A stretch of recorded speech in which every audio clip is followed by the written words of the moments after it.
My name is Shangruai. I was leading my team on a secret mission in a tropical rainforest when things went terribly wrong. We walked straight into an ambush. I quickly ordered my team to retreat, but my teammate Alon suddenly turned on me. She blamed me for her fiancé Ah Feng's death, saying I should have saved him instead of completing the mission. In her rage, she tried to kill me, but I was faster and disarmed her. However, she pulled out a grenade, and everything exploded. Then, I woke up in a completely different place, an ancient world. I was now Shangruai, the second daughter of the Prime Minister's family in the Tianshan dynasty. But this Shangruai was nothing like me. She had been weak and bullied, living in poverty after her mother's death. Her father ignored her, and the servants mistreated her. She was even starved to death. But now, with me in her body, everything changed. When the maids came to drag me out for an unwanted marriage, I fought back. I scared them, broke one's finger, and showed them I wasn't the same timid girl anymore. My so-called father, Prime Minister Shang Nian, was furious, but I stood up to him. I had a plan. I wouldn't stay in this household any longer. I wanted to leave and live on my own terms. However, before I could make my move, I discovered they were forcing me into marriage with a crippled prince in place of my half-sister. They thought I was weak and helpless, but they were about to see just how wrong they were. I used to think that Shang Yufu would marry the heir of the Dingwa prince's mansion, but after he returned from war in a wheelchair, everything changed. He was once a mighty warrior, but now he was disabled, and Shang Yufu refused to marry him. My so-called father, Shang Nian, went to the emperor to ask for permission to replace her with another suitable girl, me, the forgotten second daughter of the prime minister's residence. When they told me to marry him instead, I refused. Who said I'd take her place? I asked with a cold smile. My father was furious and ordered me to obey, but I wasn't going to make it easy. I demanded my mother's dowry, everything she brought into this household when she married. They were shocked. My mother's dowry was famous. She came with riches that filled the whole street when she married my father. Now they tried to pretend it never existed. But I had proof, a record book hidden under my pillow. When I showed it to them, they panicked. I knew their weakness, their obsession with marrying Shang Yufu into the crown prince's family. If news spread that they withheld my mother's dowry, their reputation would be ruined. The scheming first wife agreed, offering me a hefty sum of silver and my mother's possessions. I knew they were up to something, but I accepted. Dressed in Shang Yufu's oversized wedding robe, I looked at myself in the mirror. Even the maid they sent to help me was a kitchen helper, meant to humiliate me, but surprisingly, she did a great job. I learned she was punished for being too pretty, just another reminder of how unfair this household was. As I touched the jade pendant around my neck, memories of my past life flooded back. I was once a top-secret agent, betrayed by someone I trusted the most. And now, in this world, I knew one thing. I couldn't trust anyone. Just as I was about to leave for the wedding, the first wife tried to intimidate me again, warning me not to delay. I shot back, letting her know I wouldn't hesitate to bring the whole household down if they pushed me too far. She backed off, but I could see the hatred in her eyes. As I stepped outside, seeing the mountains of dowry boxes, I realized just how wealthy my mother had been. It was tragic that such a rich woman died in misery, and I wouldn't let the same happen to me. This ancient world might favor men, but I refused to be a man's accessory. I would carve my own path and live my life on my terms. As I walked out of the Prime Minister's residence, I overheard the first wife saying something that made me uneasy. I couldn't dwell on it, though, as the wedding procession had arrived. Dressed in my wedding gown with a red veil over my head, I stepped out of the house without a single farewell from my so-called family. Not even a concubine came to see me off. On the way, I heard people whispering about how pitiful I was, an unloved daughter marrying a crippled man with a poor dowry. I smirked under my veil and, without anyone noticing, kicked a few pebbles. They flew straight into the mouths of the gossipers, knocking out their teeth. They screamed, but their cries were drowned by the festive music. Arriving at the prince's mansion, I sat in the wedding sedan for what felt like an eternity. There was no groom to greet me, no grand entrance, nothing. The onlookers pitied me even more, whispering that if they were me, they'd rather die of shame. I rolled my eyes. Why should I care about a man who didn't even bother to show up? This life I was going to live for myself. Inside the mansion, the groom, He Jingheng, ignored the wedding altogether, playing chess instead. He was handsome but cold, and ever since his injury, he'd withdrawn from the world. His servant, Yun Tian, urged him to dress, but he refused. When I arrived, he didn't even come to lift my veil. Rumors said he wasn't interested in the marriage at all. Listening to the gossip outside, I recognized a familiar voice, Mu Qingning, a daughter from the right prime minister's house. She had once admired the prince, but now mocked me for being a mere concubine's daughter forced into this marriage. I spotted her through a gap in my veil and silently removed a few glass beads from my hairpin. With precise aim, I tossed them near her feet, making her stumble. Even though everyone saw me as an unfortunate bride, I wasn't bothered. In my past life, I served my country with my life. This time, I was going to take control of my own fate, crippled husband or not. As I sat in the bridal sedan, I overheard whispers outside. People were shocked that the famous, once mighty, He Jingheng had actually come to greet his bride. I peeked under my veil and saw his hand reaching for mine. The strength in his fingers was undeniable. This was the hand of a man used to battle. I hesitated, but finally placed my hand in his. He led me out, but the moment I was steady, he let go without a second glance and was wheeled away inside. Walking into the grand hall in my oversized wedding gown, I could hear the murmurs and laughter around me. They pitied me, mocked me for being an unwanted bride. Just then, Mu Qingning, the arrogant daughter of the right prime minister, tripped and fell disgracefully, drawing laughter from the crowd. I smiled under my veil. The glass beads I had thrown earlier did their job well. Inside, the wedding proceeded. I officially became the princess consort of the crippled heir. But the mocking didn't stop. Prince Xiao, He Jingheng's rival, seized the chance to insult him, openly taunting him about his injury and questioning his ability to continue his family line. I noticed He Jingheng's fist clenching tightly. Anger simmered beneath his calm exterior. I took a step forward and, without hesitation, said in a clear voice, "Dog." My words stunned the entire hall. Everyone froze in shock, unable to believe I had spoken so boldly.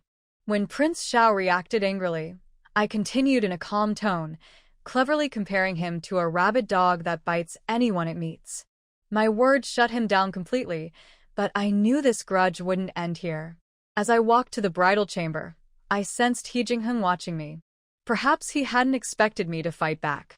Prince Zhao's face twisted in anger, but he couldn't do anything in front of so many witnesses. I knew I had made an enemy, but I didn't care. Inside the chamber, I felt exhausted. The weight of the bridal crown was unbearable. Just as I tried to remove it, I overheard voices outside. They spoke about something happening in the household, something involving a physician and the second young master's health. My instincts told me there was more to this marriage than met the eye. I wasn't here to be a quiet, obedient wife. This was my life now, and I intended to uncover all its secrets. I overheard the servants whispering outside my room. They were talking about the second young master possibly inheriting the prince's estate if he had an heir, while my husband, the crippled prince, was seen as useless. I rolled my eyes. Clearly, they were speaking loudly enough for me to hear on purpose. But honestly, I didn't care. My only goal was to find an excuse to divorce He Jingheng, take my dowry, and live my life freely. As I removed my heavy bridal crown, my jade pendant string suddenly snapped, and while trying to catch it, I pricked my finger on a hairpin. A drop of my blood fell onto the pendant, and suddenly, I was surrounded by spinning lights. When I opened my eyes, I found myself in a high-tech medical lab from my previous life. I was shocked. Could this be some secret gift of my time travel? Rows of medical tools and medicines were neatly arranged, and I couldn't help but smile. With this, I could thrive in this new world, whether I stayed in the prince's mansion or left. Exploring further, I found a magical spring that smelled sweet, and a mechanical voice in my head told me it could cleanse the body and extend life. There were also hot springs and a pond filled with strange, plump white fish that looked delicious. There was even farmland. I realized I could grow my own food and live comfortably. Curious, I tested whether I could bring items from the space into the real world. Picking up a scalpel, I exited the space, and it was still in my hand. This was a game changer. Before I could enjoy my discovery, a servant called from outside. "The prince is here." My heart sank. Did he really plan to consummate this unwanted marriage? I quickly sat down and covered my head with the bridal veil. When He Jingheng entered, I heard the wheels of his chair and his mocking voice. "Still waiting for me to lift your veil?" He sneered. "I have no interest in that." Under my veil, I rolled my eyes. If he wasn't interested, why come at all? He continued coldly, telling me I should be grateful for being accepted into the prince's mansion, despite being a mere concubine's daughter. I stayed silent, not wanting to provoke him. Eventually, he left without even looking at me. I let out a sigh of relief. I needed time to figure things out, and thankfully, he seemed to have no interest in me. If I played my cards right, I could leave this marriage without losing my dowry. Still, I couldn't shake off the words of my stepmother before I left my father's house. "You may take the dowry, but will you live long enough to enjoy it?" What did she mean? Meanwhile, in the prince's study, He Jingheng was dealing with terrible news. His father, the powerful warlord, had gone missing after a brutal battle, and his fate was unknown. Despite sending search parties, there was no trace. He Jingheng clenched his fists in frustration.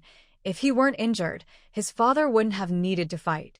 The next morning, I was woken up early to prepare for the formal tea ceremony to greet the prince's mother. As I dressed in layers of heavy clothes, I asked about the prince's whereabouts. "The prince is busy today. You'll attend the ceremony alone," the maid replied politely. I was surprised. The servants here were well-trained and showed no disrespect toward me, despite knowing I was an unwanted bride. Perhaps things in this household weren't as simple as they seemed. Arriving at the princess' courtyard, after the servant informed her, Shang Ruai was led into the main hall. She saw an elegant old princess sitting on the main seat, with the seat on the left empty, and the princess's wife sitting on the right. Zhang Yuji and Zhang Yinyang were sitting beside the princess's wife. Shang Ruai walked in and served tea to the old princess and the princess in a proper manner. "Since you have married into our Dinghua Palace, you are a member of our Dinghua Palace. You must not have other thoughts, do you understand?" Although every word was a warning, the tone was very gentle. Shang Ruai nodded in response.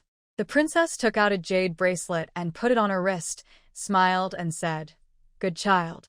The princess was very moved by the scene at the wedding banquet yesterday. "Thank you, mother."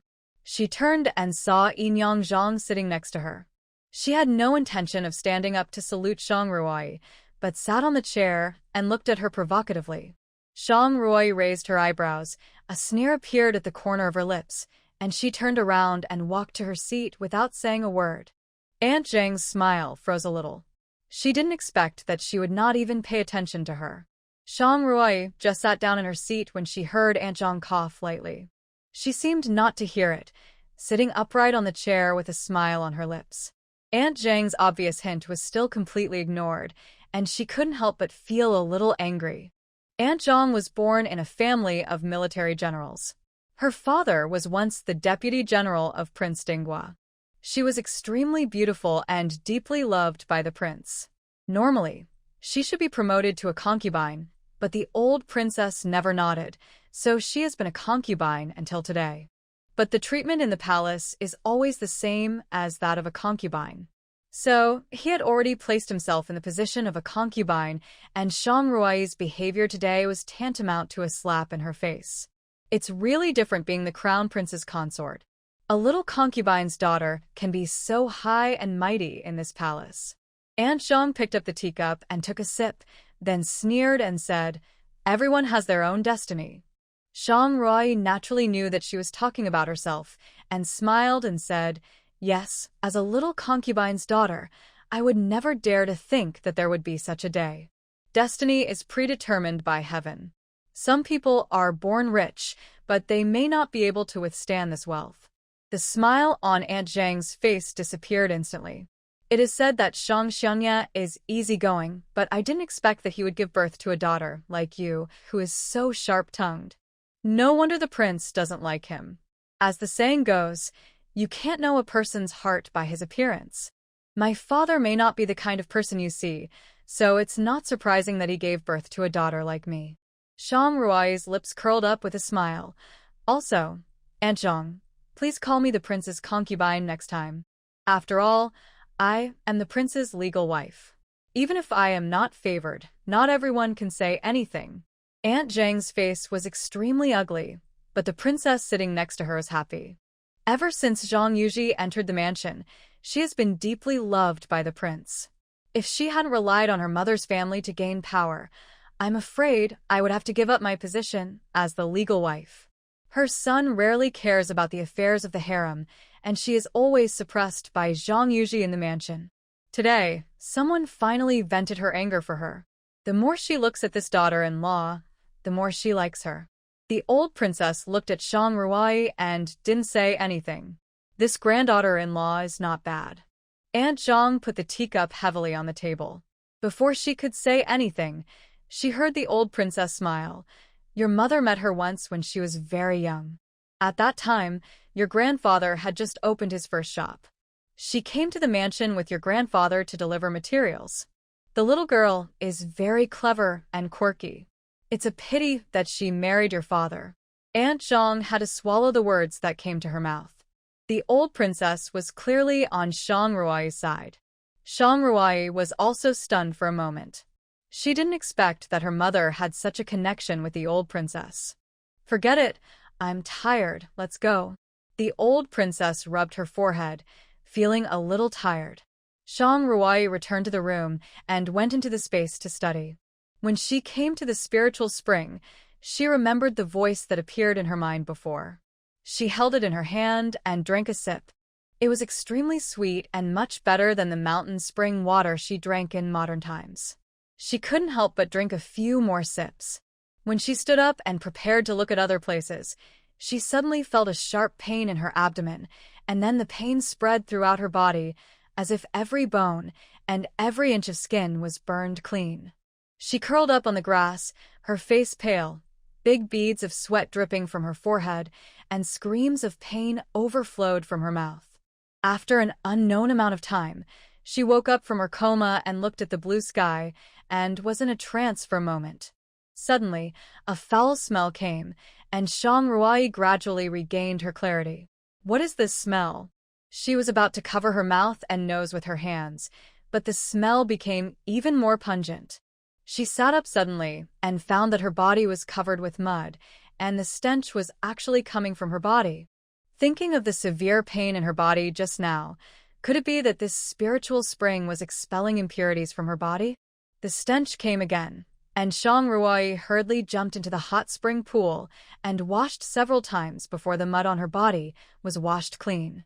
She found that her skin was much more delicate than before, and her body was extremely relaxed, as if she could fly at any time. Is this the legendary marrow cleansing and meridian removal? Such things originally only existed in legends, but I didn't expect it to really happen to me today. Feeling the wonderfulness of this space, Shang Rui once again thanked God for his favor. In her previous life, she was an atheist and felt that all this was false. She didn't expect that there would really be reincarnation and rebirth. In the next few days, He Jingheng seemed to have disappeared and never returned to the palace. Shang Rui was also happy to be idle. She directly threw the matter of returning home to the clouds. That day, just after breakfast, she heard the voice of the servant outside the courtyard. "Prince." Shang Rui frowned. What was he doing here? Yun Tian pushed him into the room. He Jingheng looked at her back and sneered. The prince's wife actually has the leisure to read books here. Shang Rui turned around. This was the first time she saw her nominal husband since she got married. Even though she had seen countless handsome men, Shang Ruai was still amazed by the man in front of her. The man wore a black robe. His black hair was like satin, his nose was high, his lips were slightly pursed, his face was well-defined, and his narrow eyes were too cold.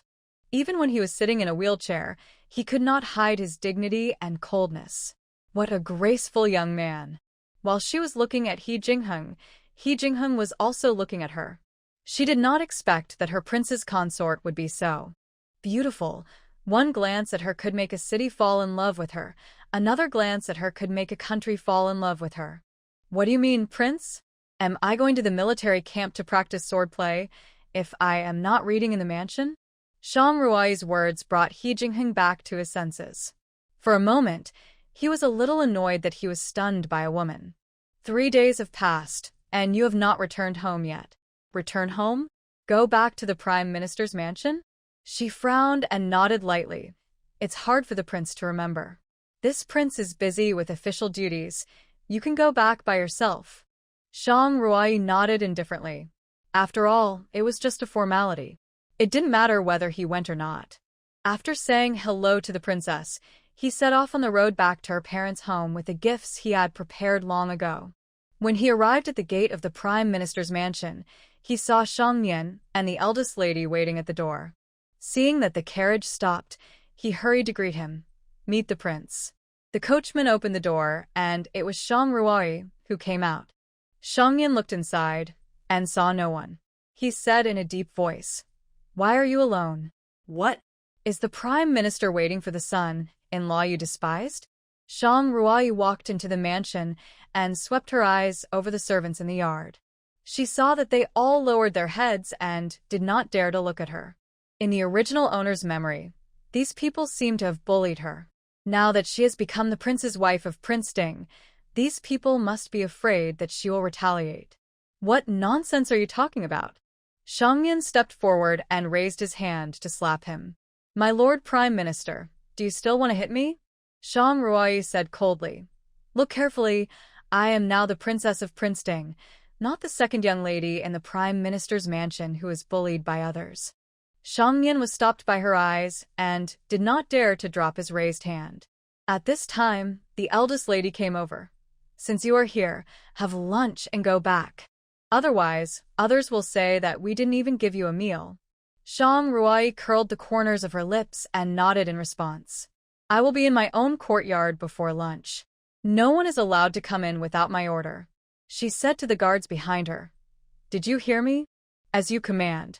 Seeing her turn and leave, the nanny beside the eldest lady whispered, She has really become a phoenix, and she doesn't even take the master and the mistress into consideration. It doesn't matter. Her good days are almost over. The eldest lady sneered. After lunch is prepared, send it directly to her yard and let her eat and leave quickly. Yes, I understand. Shang Ruai's yard was in the most remote corner of the entire Xiangfu. Usually, no one would come here, and no one would pay attention to what she was doing. On weekdays, the eldest lady often withheld her food, so she often changed into maid's clothes and sneaked out to find food. Therefore, she was very familiar with the terrain of the mansion. She took off her coat, changed into the maid's clothes she had hidden before, put on a simple makeup, and slipped out through the window. The storehouse of the Xiangfu was in the southeast corner, and next to it was Shang Nian's study. She lowered her head all the way and came to the door of the storehouse. Looking at the lock on it, she took out a silver thread and fiddled with the lock for a few times. With a click, the lock opened. Walking into the storehouse, she saw there were dozens of large boxes stacked on the ground, with gold, silver, and jewelry in them. TSK, her father was really greedy. How many bad things must he have done to get so many treasures? Since these were ill-gotten gains, she would not be polite. She put her hands on these gold, silver, and jewelry, and with a thought, the things inside disappeared and entered her space. In a moment, there was nothing left in the warehouse except those empty boxes. Thinking of the expressions of Shang Nian and the eldest lady when they found out in the future, she felt very relieved.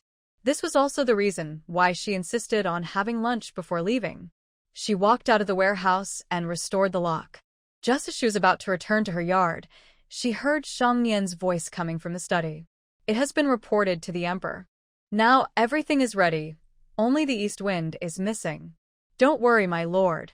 The emperor has already made a decision on this matter. We just need to wait for good news. The voice of a strange man came out. Once the Dinghua Palace is eliminated, we can rest assured. What? It's related to the Dinghua Palace?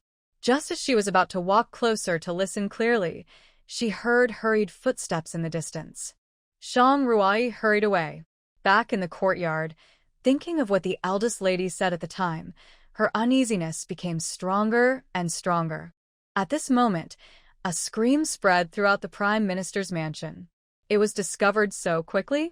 It turned out that the eldest lady was going to put the homecoming gifts brought by Shang Ruoi into the warehouse, but when she opened the door, she saw that dozens of large boxes were empty. This was what she had saved for more than 10 years, and she was going to give it to Shang Yufu as a dowry in the future. Now it's all gone. How could she not go crazy? Shang Ruai. It must be her. After she finished speaking, she brought a group of servants and guards to the front of the yard in a menacing manner. Just as she was about to break in, she was stopped by the guards. Madam, no one is allowed to enter without the summons of the Crown Prince's consort. How dare you? This is the Prime Minister's mansion. How can Shang Ruai have the final say? Madam, please obey the orders of the Crown Prince's consort. How could the guards of the Dinghua Palace be afraid of a lady from the Prime Minister's mansion? For a long while, the eldest lady could not step into the yard. She simply shouted at the gate of the courtyard, Shang Ruai, come out. Seeing that the time was almost up, Shang Ruai rubbed her eyes and walked out as if she had just woken up. Who is barking here? Shang Ruai, you dare to steal. Aren't you afraid of going to jail? Stealing? Shang Ruai sneered. When did I steal? And what did I steal? You stole the treasures in my warehouse. The eldest lady said angrily. According to the law, those who steal property will be punished by amputation.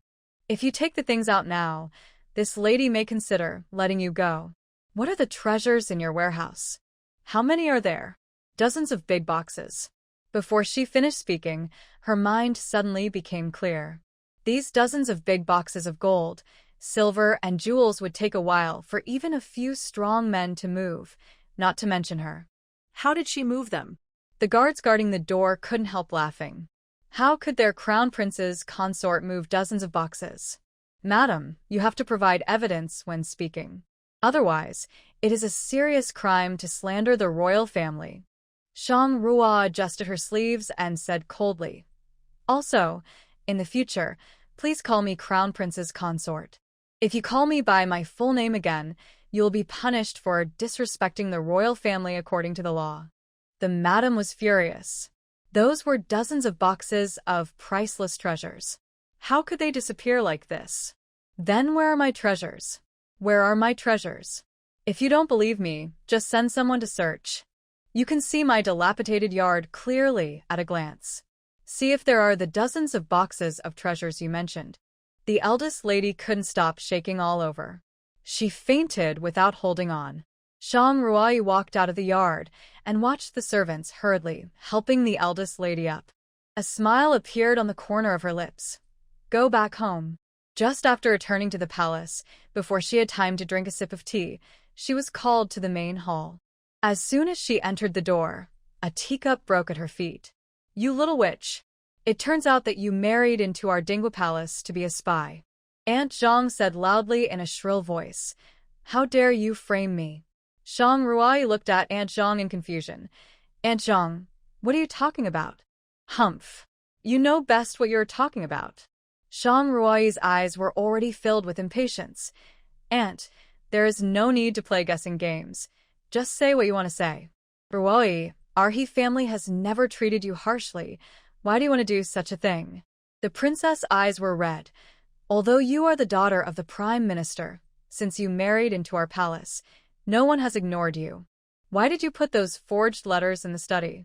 Forged letters? What are they talking about? Mother, what are you talking about?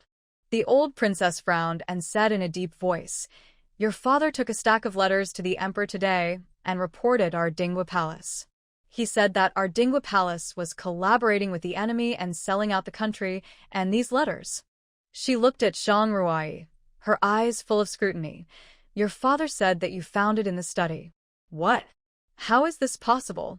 I don't even know which direction the door of the study and the palace opens. How could I look through the letters? Zhang Ruai looked at the old princess and said in a deep voice, Besides, I have already married into the Dingwa Palace. What good will it do me to do these things?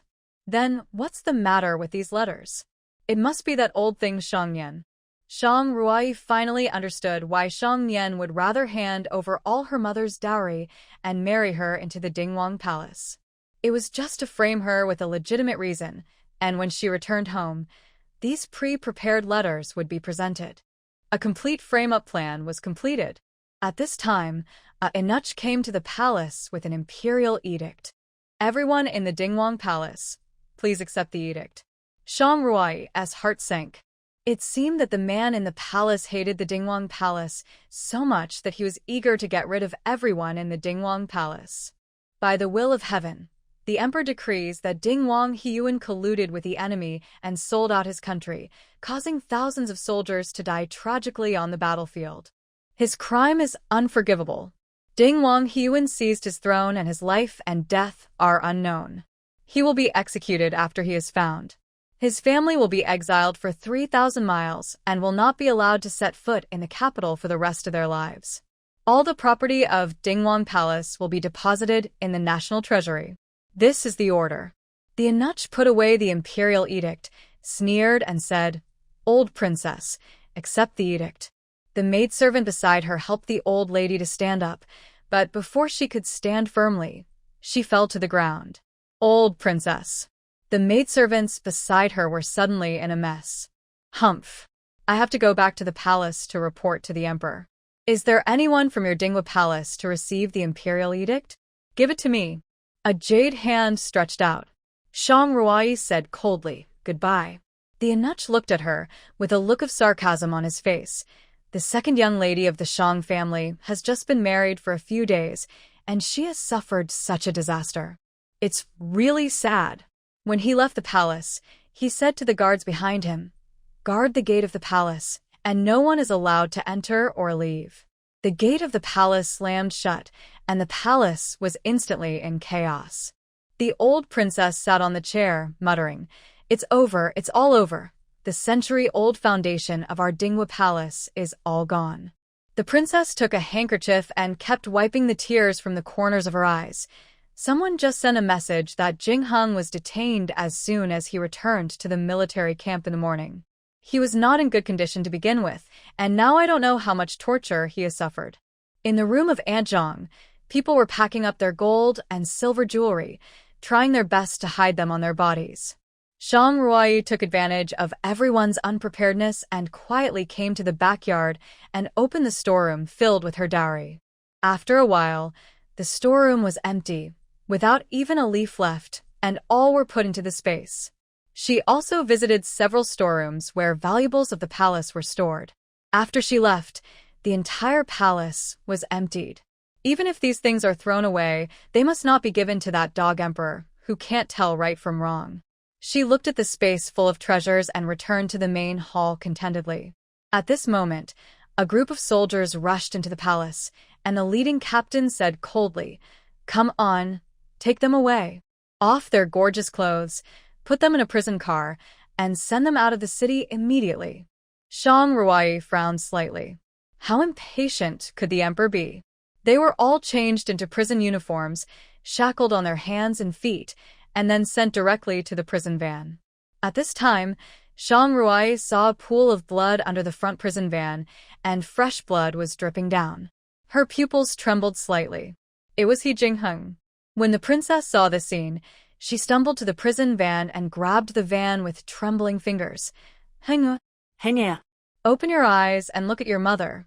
At this time, two soldiers stepped forward, rudely grabbed the princess' arm, and said in a deep voice, Hurry up and get in the car. There is no time for you to chat here. When you get outside the city and meet up with the exiled prisoners, you will have plenty of time to cry. Hurry up. The princess was pushed to the ground, stumbled to her feet, dragged the shackles on her feet, and walked to her prison car, looking back every step of the way. The prison car had to pass through the most prosperous streets in the capital. In the past, the prisoners in the prison car were either corrupt officials or criminals who committed murder and arson. When passing through this street, they were all spitted on by the people, and some even threw stones. As a result, today, when the prison car passed through the street, the people all shed tears, and some even knelt and kowtowed on the ground. Shang Ruai saw all this, although she felt it more than once. She sighed at her pitiful fate.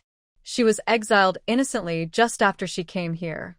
However, she gritted her teeth and saw that the people in Dinghua Palace, who were so loved by the people, were treated so unfairly just because of the emperor's suspicion and their achievements. It seemed that she had to save these people. He Jingheng's leg was already injured. Although she had not seen the injury, she could smell the ointment he had used on his leg before. It was indeed used for broken bones, but the current leg injury was probably a bit tricky. Aunt Zhang was still chattering in the prison car. Shang Ruai, you jinx. It's all you. It must be that your fate is in conflict with Dinghua Palace. Otherwise, why were you fine before you married in? But as soon as you married in, our Dinghua Palace had such a big thing? Shang Ruai didn't want to pay attention to her, but she was too ignorant and said loudly, "You little witch, I'm talking to you. Can't you hear me? Okay, say less." The old lady looked at Shang Ruai and said in a deep voice, "Ruai, now that Jingheng has divorced you, you can be free again and will not be burdened by our Dinghua Palace. Are you willing?" When Aunt Zhang heard this, her face changed instantly. "Old lady, how can you let her leave like this? We were all harmed by her." The old lady turned a deaf ear to him and just looked at Shang Ruai with a sharp gaze. Shang Ruai was stunned for a moment when she heard the words. To be honest, from the day she married into the palace, she had made up her mind to find an opportunity to divorce He Jingheng and give her freedom. From then on, the sky was high and the birds flew freely, the sea was wide, and the fish leaped freely. She just wanted to be free and unrestrained in two lives. But now, He Jingheng was seriously injured and unconscious, and the only male left in Dinghua Palace was the bully He Chinian. It was simply a pipe dream to expect him to take care of her on the way to exile. It was impossible for these ladies to reach the place of exile alive. But she couldn't watch loyal people die, no matter in her past life or this life. She looked at the old princess and said firmly, "Since I married into the palace, I am a part of the palace. How can I live alone at this time?" The old princess' eyes eased, and she rarely smiled. "Okay. From today on, Shang Ruai is my personally appointed granddaughter-in-law. If anyone dares to insult her again, don't blame me for being rude." Upon hearing this, Aunt Zhang's face changed several times, and she finally stopped talking. Although the Dinghua Palace was sealed, and they became prisoners, the old princess was still her mother-in-law. How could she dare to contradict her? The princess looked at the prison car in the front with a worried look, and her tears could not stop falling. What about Heng? The old princess frowned and slowly closed her eyes. When they arrived at the outskirts of the city, a team of soldiers stood under the shade of the trees, fanning the wind impatiently, watching the prison car coming, and said coldly, "Hurry up, what time is it now?" Shang Ruai and others were pulled off the prison car, and Aunt Zhang fell to the ground without standing firmly. Ouch, ouch! She covered her legs and sat on the ground wailing. At this time, a soldier took a whip and whipped her hard, shouting, "Why are you howling? Why don't you stand up quickly? Do you still think you are a lady? I tell you, on the way to exile, you will be no different from those people." He pointed to the prisoners who were covered with dirt and whip marks not far away. "If you are disobedient or lazy, don't blame me for whipping you. If you want to escape, I will kill you on the spot." Looking at the shiny knife, the women of Dinghua Palace were all shocked. The last prison car held the young princess Hiyuni of Dinghua Palace. Shang Ruai had rarely seen her sister-in-law since she married into the palace. According to the servants, the little princess was rather dull and didn't like to go out. Now that she was thrown out of the prison car by the soldiers, She was hiding behind the princess with a pale face and timid. A soldier looked at Shang Ruai and Hiyuni with ill intentions. Others didn't notice, but Shang Ruai was extremely sensitive to other people's sight, and immediately noticed the soldier's lustful eyes. He had a plan in mind.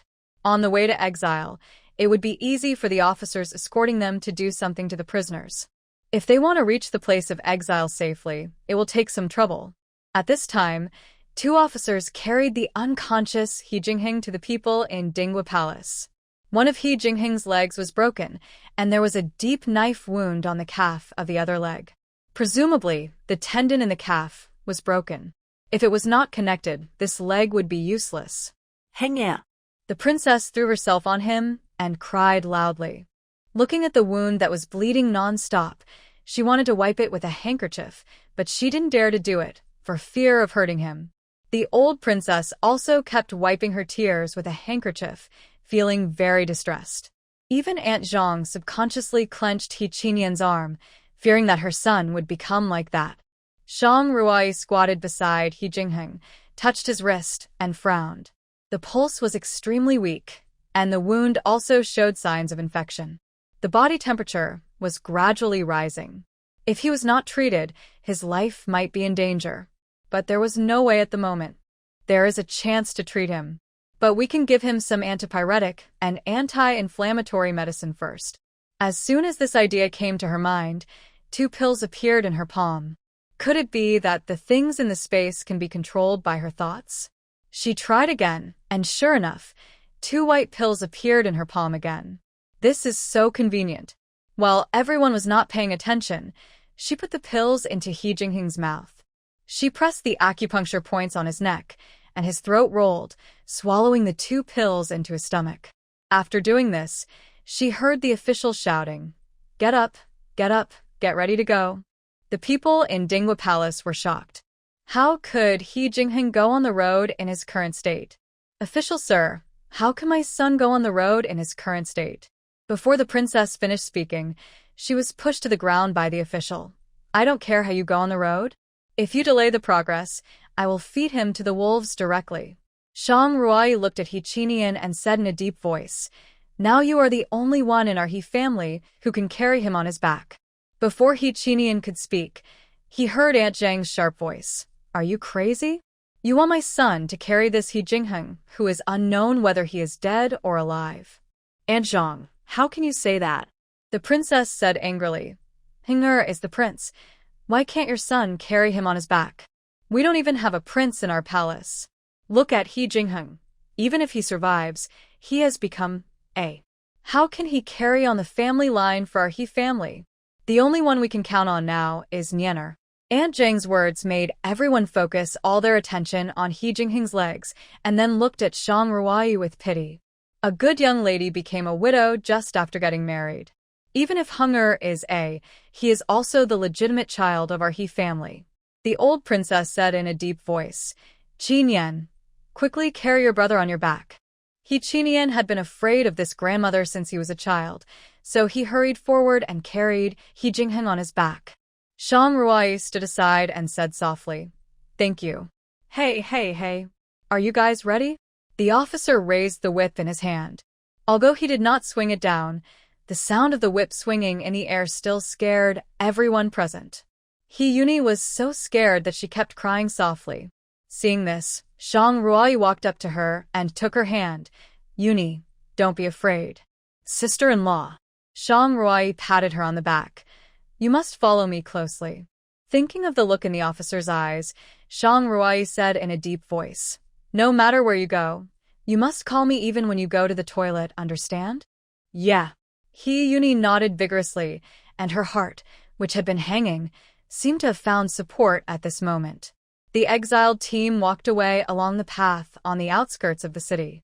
2 people on the city wall were standing high up and watching the scene. "Your Highness, are you letting the He family leave like this?" The speaker was Shang Ruai's scumbag father Shang Nian. "What else?" The man was wearing a purple robe, with a sinister smile on his lips. "I think that we should cut the grass at its roots. To prevent them from making a comeback, we should stop them halfway." He stroked his neck with his hand. Oh, the people in Dinghua Palace are old, disabled, and those who are still alive are nothing more than some female relatives. What waves can they cause? But He Jingheng is still alive. Alive? The man sneered. I think when he wakes up, he will wish he was dead. You mean? The man looked at the man on He Qinyan's back. He Jingheng was such a strong man, but now he has become a. It will be difficult for him to survive in the place of exile. When the time comes, I will let him experience the feeling of being unable to live or die. Your Highness is indeed wise. I can never be even 1/10 of your Highness. The man in purple robe was the Crown Prince He Lingsheng. He looked at the team going away with his eyes slightly narrowed. He Jingheng, you always suppress this Crown Prince. You deserve this fate today. He had already greeted the exiled officials, and along the way, he entered the people of Dinghua Palace well. The exiled team walked for a whole day, and everyone was thirsty, but the officials never stopped to rest. Shang Ruai didn't feel anything. After all, in her previous life, not to mention a whole day, even 2 days and nights were no problem. But other people didn't have such physical strength as her. Especially the old princess, who had been pampered all her life. Now she is asked to travel such a long distance. How can she bear it? Others were not much better. The princess and Aunt Zhang also looked pale. At this moment, the official whipped hard. Stop. Rest where you are. Everyone sat down on the ground as if they had been pardoned. The official held a cloth bag with a bag of dried cakes in it, and each person was given half a piece. The He family looked at the cakes in their hands and looked at each other. Is this something for people to eat? It's as dry as a brick. If you take a bite of it, your teeth will fall out. And it's dry, and there's no water to drink. Wouldn't you choke to death? At this moment, Shang Ruoi found an exiled prisoner, walked up to the official, and secretly took out a few copper coins. The official took out a water bag from the box, and another prisoner exchanged a silver earring for 2 white flour buns. It turns out that this can be done. The other prisoners were not surprised at all when they saw this scene. It seems that this matter is a convention. In other words, many of the exiled prisoners were former officials of the imperial court or their relatives, and they all had some background. Although the officials said they wanted to beat and kill them, they knew in their hearts which ones could be beaten and killed, and which ones had powerful families that could not be touched, so they had to make some concessions. The exiled officials who could hide some money had people at home. Such people could not be touched.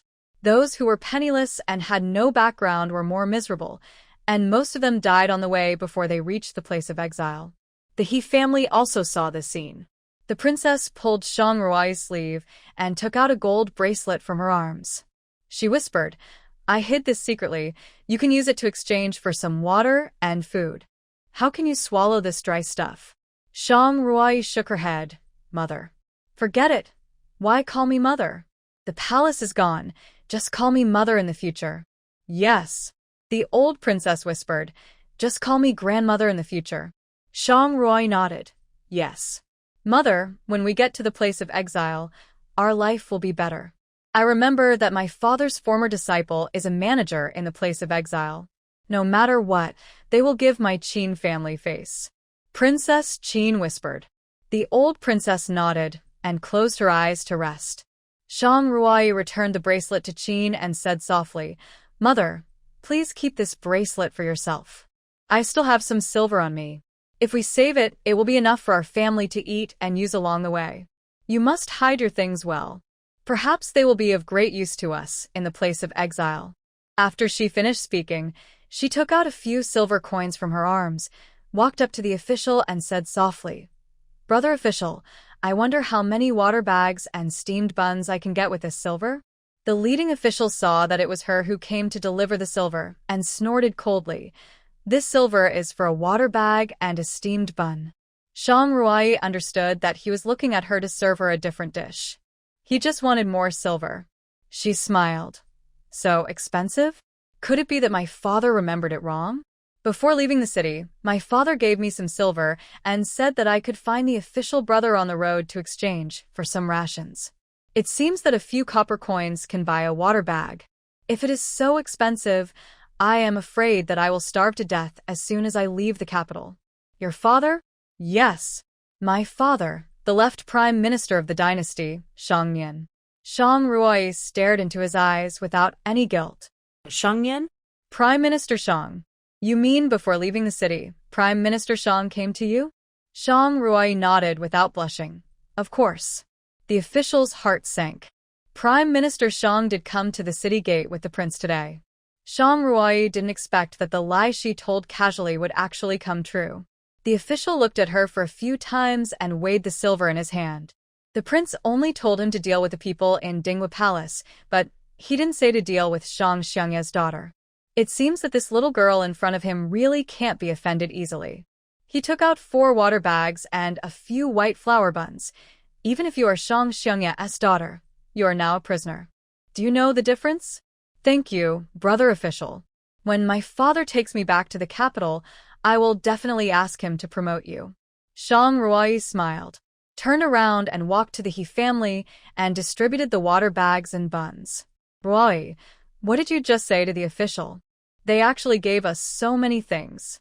Qin handed the steamed bun to the old princess and said with a smile, although this white flour steamed bun is much worse than the one in the mansion, it is much better than the cake. It's okay, mother. Let us try to have white flour steamed buns to eat along the way. She handed over the water bag. Mother, grandmother, drink more water. After the 2 drank it, they instantly felt much more comfortable than before. Qin smiled and said, maybe it's because I haven't drunk water for too long. I didn't expect the water to be so sweet. Shang Ruoyi just smiled and said nothing. Of course the water is sweet. She added spiritual spring water to the water bag. Yes. This water tastes really good, and I don't feel as tired as I just now.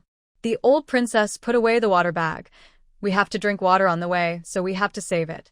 Shang Ruoyi picked up the water bag and walked to the still unconscious He Jingheng, poured some spiritual spring water into his mouth, and after a while, he woke up slowly.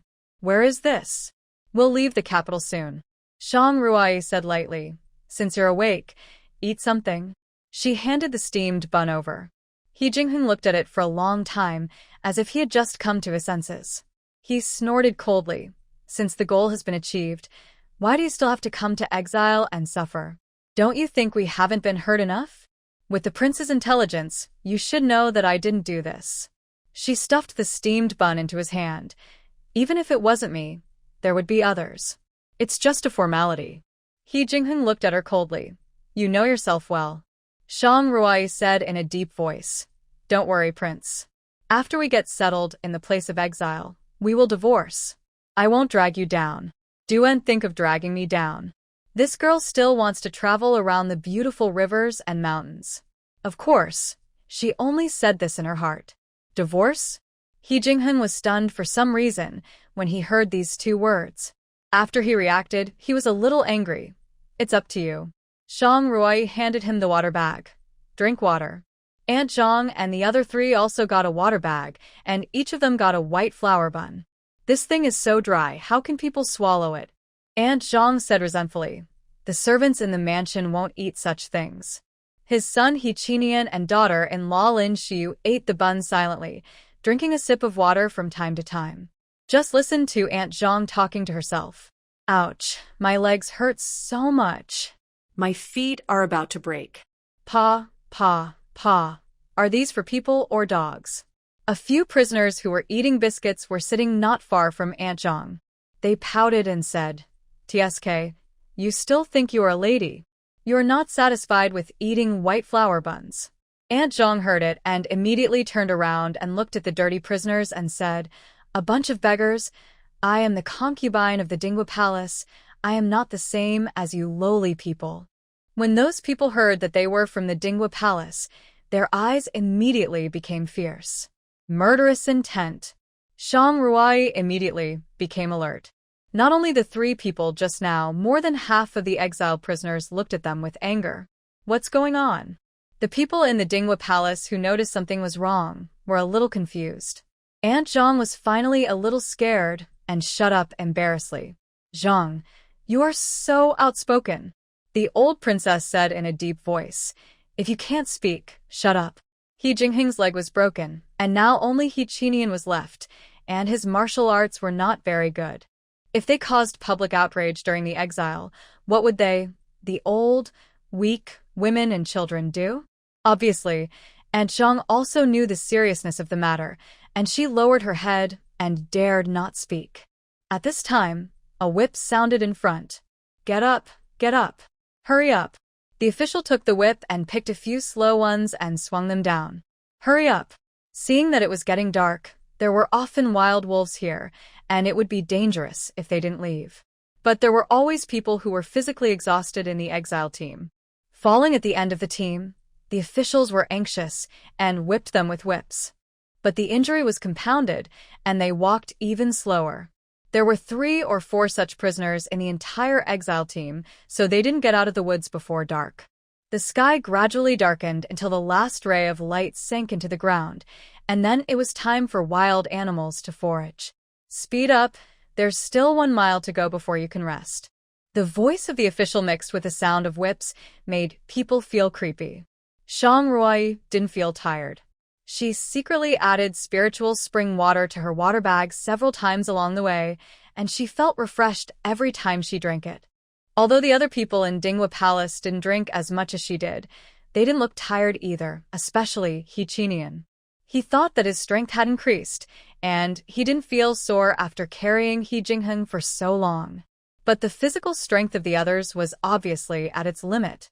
At this moment, a rustling sound suddenly came from the depths of the woods. Zhang Ruai immediately became alert. He Jingheng, who also heard the sound, saw her face change and raised his eyebrows slightly. She actually heard the sound before him. It seems that Yunqi's words are somewhat credible. Zhang Ruai moved to the side of the old princess and Qin without leaving a trace. He Jingheng saw this subtle move and was slightly angry. Could it be that this woman wanted to use them as a shield? How despicable. At this time, a wolf howl was heard in the distance. Wolves are social animals. In the previous life, every time such a wolf howl was heard, a large number of wolves were attracted. Zhang Ruai blocked them behind her, looking at the front with a focused look, her heart sinking slightly. If she wanted to get away, it would be easy. But there were so many people in the Dinghua Palace, and they were all powerless. It was extremely difficult to protect them. Looking at her movements, He Jingheng paused, and it turned out that he had underestimated her. The officials were also panicked when they saw this. They looked at each other, gave up those who could no longer walk, and shouted, "Run, it's only a few hundred meters away. Hurry." The people who were originally frightened by the wolves heard that there was still a glimmer of hope for survival, and they ran forward desperately with strength from nowhere. The abandoned people were directly caught up by the wolves, bitten to death and eaten. But how could those few people be enough for dozens of wolves? Another wolf howl was heard, and dozens of wolves ran over the bodies of those people and rushed into the crowd. Zhang Ruai always paid attention to the movement behind her. Seeing that several more people fell into the mouths of wolves, the uneasiness in her heart gradually increased. Blindly running away is not a solution. How can they run as fast as wolves? What's more, they are all shackled on their feet and can't run fast at all. Soon, they were surrounded by wolves. Unlike other animals, wolves are a species with very strict hierarchy and will fight together. The sky was completely dark, and the eyes of those wolves were glowing with oily green light, which looked extremely creepy. Many people started crying. Even Hiyuni, who usually didn't say a word, began to sob softly. At this time, several wolves rushed towards them. The officials waved the swords in their hands and tried their best to cut them down. The smell of blood directly stimulated the wild wolves waiting for the battle. They kept digging the ground with their front paws. Suddenly, a rapid wolf howl came from the back, and the wild wolves rushed towards them in a swarm. In this way, the officials were no match for them. The speed of swinging their swords could not keep up with the speed of the wild wolves. "Ah! Help!" A man shouted miserably. His leg was tightly held by the wolf, and the next moment, another wolf bit his throat directly. People who saw this scene were all stunned. After saying that, he threw a stone and hit the wolf's head. The wolf seemed to be hurt by the stone and dared not attack again. Many people saw this scene and picked up stones. For a while, The wolves were beaten back and did not attack again. But there were limited stones on the ground. When the stones were thrown away, they would still become food for the wolves. Shang Ruai walked to He Jingheng and said in a deep voice, "Does the prince have internal force?" He Jingheng looked at her and nodded. "What is it?" "With the prince's martial arts, it should be very easy to use these stones to pierce the wolf skull." So? Wolf King. Shang Ruai looked at the wolves who were staring at them. "As long as we find the Wolf King and kill it, the wolves will naturally retreat." He Jingheng looked at Shang Ruai with a little surprise. "I didn't expect this woman to know so much. But how could a woman in the inner house know this?" There were fewer and fewer stones at their feet, and the wolves seemed to have noticed it. They paced back and forth, becoming more and more anxious. At this time, a wolf howl was heard again, and Shang Ruai and He Jingheng simultaneously locked onto the extremely strong wild wolf standing at the tail end. The stone in He Jingheng's hand flew out with internal force. Instantly, the stone hit the Wolf King's head. Due to the great force, the stone sank into the brain, and blood splattered. After a weak wail, the Wolf King slowly fell to the ground. The wolves heard the sound and gradually stopped. Once the Wolf King died, the wolf pack lost its leader and didn't know how to attack. At this time, He Jingheng threw a few more stones, and the wolves in the front fell to the ground. Seeing this, the wolf pack stopped attacking and left one after another soon. Everyone was relieved until the last wolf disappeared. After this incident, everyone's prejudice against Dingwa Palace seemed to have decreased. Looking at them, there was no longer the same hatred as before. Shang Ruai never understood how the Dingwa Palace offended these prisoners, but no one came out to explain. After surviving the disaster, they felt deeply exhausted. However, everyone did not dare to delay any longer and did not even make a repair. They only breathed a sigh of relief when they walked out of the woods and saw the high city walls. At this time, the city gates were already closed, so they could only spend the night in a dilapidated temple not far from the city gates. When they arrived at the dilapidated temple, they heard the officers whispering something. Shang Ruai had amazing hearing ability. It turned out that the food they brought with them when they were fighting with the wolves just now was gone. There was still one night before the city gates were opened, and everyone was starving. The prisoners didn't say anything. Originally, they only had one meal to eat, but the officers couldn't stand it. They were discussing what to do. Then they saw a group of people escorting another group of prisoners to the dilapidated temple. The old princess, who had just sat down, suddenly stood up and said in a trembling voice, "Ningen Duanyu, why are you here?" He Ningen and He Ziyuan are the second and third sons of the old princess. The old prince only married the old princess and had 3 sons.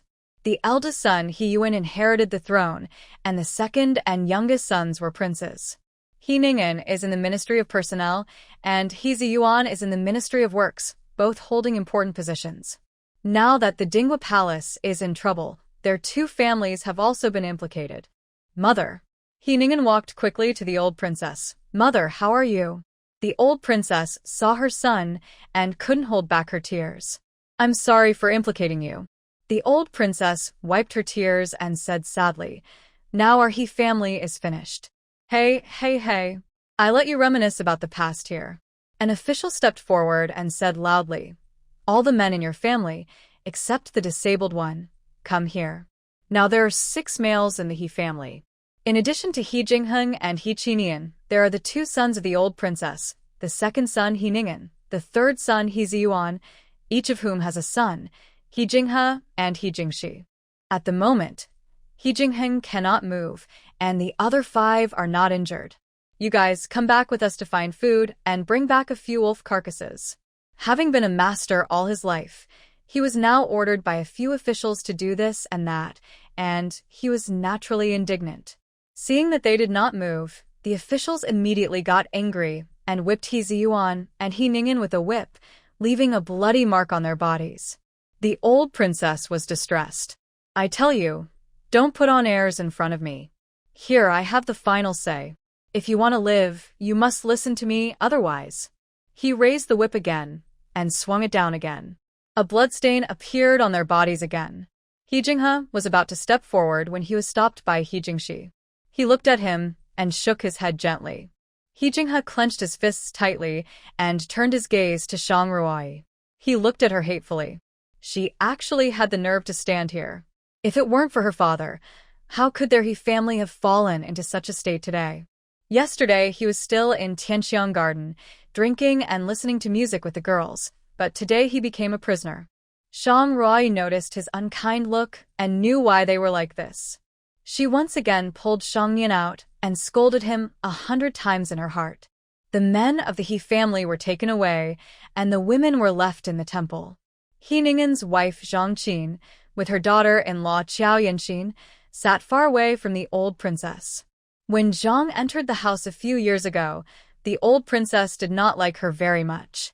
For this reason, Zhang has always held a grudge in her heart. However, since the separation of the family, her husband always felt that the status of the prince was already very satisfied.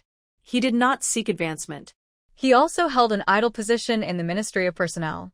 Many things in the mansion had to rely on the help of the Dingwa Palace. Even if the old princess did not like it, she would often visit the palace and ask for money. Today, they are in trouble. In the future, the Dingwa Palace cannot be relied on. It is good that the old princess is not a burden, so she no longer pretends to be filial. Qin walked up and handed her the water bag. Why don't you say hello to Mother, my second brother's wife? Huh. Does a mother dislike me very much on weekdays? I thought that Mother must be in a bad mood at the moment, so I didn't go to offend her. She said this, but her ace didn't move at all, but the water bag remained. The old princess had known the character of her daughter-in-law for a long time, so she didn't like her for all these years. Qin saw this, smiled, and went back.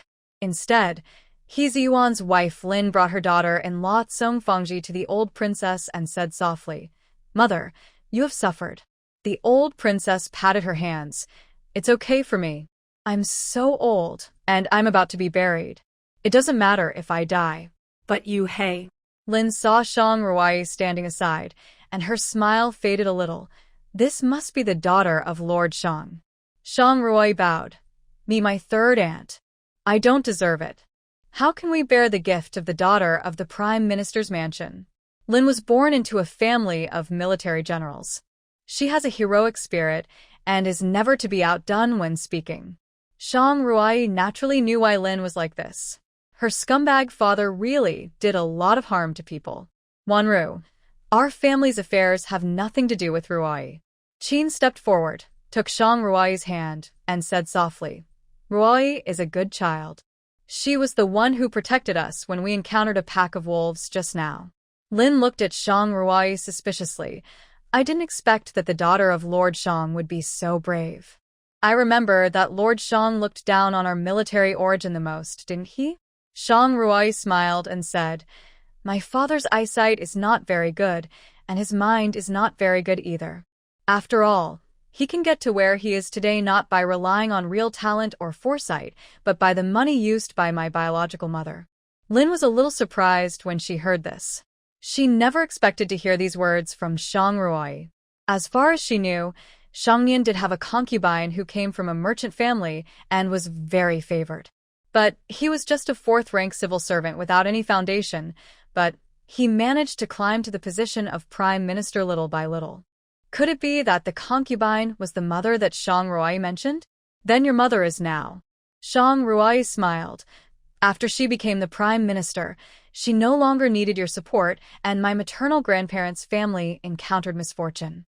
My mother died of depression in that dilapidated courtyard." Lin stopped talking after hearing this. Qin walked up to her, held her hand, and said softly, "Good child, you have suffered a lot. They all live in this noble family compound. How could they not know how many dirty things there are? The concubine who is no longer useful and is not favored lives a life worse than the servants in the mansion." Although He Jingheng closed his eyes to rest, his attention was always on them. Looking at her superb performance, he couldn't help but chuckle. It might be true that she was not favored, but her identity was definitely not as simple as it seemed. Just the fact that she remained calm and commanded everyone to attack with stones when she was attacked by wild wolves was something that a lady in the boudoir could not do. Not to mention that when she attacked with stones, each stone could hit the vital point accurately. Even the soldiers leading the troops to fight must have her accuracy. Shang Ruai noticed that he was looking here from the corner of her eye. Just when she was about to step forward to discuss with him what she had discovered, a woman's cry came from not far away. Child, my child. She was holding a child about 3 years old in her arms. The child's face was abnormally red, and his breathing was heavy. It was obvious that he had a fever. It looked like a high fever caused by fright. Not to mention that there were no herbs here. Even if there were, the officials would not let her go to collect them. After all, in their eyes, it was just a child's death. What did it matter? Hey, his son looks like he will die young. He is 5 years old, but he looks like 2 or 3 years old. An old woman shook her head and said, if he were outside, he could still be raised, but here, he won't live long. Speaking of which, she is quite pitiful. Her husband was killed, and she was the one who was exiled. I heard that the murderer's family paid for it. Listening to the discussions of the people around her, Shang Ruai frowned. Let's not talk about the adults for now. How innocent is the child? She thought for a while, stepped forward and said, I know some medical skills and can help your son. He Jinghun looked at her in surprise. Knowing medical skills? The woman looked over with surprise when she heard this. When her eyes were fixed on her, her face instantly became strange.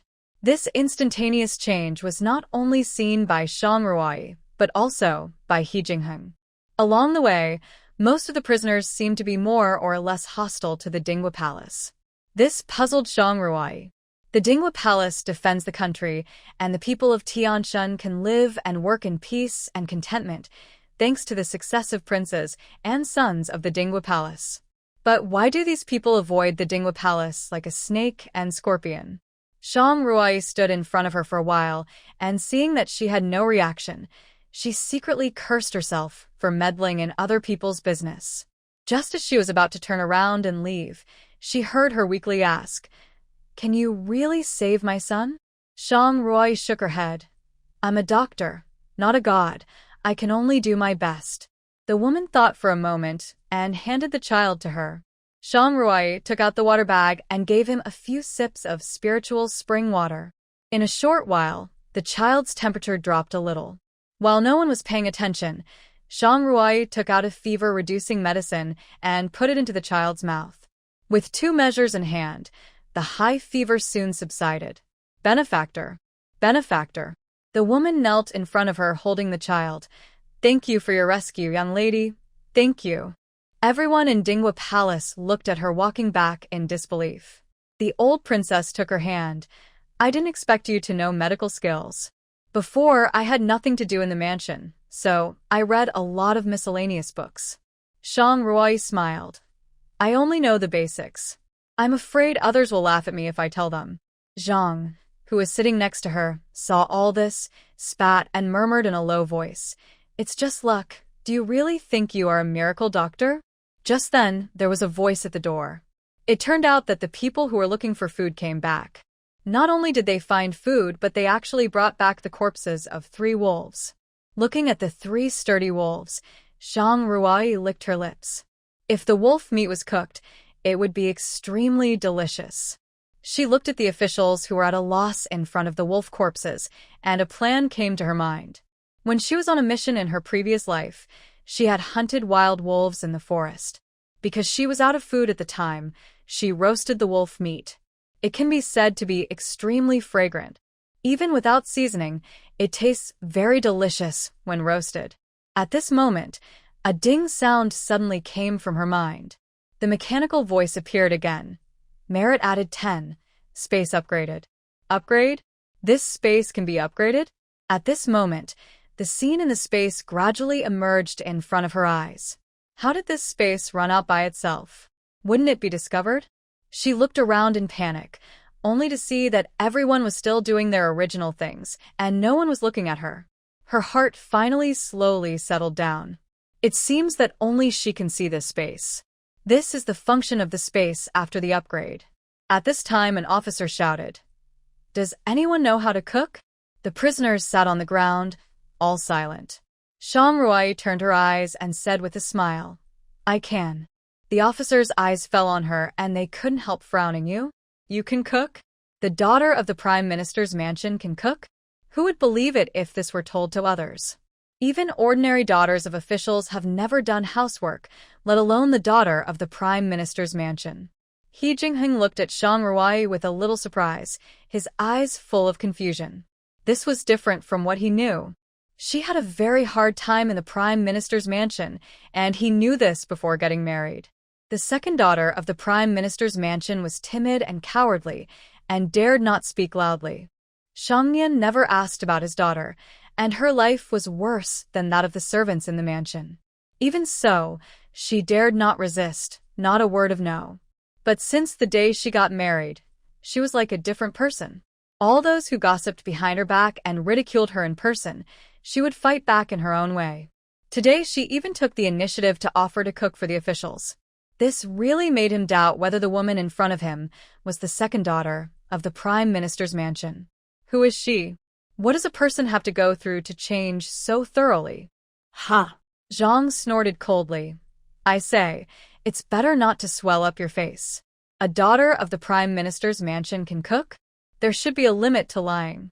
She glanced at Shang Ruai and said disdainfully, "Don't anger the officials because of the bad taste, and drag down our He family." He Ningen walked to Zhang's side. Although he didn't like what she said, he didn't stop her. After all, he didn't like Shang Ruai very much. Originally, he could live his life safely with the title of a prince, but because of Shang Ruai's father, his life was ruined, and his son's life was ruined. Shang Ruai glanced at Zhang indifferently. It's not for my second aunt to eat. The officials didn't say anything. Why are you in a hurry? Isn't it because I'm afraid that you will implicate our He family? Haven't you made us miserable enough? Zhang said angrily. If I had known that you would do such a thing, our He family would never let you, a jinx, into the house. Whether you can enter the house or not, it is not up to my second aunt to decide, nor can I decide it myself. Shang Ruai rolled her eyes. At least, I'm not marrying your son. You. Zhang was about to retort, but she heard the impatient voice of the official. Hey, from the He family, can you really cook? Shang Ruai nodded. It requires a lot of dry firewood. She walked forward and raised her hand in front of the official. What for? Sir, how can I cook with shackles on? Shang Ruai smiled and said, Are you afraid that I will run away? It was impossible to run away. The official looked at her and said coldly, I tell you, don't have any bad ideas. If you dare to run, the knife in my hand has no eyes. He opened the shackles on her hands. Shang Ruai moved her sore wrists and stretched out her hand to the official again. What are you doing again? A knife. How can you cut meat without a knife? The officer took out a dagger from his and handed it to her. Shang Ruai looked at the sharp blade, and He Jingheng discovered that the moment Shang Ruai held the knife, her temperament changed drastically. The whole person was like a sharp blade out of its sheath, radiating with edge. She took the knife and peeled off the wolf's skin very skillfully. She looked so skillful, as if she was a butcher who often did this. In a short moment, 3 complete wolf skins were peeled off. Alas, what a pity! This wolf skin can't be sold at a high price. If it is such a complete tiger skin, it will definitely sell for a high price. The officer smiled and said, I didn't expect you to have such a skill. He Jingheng looked at the complete wolf skin, and his eyes became very dangerous. This clean and neat knife technique is impossible to achieve without more than 10 years of skill. These wolf skins are all bloodstained, so we'd better deal with them quickly to avoid attracting wild beasts. An officer looked at the dense forest ahead and said in a deep voice, In addition to wild wolves, there are many other wild beasts in this dense forest. If we attract lions and tigers, none of us will be able to escape. Okay. 2 officers stepped forward and wanted to throw away the wolf skin. Shang Ruai suddenly said, Sir, I will deal with this wolf skin later. And the internal organs I will throw them away later. She pointed to the blood on the wolf's skin. There was no water source along the way. My hands got dirty, and there was no place to wash. After all, my hands are dirty. The officers nodded when they heard her say this. That's great. They were just too lazy to do it. Shang Ruai processed the wolf meat, and the officers had already brought back a lot of dry firewood. The wolf was roasted on the fire. After a while, the rich aroma of meat wafted over. The officers couldn't help but salivate. Are there any seasonings? Just a little salt. He took out a small porcelain bottle, which contained fine salt. You know, salt has been extremely precious since ancient times. Especially fine salt, which is rarely circulated in the market, and only those royal relatives and dignitaries can enjoy it. Ordinary people can only buy some coarse salt, but even coarse salt is not affordable for everyone. Use it sparingly. The chief official came closer. These salts are very precious. Shang Ruai nodded. Of course. She pinched the salt grains with her fingers and sprinkled them evenly on the meat. After roasting for a while, the wolf meat was cooked. Everyone present couldn't stop swallowing their saliva. Shang Ruai handed over the knife and was about to leave when she heard the chief official call her. Hey, besides barbecue, can you cook other dishes? Yes. He tore off a wolf leg and threw it over. From now on, you will cook for us. Okay. Shang Ruai looked at the wolf leg in her hand. A triumphant smile appeared on the corner of her lips. She knew that few people would refuse her cooking skills, and now taking over their stomachs was the first step she had taken. When the other prisoners saw that she actually had a wolf leg in her hand, their eyes lit up. They didn't expect that helping the officials to cook would be so well rewarded. A woman stood up and said flatteringly, Sir, I can cook too. Huh. Why didn't you say you could when you asked just now? You are very active when you see the wolf leg. I hate people like you the most. Get out of the way. The woman's face turned pale, and she quickly squatted on the ground. Shang Ruai handed the wolf leg to Qin. Mom, tear the meat. Let's share it. Okay. After walking for a whole day, they only had one steamed bun. With the spiritual spring water, they could hold on physically. But for people like them who ate delicacies from land and sea for every meal, it was undoubtedly torture. Moreover, the aroma of the meat was so tempting that people could not stop drooling. Qin tore the meat. The wolf leg looked big, but there were so many people in the He family that each person could only get a bite. When it was given to the second room of the He family, Zhang snorted coldly. Can this wolf meat be eaten? It won't make us sick, will it? While saying this, her eyes were fixed on the wolf meat in Shang Ruai's hand, swallowing her saliva constantly. Shang Ruai curled the corners of her lips slightly, waiting for her to say this. Since second aunt despises the food I cook, then forget it. My cooking skills are really not good, and I can't compare with the chefs in your prince's mansion. In this case, you and second uncle should not eat it. After that, she turned around and left, without even looking back, and went straight to the third room. The people in the second room didn't expect her to leave so easily. They were all dumbfounded. Zhang hurriedly said, It's all here. How can you take it away? You are so disgusted with it. I'm sure you will feel uncomfortable after eating it, so why bother? Shang Ruai shook the wolf meat in her hand, walked to the front of the third room, and said with a smile, Third uncle, third aunt, do you dislike it? Before the two of them spoke, He Jingshi stepped forward and took the wolf meat. It's made by my sister-in-law. I'm sure it will taste good. Thank you. When the two men heard their sons say this, they stopped talking. They had been running all the way and were actually very hungry. Although Lin was dissatisfied with Shi Shengri, she was not a fool. On the road of exile, physical strength was the most important thing. Originally, they were very averse to wolf meat. After all, it was a wild beast, but now it was a very rare thing to have meat to eat. As a result, they were stunned after taking the first bite. They didn't expect that the wolf meat would be so delicious after being roasted. They couldn't help but eat it in big mouthfuls. The people in the second house were drooling. He Ningen said in a deep voice, It's all your fault. They have already delivered it. What else did you have to fight for? Now there is nothing, and we can only watch here.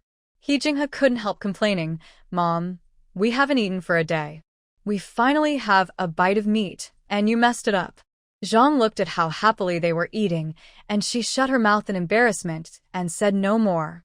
But her eyes looked at Shang Ruai even more gloomily. The little girl actually dared to trick her. She was now sure that Shang Ruai was just waving the meat in front of her on purpose, and had no intention of giving it to their second room. Shang Ruai handed the last bit of wolf meat to He Jingheng. Eat. He Jingheng had already smelled the aroma of wolf meat. Thinking that his extremely picky grandmother ate it with relish, the taste of the barbecue must be good. Thank you. Shang Ruai said nothing, turned around and walked towards the pile of wolf skins. Sir, I'll throw this wolf skin away. The officials were eating happily, and they didn't even turn their heads. They waved their hands and let her do it herself. Shang Ruai left the ruined temple with the wolf skin. When there was no one around, she entered the space with the wolf skin. She washed the wolf skin in the spring water and hung it in the space.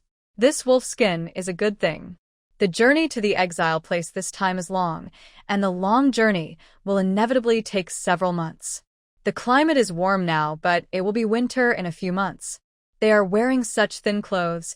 I am afraid they will be frozen to death before they reach the exile place. He looked at the fields in the space. The seedlings are growing. She was thankful again that on the second day after this space appeared, she asked her servants to buy a lot of seeds for her. Although she had never farmed in her previous life, she had seen pigs run, even if she had never eaten pork.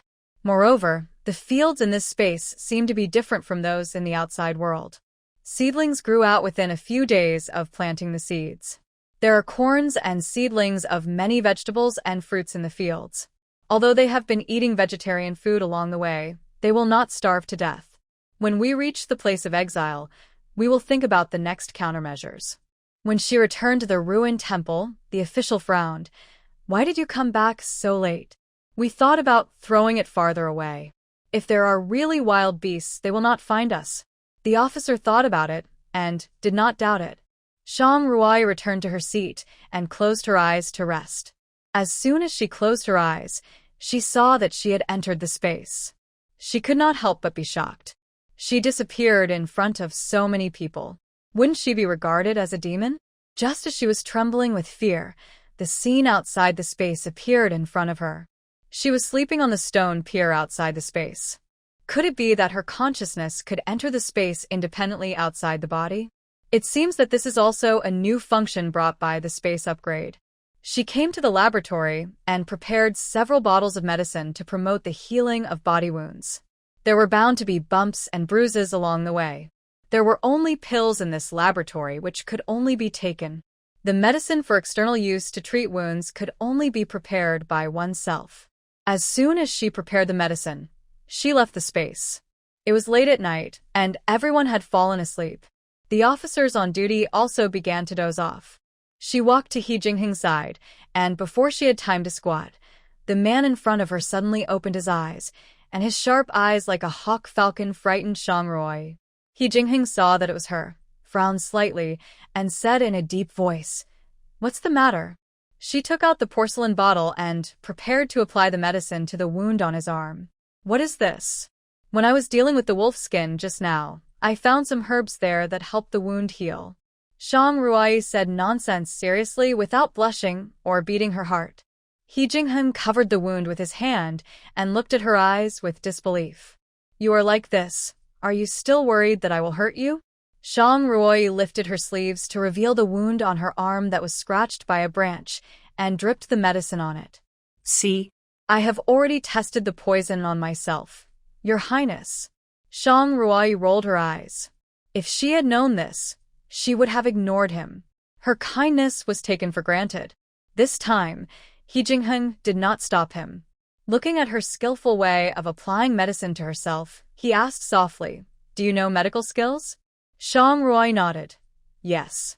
Not only does he know, but he is also proficient in it. She looked at He Jingheng's hesitant look and smiled. "You don't want to ask. How can you, a lady from a prime minister's family, know medical skills?" Such a stupid question. He Jingheng touched his nose and said nothing.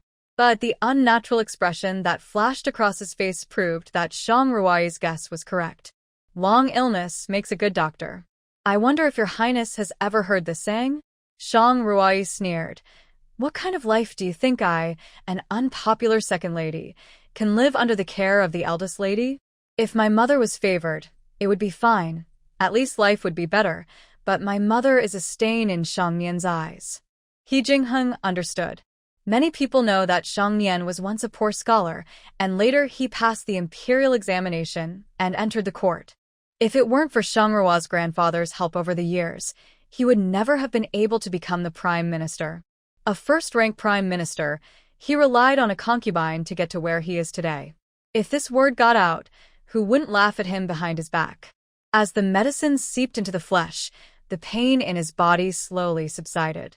He Jingheng looked at the porcelain bottle in her hand and couldn't help but doubt.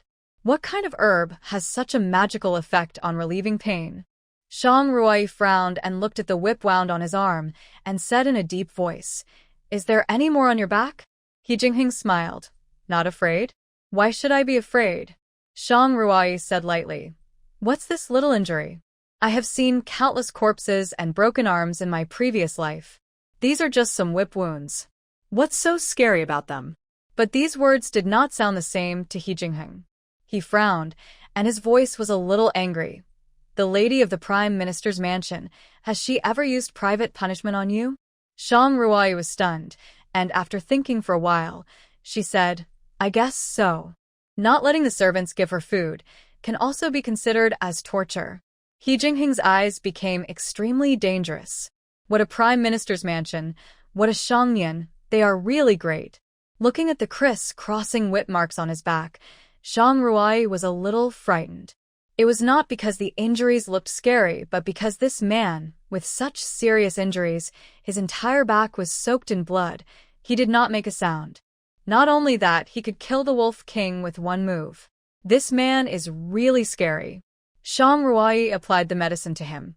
The medicine was clear and cool. He Jingheng felt that the wound was not so painful instantly. "What kind of herbal juice is this?" Shang Ruai smiled and said, "It's an exclusive secret recipe, passed down to girls, not boys." He Jingheng. He felt that he had asked this question unnecessarily. She put her hand on the knee of his left leg, exerted a little force, and heard a painful groan from his mouth. "What for?" He Jingheng suddenly grabbed her wrist. Beads of sweat dripped from his forehead. Was this woman taking revenge on him? "Your leg hasn't healed yet after the first break, and it's broken again.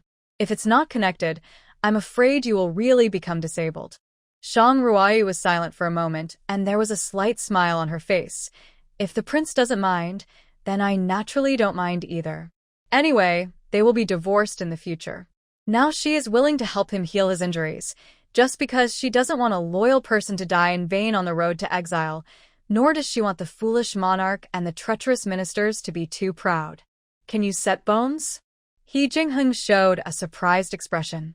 "I can, but my technique is not good. If I hurt the prince, don't blame me." She whispered. "It hurts a little, but the prince has to bear it." She held his leg with one hand and his knee with the other hand. With a click, the leg bone that had been dislocated and broken was connected. He Jingheng raised his eyebrows slightly. Didn't he say it was painful? He didn't even feel the pain and connected it. She still said that her technique was not good? There are too many mysteries about this woman. The next morning, as soon as the city gate was opened, they were escorted by the officials to the city gate.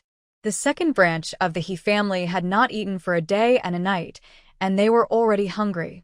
They had to travel at dawn and they felt dizzy. Although the old princess didn't like Zhang, she still loved her son, grandson, and granddaughter-in-law.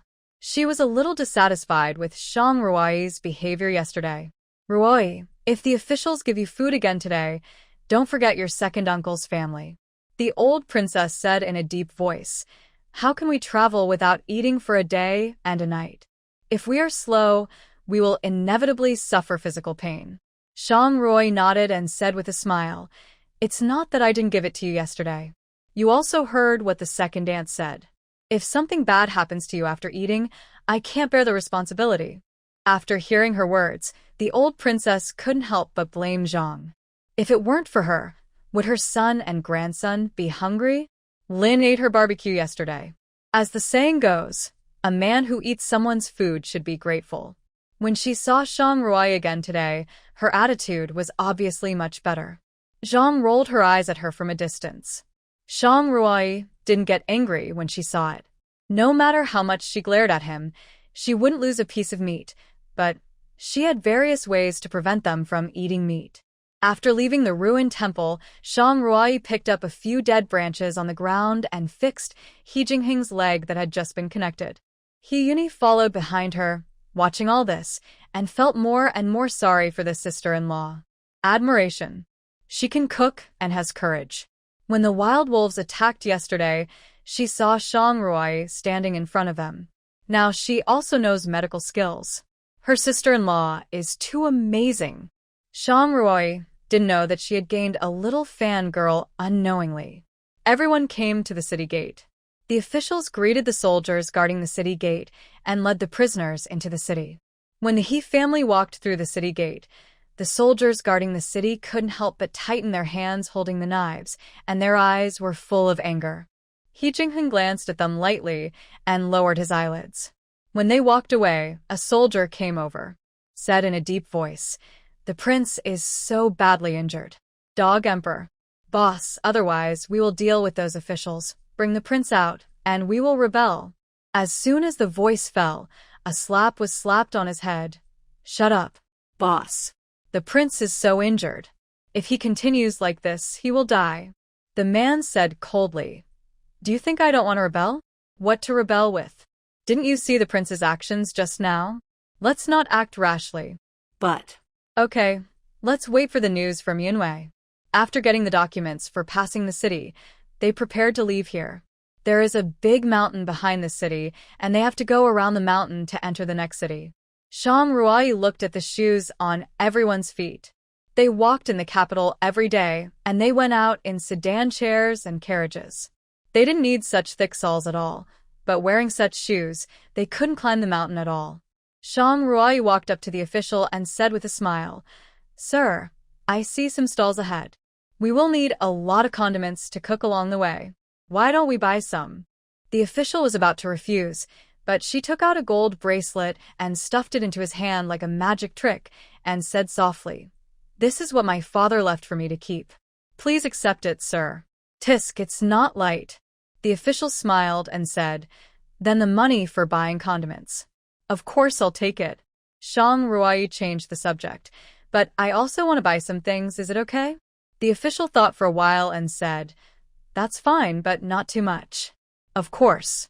The official helped her unlock the shackles, handed her a robe, and asked her to put it on to cover the prison uniform. "You have 1 stick of incense." Upon hearing this, Zhang Ruai hurried to the market in the city.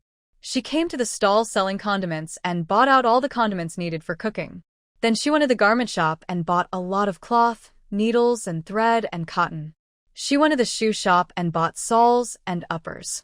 She went to the seed shop and bought a lot of vegetable and fruit seeds, ready to plant them in the space to increase the variety of fruits and vegetables. When passing by a bun stall, she bought a lot of meat buns. She looked at a large bag of things and put them all into an alley. When no one was around, she put them all into the space, leaving only the condiments and a small package.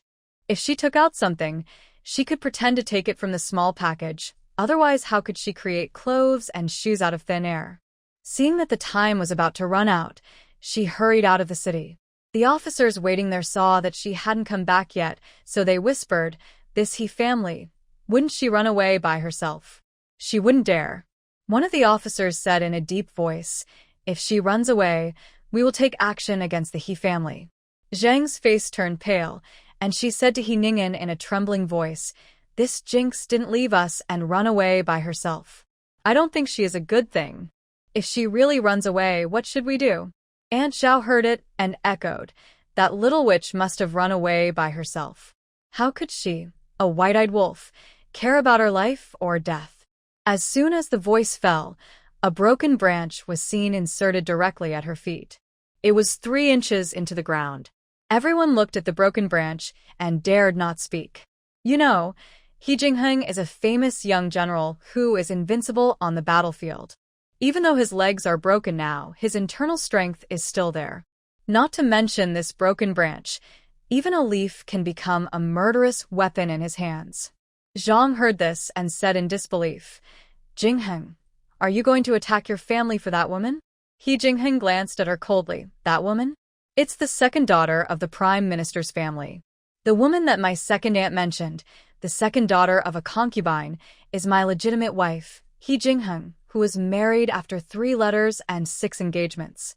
How could she be so unbearable in my second aunt's mouth? Humph, if it weren't for her father, how could we have fallen to this point today? Zhang said coldly, we're the most prosperous family besides the royal family. After Zhang's words fell, everyone in the He family fell into deep thought. Yes, their Dinghua Palace is the most powerful family besides the royal family. Not to mention the bloodline and status. Just from the strength, the Dinghua Palace has 80,000 troops. Just based on this point, the emperor will not be able to sleep at night. Yes, it is the most prosperous family. The emperor must get rid of those who are too successful.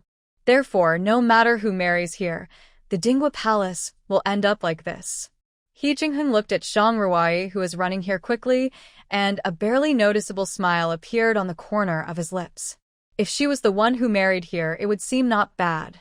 Shang Ruai opened the package and handed it to the official for inspection. No problem. The official threw the package to her. Just the right time.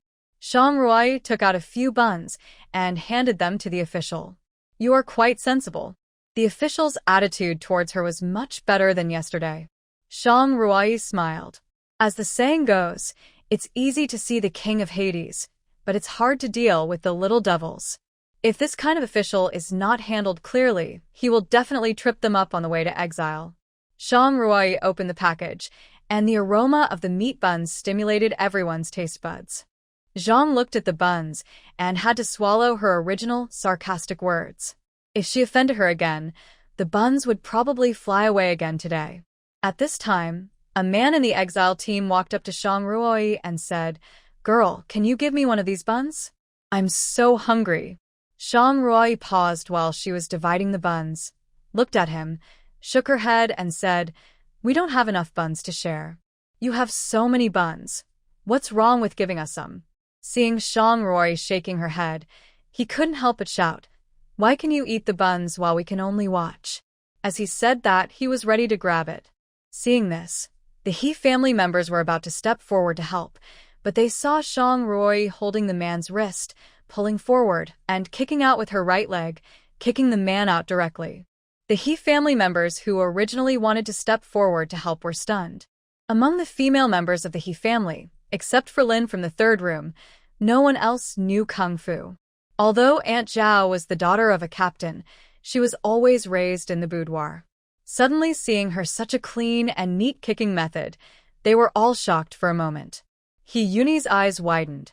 I didn't expect her sister-in-law's Kung Fu to be so powerful. I really don't know what can be difficult for her.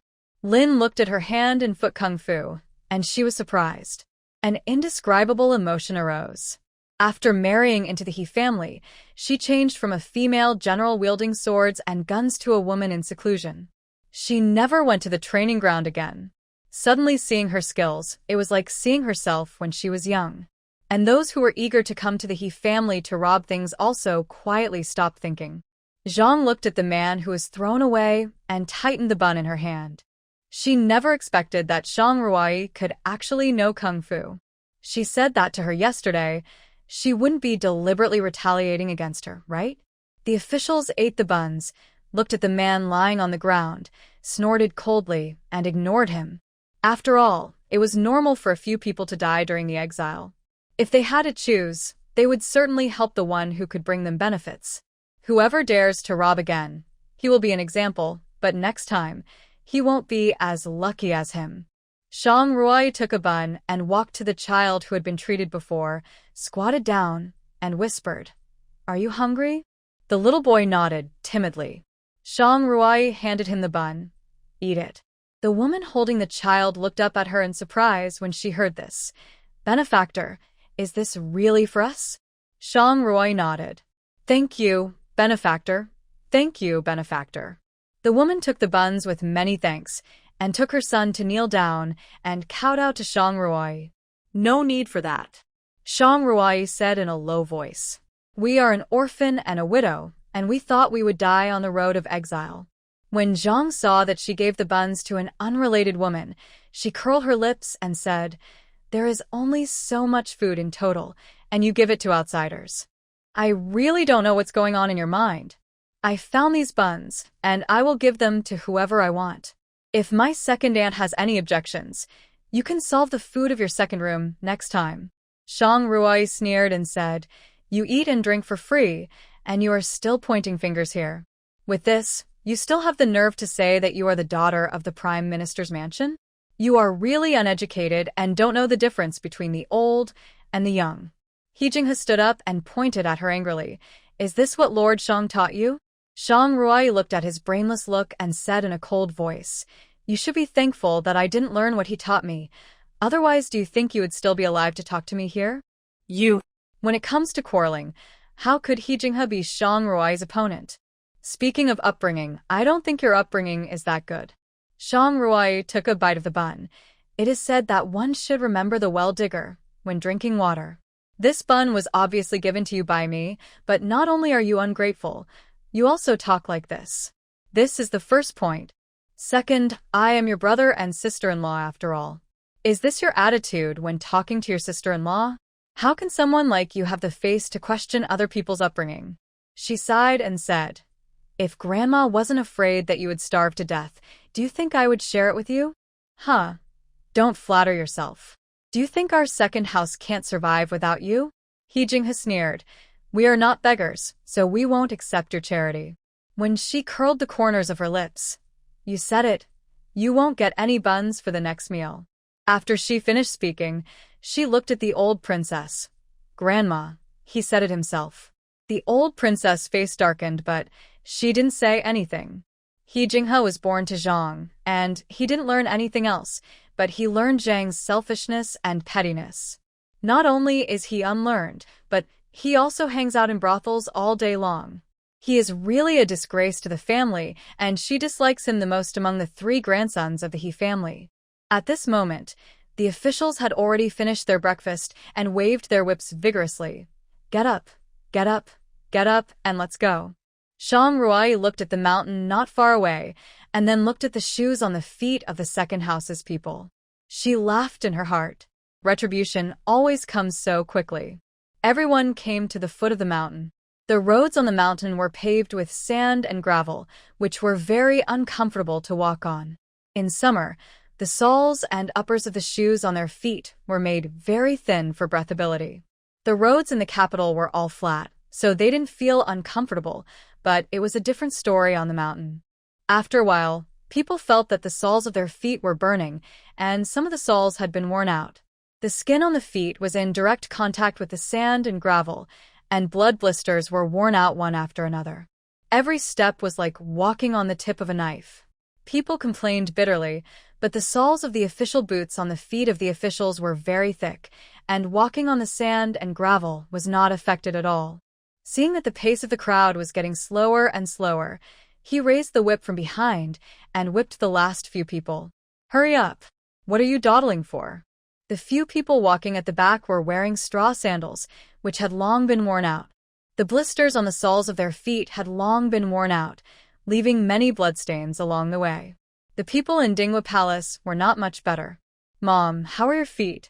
Qin supported the old princess and asked softly. The old princess' face was pale. Although there were no blisters, the sand and stones hurt her feet, and now her feet were burning with pain.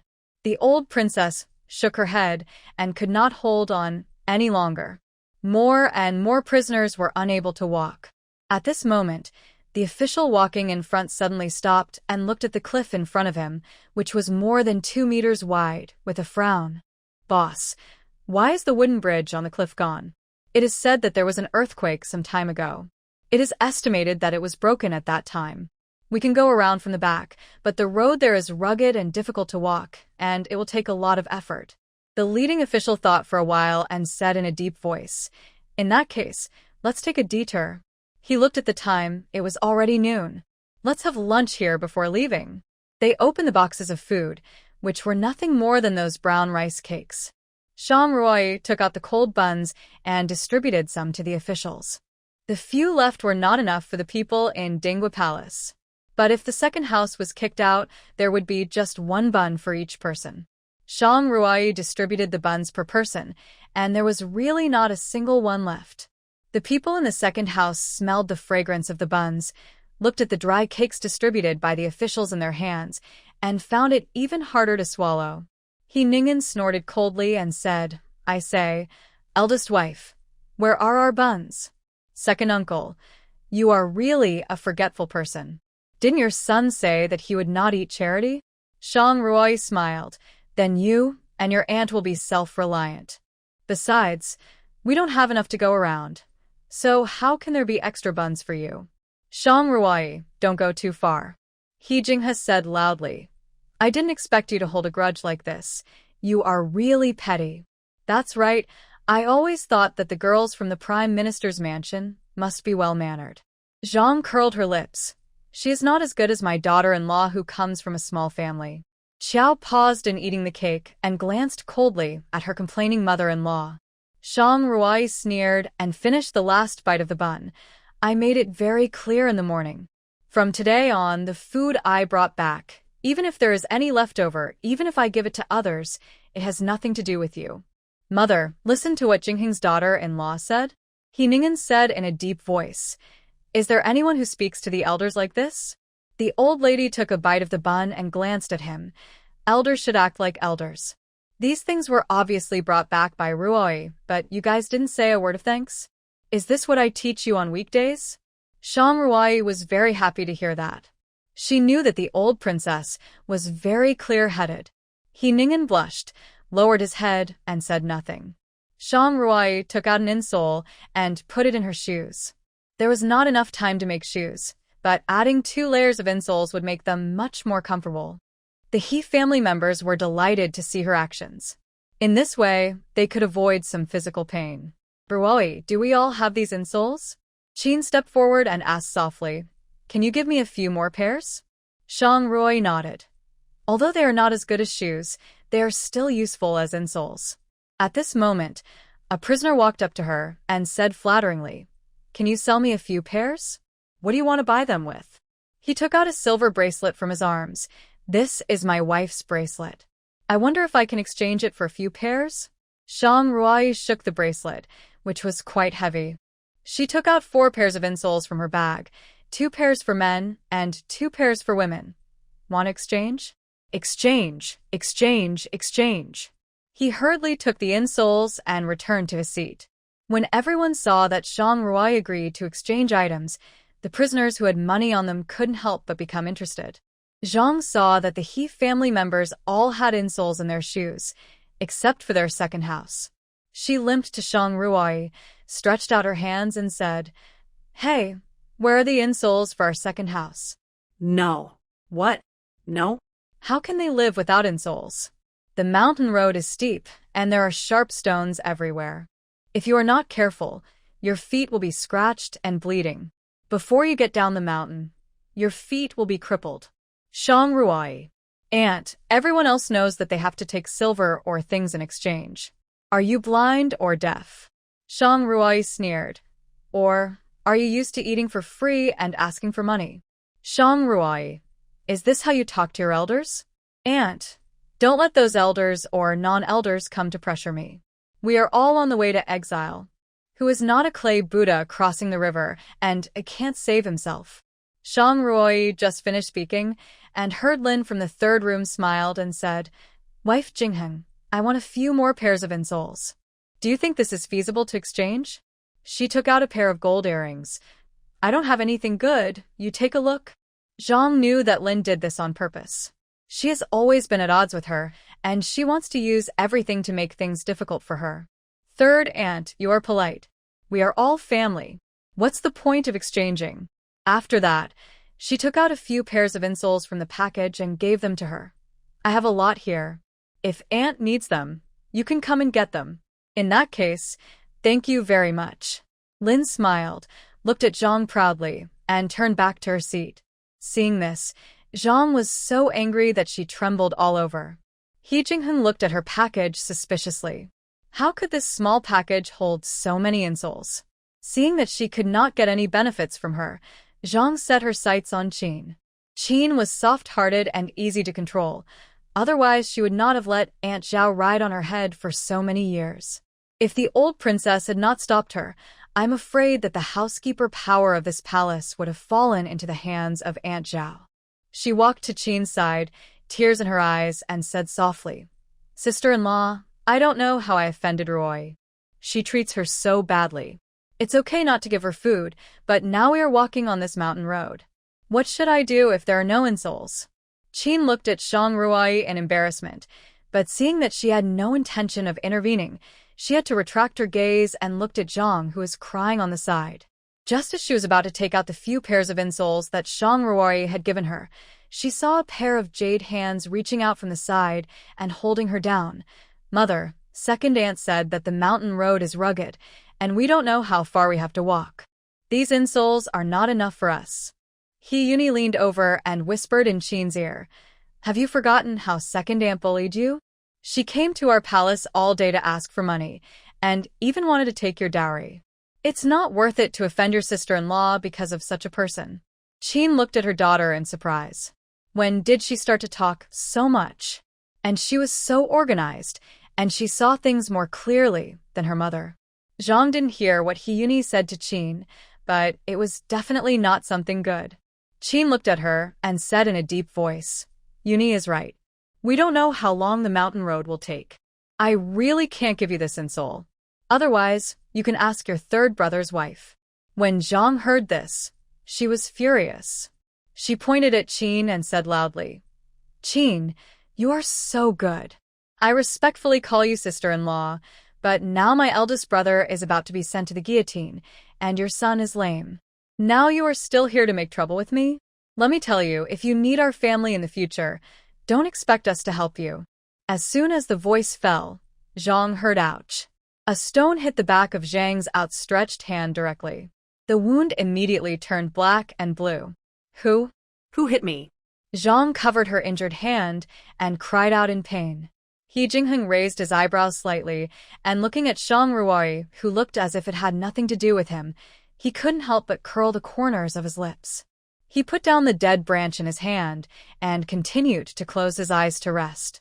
Not only did Zhang fail to get the insole, but she also hurt her hand. When she returned to her seat, she looked at her daughter-in-law Qiao Yanxin, who was silently eating a cake beside her, and said, "Yanxin, can't you cook?" Qiao Yanxin shook her head, "No." "Huh. Look at you. You are not a lady from a wealthy family. You are from a small family. How come you can't even cook?" Zhang rolled her eyes at her and said, "If you knew how to cook, Zhang Ruai wouldn't have taken away all the limelight. Helping the officials to cook, there are so many benefits. It was actually taken away by that little witch." Qiao Yanxin hung her head and said nothing. Since her marriage, Zhang has always used her background to belittle her. If she had not been accidentally hooked with He Jinghe's belt at that time, making people think that she was having a secret meeting with He Jinghe, she would not have married that ignorant man who visited brothels all day long, even if she had never married. "Okay, say less. Don't be embarrassed." He Ningen said in a deep voice, "Do you have any hidden silver? Go buy a few pairs." Hearing this, Zhang hurried to the side and said loudly, "Where do I have silver?" The house was searched so suddenly. Can I predict it? He Jinghe looked at Qiao Yanxin. "Do you have silver?" Qiao Yanxin shook her head. "No." Zhang secretly touched her underwear and felt relieved that the money she had hidden was still there. The house was searched suddenly, and she only hid some of her jewelry that was easy to hide in her underwear as a life-saving money. It was only the second day, and she had to take it out now. What would be left when they arrived at the place of exile? Zhang Ruai saw all her movements. It seemed that her second aunt and her second uncle were not on the same page. The rest was over, and a new journey began. Those who changed to new insoles felt a lot more relaxed than in the morning. At least their feet didn't hurt anymore. Zhang and the others were in a worse situation, as they felt a piercing pain in their feet after walking a short distance. Gradually falling behind, The police saw that they were walking too slowly and directly raised their whips and whipped them. Hurry up. If you don't leave, I'll whip you to death. At this moment, Zhang was extremely regretful. If she had known, she would not have saved the money. Along the way, Zhang almost fainted from the pain in her feet and the pain from the whip on her body. Boss, it's getting dark and the mountain road is not easy to walk on. Let's stay here. The leading officer nodded and said, it's the only way. But we have run out of supplies. A young officer carrying a box said, the cakes and steamed buns in it are gone. Originally, they were only enough to get us down the mountain. Now that we have taken a detour, the supplies are not enough. It will take at least a day to get down the mountain. We can only see if there is any food in the mountains. But the mountain road is not easy to walk on, and we have to watch the prisoners. Who will find food? The leading man looked at the people in Dingwa Palace, stepped forward and said, do you guys know what food to eat? Shang Ruai nodded. Yes. Very good, you go find some food in the mountains. The leading man said in a deep voice, don't think about playing tricks. If you dare to run, I will kill all of you He family members. He pointed at Shang Ruai, He Jinghe and He Jingshi and said, come back quickly after you find it. If it's too late, you will have a hard time. How could He Jingshi and He Jinghe know what food looks like when it is raw? The two looked at each other and then set their sights on Shang Ruai. Shang Ruai nodded. Okay. She looked at the terrain and walked towards the direction of the dense trees. Seeing this, the He brothers had no choice but to follow behind. He Jinghe thought to himself that he would have to find more food later. When the officials were in a good mood, they might be able to give some to their second family. It would be best if they could hunt a pheasant or something and have some meat and soup. He Jingshi looked at the various plants in the woods with a blank face. Which ones were edible and which were grasses? How could he tell? Shang Ruai walked in front and picked a lot of mushrooms on the ground. She was lucky. These wild mushrooms were not poisonous. And there were so many of them. She picked them all and threw most of them into the space, to be dried into mushrooms later and used in stews and stir-fries. The remaining mushrooms were thrown into the backpack borrowed from the officials. At this time, He Jinghe came forward and saw her picking mushrooms. Suddenly, he remembered that he had just seen mushrooms, so he hurried back to pick them. When she returned to the place where mushrooms grew, she was about to put all kinds of brightly colored mushrooms into the backpack, but she had an idea.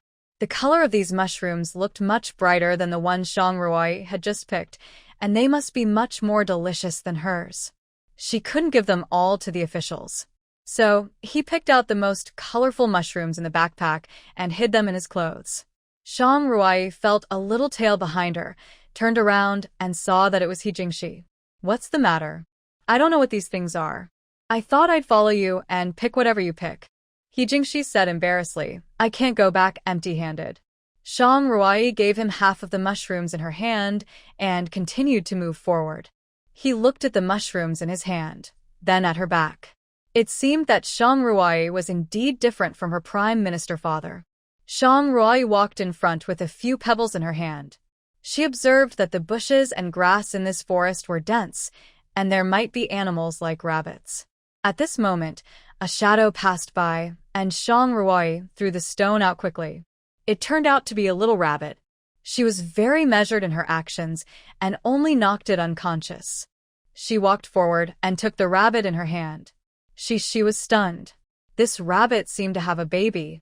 She touched her nose and took the rabbit into the space while no one was around. After walking forward for a while, a pheasant flew into her sight.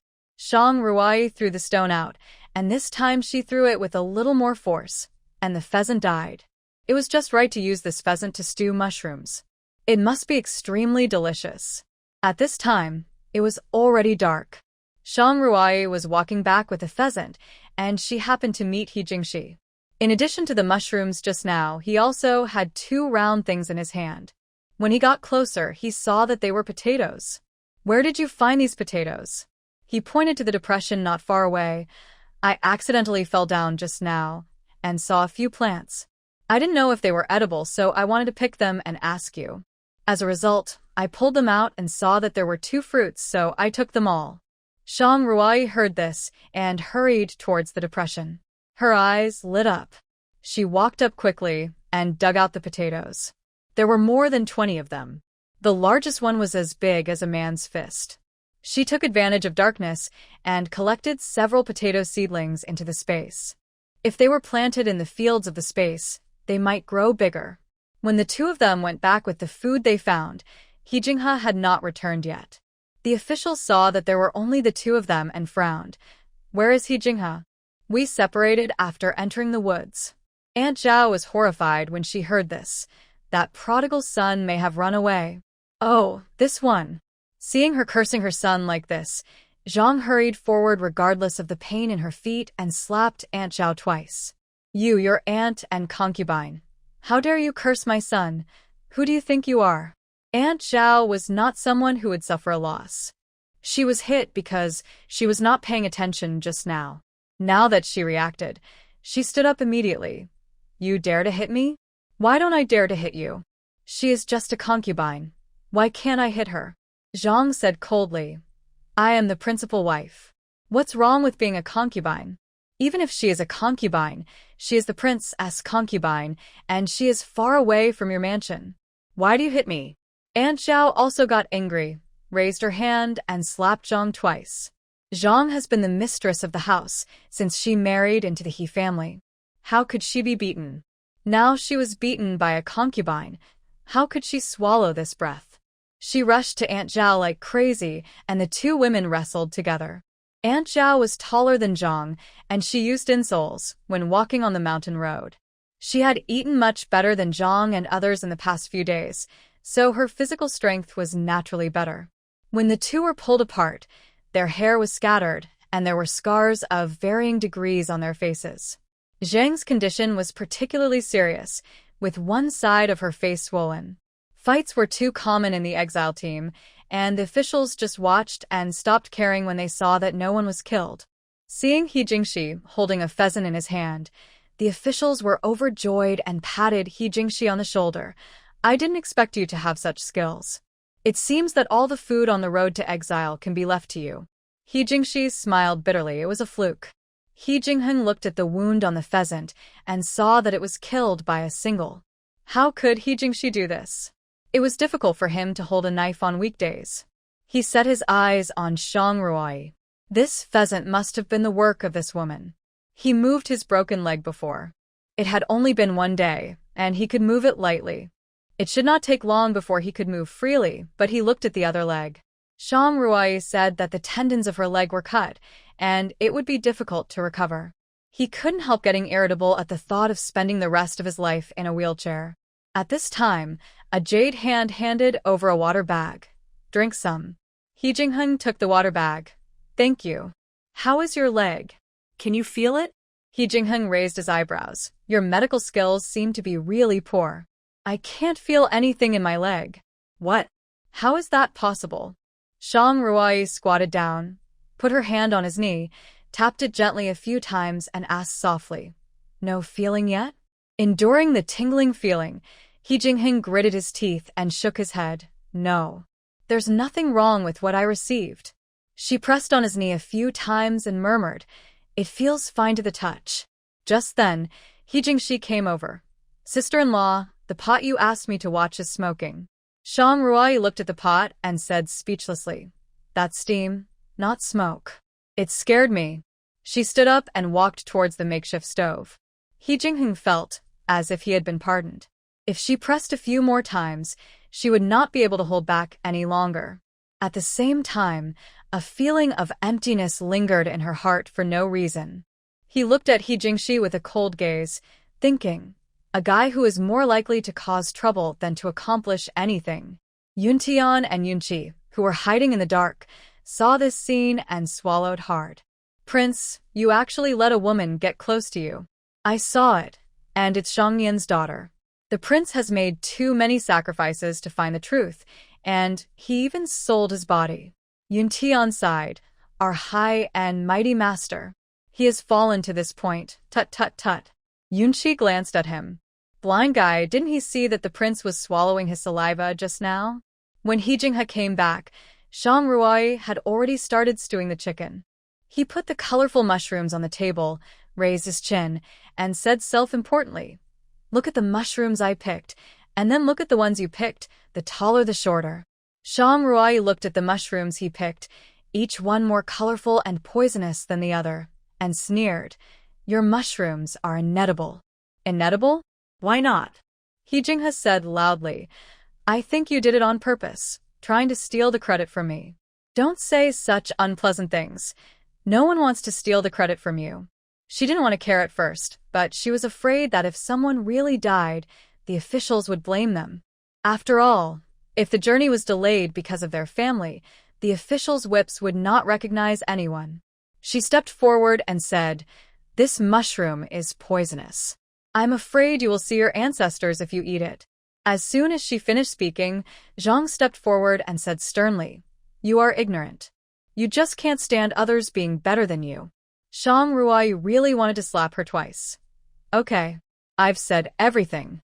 If you don't listen, there's nothing I can do." Zhang looked at the mushrooms her son had picked. It seemed that she had never eaten such bright ones. "Son, it's not that I doubt you. I don't know if this thing can be eaten. Why don't you let your wife taste it first?" He Jinghe couldn't make up his mind for a while after hearing Zhang Ruai's words. Now Zhang's words made his eyes light up. That's right. Wouldn't it be better to let Xiao test the poison? If she ate it and nothing happened, it means that the mushroom is edible. Xiao Yanxin sat aside and listened to the conversation between the two. I really didn't expect that the mother and son would have such a vicious mind. After a while, He Jinghe came over with mushrooms. "Yanxin, these are the mushrooms I picked, try them." Xiao Yanxin picked one out of the bunch. "This is it." He Jinghe looked at the red mushroom in her hand and nodded. The color was quite bright, and he thought it would be possible to test it. He never expected that in his bag full of mushrooms, only this red mushroom was non-toxic. Xiao Yanxi knew these mushrooms, so she took the only one that was not poisonous. With the permission of the official, He Jinghe added spring water to the broken clay pot he picked up and prepared to cook the mushrooms. Zhang Ruai was busy in front of the stove, and soon the aroma of chicken mushrooms floated out. The prisoners had been walking all day and were very hungry, but they had no supplies. They drooled at the smell of the chicken soup. The young official walked to the stove with a smile on his face. "I'm in for a treat tonight. I didn't expect your cooking skills are so good." Zhang Ruai smiled. "Thank you for not minding me, gentlemen. How can my cooking skills be considered good enough?" He Jingheng frowned as he looked at the officer circling around Zhang Ruai. He picked up a stone from the ground and threw it at his head. The stone, with internal force, hit him on the forehead. Ouch! "It hurts." Where did the stone come from? He looked around. The prisoners were all sitting there, and there was no sign of fighting. At this time, the leading officer came over, looked at his head, and glanced at He Jingheng with a subtle look in his eyes. "Boss, there is some evil force in this place. How come a stone flew over out of thin air?" "What evil force? Is it because you don't have a brain?" He kicked him. "Come here." Whose wife dares to think about it? Is he tired of living or what? The Dinghua Palace is in decline. It can be said that it has been uprooted, but the people in Dinghua Palace have not been sentenced to beheading. They're just exiled. As long as people are alive, they may turn the tide. Especially the people in Dinghua Palace. He doesn't believe that a general who once commanded 1,000,000 troops would be defeated so easily. This is also the reason why His Royal Highness the Crown Prince specifically instructed to make them suffer on the way to exile, but he gave them some convenience from time to time. As the aroma of chicken mushrooms became stronger and stronger, everyone's gluttony was aroused. He Jinghe kept urging Xiao to cook the mushrooms quickly. Xiao boiled the water in the clay pot and threw in only her own mushroom. "What's wrong with you? Why are you only cooking one?" Zhang pinched her arm fiercely. "Why, don't you want to bring our share?" Xiao Yanxin tried hard to hold back her tears and whispered, "The clay pot is too small. If I cook too much, I don't know when I can finish it. I'll cook mine first and taste it. If it's good, I'll continue cooking." "Humph, that's better." Zhang glared at her, turned and left. Xiao Yanxin clenched her fists and kept telling herself to be patient, just be patient. Shang Ruai brought the chicken and mushrooms to the officials. She wanted to take the roasted potatoes from the fire back to share with the He family, but unexpectedly the leading official whispered, "I see there's still some chicken soup in the pot. You can take it and share it." Shang Ruai's eyes lit up. In that case, she could add a little more spiritual spring water to it, boil a big pot, and give each person a bowl. After she boiled the chicken soup, she washed the clay pot she picked up and filled it with soup. Just in time, everyone in the He family had eaten it. She took out the potatoes, and the fragrant roasted potatoes made people salivate. Even the officials who had just eaten their fill ordered another roasted potato each. "Your cooking skills are really good." The leading official smiled and said, "It's not worse than the Taiangxianglu in the capital." Seeing that her cooking skills had conquered these officials, Shang Rui knew that the time was ripe, and she smiled and said, "Sir Zhang, I have a request." "You say." "When I cook for you in the future, can I also make some of our dishes as well? It will definitely not delay our journey. My grandmother is old and in poor health. If she gets sick again, it may really delay our journey. In Tianshan, if one fails to arrive at the place of exile on time, not only the prisoners will be punished, but the officials will also be implicated." "Okay, but you have to find the ingredients yourself." "Don't worry." I didn't expect that this woman would dare to negotiate with the officials. He Jingheng drank the chicken soup in his hand. Wow, the cooking skills are really good. Qiao Yinxin's mushrooms were cooked, and after eating, there was no reaction after waiting for a long time. He Jinghe felt relieved when he saw this. "Dad and Mom, these mushrooms are definitely not poisonous." Shang Ruai, that woman, just said that on purpose to scare us. He Ningen frowned slightly. He was a man and naturally didn't understand those things in the kitchen. He ate whatever the cook cooked every day, but the color of this mushroom was so bright that he really didn't dare to eat it. Qin drank chicken soup and ate baked potatoes. She sighed, "I never thought these things were so delicious before." He nodded. "Yes, but it's also because my sister-in-law has good skills to make such simple ingredients so delicious." The other prisoners couldn't help but envy the He family for being able to eat such delicious food. It would be great if they could become a member of the He family. The woman who accepted the food from Shang Ruai before seemed to have made some decision. She looked at her firmly. The next moment, she walked to Shang Ruai with her child in her arms and knelt at her feet with a plop. "Madam, I am willing to be your servant, and I only ask you to give me some food. But I don't lack servants, and there is nothing I need to take care of now. A helper is always needed along the way. I can do everything. Really, as long as you are willing to give me some food, I cannot eat, as long as I give my child a bite of food." She hugged her son tightly in her arms and said tearfully, "My child has suffered with me since he was born and has never had a full meal. Please be kind and take us in." Shang Ruai looked at her and sighed. "The child is innocent, that's all. My grandmother needs a servant to take care of her, so you can stay." The woman was overjoyed when she heard this. "Thank you, madam. Thank you, madam." Shang Ruai took out 2 baked potatoes and gave them to her. "There is no chicken soup. Have this." "Thank you, madam." "Don't call me madam, just call me mother." The word madam sounded very old to her ears. When the woman heard it, she hurriedly said, "I know, young madam." Shang Ruai. Since then, Aunt Li and her son Fuzi have officially become a member of the He family. After Aunt Li came, Qin and Lin from the 3rd room felt a lot more relaxed. After all, they were the ones who took care of them these days. Qin walked to Shang Ruai and asked in a low voice, "Ruai, can we eat the food? There are so many people in our family, and now Aunt Li and her son are here. After all, food is the most scarce thing along the way." "Mom, don't worry about food." Shang Ruai looked at the food in the space and knew that there would be no problem in feeding the whole family. At this moment, 2 wails were heard suddenly. "Ouch! Ouch! It hurts! It hurts so much!" Zhang covered her stomach, her face was pale, and beads of sweat were all over her head. The other wails came from Qiao Yanxin. "Jinghe! Jinghe! What happened to you?" "Jinghe?" It turned out that Zhang and He Jinghe had eaten poisonous mushrooms and were now poisoned. Zhang ate less, so except for the pain, At least she was still conscious. But He Jingheng fainted because he ate too much. The officials heard the voice and hurried over. What's going on? Sir, my mother-in-law and husband became like this after eating mushrooms. Xiao Yanxin had tear marks on her face, and she looked shocked and scared. It's good that they didn't die directly from eating poisonous mushrooms. The officials sneered. Whether you can survive depends on fate. We don't have an antidote. The officer ignored her and turned away. Shang Ruai curled her lips, lay down directly, closed her eyes, and rested.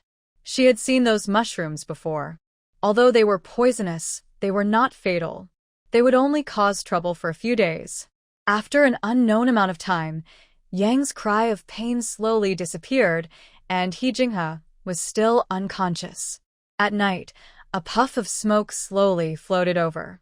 Shang Ruai suddenly opened her eyes. Smoke. Just as she was about to get up, she heard a familiar sound of footsteps. This sound seemed to have been heard in the palace. It was the two guards beside He Jingheng. Prince. Two deep voices sounded. What's the matter?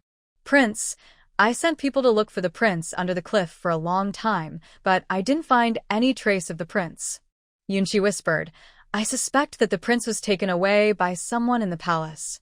He Jingheng shook his head when he heard this. No, if he was taken away by someone in the palace, according to the emperor's personality, he would behead him immediately and announce it to the world.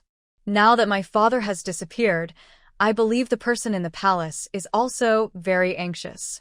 Prince, what should we do now? Yuntian looked at his leg and took out a bottle of medicine powder. This is the medicine prepared for you by Dr. Wang. You can use it first, it can relieve the pain, and then Dr. Wang will come to help you set the bone. He Jingheng looked at the porcelain bottle. Tell him that he doesn't need to come, this leg will heal soon. Recover? How is that possible? By the way, Prince, what about Shangnian's daughter? Do you want me to give it to her? Yunqi made a killing gesture on his neck. Shang Ruai couldn't help rolling her eyes even when she was pretending to sleep. The voice belonged to that rascal named Yunqi. He prayed that he would not be able to catch him, otherwise he would be finished. No need. He Jingheng glanced at the unconscious Shang Ruai, and his tone was unnoticeably gentle. Don't touch her. Yes. You have a conscience. Shang Ruai is going to reward him with some spiritual spring water tomorrow morning. Thinking of the spiritual spring water, she suddenly remembered that she had picked potatoes and threw them casually in the space. She hadn't planted them yet, and she didn't know whether the seedlings had died or not. When her consciousness entered the space, she suddenly found that not only did the potato seedlings not wilt, but even the potatoes looked fresher and bigger. Could it be that this space also has the function of preserving freshness? She planted the potatoes in the ground and took a look at the previous crops. The corn stalks had grown to a height of one person in the past few days. I believe that they will produce corn soon. If they really produce corn, she won't have to worry about food on this journey. At this time, Shang Ruoi in the space suddenly felt a chill on her back, as if a danger was approaching them. At this time, outside the space, a tiger was staring at the group of people in the woods. Shang Ruai looked through the space and happened to meet the tiger's sight. Suddenly, her clothes were soaked with sweat. In the past life, she used guns to deal with such a highly aggressive beast. Even in close combat, she had to have a weapon in her hand. Killing a tiger with bare hands only existed in water margin. But now, except for her, everyone was hit by the smoke, and there was only one He Jingheng left, and one was half disabled. The fighting power of tigers and wolves is fundamentally different. Otherwise, why don't wolves become the king of beasts? A tiger fighting a group of wolves is not a legend. Shang Ruai walked out of the space consciously, opened her eyes, and looked vigilantly at the depths of the dense forest. He Jingheng looked at Shang Ruai, and a flash of coldness flashed in his eyes. When did you wake up? Just now. She didn't look back, and her eyes were fixed on the dense forest. Did you see it? In fact, He Jingheng sensed the tiger's breath when it approached. Just as he was about to make a move, Shang Ruai opened her eyes. What? You know what I'm talking about. Is it just a small tiger? Is it worth your nervousness? Shang Ruai was delighted when she heard the words, and then she heard him say slowly, Of course, as long as I am not hurt. Then what you said is nonsense, right? Shang Rui finally realized what the phrase "men are unreliable" meant.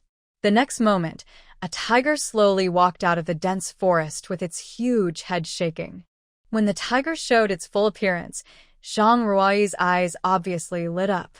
The body size of this tiger is obviously much larger than other tigers, and its whole body is snow white, and the patterns on its body are shining in the moonlight. So beautiful. If I can use it for myself. She narrowed her eyes slightly and said to He Jingheng with a hint of excitement, "Take care of yourself." After saying this, he went straight to the white tiger. The white tiger had been in this mountain for so many years and had never seen a human being so anxious to send itself into the tiger's mouth.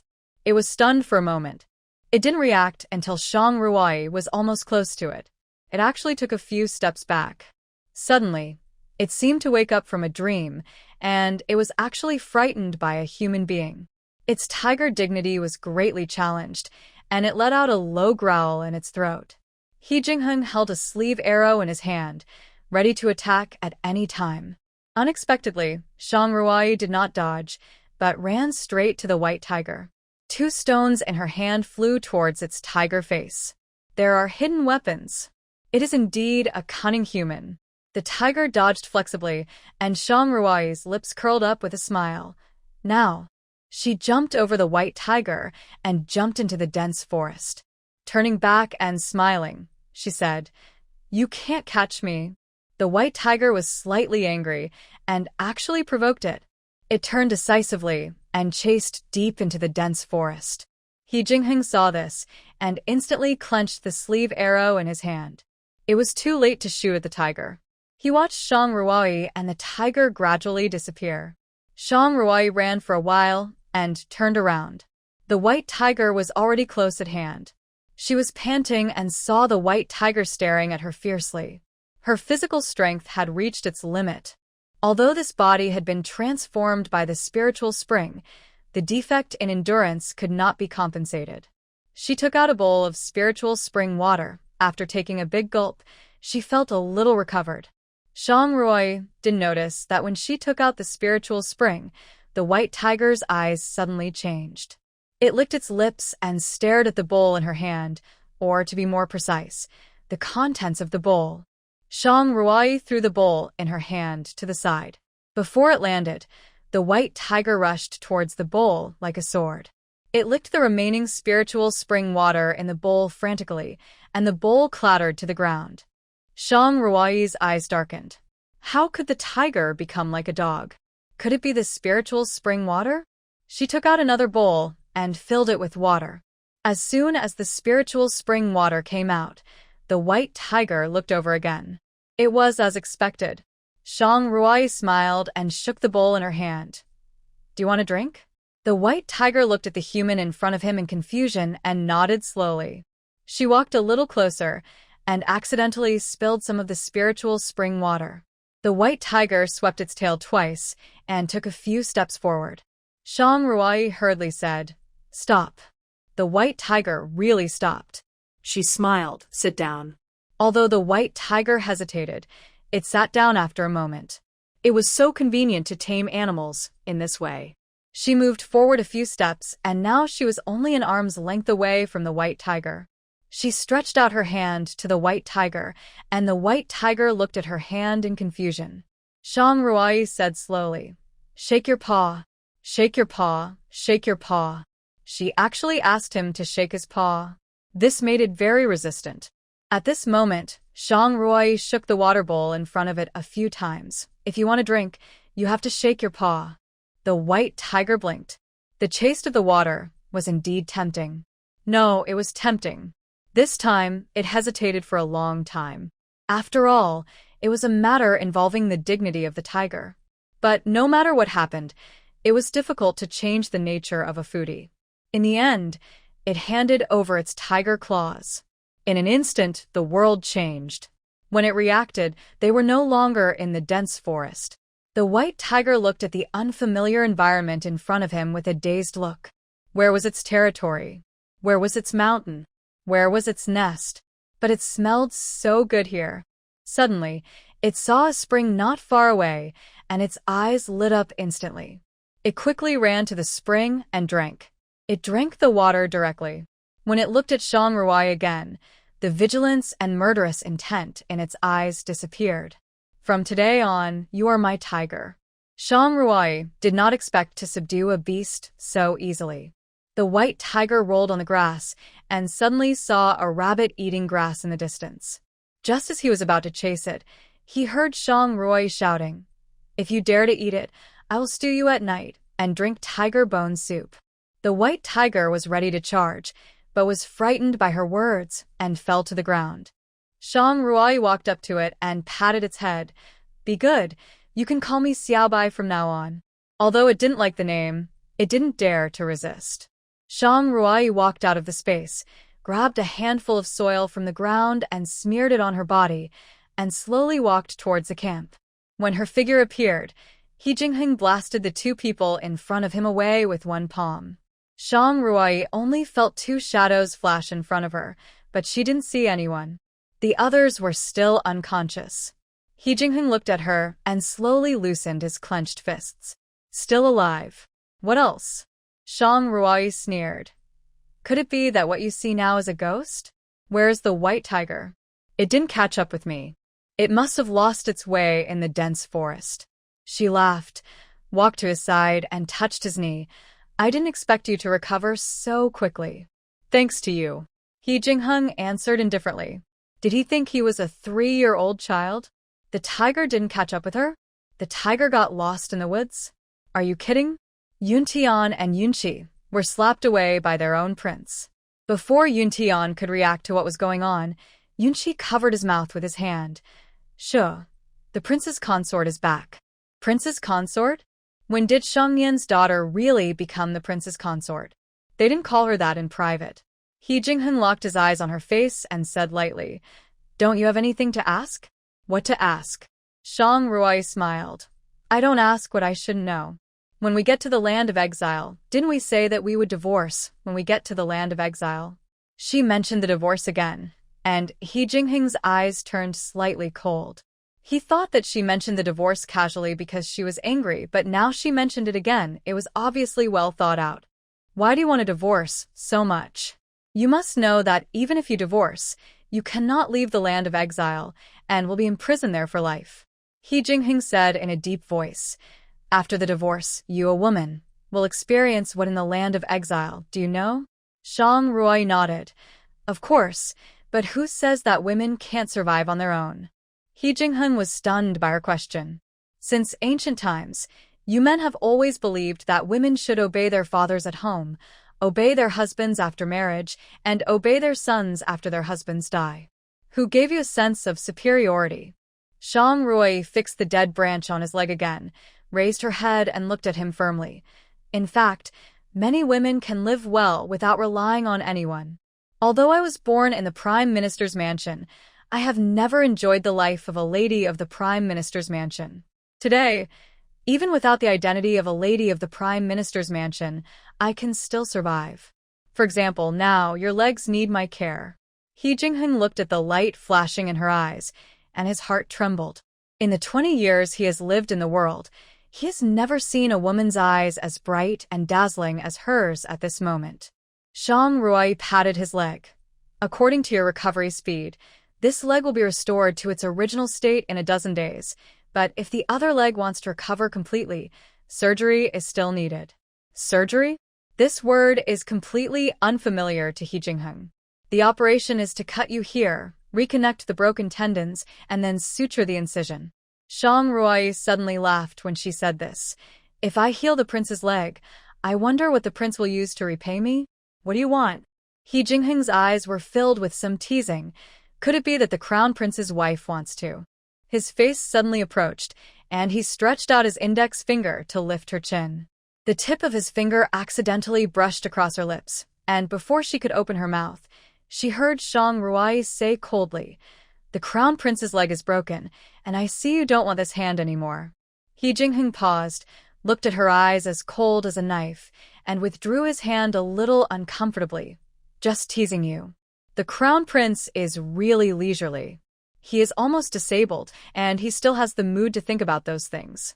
She stood up and looked down at him, feeling quite condescending. He Jingheng touched the tip of his nose and coughed lightly. Then tell me, what kind of reward do you want? Let's talk about it later. Shang Ruai returned to her seat without looking back and no longer looked at him. He Jingheng looked at her back and put his hand on his chest. Just now, his action was definitely not to tease her. As for why it was like this, he couldn't explain it clearly. He just stretched out his hand naturally. He has grown up, let alone teasing women. There are not many women who can make him look at them with open eyes. Yunqi, who was hiding in the distance, patted Yuntian on the head. Now you know why she is the prince's consort?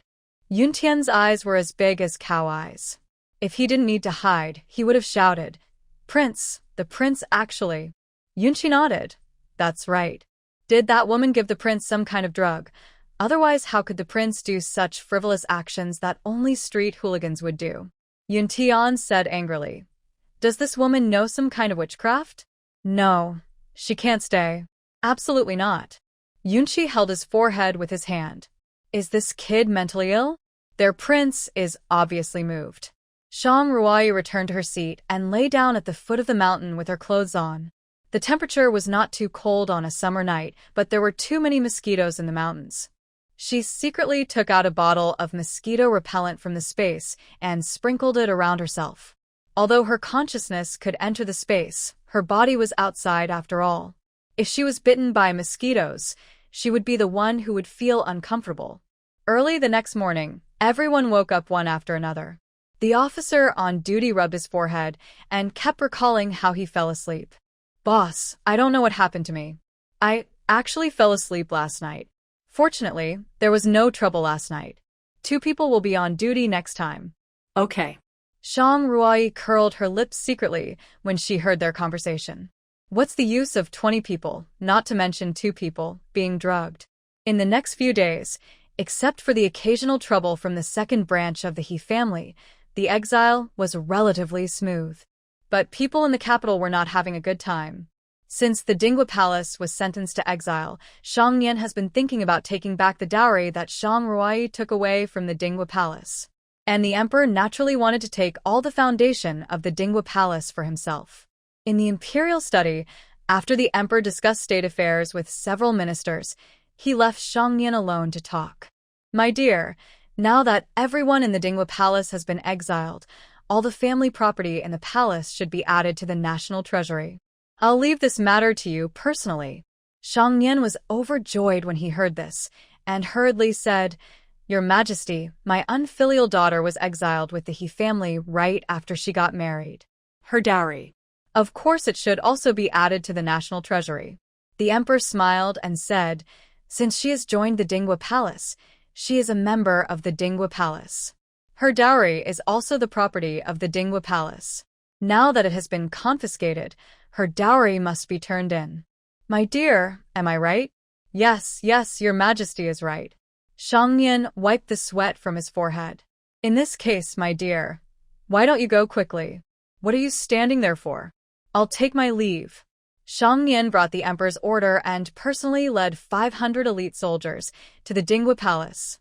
He stood in front of the Dingwa Palace with a drooping face and said to the leader of the imperial guards, The emperor said that all property will be put into the national treasury, leaving nothing behind. Yes. 500 elite soldiers rushed into the Dingwa Palace. They went around in a big circle, but except for some worthless ornaments in the palace, they didn't find even 1 or 2 taels of silver. The leader of the imperial guards reported the matter to Shang Nian. What? How is this possible? Shang Nian frowned. How could such a huge palace be empty? When they left, they were only wearing prisoner uniforms, so even if they hid some gold and silver, it was very limited. How could they empty the palace? I don't know. The leader of the imperial guards, Zhang Wei, thought for a while and said, There are 2 large warehouses in the backyard, but there is nothing in them except some empty boxes. Shang Nian came to the warehouse in the backyard, and it was exactly the same as Zhang Wei said. The box in the first warehouse was very familiar to Shang Nian, and there was a huge Shang character engraved on it. It was the box for Shang Ruai's dowry. In the other warehouse, there was not even a box. Originally, they wanted to let the world see how much wealth the Dingwa Palace had accumulated over the years, and let them know that the Dingwa Palace was not as clean as they thought, and it had done a lot of things to enrich themselves. Now, the whole palace was moved by someone unknown, and it was cleaner than a house raid. How could they implement their plan? What? In the imperial study, the emperor was shocked to hear the news. Nothing? Your Majesty, right now the Ding Palace is an empty palace. How is this possible? Is there a secret room or something? Shangyan shook his head. Your Majesty, Lord Zhang and I took the blueprints of the Ding Palace and checked the palace inside and out. There was nothing.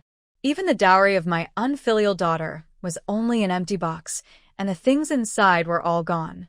Zhang Wei also hurriedly said, I have looked around the Ding Palace, and there are no signs of outsiders breaking in.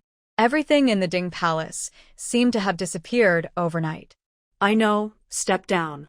The emperor sat on the dragon chair and rubbed his temples. Shangyan hesitated for a moment and whispered, When Lord Zhang and I left, many people saw that we had found nothing. Now people in the capital are crying out for justice for the Ding Palace, saying, What are you saying? The emperor slammed the table and said angrily, Speak quickly. They say that the Dingwa Palace is innocent, and that your Majesty has wronged the loyal and good people. Shangyan's voice became smaller and smaller as he spoke, because the emperor's face became more and more ugly. How dare you? Everyone in the imperial study room knelt down with a plop. Your Majesty, please calm down. Your Majesty, someone must have spread these remarks to confuse the people. Shangyan said in a deep voice, The people who did these things must be the remnants of the Dingwa Palace, or the ministers who supported the Dingwa Palace in the court before. When Emperor Tianshun heard this, his face sank. What Shangyan said was exactly what he thought. Who knows? The money of the Dingwa Palace was also taken away by these people. If you hear such remarks again, no matter who it is, arrest them and punish them severely to serve as a warning to others. I obey your order. When Shangyan and Zhang Wei walked out of the imperial study, they happened to meet concubine Zhao and Crown Prince He Lingxing coming to pay respects to the emperor. Your humble servant pays homage to the Crown Prince and the concubine. No need to be polite. I heard that the Dingwa Palace was emptied. He Lingxing said in a deep voice. But is it true? Shangyan nodded. That's right. Not only that, there are many bad rumors circulating among the people. Your Majesty is worried about this matter. Upon hearing this, concubine Zhao whispered to He Lingxing, As the crown prince, you should share your father's worries. Your son understands. He Lingxing nodded and walked towards the imperial study. Shangyan was about to take his leave when he heard concubine Zhao say with a smile, I have always heard that the legitimate daughter of Prime Minister Shang is both talented and beautiful, gentle and virtuous. This palace has lived in the Deep Palace for a long time and is very bored. It would be great if she could come to this palace to accompany me when she is free. Shangyan was overjoyed when he heard this. What concubine Zhao said was nothing more than to let her daughter learn the palace etiquette in advance. In this way, the marriage between her daughter and the prince would be a piece of cake. It is my daughter's blessing to be by her side, Your Majesty. Shangyan said hurriedly, When I return home, I will let my daughter pack her bags and go to the palace. Shangyan returned to the Prime Minister's mansion and urged the servants to pack Shang Yufu's luggage. Master, what's the matter? The eldest lady hurried over from the backyard, watching the servants busy packing things, and asked in confusion, Why are you packing Yufu's luggage? Madam, great joy, great joy. Shangyan repeated concubine Zhao's words. Our Fuer's good days are coming. The eldest lady said excitedly, Really? After getting Shangyan's affirmation again, the eldest lady trotted to the backyard. Fuer. Shang Yufu was embroidering in the backyard at this time. Hearing the eldest lady's call, she put down the embroidery and was about to go out to take a look when the eldest lady rushed in. Mother, what's wrong? What happened? The eldest lady dismissed the servants in the room and closed the door. Fuer, your blessing is coming. What blessing? The prince. Shang Yufu's eyes lit up when she heard it. His Royal Highness the Crown Prince is going to choose a concubine? No, but this is more important than choosing a concubine. The eldest lady took Shang Yufu's hand and said excitedly, Concubine Zhao, she asked you to come to the palace to accompany her. Concubine Zhao? His Royal Highness the Crown Prince's biological mother. That's right. The eldest lady smiled and said, As long as you can please Concubine Zhao, the position of the Crown Prince's wife will belong to you. When the Crown Prince succeeds to the throne in the future, you will be the queen who rules the country. Our Shang family is finally going to have a queen. Shang Yufu's face lit up with joy. The Crown Prince was a handsome man, so she naturally liked him. She had always thought that her engagement with the Dingwa Palace could not be cancelled, and she would definitely marry the prince of the Dingwa Palace, He Jingheng.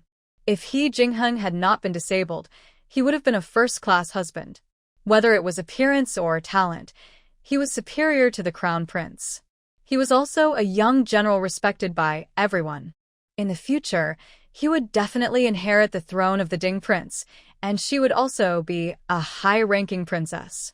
But bad luck, he turned out to be disabled, and the Dingwa Palace was exiled by the whole family.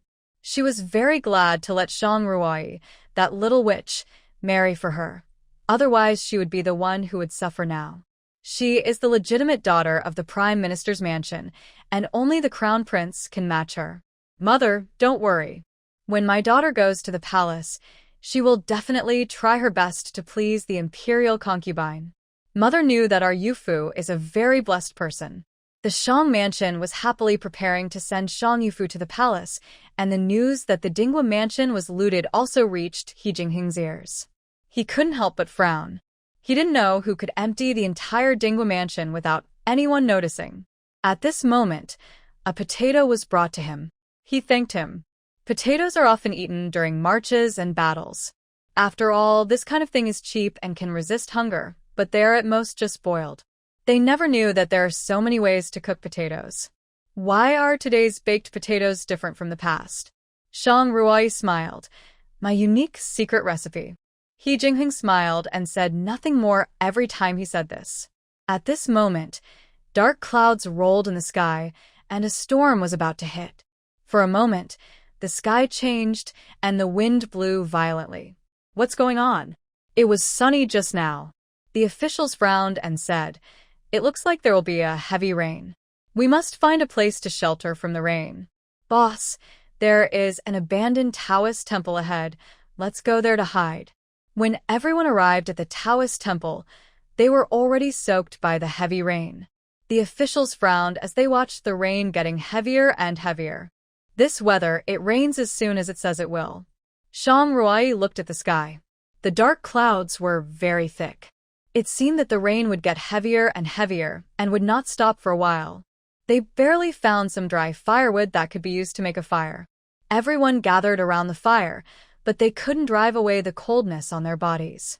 People began to sneeze constantly. The old princess was also caught in the rain.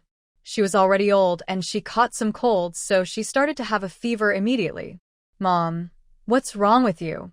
Qin found that the old princess was burning hot all over and said anxiously, Mom, you have a fever. Lin walked up and touched the old princess's forehead. It's so hot. The men of the He family surrounded the old princess, anxious, but there was nothing they could do. There are no medicinal materials right now. Mom's high fever won't go away. I'm afraid it's not good. He Ziyuan said in a deep voice. What he said was not good, which made people feel depressed. If you get sick in such an environment, you may be in danger of your life. Zhang was sitting not far away, and she didn't come forward, looking at the He family coldly. He Ningen was about to go over when she was held down by Zhang. They don't care about our life or death. Why are you going to join in the fun? These 2 days, she and her son He Jinghe were tortured to death by the poison, and the He family didn't come to see them, and they didn't share the food with them. It would be better if this old woman died, out of sight, out of mind, who made her always make things difficult for her. Shang Ruai stepped forward and put her hand on the old princess's pulse. The He family looked at each other. Could it be that she really knew medical skills? Zhang watched from a distance, curled her lips, and said, pretending. Grandmother caught a cold, and she was a little angry because of the fatigue in recent days. Several diseases broke out at the same time, which is why she is like this. Oh, what should I do? Mom, she will be okay. Shang Ruai frowned. The old princess's clothes were still wet, and the cold air entered her body. No medicine could help. At this time, He Qinian came to the crowd carrying He Jingheng. He pinched the old princess's wet clothes, and a surge of internal force emerged. In a moment, the old princess's clothes were dry. Shang Rui blinked. Awesome. Really awesome. She took out a white pill from the space and put it into the old princess' mouth while feeding her water. After pressing on the acupuncture points for a while, the temperature on her body gradually subsided. Boy, you actually know medical skills. Qin took her hand and said excitedly, That's great. That's really great. All the prisoners' eyes were focused on Shang Ruai. During the exile, the two most important things were food and doctors. Last time Fuzi's fever subsided, everyone thought it was a fluke. After all, in Tianshan, doctors were basically men. Once was a fluke, but twice was still a fluke. The old princess's fever subsided, obviously thanks to Shang Ruai. They all began to envy Aunt Li, who had taken refuge with the He family. At least her food and life were guaranteed. I wonder if it's too late to take refuge with her again now. The rain showed no sign of abating. Shang Ruai added another pot to the fire. When she bought the seasonings earlier, she bought a lot of. Shang Ruai boiled a big pot of soup, and the officials asked all the prisoners to drink a bowl to reduce the probability of getting sick, so as not to delay the progress. After all, they were in the place of exile, and they didn't care why they delayed the journey. After drinking the warm soup, everyone's body warmed up. They looked at Shang Ruai with a little gratitude. If she hadn't bought in advance, where would they get this water to drive away the cold? It was soon time for dinner. There were still some supplies left from the journey. It was raining so hard that they couldn't go outside to find food, so everyone ate multi-grain cakes today. Although the He family didn't eat delicacies during this period, most of them were fine grains. Food like multi-grain cakes was really hard to swallow. At this time, they sighed again that Shang Ruai's craftsmanship was really missed.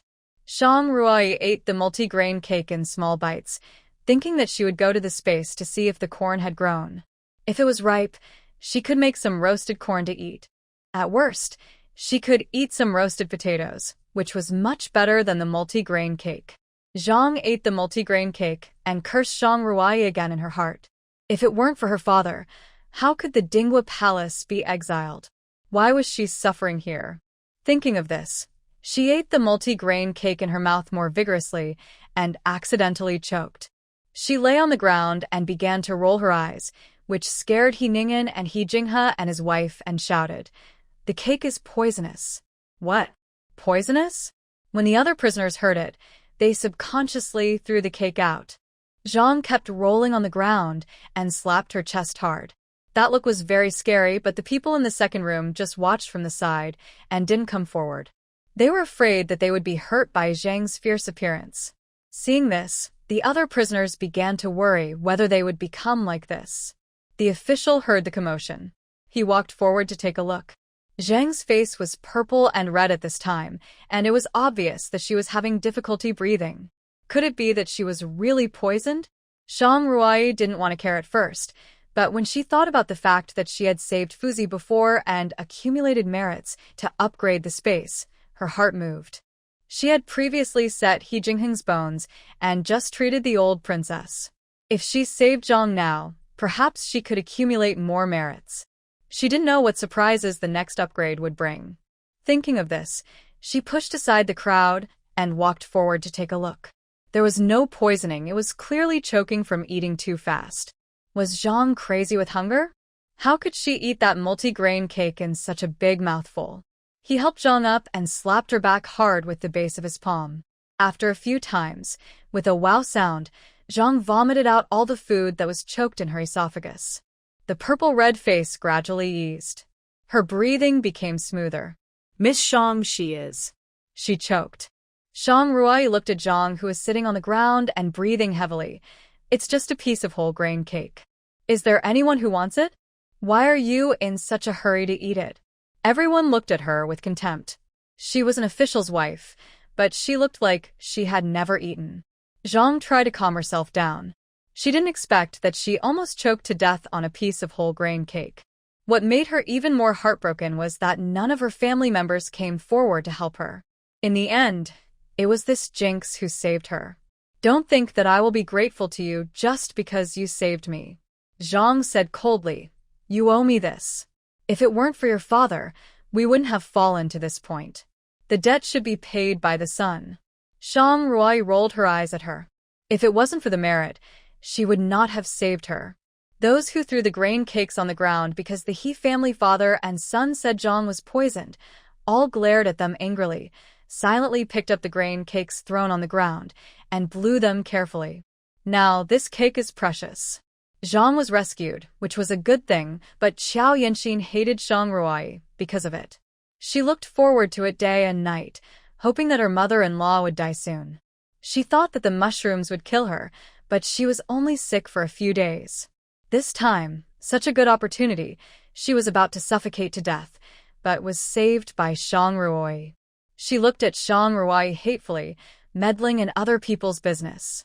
Zhang Ruai, who was roasting by the fire, felt a hateful gaze, and when she looked over, the gaze had disappeared. She couldn't help but frown. In her past and present lives, she was extremely sensitive to any gaze projected on her. Along the way, she didn't provoke anyone except the second house. Who else could want her life? The heavy rain fell for a day and a night, and there was still no sign of stopping. However, all their supplies had been eaten. Boss, what should we do? We don't have any dry food now. They were not afraid of starving, but they were worried that these prisoners would rebel. After all, if they were trapped in the mountains, the result would be starvation. If they rebelled, there might be a glimmer of hope. The rain doesn't mean to stop. Someone must go find food. Zhang, who looked at Zhang Ruai. She was the fastest in finding food here. It would be fine at other times, but now it was such a big storm. It sounded a bit inhumane to let her go out to find food while they, a group of grown men, were waiting in the Taoist temple. Besides, although the Dingwa Palace was investigated, the Xiangfu was still as glorious as before. He thought for a while and whispered, "Give me the raincoat." After He Jinghe was poisoned, Zhang Hu never asked him to find food again. After all, he couldn't even tell whether it was poisonous or not. No one dared to eat the food he found. He called He Jingxi, and He Jingxi stood up with a bitter face. How could he know what food he knew? Every time, it was Zhang Ruai who shared what he found with him so that he would not be scolded by the officials. In fact, he could not even tell the difference between wild vegetables and weeds. Zhang Ruai looked at He Jingxi's fearless look and suddenly began to worry whether the food tonight was poisonous. Sure enough, an hour later, Zhang Hu and He Jingxi came back with a bunch of things, either weeds or poisonous, and none of them were edible. When Zhang Ruai told them the results, the expressions on their faces were very interesting. There is no doubt that they will be hungry tonight. Some prisoners took out the grain cakes left over from yesterday. Due to the humid weather, the cakes were already somewhat rotten. They carefully picked off the mold spots on them and ate them in small bites. Xiao and others also took out grain cakes wrapped in handkerchiefs. There were many mold spots on them, and they could not swallow them at all. The officials did not even have a bite of grain cakes. Seeing this, Zhang Ruoi had to lie that she was going to the toilet. She ran to the foot of the mountain not far away in the rain and picked the corn that had already matured in the space. As she picked the corn, she said, "I wonder if I can gain some merit by not letting others go hungry." When everyone saw her returning to the temple with a bunch of corn, they were almost shocked. "Where did you find this corn?" Zhang Hu walked up and said in disbelief, "I haven't seen corn along the way." Zhang Ruai said nonchalantly, "I saw it on the way back, in that forest." She pointed to the dense forest outside the Taoist temple, and Zhang Hu nodded in understanding. So that's it. Only that dense forest he and He Jingxi had never been to, and he didn't expect there was corn in it. He Jingheng frowned when he saw this. When he came to hide from the rain before, He had already looked at the terrain outside, and there was no corn at all. It seems that she has a lot of secrets. After Shang Ruai roasted the corn and sent it to the officials, there was just one left for each person, so Aunt Li and Fuzi each got one. The aroma of roasted corn penetrated everyone's nose. They looked at the golden corn and kept swallowing their saliva. It smelled good. It smells so good. As soon as the corn was put into the mouth, a sweet taste filled the mouth. Roy, this corn is so delicious. Can you find that place? We can pick some more next time. Lin said in surprise. It's really better than any corn I've ever eaten. Before Lin joined the He family, her father brought back corn from the military camp several times, so she had eaten it. In Tianshan, only ordinary people would eat this kind of coarse grain. Shang Ruai shook her head and said, "The place where I picked it is gone, and all these corns have been picked back by me. As for the different taste that my aunt said, it is mostly because it grows in the mountains. Maybe it absorbs some spiritual energy from the world, so it tastes more delicious." As for the other people in the He family, except He Jingheng, they didn't even know what corn looked like. When Shang Ruai handed the corn to them, they didn't know where to start for a while, let alone compare the taste. Watching Lin eat, I realized that this kind of food is better to just chew it directly. Originally thought that it was just to temporarily fill their stomachs. Lin's words were a bit exaggerated, but when they took the first bite, they suddenly found that this food called corn was so delicious. One by one, they ate it up without caring about their noble image. The officials were also very surprised. They didn't expect that this corn was completely different from what they had eaten before. Zhang Hu smiled and said, "Speaking of which, you are really lucky. You can find food every time." Shang Ruai smiled and didn't say anything. Zhang was very jealous when she saw them eating so deliciously. She looked at Qiao Yanxi next to her and tapped her forehead with regret. "Useless thing. It's okay that your family background is poor. You can't cook and you don't know the food. It's better for our Jinghe to marry you than marry a peasant girl. You are really a waste." Qiao Yanxin lowered her head and looked at Shang Ruai with a strong hatred in her eyes. Why? Why did you marry He Jingheng? If it weren't for you, Zhang wouldn't treat me so badly." Feeling that snake-like gaze again, Shang Ruai frowned again. "Who is it?" On the second day, the long-lost sunshine finally appeared, and the officials hurriedly urged the prisoners to move on. It had rained for 2 consecutive days, and the mountain road was very muddy. It was supposed to take 1 hour to reach the post house, but it took a whole morning to get there. "Boss, what should we do? We have been delayed for 2 days. If we continue like this, they will definitely scold us when we get to the post house. Let alone the prisoners who are always hungry. Even we can't walk fast. The mountain road is difficult to walk on. Can we fly there?" Zhang Hu said coldly, "If they don't believe it, just walk there yourself." After walking for another half a day, they finally arrived at the post house. Shang Ruai and others had just walked into the post house when a familiar voice rang. "This prince has been waiting here for a long time." A man turned around and looked at everyone in Dinghua Palace with sarcasm in his eyes. "Why? Are you surprised to see this prince?" This person was none other than He Qing, the prince of Shaowang who opposed He Jingheng at the wedding banquet. "He Jingheng, have you fallen to the point where you need someone to carry you? I heard that your legs are completely disabled." He walked to He Jingheng and was about to pinch his legs when he heard He Jingheng say slowly, "He Qing, I see you don't want this hand anymore." He Qing's hand paused, and the next moment, he became even more angry. He didn't expect that He Jingheng would still be afraid of him even though he had become a disabled person. "How dare you, a sinner, talk to this prince like this?" He Qing said angrily. "Come on. Arrest him and give him 50 lashes. 50 lashes? Isn't this going to kill him?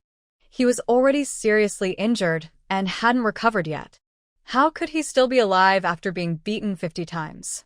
He Qing, after all, we both have the surname He, and you and Heng are our brothers.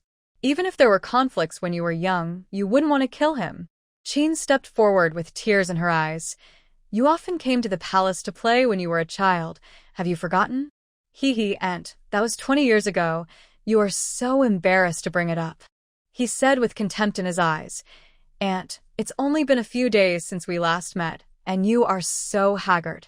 If you hadn't come forward, I would have thought you were someone's grandmother. You.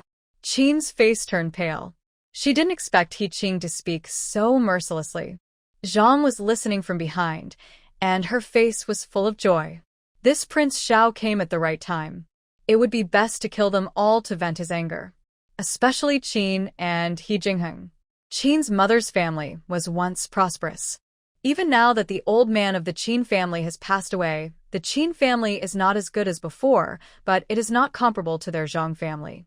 Qin married Prince Ding. Although she is not as favored as Aunt Zhao, her life is much better than hers. In addition, the old princess likes her, so Zhang has a lot of resentment towards her. Not to mention He Jingheng. Since He Jingheng was born, he has been the heir to the throne. He has made great achievements in the battlefields over the years. On the other hand, her son is not only ordinary in appearance, but also far from her in any aspect. In recent years, there must be people gossiping behind her back, and she can only pretend to be deaf and dumb. Now that there is such a good opportunity for revenge, Zhang is naturally very happy. He Qing looked at the women of the He family, who is the concubine of Shang Xiangye's family. On the day of the wedding, Shang Ruai was wearing a veil, and he did not see her face. Zhang heard this and was overjoyed. Finally, someone came to deal with this jinx. She quietly walked behind Shang Ruai and pushed her hard. Shang Ruai didn't notice and staggered when she was pushed. He Qing noticed her immediately. Are you the concubine's daughter of Shang Xiangye? He walked up to her and looked at her with a lewd look, then looked at He Jingheng beside him. I didn't expect that you are so lucky. Although you are a concubine's daughter, you are more beautiful than the top girl in Tianqiang Tower. Comparing her with the girls in the brothel, I thought she would be ashamed and angry. After all, every girl from a noble family would not want others to put her together with the girls in the brothel. But Shang Ruai's expression did not change at all. She just smiled and said, I didn't expect that Prince Xiao would like this.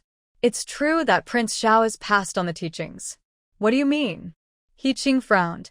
Slandering the royal family is a crime of aggravation. My father and mother are the most loving couple in the whole capital. Oh, so the prince doesn't know yet. Shang Ruai smiled and said, Isn't your mother the singer that Prince Xiao brought back from abroad? Originally, Prince Xiao's main wife had been decided, but he insisted on marrying your mother. But how could a legitimate daughter of a decent family share a husband with a lowly singer and dancer? She would rather become a nun than marry. Since then, no one is willing to marry their daughter into your family. After all, who is willing to pay respects to a singer all day long? Her voice was not small, and it can be said that everyone in the post station heard it clearly. When everyone heard it, they looked incredible. Princess Xiao was actually a singer? Such a thing has never been heard of before. So the Prince of Xiao was born to a singer? When they looked at He Qing again, they all looked down on him. You know, Tian Shun was very particular about status and position.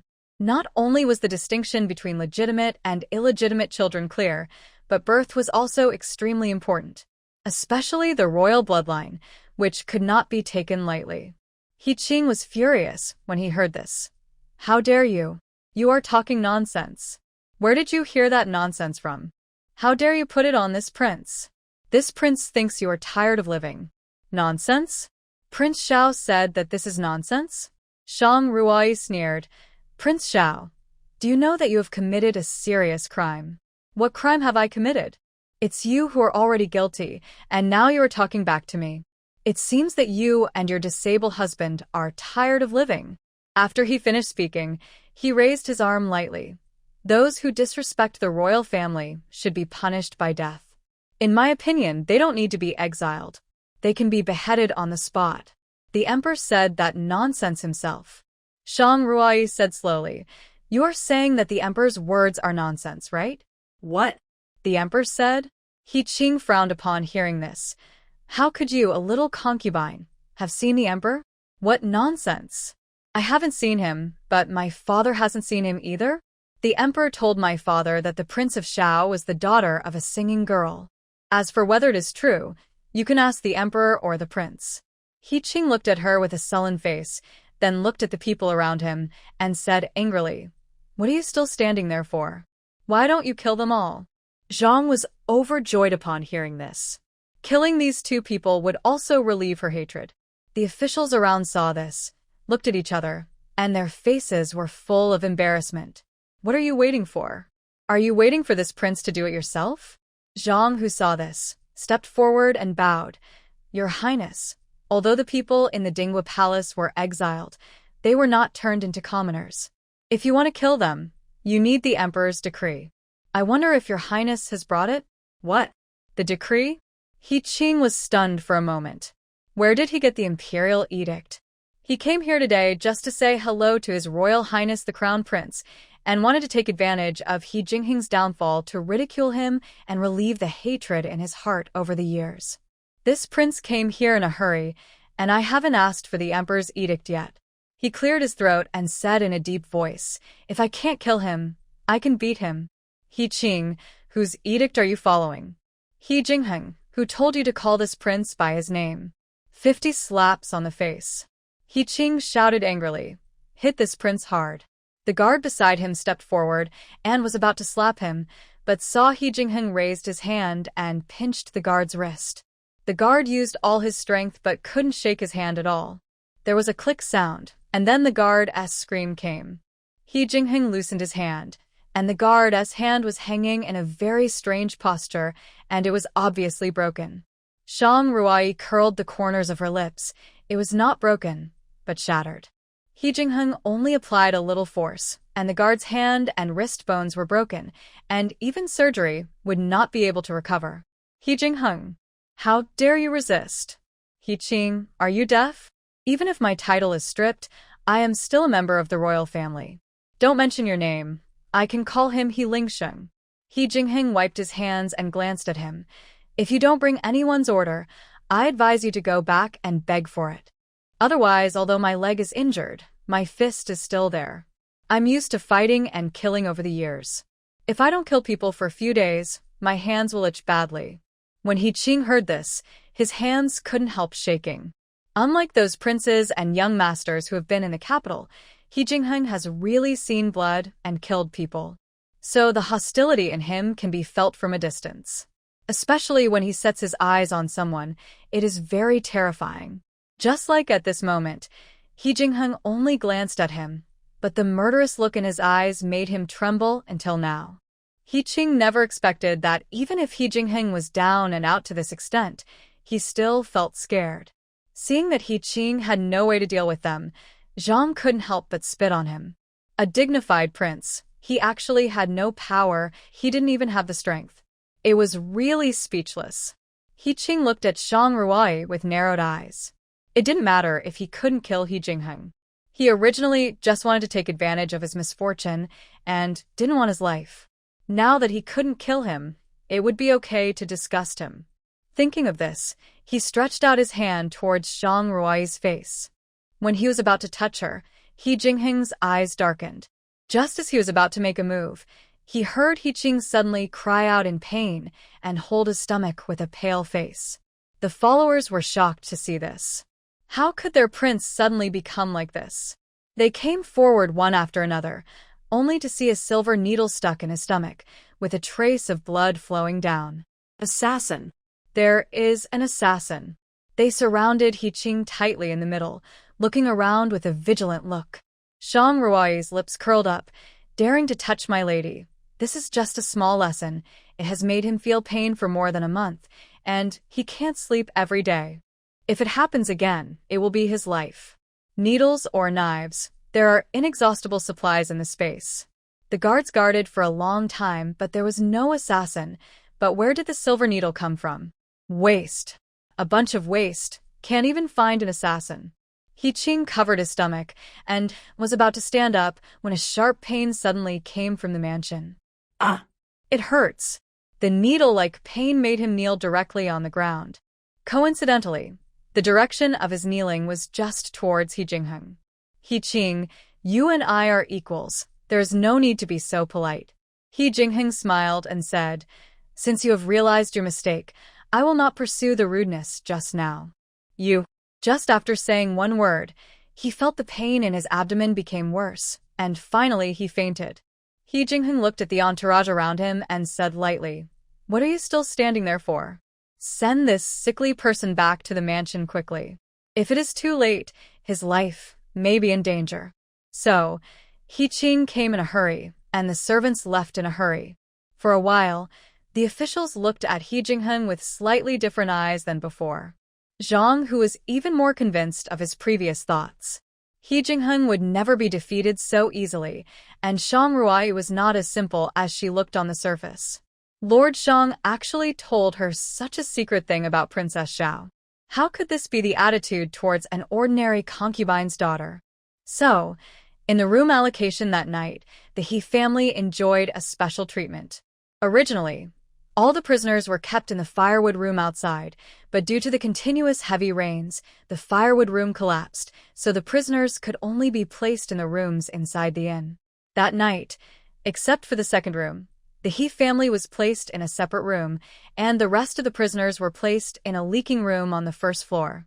The floor of the room was wet, the whole room was musty, and the space was extremely small. Although the He family's room was also very simple, it was at least dry and had a low couch. Zhang sat in the corner and said in a deep voice, "Why? We are all members of the He family. Why are we driven here? Even Aunt Li and Fuzi can stay in a dry room. Are we not even as good as a servant?" He Ning'an's face darkened. Since his exile, although he didn't say it, he was quite resentful towards the He family's eldest branch in his heart. And leaving aside Shang Ruai's father, it must be that his brothers He Yuan and He Jingheng had offended the emperor, so they suffered this misfortune. Now they have been implicated. Not only do they not have any apology, but they are also excluded. Zhang was right. In the eyes of the eldest branch, they were not even as good as the servants. I think they have all been drugged by that little witch Shang Ruai, and they all revolve around her. The same goes for those officials. The master is a prince after all, but he is not as good as that little witch Shang Ruai. She said in a deep voice, "If you ask me, Shang Ruai might have done some kind of flesh trade with the officials, otherwise, why did the officials give him everything?" He Jinghe nodded when he heard it. Mother is right. Shang Ruai looks like a foxy person, and you can tell at a glance that she is not someone who will keep to herself. Xiao Yanxin glanced at him. Coquettish? Yes, Shang Ruai was indeed very beautiful, but what kind of good thing was He Jinghe? His eyes fell on Shang Ruai's face and body from time to time. Did she think she didn't see it? At this time, a prisoner who exuded a foul smell sat down next to Zhang. The extremely pungent smell made her retching uncontrollably. Although everyone was not far away from each other a few days ago, the living places were all ventilated, not like the enclosed space now. At this time, the smell in the whole room was not much better than that of a pigsty. He Ning'an and Zhang's family couldn't stand it anymore, so they came to the officials. "We are also members of the He family. Why do you put us here?" The officials were eating roast chicken bought in the town at this time. After being interrupted, their mood obviously worsened, and they said with a cold face, "What? You don't accept it?" He picked up the whip on the chair and swung it hard, and the whip hit He Jinghe directly. "If you don't accept it, just say it directly. I will beat you until you accept it." Bloods oozed from He Jinghe's arms, and he grimaced in pain. Seeing the officials' tough attitude, they had to return to their seats in disgrace. Shang Ruai and the others were sitting on the low couch with their eyes closed to rest, and from time to time, the old princess coughs were heard. After a while, Qin opened her eyes and looked at He Jingheng's legs not far away. A trace of heartache flashed across her eyes. Thinking of her husband whose life or death was uncertain, she could no longer control her tears and cried softly. Shang Ruai was a light sleeper. When she heard Qin's cry, she woke up immediately. Guessing the reason for her crying, Shang Ruai frowned slightly. She wanted to comfort her, but she didn't know how. Her previous life's job made her accustomed to relying on herself for everything, whether it was bitterness or pain. She had to digest any emotions by herself, so comforting others was not a good idea. She really couldn't do this kind of thing.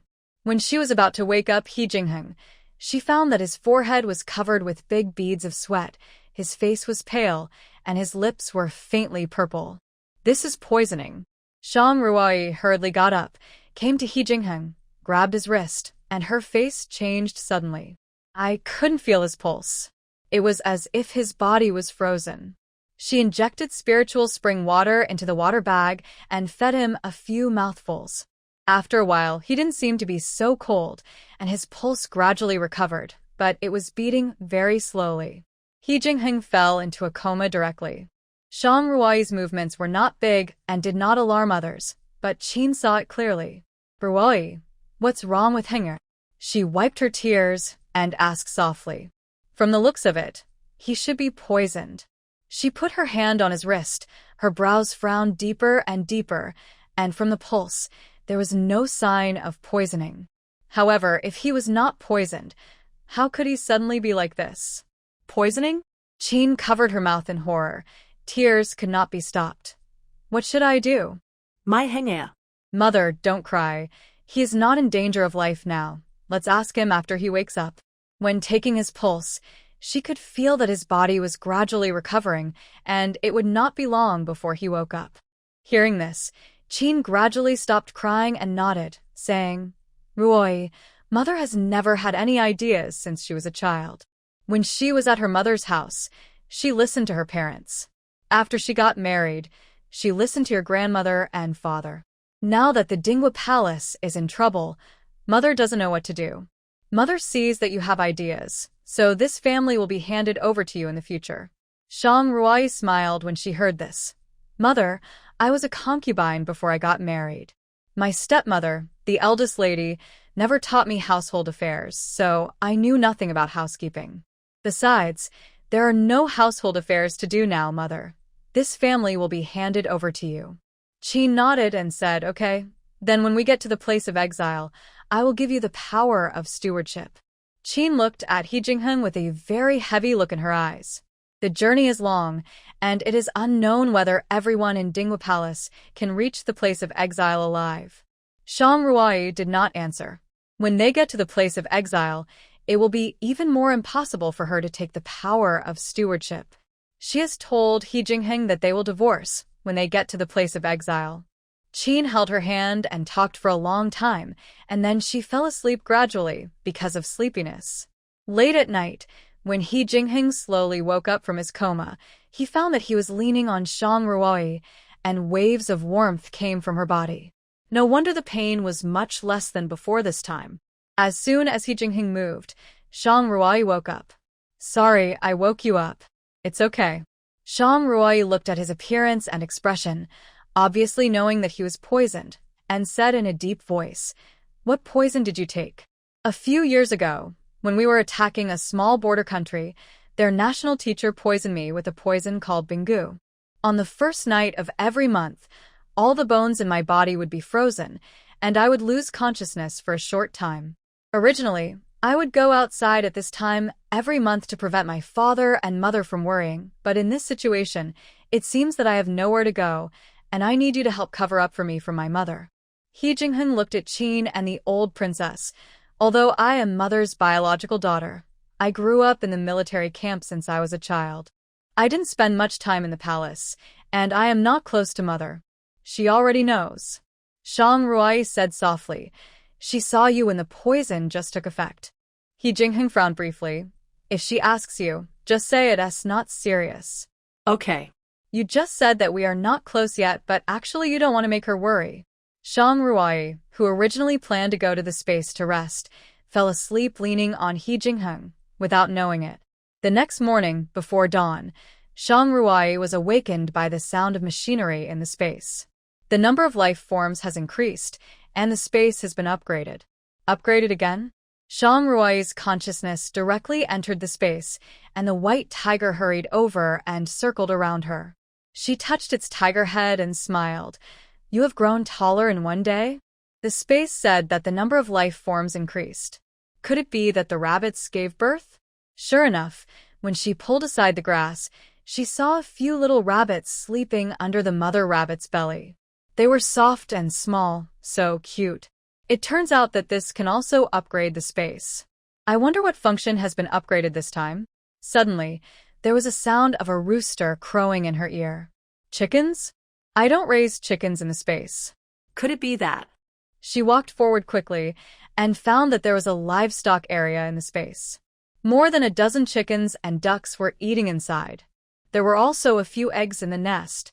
With these, are there still worries about food? She picked up the eggs, and perhaps because of the space she took up, she found that these eggs were much larger than those outside. There was no pot in the space, otherwise she would have wanted to cook one immediately, knowing how long she hadn't eaten eggs. At this moment, she sensed that some people in the house had woken up one after another.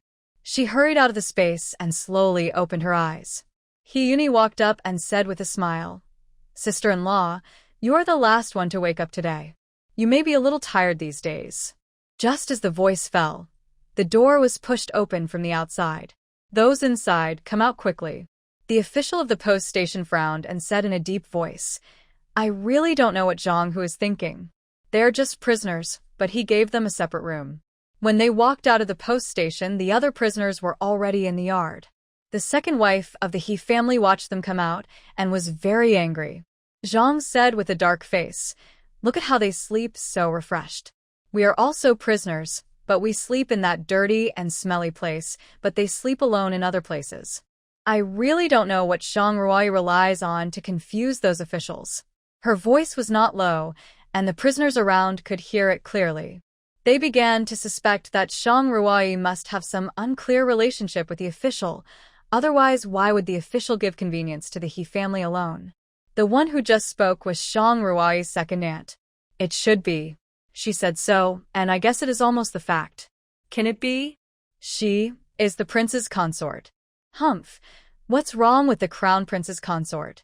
I tell you, the more powerful and influential one is, the more tricks they have when it comes to playing. I used to work in Tianxiong Tower. TSK. I've seen all kinds of people. The more those people talked, the more outrageous it was. Zhang was very proud to hear it. "Zhang Ruai, if I can't kill you, I will destroy your reputation. By then, others will exclude you, and your in-laws will despise you. I'll see if you still have the face to continue living." But she had no idea that Zhang Ruai didn't care about all this.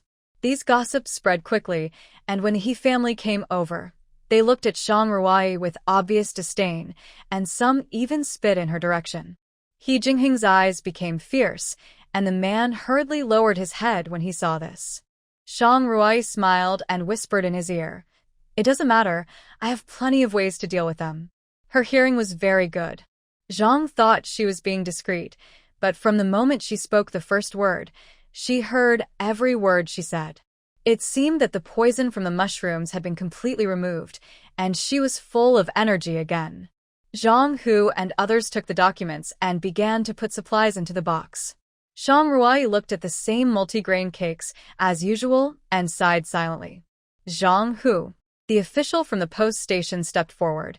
"It seems that you will have to eat multigrain cakes along the way." Zhang Hu asked in a deep voice, "Why?" The multigrain cakes are called multigrain, but in fact they are made by grinding rice husks and baking them with cornmeal. They are difficult to swallow, so this kind of multigrain cakes are usually given to prisoners, and the officials in charge of escorting them eat steamed buns made of white flour and cornmeal. What's the point of letting them eat multigrain cakes now? Yesterday, I saw several baskets of steamed buns in the kitchen. Why can't they be given to us? The officer looked at the people of the He family and whispered, "It was not yesterday that Prince Xiao was injured here, and Princess Xiao was furious and said that we did not protect him well, so she took away all our food and punished us for 1 month." Zhang Hu understood what he meant when he heard it. It was nothing more than that Prince Xiao suffered a loss at the hands of the He family, and his past was exposed by them, so he was angry. The other officers were very unhappy when they heard it, and they looked at the people of the He family with anger in their eyes. If it were not for them, how could Prince Xiao come to the post house? If Prince Xiao had not come, there would not be so many things. In the final analysis, it was their fault. So, an officer walked up to the He family with a whip, and just as he was about to hit them, he heard Zhang say in the crowd, "You deserve it." The officer got angry when he heard it, turned around and walked towards her, raised the whip, and whipped her mercilessly. "Deserve it? Who do you say deserves it? I gave you face, right? Zhang was beaten so hard that she cried out in pain. The officer looked at He Ningen and the others beside her and said angrily, "You are also members of the He family, right?" Ah? After that, he beat the 4 people from the second house one by one. Zhang Ruai shook her head. "If you don't seek death, you won't die." This sentence was too appropriate for the situation. The officer felt relieved and put away the whip. He said to the people from the second house, "Watch your mouths, or don't blame me for being merciless." The people from the second house were covered in bloodstains and nodded tremblingly. Zhang was beaten the worst. Her clothes were torn in several places, and the flesh on her arms was exposed. Although she was over 30 years old, she was the princess of a county prince after all. She was served by servants on weekdays and took good care of herself. She looked to be in her 20s. Her skin was very delicate, and the prisoners stared at her with their eyes wide open. Zhang, who took the supplies with a dark face. Zhang Ruai stepped forward and quietly handed him a bag of silver coins. "I'm sorry for implicated you because of our He family's affairs. This is all my belongings. I'll just take it as an apology to you." Zhang, who shook the bag of silver coins. The other officials could see it clearly and felt relieved. "It's just some dry food. It doesn't matter." The officials smiled. The bag of silver was enough to cover their 3-month salary. "Anyway, Miss Zhang's cooking skills are good enough. I'm sorry to bother you with food along the way." "You're welcome, my lords." Zhang, who looked at Zhang Ruai's back and touched the bracelet in his hand. Just now, when Zhang Ruai gave him the silver bag, she secretly stuffed a gold bracelet in his hand. He couldn't help but sigh. Is this really a concubine's daughter? Zhang and the others were itching to give it a tooth. They had the silver, but didn't take it out earlier. They had to wait until the officials had finished beating them before taking it. This was clearly intentional. He Ningen endured the pain in his body and said angrily, "Let you talk too much." He Jinghe couldn't help complaining. "Mom, you're the one who caused all the trouble along the way. Otherwise, we wouldn't be treated differently. Today you got whipped for them in vain." Although Qiao Yanxin didn't say anything, the resentment in her eyes was clearly visible. Zhang gritted her teeth and said nothing, but the resentment in her heart grew, especially towards Qiao Yanxin, a girl from a small family who dared to look at her coldly. When passing by the town, Zhang Ruai proposed to go shopping again, and the officials all agreed very much, since it didn't cost their own money anyway. She came to the market and bought a few big pots and cooking utensils. When passing by the meat stall, she bought a lot of meat. If she stored it in the space, it could be kept fresh, and she could eat some meat dishes when she arrived at the place of exile. After buying all the food, rice and flour, Zhang Ruai walked towards the city gate. When passing by a stall, her footsteps suddenly stopped. "Grandma, how much are these seedlings for?" She actually saw fruit seedlings. "To be honest, young lady, I don't know what kind of seedlings these are. They were given to me by my neighbor from the western regions before he left. I wanted to plant them, but none of them survived, so I decided to sell the rest." Zhang Ruai nodded. "I would like to give it a try. I'll buy all of these." The old man was overjoyed when he heard this. "Thank you, young lady." As soon as he finished speaking, he heard a sarcastic voice from the side. "If you ask me, you old women are good at lying. What western neighbors? What don't survive? You're clearly weeds." The man curled his lips and said, "Little girl, don't listen to her nonsense. Come and take a look at my seeds. They are definitely 100 times better than that old one." Zhang Ruai glanced at him coldly. "I see that most of your seeds are shriveled. They can't germinate if planted in the ground." A woman just wanted to buy seeds, and after hearing Zhang Ruai say this, she turned and left. The man was furious when he saw this. "What nonsense are you talking about? Are you going to buy it or not? If not, get out of here and don't delay my business." Zhang Ruai took the seedlings, turned to look at the man, and sneered. "I see that your forehead is black. I'm afraid there will be a bloody disaster today." When the man heard this, his eyes widened instantly. "Bloody disaster? How dare you curse me? I think you are tired of living." After that, he rolled up his sleeves and rushed towards her. The old man selling seedlings took a look and hurriedly said, Girl, hurry up. Shang Ruai curled the corners of her lips, put the things on her stall, and whispered, "Don't worry." As soon as the voice fell, the man had come up aggressively, and just as her hand was raised, Shang Ruai kicked hard with her feet and kicked directly on his knee, and the man knelt directly on the ground. My kin. He was furious, picked up the stone next to him, and rushed forward again. Just when everyone thought that Shang Ruai would be killed on the spot, she stepped forward quickly and kicked the man in the abdomen with a side kick. The severe pain made him fall on his back to the ground, and the flying stone hit him squarely on the forehead, and blood flowed. Blood. The man said in horror. Bleeding. Shang Ruai stepped forward. It's just a superficial wound. Don't shout. She saw that it was not serious, smiled and said, Didn't I say it? You will have a bloody disaster today. After she finished speaking, she took the things and walked towards the city gate. There was no one around. She put the seedlings into the space and returned to the team with a small amount of rice and meat. Since she had just arranged the silver, the officials did not ask her why she had been gone for so long. Looking at the food in her hands, they smiled and said, There is meat, Miss Shang. Thank you for your trouble. He Jinghun was very unhappy after hearing the official's words. What Miss Shang? She is already married. She should be called Shang. When He Qing returned to Prince Zhao's mansion, he was unconscious due to the pain. Princess Xiao invited all the imperial doctors from the imperial hospital to treat him, but none of them could find out what was wrong with him. My queen, your medical skills are shallow, and I really don't know why the prince is like this. The doctor from the imperial hospital was wiping the sweat from his forehead and whispered, The prince's illness is really strange. At this time, the maid in the room came out in a panic. My queen, the prince is woken up and kept shouting in pain. Please go and have a look. When Princess Xiao heard this, how could this be possible? When she entered the room, He Qing was already sweating all over from the pain. He felt that there were countless bugs gnawing at his body. Mother, there are bugs. He Qing shouted loudly. Princess Xiao was shocked and quickly stood up from the bed. Bugs? Where is it? Where is it? Someone come quickly. She shouted. The prince said there are bugs. Find them out of the bed. Yes. The guards came forward together and began to search on the bed. He Qing was in so much pain that he couldn't speak and waved his hands anxiously. How could Princess Xiao know what he meant? She thought he was just anxious and stepped forward to comfort him. Don't worry, no matter what kind of bug it is, your mother will help you find it. Stop. Stop. He finally caught his breath and shouted, Get out. When the guards heard this, they hurriedly turned around and left.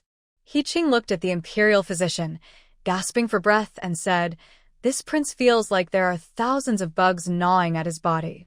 What's going on? What? Thousands of bugs? In the body? Princess Xiao almost fainted when she heard this.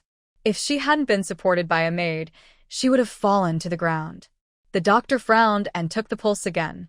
After a moment, he shook his head and said, From the pulse, there is nothing wrong with the prince's body.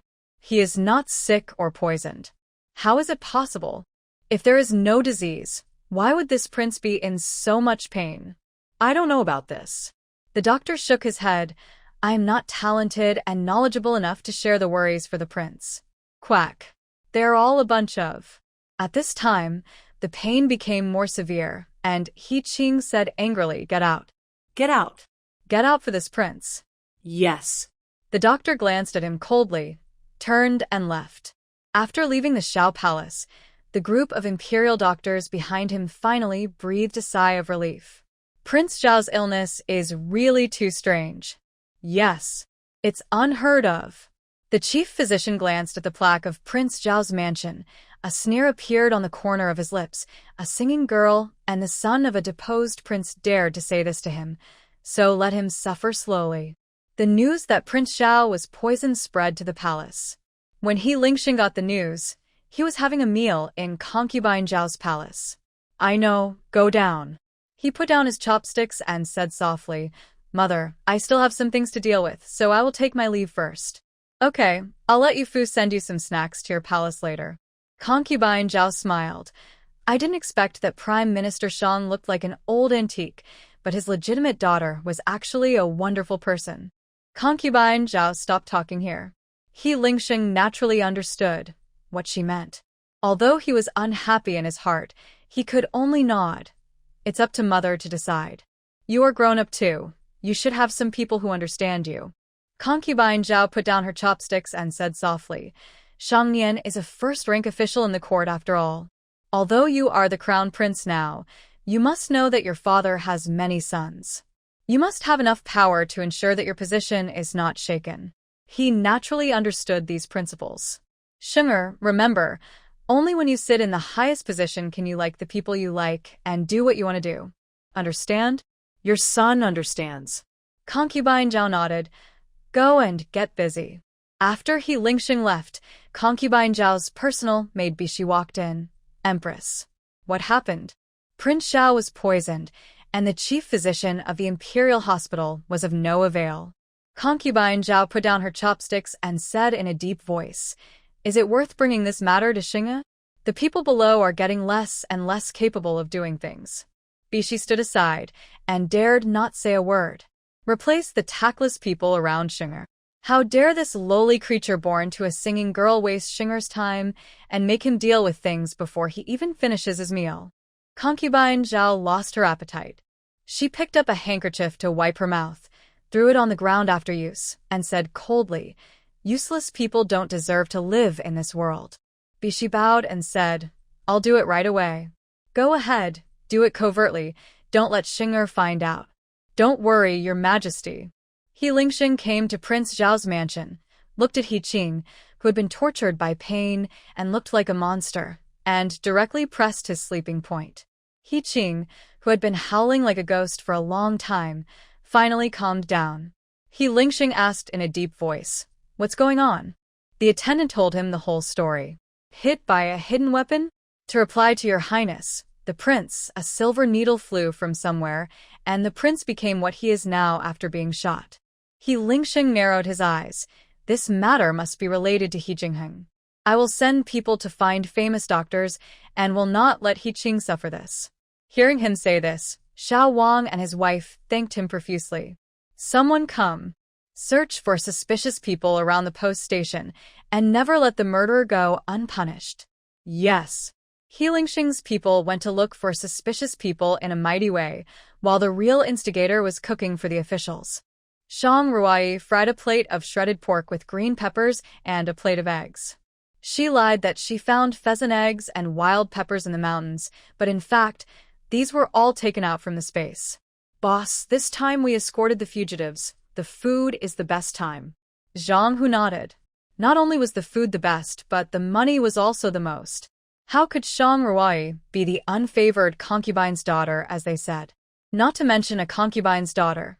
Even if she was a legitimate daughter, she didn't have so much gold and silver. How could he know that all the things Shang Ruai used to pay came from the dowry in the space, and as for the things in the storehouse of Dinghua Palace, she didn't touch a penny. When she came back with 2 dishes, the eyes of the He family lit up. There is meat, He Jingshi exclaimed. Enough for everyone to get a share. Although the 2 dishes are not much, you should be happy to eat them on the way of exile. Seeing how delicious they were eating, the other prisoners drooled and bit the multi-grain cakes hard, as if they could taste the meat. At this time, they saw that there was a piece of meat and a few eggs in Fuzi's bowl, and they couldn't help but envy her. At this time, a man came out and knelt beside Shang Ruoi. Miss Shang, do you still need servants here? I used to in the agency, and I know some boxing and kicking. Shang Ruoi looked at him and nodded.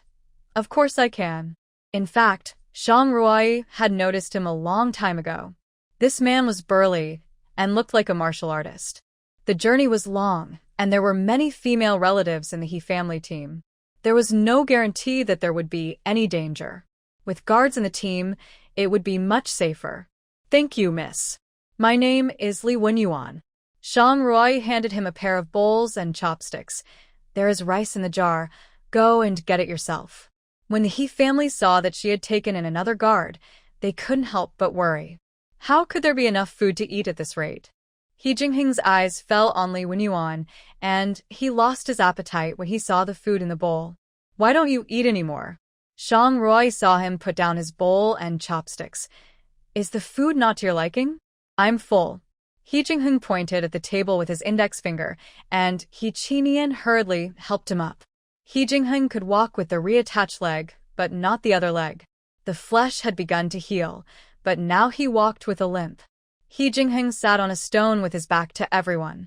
He Yuni looked at her brother's posture, walked to Shang Ruai and whispered, I didn't expect that brother would have this day. Huh? Shang Ruai didn't understand. What's wrong with He Jingheng? In the past, I saw sons being jealous in storybooks, but I always felt that such things only happened in storybooks. In reality, how could sons be like little women?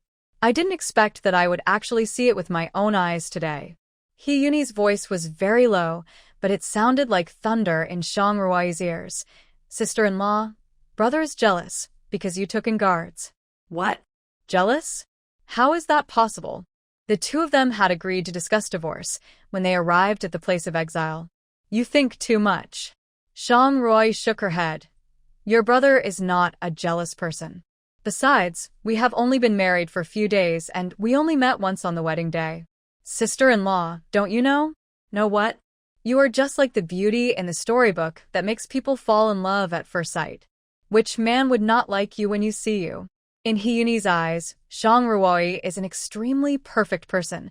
If I were a man, I would marry you home no matter what. Shang Ruai couldn't help but hold her forehead.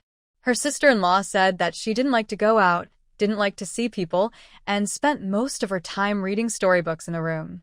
She looked at He Jingheng, who was resting with his eyes closed on the stone. She really couldn't imagine what this man would be like if he fell in love with a woman.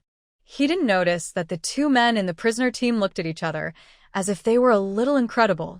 The next few days were sunny, and the temperature was getting higher day by day. Coincidentally, there were high mountains all the way and there was no water source. The water supplied by the officials was almost finished.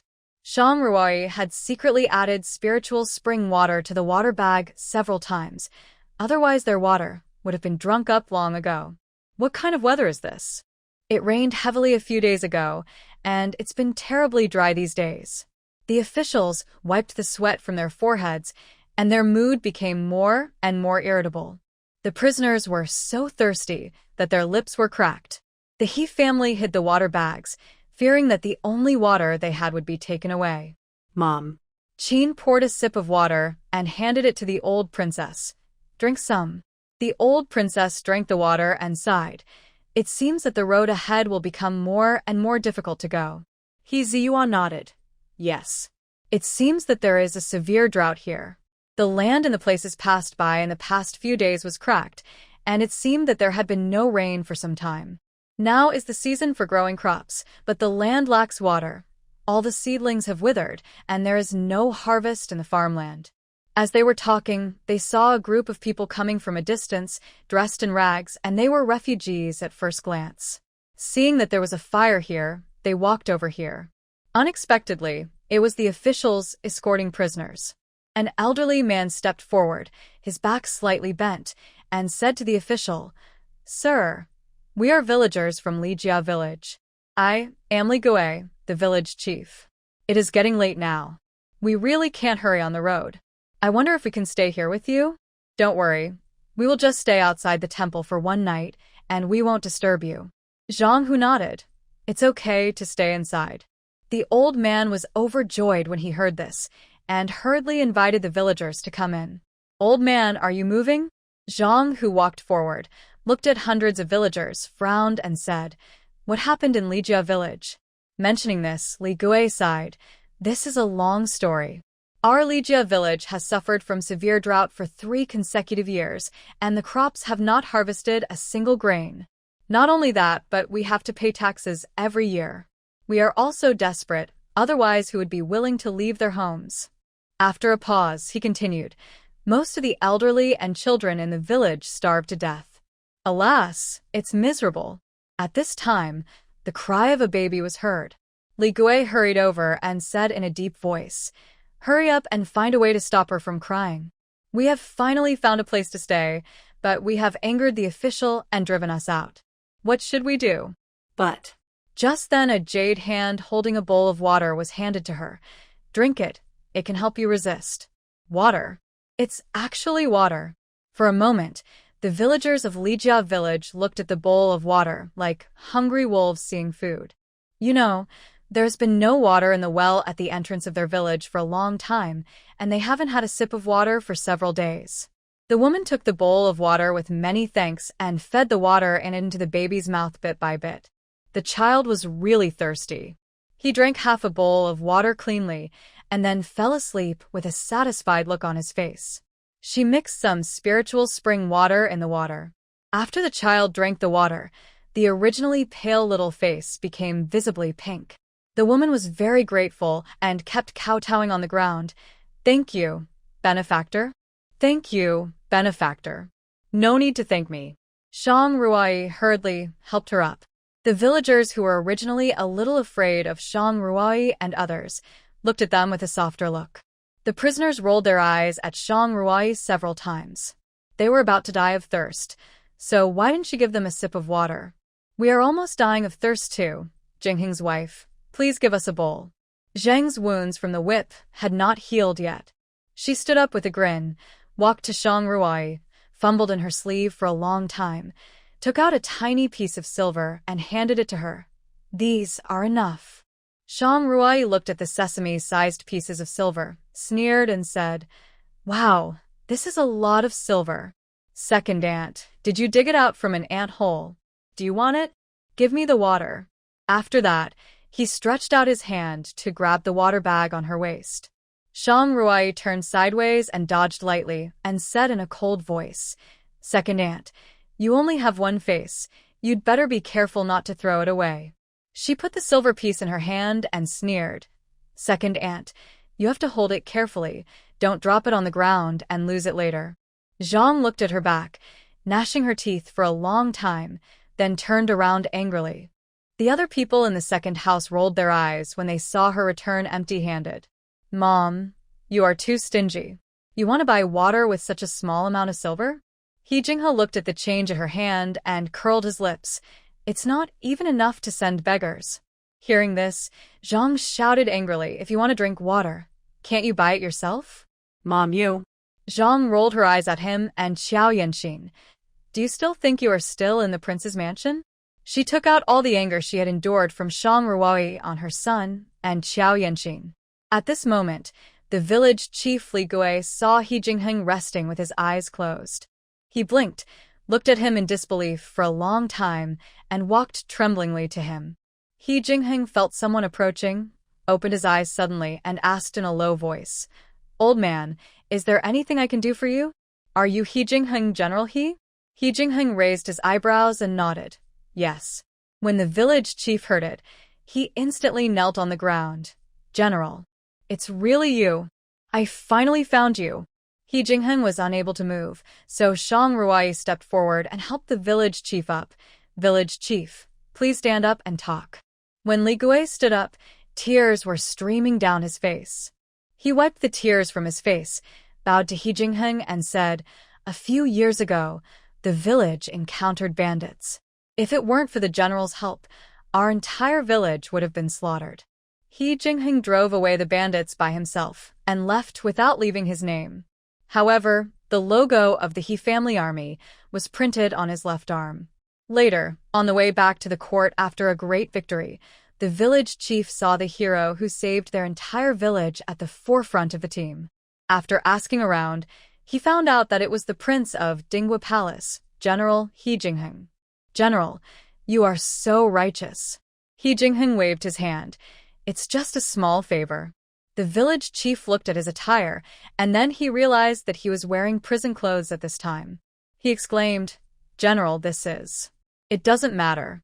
He Jingheng's expression did not change at all. He just smiled. It's getting late, old man. You should go to bed early. At this time, the official came forward and placed the scabbard across the middle. Seeing this, the village chief had to go back to the wall and look at him from time to time, with helplessness and pain in his eyes. Shang Ruai saw all this and frowned slightly. Perhaps because of her profession in her previous life, she could understand He Jingheng's mood better. Late at night, everything was quiet. He Jingheng opened his eyes, looked at the group of villagers huddled in the corner, sighed, raised his right hand and made a gesture, and the figure on the big tree outside disappeared instantly. Shang Ruai smiled at the corner of her lips and fell asleep. The next morning, before dawn, the official called them up. The journey had been delayed too much in the past few days, so they couldn't delay for a moment. When Shang Ruai and the others left, the villagers of Lijia village were still asleep. After a while, the village chief opened his eyes first and found that the person opposite was gone. He couldn't help but sigh. What a trick of fate. Their Tianshun god of war actually ended up like this. At this time, a fragrance caught his attention. This was. He rubbed his eyes and found a pile of corns on the ground, hundreds of them, and a basin full of water next to it. Miracle. Miracle. He stumbled to the food, thinking he was hallucinating, and shook his head vigorously. His voice woke up the villagers of Lijia village. Everyone looked at the pile of corns in shock and murmured, "Could it be that God took pity on us and gave it to us?" "No. It must be General He. It must be him." The village chief vowed. "Only General He can do these things." When the villagers heard this, they nodded in agreement. At this moment, the woman holding the child suddenly felt a cloth bag on the child. When she opened it, she found some silver and a silver bracelet inside. This is. Suddenly, she remembered the woman who delivered water yesterday. Could it be that these were left by that woman? Everyone hurriedly picked up dry firewood, made a fire, and roasted corn. Although there was not much water, it was precious for people who had not had water for a long time. Everyone only took a small sip, and the rest was put into several water bags. When the people who were instructed by He Jingheng to deliver food walked into the ruined temple and saw this scene, they couldn't help but be stunned. They saw the villagers inside were chewing corn in big mouthfuls, and there was a pile of fresh raw corn next to them. He walked out of the ruined temple, looked at the map, and couldn't help but wonder it was not wrong. But the people inside didn't look like refugees. The village chief stepped forward and asked, "We are villagers from Lijia village. What can I do for you? I heard that your village was hit by a disaster, and I sent some food and money. You can take it." The village chief didn't expect there would be so much food, so he was naturally grateful. Shang Ruai and the others had already walked a few miles. The further they walked, the higher the temperature became. The land that was supposed to be used for growing crops had already cracked. The post house that originally supplied water on the road had long been deserted. The drinking water in the officers' water bags was almost used up, and everyone was staring at the water bags in the hands of the He family. Shang Ruai saw all this and became defensive. They couldn't walk anymore, so they stayed in an empty post house. The officers came to the backyard of the post house, looked at the dried-up well, and sighed. "I didn't expect the drought to be so severe. We don't know how many refugees there will be." The officers came to the second floor, and all they could see was dry land and no one was around. "Boss, the sun is so strong and the temperature is so high. If we don't have water, we won't live long." Zhang, who looked at the prisoners who were already seriously short of water, and said in a deep voice, "We must find drinking water. Otherwise we will die here of dehydration before we get out of this dry land." But it doesn't look like there is any water source here. At night, everyone fell into a deep sleep. A dark shadow was tossing and turning in the He family's place. "Where is it? I clearly saw it at night. Why is it gone now?" Suddenly, his wrist was held by a strong hand, and He Jingheng's low voice came. "You have come to me as a thief?" The dark shadow wanted to run, but he was held tightly by the wrist. "Jinghe, you really have to have some dignity as a man." The one who came to steal water was none other than He Jinghe from the second house. "Brother, I'm really thirsty," he whispered. "Can you just give me a sip?" "Just one sip. The water has always been with your sister-in-law." In other words, he has no say over the water. He Jinghe was surprised when he heard it. "Brother, how can such an important thing be placed in the hands of a woman? What else? Put it with you?" He Jingheng sneered. "Go back to sleep." He Jinghe walked back unwillingly. Xiao Yanxin saw it and snorted secretly. What a useless man. At dawn, He Ningen came to the old princess. The old princess finally couldn't resist his nagging and said to Shang Ruai, Ruai, just give a water bag to the second room. A water bag? Shang Ruai sneered. If it weren't for the spiritual spring in her space, the water in those water bags would have been empty long ago. We don't have so much water. She took out the water bag from the package and shook it in front of the He family. There is only half a bag of water in total. Do you want to give it all to them? What? That's all there is left? The old princess took a look and quickly changed her words. One sip each. Henningen didn't refuse when he saw this. Even a mouthful was good. At least she could hold on for a while. What if she could get some water if she walked a little further? At this moment, several men rushed towards her, or to be more precise, towards the water bag in her hand. Shang Ruai kicked out, and one man flew backwards. The other two men were blocked by Li Wenyuan before they could get close. Water. Give me water. The man looked at the water bag in Shang Ruai's hand and shouted, Please, just give me a mouthful. Shang Ruai frowned. It was not that she didn't want to take the things out, but she really didn't know what method to use. If others knew the secret of her space, they would definitely burn her to death as a monster. The official heard the movement here and walked over. What's the matter? The man lying on the ground crawled to the official's feet, pulled his trouser leg and begged, Sir, give me some water to drink. Seeing this, the official kicked him away and said coldly, Still asking me for water? You wish. Just then, she suddenly saw several big trees in the distance. Her eyes lit up, and she said to the official, Sir, I know where to find water. Zhang Hu heard it and hurried forward. Where? Several people came to the front of the big trees and saw that the tree was very tall, with an oval trunk and very thick. It was very strange that the other trees had dried up, but its leaves were still green. What are you doing here? Shang Ruai pointed to the tree and said with a smile, The water source is here. Here? This tree? An official said coldly, We have no water or food now, and we don't have time to listen to your nonsense here. Shang Ruai smiled and said, Your Excellency doesn't know. This tree is called a spindle tree, and the reason why its trunk is so thick is because there is a lot of water hidden in this trunk.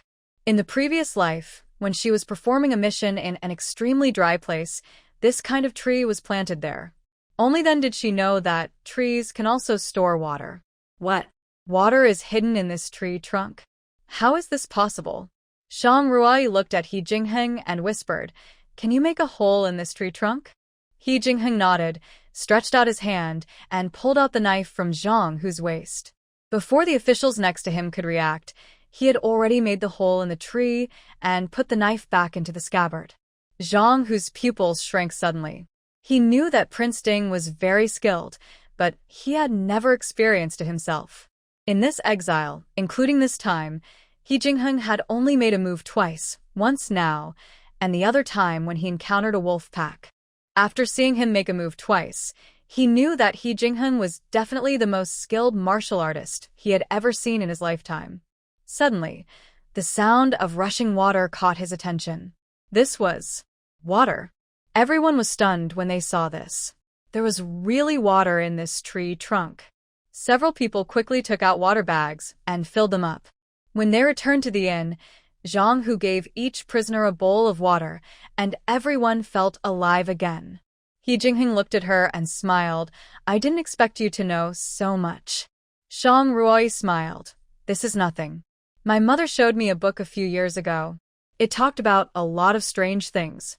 I thought it was all made up by the author, but it turned out to be true. Fortunately, I wrote them down at the time. Shang Ruai praised the words she had just thought of in her heart.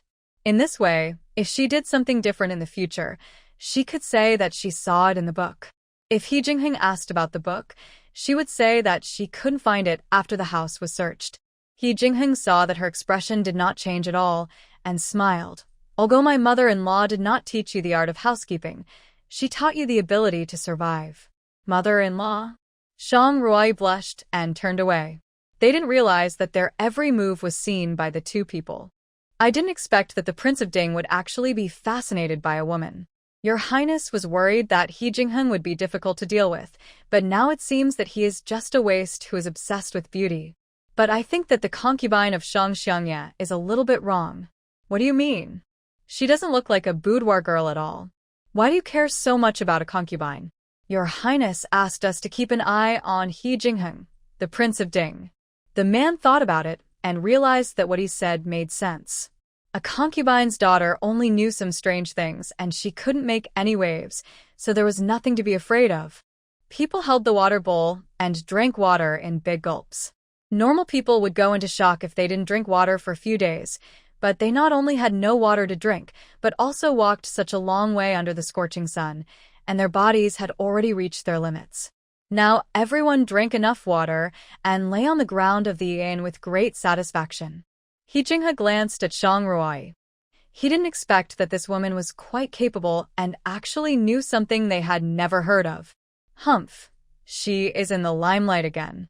A woman is in the limelight all day long, and she doesn't feel ashamed. Zhang took a big sip of water and pouted. He Jingheng can't even take care of his own wife. Humph, it's true. He is already a useless person. Who knows how many green hats he'll have on his head in the future. Although Zhang's voice was low, Shang Ruai heard it clearly, and the people around her also heard most of it. She walked up directly, snatched Zhang's bowl, and threw it on the ground, breaking it into pieces. You little witch! How dare you break my bowl? Zhang stood up and said angrily. Do you still have elders in your eyes?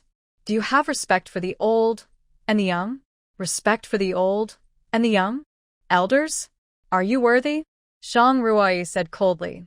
There is an old saying, don't forget the well digger when you drink water.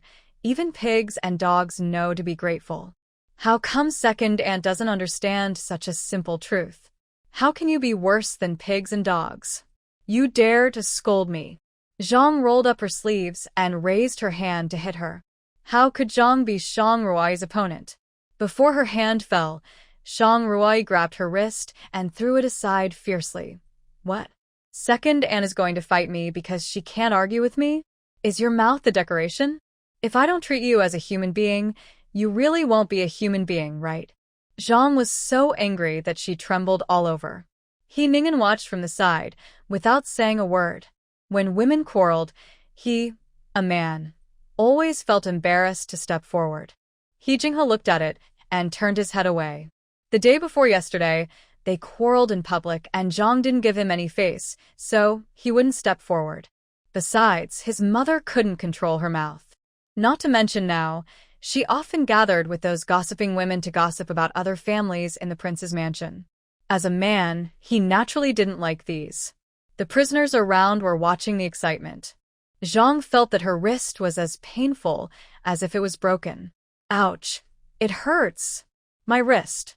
She shouted. Sir, you have to make the decision for me. The official had seen it long ago and didn't even turn his head, letting Zhang shout there. Second Aunt, I respect you as an elder and call you Aunt. Don't think I'm easy to bully. After saying that, she picked up a stick as thick as an arm from the ground. What? Are you going to hit me again?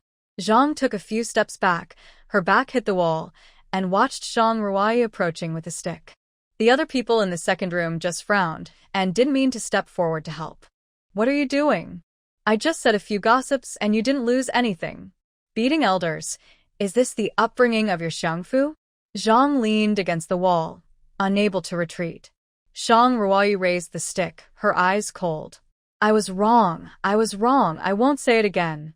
Zhang squatted on the ground with her head in her arms. With a crisp sound, the stick broke into 2 pieces in her hand. Zhang looked at her in horror, not expecting her to have such great strength. Shang Ruai's eyes were full of coldness. Second Aunt, you are right. This is the upbringing of the Xiangfu. She threw the stick at her feet and said coldly, If I hear something I shouldn't hear again, I can't guarantee what I can do with my hands. When the prisoners who were watching the excitement nearby saw Shang Ruai looking over, they quickly lowered their heads, their eyes looking at their noses looking at their hearts, as if to tell her that they were not the ones watching the excitement just now. Shang Ruai returned to her seat. The old princess just sighed and didn't blame her. After all, no one would tolerate such a thing of putting the blame on others. Hiyuni sat beside her, looked at her with sparkling eyes, and whispered, "Sister-in-law, you are so amazing.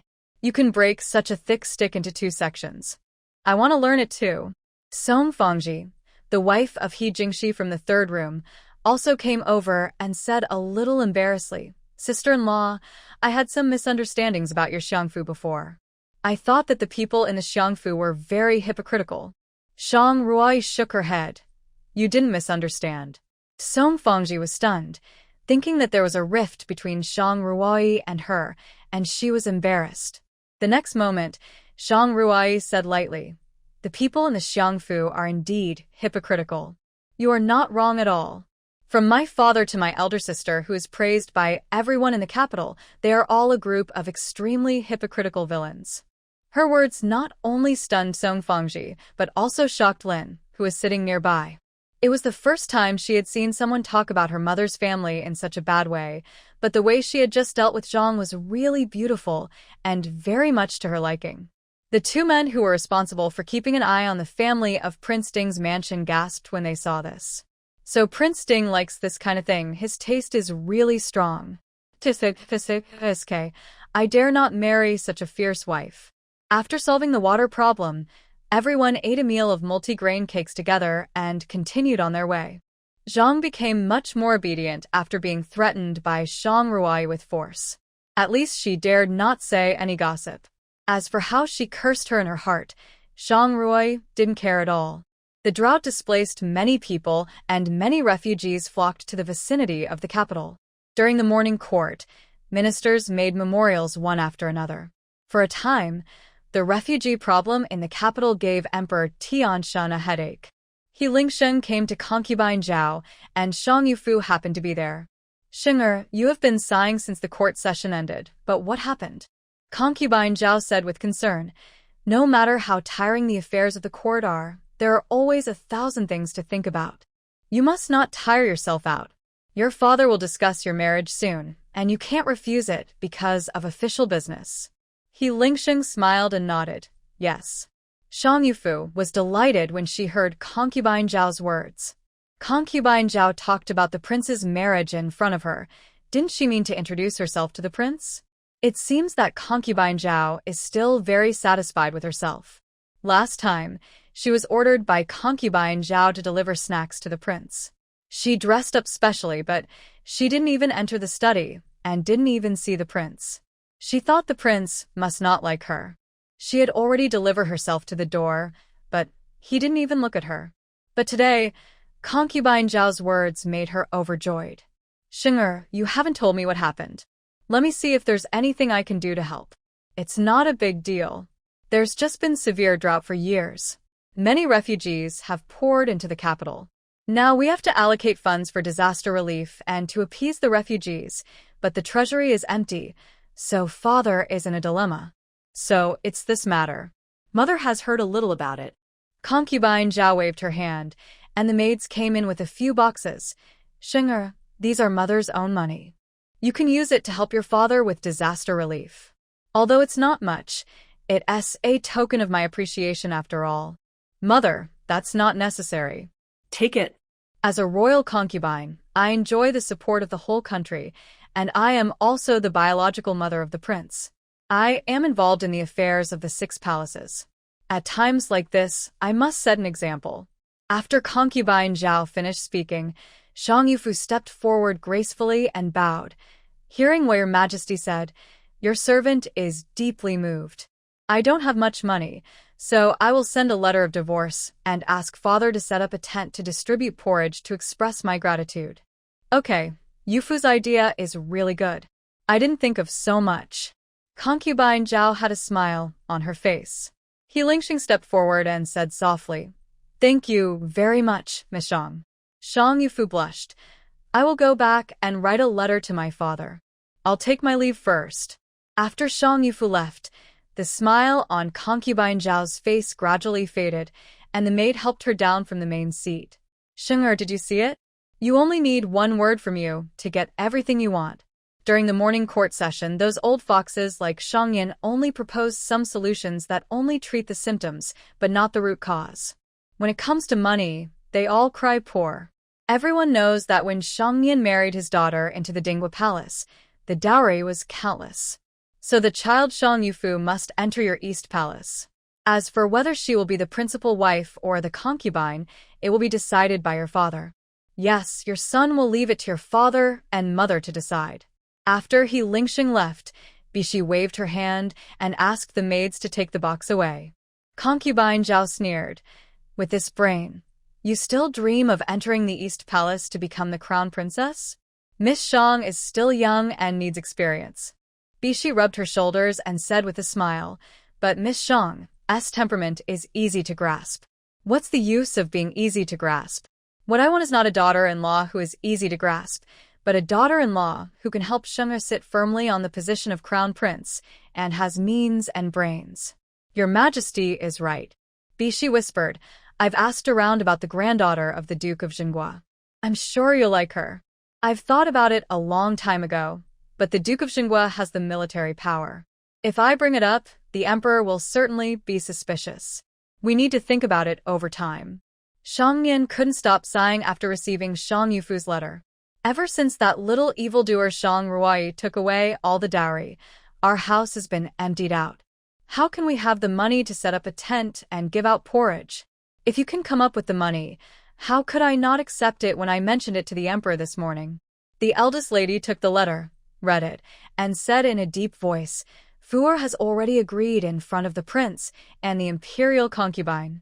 We have to save face, no matter what. Didn't you hear Fuer say that you can become the crown princess if this matter is done? Shang Nian frowned. Based on his many years of experience in the court, this matter should have nothing to do with the crown princess. But as the eldest lady said, the words have been spoken, and they must do it.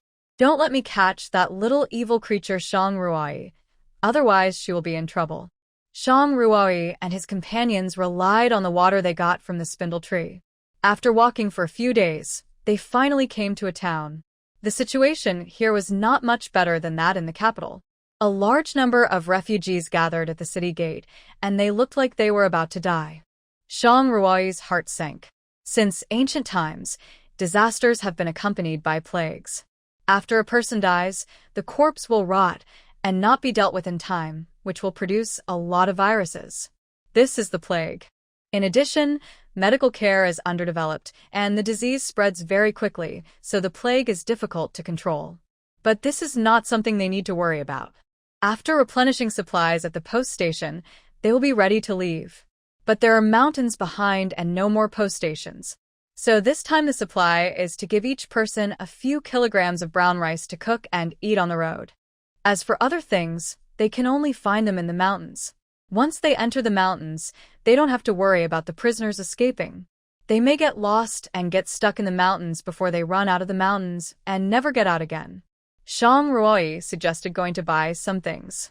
Zhang Hu thought for a while and whispered, If you have enough silver, you can buy some winter clothes and quilts. The temperature will get lower and lower as you go north. Hearing this, Shang Ruoi hurriedly thanked him. Thank you for your advice, sir. She went to the quilt shop and the clothing shop and bought a lot of quilts and cotton clothes. She also went to the shoe shop to buy cotton shoes. She put some of the things in a space in a deserted place and packed the rest into a huge package and carried it on her back. She also bought a few backpacks in the market and put the food she bought in them. She also put the chicken and pork she bought in the space. When she arrived at the place of exile, she could take them out and eat them. Shang Ruai came to the city gate. The He family was shocked to see her carrying so many things. He Jingxi hurried forward and carried the largest package on his back.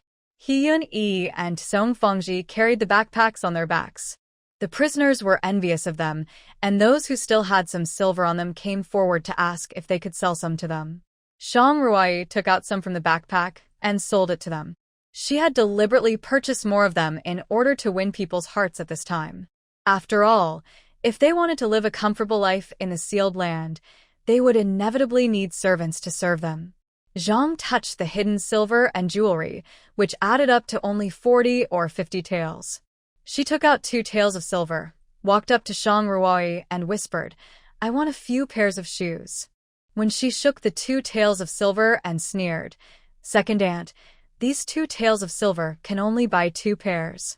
Zhang gritted her teeth and took out 2 taels of silver and handed them to Shang Ruai. She looked at the people in Dinghua Palace wearing new shoes and felt jealous. At the same time, she also felt a little regretful. If she had not had a quarrel with her at the beginning, it would have been better. Whatever the people in Dinghua Palace had, she would have had a share. Now she has nothing. Shang Ruai took out some and handed them to her, smiling. "Second, Anne is not without silver." Zhang's face was very bad, and she went back with 4 pairs of shoes. He Jinghe put on the new shoes and smiled. "I didn't expect that mother actually hid the silver." "Huh, who would be as stupid as your wife, who can't even hide a little silver? You can't marry someone who comes from a small family." Look at Shang Ruai. She bought so many things, she may not have much silver on her. Maybe even gold. As soon as she finished speaking, many people's eyes fell on her. Zhang was right. Maybe all the belongings of the Dinghua Palace were in her hands. There must be a lot of good things. But even if they had never seen He Jinghing's skills, he was the famous god of war general of Tianshan. How could a mob like them compare? Besides, Shang Ruai's skills didn't look like wild ones. Neither of the couple was easy to deal with. Even if they had more gold, they couldn't afford it. Seeing Aunt Li and her son, and Li Wenyuan having food and drink in the He family, they were really envious. The 3 people who had robbed her water bag before stepped forward. "We will also be your guards." Shang Ruai glanced at them and said lightly, "I don't need guards now. Others are fine, as long as they can provide us with food and clothing." Shang Ruai couldn't help but sneer at their mean faces. It seemed that they treated her as a sucker, and they came to her place to recuperate because they saw that she had food and drinks and new shoes to wear. "We in the He family don't need servants now, so you guys go back." The 3 men were turned away, but they dared not say anything. After all, they were kicked away by Shang Ruai before, and they still felt a dull pain in their abdomens when they thought about it. They returned to their seats and looked in the direction of the He family unwillingly. "I just saw that there were a lot of delicious food in Shang Ruai's backpack. I seem to smell the smell of roast chicken and meat buns." In fact, the meat in Shang Ruai's backpack that carried food was only some raw pork, and she was going to make a plate of fried meat. In her previous life, she seldom ate pork and found it very greasy. In this life, the original owner seemed to be really starving, and she actually thought pork was very delicious. Leaving the town, everyone entered the mountains. The air in the mountains was very humid, and from time to time they could hear a few birds singing. Shang Ruai walked behind, squatting on the ground and digging something from time to time. After seeing this, Hyuni came over and asked softly, "Sister-in-law, what are you digging?" "They are all some herbs." Shang Ruai took out what she had dug and showed her. "This one is called Malantu, which can clear away heat and detoxify. This one is Nidia Manieri. This one is Buplurum, and there is also Polygonum multiflorum." "Sister-in-law, you actually know so many medicinal herbs, can you teach me?" Shang Ruai nodded. "Of course." Shang Ruai took her to dig and talk all the way from the names of the herbs to their functions and how to match them as medicines. She explained everything clearly. At first, only Hyuni listened, and later it became Hyuni and Song Fangji, and later many female prisoners followed her. Zhang looked at the group of people surrounding her and glanced at her several times, her eyes full of ridicule. A woman who showed up in public all the time was really shameless. But she only thought about it in her heart. After the last lesson, she dared not say these words out loud. After following her for a few days, Hyuni and Song Fangji both had a new understanding of Shang Ruai. It seemed that there was nothing she didn't know. For a while, Hyuni's admiration for her was greater than that for her own brothers. More. The midsummer is gradually passing, and the weather is getting cooler. The temperature in the mountains is lower than outside, especially in the morning and evening. You can always feel the coolness. Shang Ruai dried some of the herbs she picked, put them in the backpack, and planted some of the herbs in the space. The exile places are the most barren and desolate places in Tianshan. Not to mention herbs, even crops may not grow. So these herbs may be useful in the exile places. This day, they walked to an open space, and the officials ordered to set up camp. Everyone picked up some dry firewood nearby to make a fire and cook porridge. The vegetables and meat in the backpack had been eaten up long ago. He Jingheng's legs have recovered a lot, and now he doesn't need anyone to support him, but the leg with the broken tendon is a little lame. I'll go with you. He Jingheng walked to his side and whispered. No, the mountain road is difficult to walk. I can do it myself. Shang Ruai smiled. Your legs are not healed yet, so try to walk less on the mountain road. Well. He Jingheng nodded, turned and left. Shang Ruai didn't think much about it, said something to the official, and walked up the mountain with the bamboo basket on her back. He Jingheng looked at her back and felt as if his heart was blocked by a ball of cotton, and his breathing was a little difficult, this woman who didn't understand romance. He Lingxing's 2 spies saw all this, and they came together and whispered. Did you see it? That woman seemed to have quarreled with He Jingheng. He Jingheng's face changed. TSK. How could a man who only knows how to lead troops to fight know how to please a woman? I saw that the two of them didn't communicate much along the way, but He Jingheng looked at her from time to time. TSK.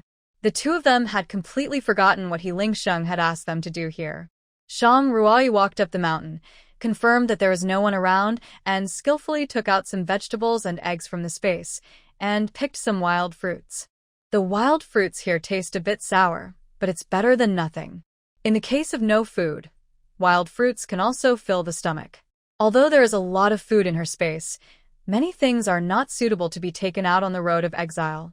Now the food in her space has matured, and the vegetables planted before have also grown. The cabbage and radish are many times larger than those grown outside, and they are very juicy and pleasing. There are dozens of chickens and ducks, and dozens of eggs can be produced every day, and new chicks and ducklings are constantly hatched. The white tiger is very bored in the space every day, and Shang Ruai releases it every day when she comes to find food. Sometimes the white tiger can also help her catch some rabbits and pheasants. Today, the white tiger caught a rabbit. The white tiger held the rabbit and dangled around her legs. Shang Ruai touched its big head and smiled. Why don't you eat the game you caught? The white tiger shook its big head and threw the hair into the backpack. Ever since it drank the spiritual spring water in the space, it has no interest in eating outside, but those little things in the space smell so good, and it really wants to have a bite. Every day, it can't help but want to take a bite of those chickens, ducks, and rabbits, but Shang Ruai warned it that if it eats these little things, it will never be given the fragrant and sweet spring water again. On the way back, she suddenly found a red in the bushes. She was moved and hurried over. It turned out to be ginseng. She took out the medicine shovel in the space and pushed the soil next to it bit by bit, digging down very carefully for fear of damaging its roots. After a while, when she dug out the whole ginseng, she almost exclaimed, "This ginseng must be at least 50 years old, and it is wild ginseng. If it was in the previous life, I don't know what sky-high price it would be sold for." In fact, in Tianshan, this kind of ginseng is rare. Even if there is, it has entered the palace or the mansions of dignitaries. Shang Ruai planted ginseng in the medicinal field in the space. Her medicinal field is different from ordinary fields. The herbs planted here not only grow well, but most importantly, they can take root and shorten the growth cycle of herbs. Many new sprouts have grown around the herbs planted before. Maybe this ginseng can also grow new small ginseng. Wouldn't it be a fortune if that happened? When she returned, the pot was already set up. I came back a little late today. I found a nest of eggs and caught a rabbit. When Shang Ruai took out the rabbit, He Jingheng's pupils suddenly shrank when he saw the wound of the hare. That wound was not something that humans could cause. Only wild beasts could do that. Shang Ruai found that He Jingheng's eyes fell on the hare, and her heart sank. This man is very smart. Maybe he can see something from the rabbit's wound. She blocked his sight unnoticeably, looked at Shang Ruai's back, and He Jingheng frowned slightly. Look, He Jingheng's eyes are almost on that woman. But Shang Ruai is indeed a stunner. That face, that figure. Wow, it's beautiful just to think about it. The two men were so excited that they didn't know that their actions had already been seen by He Jingheng. If they hadn't been kept useful, they would have died countless times. Shang Ruai quickly prepared the meal. There was not much rabbit meat, so most of it was left to the officials. They only kept a few small pieces. The eggs were made into egg soup, and a handful of vegetables were fried. Madame Shang's cooking skills are really superb. The stir-fried vegetables are so delicious. Zhang Hu took a few chopsticks and smiled. If you ask me, these vegetables are better than meat. Boss, I feel the same way, and every time I finish eating the dishes cooked by Madame Shang, I feel strong in my body. Zhang Hu heard this and nodded in agreement. Ever since Shang Ruai started cooking for them, they felt that their bodies were getting stronger day by day. Even though the journey of exile was very difficult, they didn't feel very tired. The faces of the He family were even better than theirs. If they were not wearing prison uniforms, how could they look like exiled prisoners? Everyone had a ruddy complexion. Along the way, the elderly prisoners died or were injured. Only the old lady of the He family was in better shape than before exile. When she was first exiled, she needed someone to help her walk. Now, Aunt Li, who was originally responsible for taking care of her, has been sent by her to carry a backpack. He couldn't help but wonder if Shang Ruai had given them something to eat, which made them like this. In fact, he was not far from the truth. The vegetables they ate were all taken out of the space and irrigated with spiritual spring water. The vegetables were filled with nutrients from the spiritual spring water. Not only were they delicious, but they could also strengthen their bodies. The water that the He family drank on weekdays was diluted spiritual spring water, which was more nutritious than vegetables, so they were naturally in good health. Yunqi and Yuntian squatted on a hill not far away, smelling the fragrance of the food, and rubbed their lips hard with the back of their hands. What did the prince eat? Why is it so fragrant? The prince's wife made it. Yuntian smacked his lips, took out half a cake from his arms, and took a big bite. Yunqi glanced at him. Look at how greedy you are. You are useless. After saying that, he also took out half a cake and took a big bite. Yuntian. He has the nerve to talk about himself with his character. Late at night, He Jingheng, who was resting with his eyes closed, suddenly opened his eyes, picked up a branch on the ground and threw it out. With a ding sound, a dart fell on a tree trunk not far away. Shang Ruai opened her eyes when she heard the noise, and it happened that 2 darts flew in her direction. She rolled to the side and barely avoided it. Before she could get up, a few more darts were shot at her. After several tossings, everyone woke up and was shocked to see the darts on the ground. Ah! Help! Murder! The officers drew their knives and looked around nervously, but the night was too dark and the distance was pitch black, so nothing could be seen. Shang Ruai kicked the fire apart, picked up an unburned stick, and threw it into the darkness. He Jingheng's eyes showed admiration. A flash of fire appeared, and several figures in the dark appeared. He Jingheng threw a stone out, and a muffled groan came from the darkness. The next second, several masked men in black came out, their eyes full of murderous intent. I didn't expect that Prince Ding had such amazing skills even after breaking his leg. We really underestimated you. They turned their attention to Shang Ruai again, the concubine of Prime Minister Shang. It seems that she can also do some boxing. The leading man looked her up and down, with a malicious smile on his lips. But I like your temper. So why don't you obey me? I guarantee that you will have everything you want. Before he could finish, a dagger came with a sound of breaking through the air, and before he could react, it stabbed straight into his instep. Ah! My foot! The dagger pierced through the shoe on the sole of his foot and stuck directly into the ground. The man's foot could not move at all. Zhang Hu touched the dagger on his waist, and it had disappeared. When did He Jingheng take it away? Shang Ruai originally wanted to take a few silver needles from the space to make him shut up, but she didn't expect He Jingheng to be one step faster than her. He Jingheng, I'm going to kill you. The man endured the severe pain, pulled out the dagger, and shouted angrily. Not only you, your wife, your family members, I won't let any of them go. After saying this, he waved his hand, and a group of men in black emerged from all directions. At this moment, a shadow passing by not far away made Shang Ruai curl her lips slightly. Go. Kill them for me. Kill everyone except Shang Ruai. The man in black rushed towards them with a long sword. He Jingheng, you are already disabled now. Let's see what kind of waves you can still make. He Jingheng smiled and hooked his finger, and the knife of the official next to him fell into his hand. A figure flashed by, and He Jingheng rushed out. Although he had an injury on his leg, it did not affect his killing at all. Shang Ruoi held a few silver needles on her fingertips, and when she saw the opportunity, she shot the silver needles directly into the middle of the black-clothed man's forehead. The tail of the needle went directly into the head and killed him on the spot. He Jingheng looked at the endless silver needles in her hand and couldn't help but feel curious. Where were these things hidden on weekdays? There were a lot of black-clothed people, hundreds of them, and they couldn't repel them in a short time just by the two of them. Seeing that the black-clothed people were about to break through their defense and kill the He family, a white figure suddenly appeared. With a wow, the tiger roared and shook the mountains and forests. A white tiger rushed into the middle of the black-clothed men, and its huge tiger claws pounced on them. Xiaobai's claws were extremely sharp, and each claw was embedded directly into the flesh. Its body size is much larger than that of a normal tiger.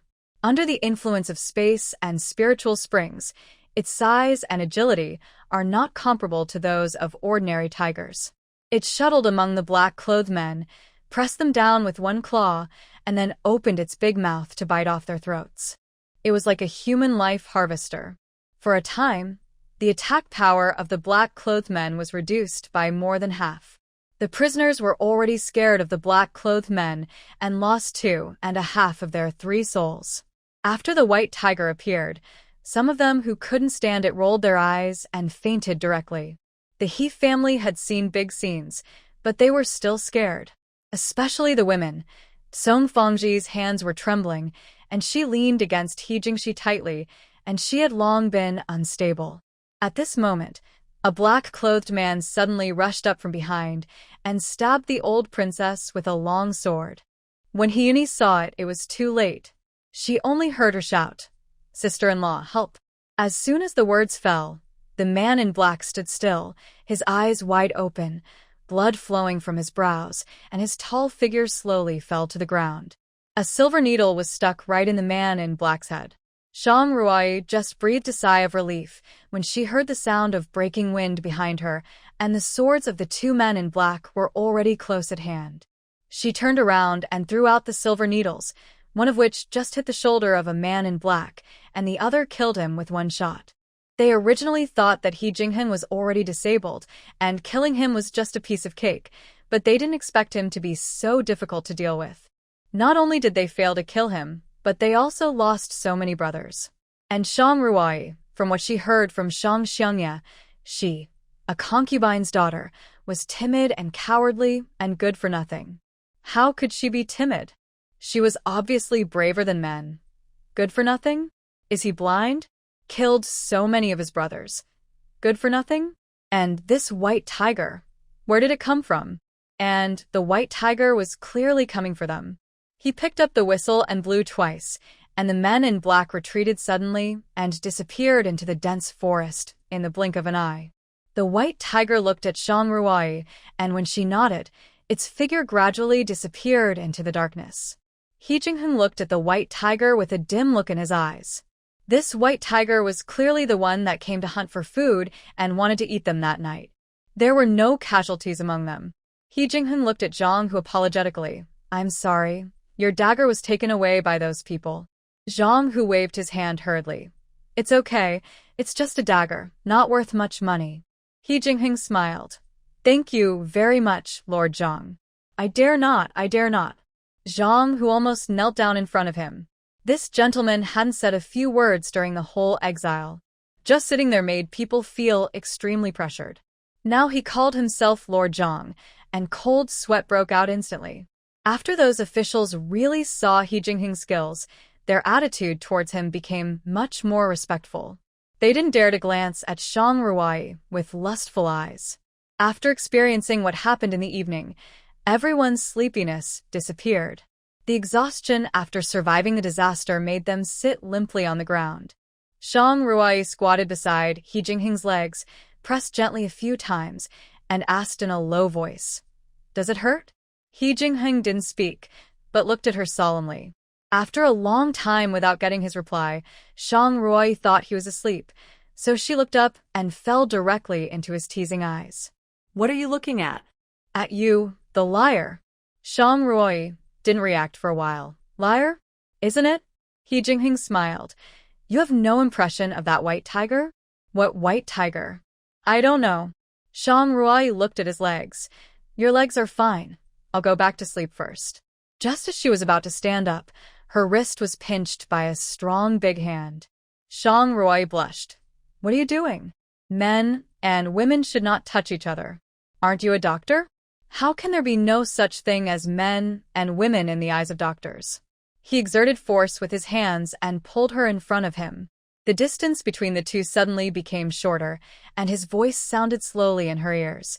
Besides, you are my wife who is married in a formal ceremony. How can there be such a thing as no physical contact? Shang Ruai blushed and thought to herself, I didn't expect that this person looked serious, but was actually a rogue. That's the white tiger that you mentioned that got lost in the jungle just now. How should I know? All the white tigers in the world look the same. Did you mark it? Shang Ruai rolled her eyes at him. Didn't you notice?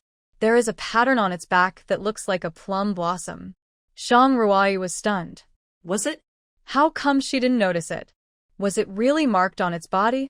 Even if it isn't, and wants to follow us all the way, what can I do? Shang Ruai shook her wrist a few times, but couldn't get away no matter what she did, and her eyes turned cold. He Jingheng felt a sharp pain on the back of his hand, and then he lost consciousness. Shang Ruai pinched a silver needle on her fingertips and pulled her wrist back. If you mess with me again, I will paralyze your whole body. He Jingheng felt his right hand that had regained consciousness and raised his eyebrows. The paralysis just now was like an illusion. Shang Ruai turned and left, and heard He Jingheng's voice from behind. Actually, the mark on the silly tiger's body was just something I made up. Shang Ruai stopped in her tracks. She was wrong. She should have paralyzed his whole body just now. Look, tut tut tut, so disgusting.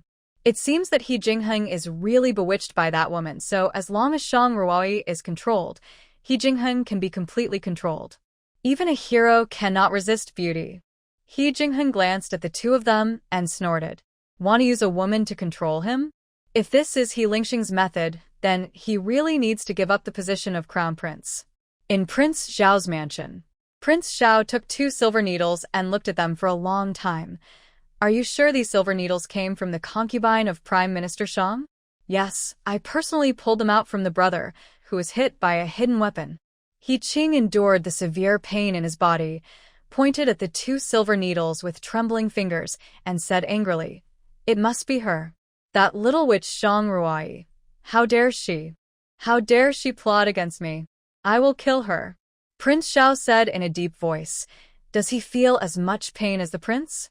No. He Qing got even angrier when he heard it. Why? Why is it that only this prince feels this pain? The man paused and whispered he didn't feel any pain. He just died suddenly after coming back.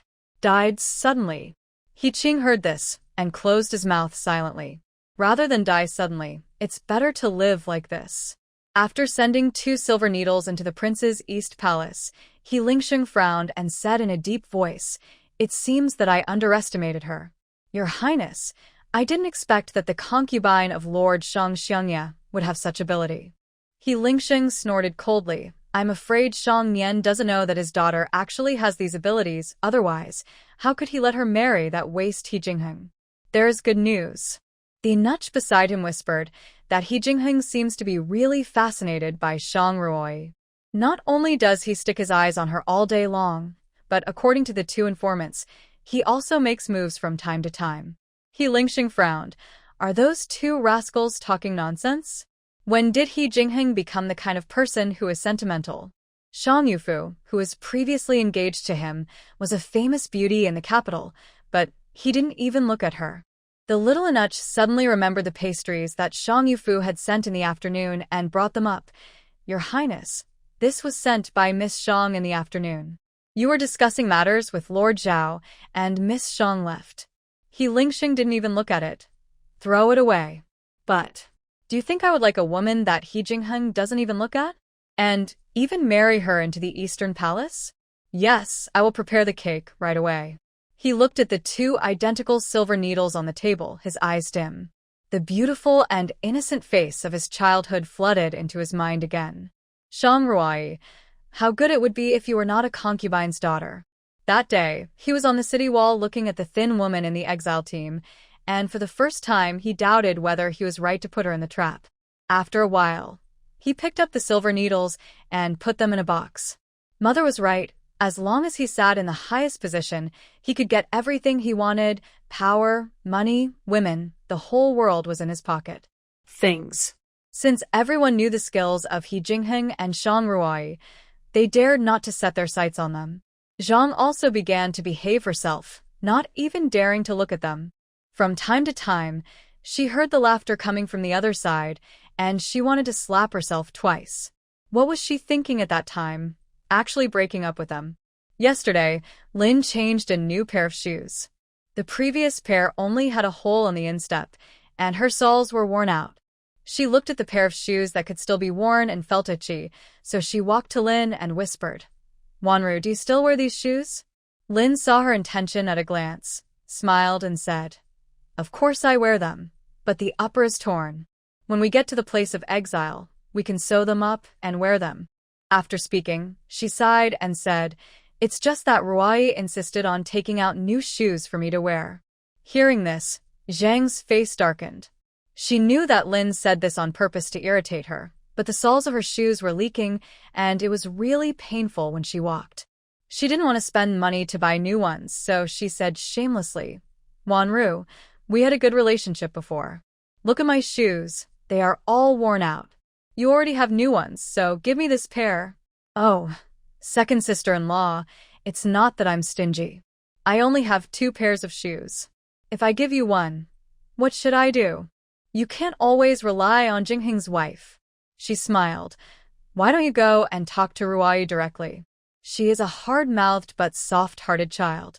Maybe she will reward you. Look at my mouth. What reward or not? I'll give you a pair. Lin had a bright smile on her face, but Zhang couldn't smile at all. If you don't want to give it, then don't give it. Why are you making excuses here? Zhang said coldly. Don't think that you can sit back and relax just by relying on Shang Ruai. That little witch is not someone you can easily deal with. Sooner or later you will regret it. Don't forget, it is because of whom that our He family has fallen to this point today. Lin rolled her eyes. Why should Shang Ruai be blamed for Shang Nian's mistakes?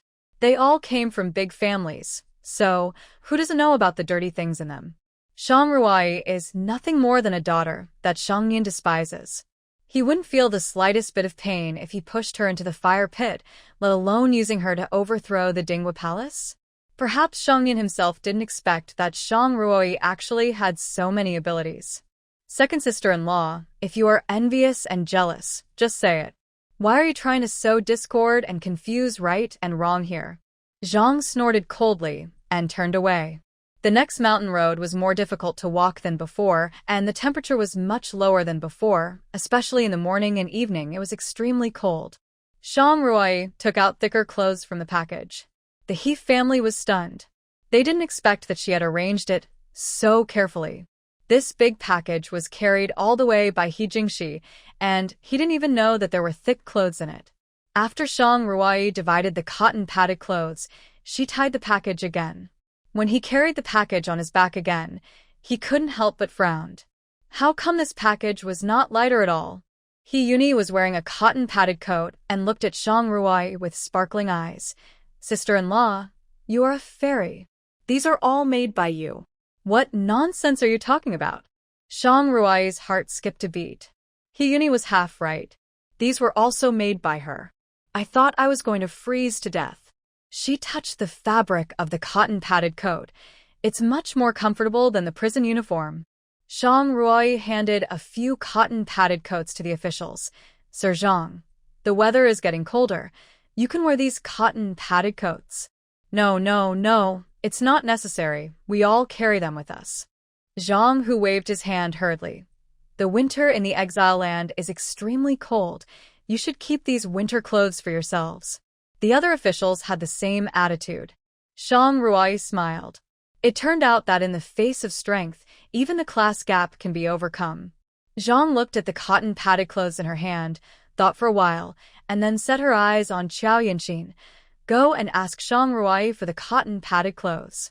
Mom, I'm not familiar with my sister-in-law. How can she give me the cotton padded clothes? Zhang said hatefully. Are you stupid? It's because she is not familiar with you that she can't refuse you. Qiao Yanxin looked at Zhang with some embarrassment. Mom, I think it's better to forget it. Hearing this, Zhang twisted her arm fiercely. Are you going or not? Qiao Yanxin cried out in pain, tears welling up in her eyes. Mom, I'll go now, don't hit me. Her voice was loud, and the people around could hear it clearly. He Ningen felt very embarrassed and said in a deep voice, with so many people watching, what are you doing? Zhang glanced at Qiao Yanxin. I don't know what I was thinking at the beginning, but I actually welcomed her into the family. She is such a jinx. Qiao Yanxin had tears in her eyes, rubbed her arms, and walked to Shang Ruai. Shang Ruai heard Zhang's loud voice just now, and she naturally knew why Qiao came here now. Sister-in-law, Shang Ruai took out a cotton coat. It stands to reason that after I get married, I should give you and Fang Ji a gift each. Since you call me sister-in-law today, this cotton coat will be given to you. But in the future, if you want something else, you'll have to exchange it with silver. Qiao Yanxin heard the words, and the fingers holding the cotton coat curled up slightly. Thank you, sister-in-law. Zhang saw her coming back with the cotton coat, and the corners of her mouth couldn't help but rise. Look, what did I say? After taking the cotton padded jacket, she saw that there was only one, and it was so thin and small that only Qiao Yanxin could wear it. Zhang's face immediately fell. What's the matter? Why is there only one? So you asked for one for yourself, right? Qiao Yanxin repeated Shang Ruai's words verbatim. Upon hearing this, Zhang twisted her body with all her strength. You are a money loser. You can't even speak clearly. What's the point of marrying you? He Jinghe measured it a few times and couldn't even put on the sleeves. His tone was very bad. Go and talk to Shang Ruai again. She must have a lot of things there. My sister-in-law said that. How can I say anything else? Qiao Yanxin frowned slightly and said in a deep voice, If you want it, go by yourself. What did you say? He Jinghe frowned and said in a bad tone, Say it again. Qiao Yanxin rubbed the place on her body that was pinched purple by Zhang, and did not have a good attitude. I said, if you want it, go and tell my sister-in-law yourself. He Jinghe did not expect that Qiao Yanxin, who had always been timid, would dare to talk to him like this. He slapped her on the face, and Qiao Yanxin fell directly to the ground, her head buzzing. Who gave you the courage to talk to me like this? He Jinghe said angrily. You little witch, dare to talk back? I will beat you to death. As soon as he finished speaking, his fist was about to fall on Qiao Yanxin. At this moment, a stone flew over and hit He Jinghe's wrist directly. He held his wrist and screamed in pain. Shang Ruai sneered. Why, you have no ability and you don't let people say it? Shang Ruai, this is our family affair. Is it your turn to interfere? He Jinghe said angrily. Don't think that you can buy people's hearts here just because you have a little money. I tell you, even if you have mountains of gold and silver, I don't look down on you. Buy people's hearts? She nodded and sneered. I do win people's hearts, but I don't win people's hearts, so why should I win people's hearts and minds? He Jinghe knew that he was no match for her in an argument. A good man does not fight with a woman, but you should not interfere. A good man does not fight with a woman? That's because you can't win. Shang Ruai scratched her ears. Since this is your family's business, please don't disturb my rest otherwise. She looked at the official. If I don't rest well, I'm afraid I won't have the energy to cook for the masters. The official herd can't cook? How can that be? They are now living on Shang Ruai's cooking skills. Zhang, who strode over with a whip in his hand, What's the matter? Do you want to be whipped?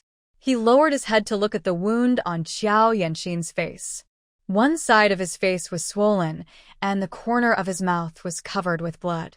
It seemed that He Jinghe had been ruthless. What's the point of beating a woman, man?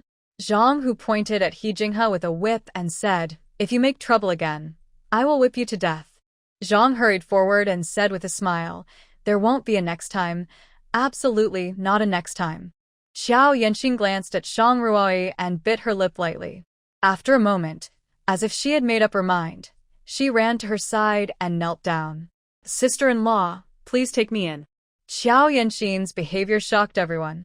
The three people from the second room turned pale in an instant. What is this woman Qiao Yanxin doing? Shang Ruoyi frowned. "Take me in?" "Sister-in-law, since I married into the prince's mansion, Zhang has often beaten and scolded me openly and secretly, you see." She lifted up her sleeves, which were covered with bruises, which frightened everyone.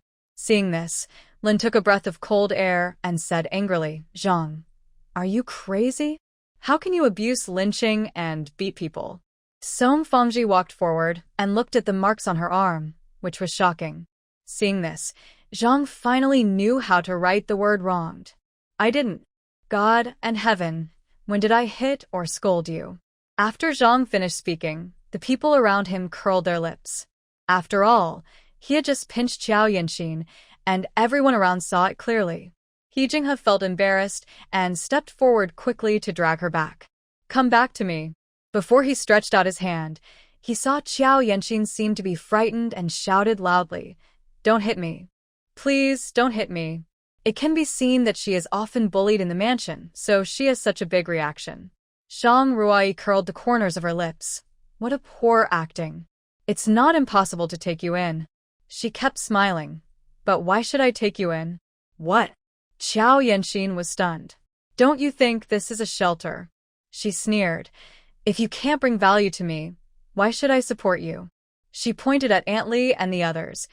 "Aunt Li can take care of Grandma. Li Wenyuan will protect the safety of all of us, and even the 3-year-old Fuzi can carry a package. What about you? What can you do?" You must know that whether on the way to exile or in the place of exile, food and water are very scarce. There is no need for me to support you in vain. I can do anything, just don't let me go back." She had tears in her eyes and looked aggrieved, which was really unbearable to see. But who is Shang Ruoyi? How could she be deceived by her? But at the moment, I don't know why she did this. Maybe she just wanted to make a living. After all, nothing is more important than having enough food and clothing. If she abides by the law and works diligently, she would not be unable to tolerate her. At this time, Qin came over and said softly, "Ruoyi, Yan Xian is so pitiful. Just keep her. There are so many of us. If everyone saves a bite, we can definitely support her." "Mother." He Yuni stepped forward. "Mother, sister-in-law doesn't mean not to take her in, but we can't take her in for free. Every day we live on the food that sister-in-law finds. It's already very hard for her to support our whole family. Now there's one more person. If she comes to eat for free, won't it make sister-in-law even more tired?" Shang Ruoyi looked at her with admiration. Her sister-in-law was really sensible. After hearing this, those who thought Shang Ruoyi was a little unkind felt ashamed. They had been relying on others to support them all the way, but they still secretly blamed her in their hearts for not taking in a freeloader. It was really a bit guilty when they thought about it. "That's exactly what I meant." Shang Ruoyi smiled. "Since you said you can do anything, I will keep you for now.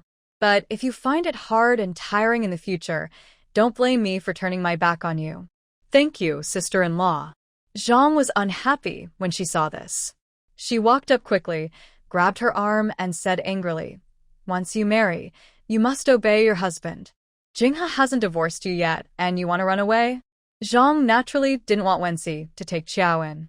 After all, their family of 4 could get 4 bowls of porridge. Every time she poured half of it from Qiao Yanxin's bowl so that their family of 3 could have enough to eat. What's more, there would surely be a lot of farm work to do in the place of exile. Zhang had already thought about it and would just ask Qiao Yanxin to do it when the time came. Now she wanted to rely on Shang Ruoyi and do work for her. Then who would serve their family of 3? Divorce. I want a divorce. Xiao Yanxin shouted. Divorce is always okay. In Tianshan, women are allowed to file for divorce, but there are very few such women. After all, they have been educated in the 3 obediences and 4 virtues since birth, and the rebellious nature in their hearts has long been gone. When the word divorce came out, Zhang's mother and son were stunned. They didn't expect Xiao Yanxin to dare to file for divorce. You dare to divorce? Zhang put her hands on her waist, looking like a tigress, while Xiao Yanxin knelt on the ground and cried, and it was obvious that she was often bullied at home. At this point, the fact that Zhang often abused her daughter-in-law has been confirmed, and no one would doubt that this was a good show directed and acted by Xiao Yanxin herself. Forget about the divorce. The old princess said lightly. Yanxin, come and serve me for a while. Zhang, you go back and reflect on it. The old princess spoke, and the farce finally came to an end. He Jingheng had been watching coldly from the side. He thought Zhang Ruai would not keep the woman who had a strong purpose at first glance, but she actually took her in. This woman really made him increasingly unable to see through her. But it's fun not to see through her, isn't it? A woman like Qiao is disgusting at first glance. The 2 spies of the prince saw that Xiao Yanxin stayed with Zhang Ruai and looked at each other. One of them went to the woods behind on the pretext of urinating and took the opportunity to send the note out. He Lingxing looked at the note, and a smile appeared at the corner of his lips. Finally, there was good news during this period of time.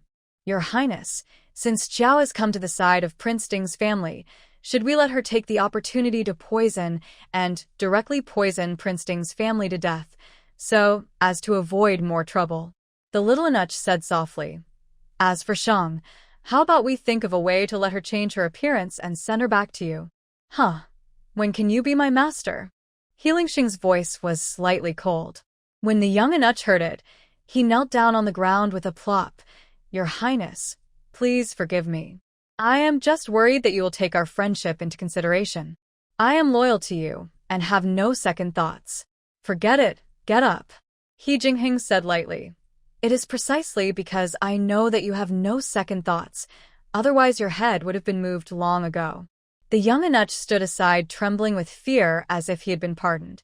I don't want to have too many troubles. Although my father has taken over the military power of the Dingwang Palace, don't forget that the He family army only listens to the command of the Dingwang and He Jingheng. If they are all killed like this, I am afraid something will happen. As for Shang Ruai, the beautiful face appeared in front of He Jingheng again, and he said in a deep voice, It's just a woman. If I become an emperor, what women don't I have? Your Highness is wise. At night, at concubine Zhao's place. Did Shenger really say that? Your Majesty, the eunuch Wang who is beside His Highness reported this. It must be true. Bishi gently rubbed concubine Zhao's legs. Your Majesty, Miss Yufu asked if we need to send midnight snacks to His Highness the Crown Prince? Humph, such a shame. How can an unmarried woman send midnight snacks to a man at night? Who doesn't know what she is thinking? After all, she is the Prime Minister's legitimate daughter. How can she be so naive? Concubine Zhao snorted coldly. She still dreams of entering the East Palace and becoming the head of all concubines? Being a concubine is already a compliment to her. Your Majesty is right. Concubine Zhao put down the fruit in her hand, frowned and said, What kind of fruit are these? They are so sour and astringent. How can people swallow them? All the fruits in the palace are like this. A few days ago, a batch of melons and fruits were tribute to the Queen's palace. Bishi whispered, According to the servants, the Queen has severe morning sickness. Not only can she not sleep all night, but she also can't eat well. Humph, she has given birth to several princesses in a row. The imperial physician said that this baby is also a princess, and the emperor still loves her like a baby. Concubine Zhao picked up the teacup beside her and sneered. So what if she is favored? If she can't give birth to a son, she is useless. The Queen's blessing is naturally not comparable to that of people with lowly lives. No matter how noble the Queen is, she can't give birth to a legitimate son. When the prince ascends the throne, who will remember her? Naturally, the Queen is respected. Bishi took the teacup and said with a smile, "According to the people in the Queen's palace, the chef from Sichuan has arrived. The Queen has been shouting that she wants to eat some fresh, fragrant, and spicy dishes all day long, and the people in the Queen's mother's family are worried. Humph, the son that I have worked so hard to raise will naturally only recognize me. Could it be that he will let the Queen ride on my head?" Concubine Zhao sat up straight, picked up the portrait on the table, and said in a deep voice, "The legitimate daughter of the Duke of Jinggua's mansion does look somewhat similar to that child. I'm sure the prince will be satisfied with this girl. Maybe we can find a reason to send Shang's family out of the palace some other day and then let her enter the palace." "Yes, Your Majesty. I heard from the people below that Shang Ruoi is very capable.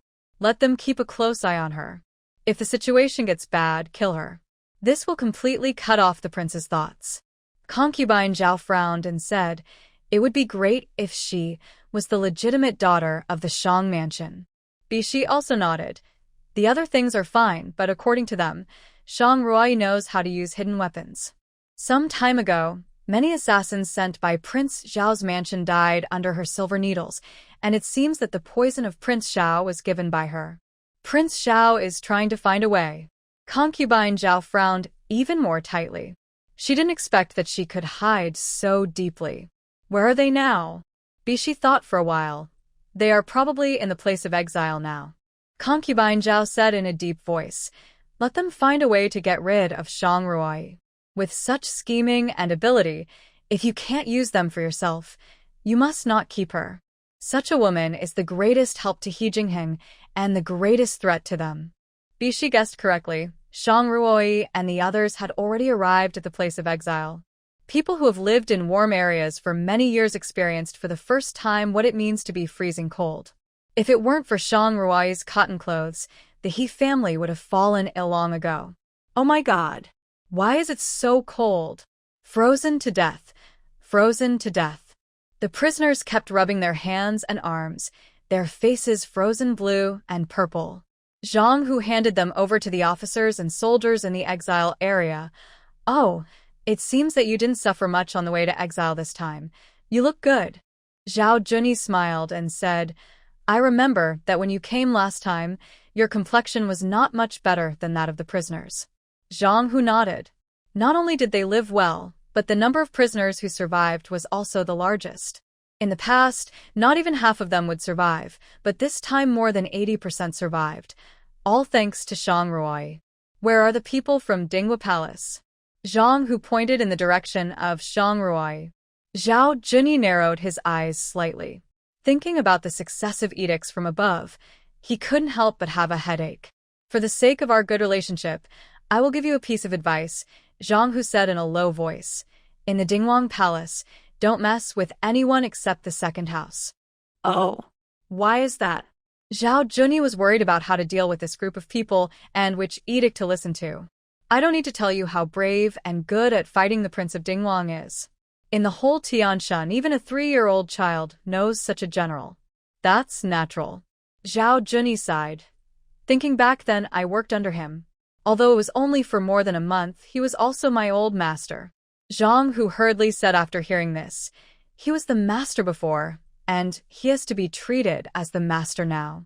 After hearing what he said, Zhao Junyi had a plan in his mind. "And Shang Ruoi, although she is the concubine of the Prime Minister's mansion, she has this more than the legitimate daughter." He gestured a silver sign and whispered, "I don't think she is a useless chess piece of Lord Shang." On the day of exile, Lord Shang even went to the city gate in person. Zhao Junyi was slightly surprised. How could this be different from the news he had received? But thinking of what the prince's confidant had said about Shang Ruoi, he said in a deep voice, "It seems that no one is allowed to move. Don't worry about those in the second house. They have been separated from the He family." Zhao Junyi looked at the second house that was almost curled up into a ball due to the cold, and then looked at the He family members whose servants were wearing cotton clothes. Even a fool could see the difference. Everyone looked at the extremely desolate exile place and had a headache. "Oh, with this kind of soil, nothing can survive. Not even the thorn ball can survive." There are many farmers with rich farming experience among the exiled prisoners. Even when they said so, people became even more discouraged. It happened that two people in extremely ragged clothes walked by, holding an old pickaxe in one hand and two very small potatoes in the other hand. They sighed and said, "We are lucky today. We can still find two potatoes. We have to be frugal. It can still last for a few days." Another person nodded. "Hey, if we can't pay the taxes by the end of the year, I'm afraid we will be beaten again. This piece of land still needs taxes? What to pay with? The wind and sand here?" At this moment, Zhao Junyi came over and said in a deep voice, "I believe you should know that after being exiled all the way, people who come here want to go back. That's absolutely impossible." He paused, looked at He Jingheng and slowed down his tone. "It's probably impossible, so just serve your sentence here honestly and work. If you can't pay the taxes by the end of the year, you'll have a hard time." People looked at the whip in his hand, too frightened to say a word. The man just now said something and was beaten severely. The next step was to assign residences. There were only some earthen houses here, and most of them were about to collapse, and the rest were houses that had already collapsed. Oh my God! How can people live here? The lowest servants in the mansion live better than this. Zhang pinched her nose, her eyes wide open. She never expected that the residents in this place of exile would be so shabby. Not only her, but everyone felt that the future was bleak. No food, no water, no house to live in. What's the difference between this and dying? Zhao Junyi pointed to the houses that were about to collapse. "You can choose one here. They are all the same size." Seeing this, Zhang decisively ran towards one of the houses, and He Jinghe followed closely behind. After all, it hasn't collapsed yet, right? Just stay there for now. The houses are separated by fences and the yard is not big, so only a small amount of vegetables can be grown. But the soil here is poor. Not to mention crops such as vegetables that have extremely high requirements for soil. Even sweet potatoes are extremely difficult to grow, so the size of the yard is not important. But these houses are too small for the He family. Zhao Junyi thought for a while and said, "Either you can separate into several families, or there is a very large yard at the east end of the village, but the houses there are all thatched houses, not even earthen houses. Now the weather is getting colder, you have to think about it. Sir, how big is that house? Take us to have a look." As she said that, she took out a silver ingot and quietly put it in his hand. "Thank you, sir." Zhao Junyi counted the silver. There must be at least 10 taels. He smiled with satisfaction. "Let's go." When she arrived at the yard, Shang Ruai was shocked. How could this be a yard? This was clearly a farm. There was even a small hill in the yard. This was exactly what she wanted. Shang Ruai smiled and said, "This is it." The He family looked at the thatched house swaying in the wind, and a chill came over their hearts. The so-called exile means coming here to be farmers, but they are different from ordinary farmers and have a lower status than farmers.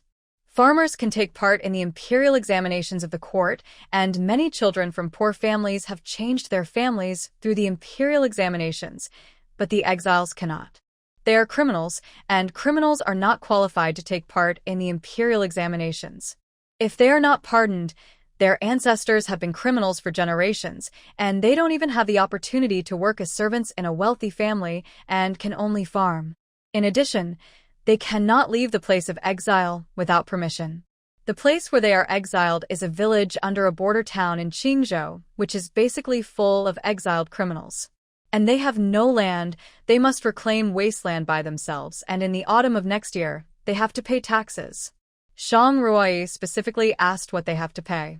Usually, potatoes are grown here, and if the weather is good, some corn can be grown. Zhao Junyi told her to try not to grow vegetables, because they would not survive at all. "Sir, can we ask someone to build a house?" Shang Ruai's words gave everyone in Dinghua Palace a glimmer of hope. "Yes. Just find someone to build a house. Why live in a thatched house? Of course you can, but if you want to build a house, it will cost a lot of money." But seeing that they are so generous, they must have a lot of money on them. Speaking of money, they are like deflated ace. Where did they get the money to confiscate their property in such a hasty manner? Sir, as long as you don't leave Qingzhou, you can go to the town, right? Zhao Junyi nodded. Normally speaking, only one person from each household can go to the town a day. There are more people in your family, so the maximum number cannot exceed 4. Thank you, sir. Everyone from the Dinghua Palace walked into the thatched house. There was nothing in the house except a row of low couches. Everyone blamed her in their hearts. The houses chosen by others were much better than this one. Although they were also leaky, they were definitely stronger than straw. Yuan said in a deep voice, Wife Jingheng, third uncle has always felt that you are prudent, but on this matter, you should have discussed it with us. How can such a big thing be decided so hastily? Shang Ruai smiled.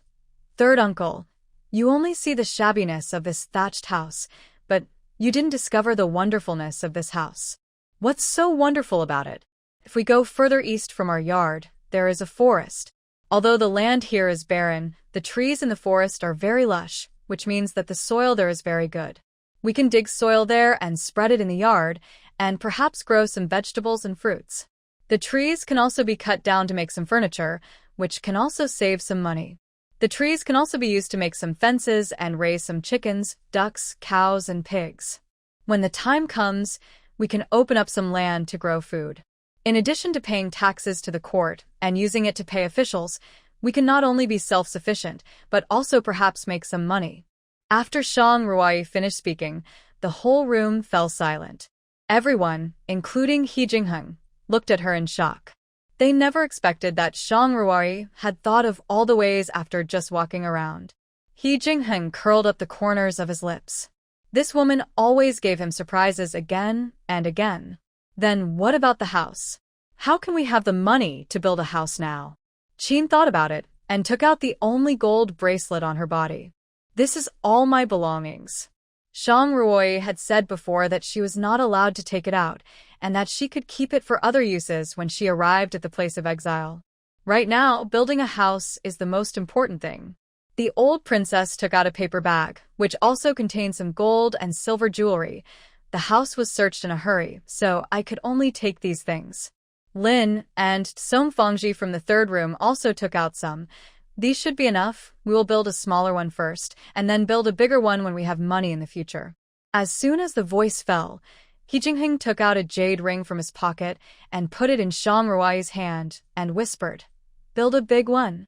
The moment the old princess saw the ring, her face changed slightly, but seeing He Jingheng's calm look, she moved her lips, but finally said nothing. Shang Ruai saw this scene and knew that the ring must have an unusual meaning. That night, when they saw Shang Ruai take out a few quilts from the largest package, there were no other words to express their feelings except shock. On the way to exile, Lord Zhang told me to buy some cotton cloths and quilts, which will definitely be useful when I get here. Shang Ruai said with a smile. Thanks to Lord Zhang's reminder. Otherwise, we would have been cold. He Jinghe looked at the quilt in the package. When he saw Shang Ruai never open the package after taking the cotton-padded clothes, he thought it was so heavy, so he might as well throw it away. Fortunately, he didn't throw it away, otherwise he would have beaten himself to death today. For the first time in several months, the He family had a good night's sleep. Knowing that the ring was unusual, the next day, when Shang Ruai went to the pawn shop in the town to exchange silver, she did not put the ring in, but took out several gold jewelry from the space and exchanged a total of 100 taels of silver. If she went to the county town, she could exchange more silver, but where was the time? She took out the silver notes she asked from the eldest lady on the day of her wedding, took out a 500 tael note, and went to the money house to exchange it for cash. With so much silver, it was enough to build a big house. She also bought a lot of daily necessities in the town and bought a lot of meat and vegetables. They hadn't had a good meal for these days.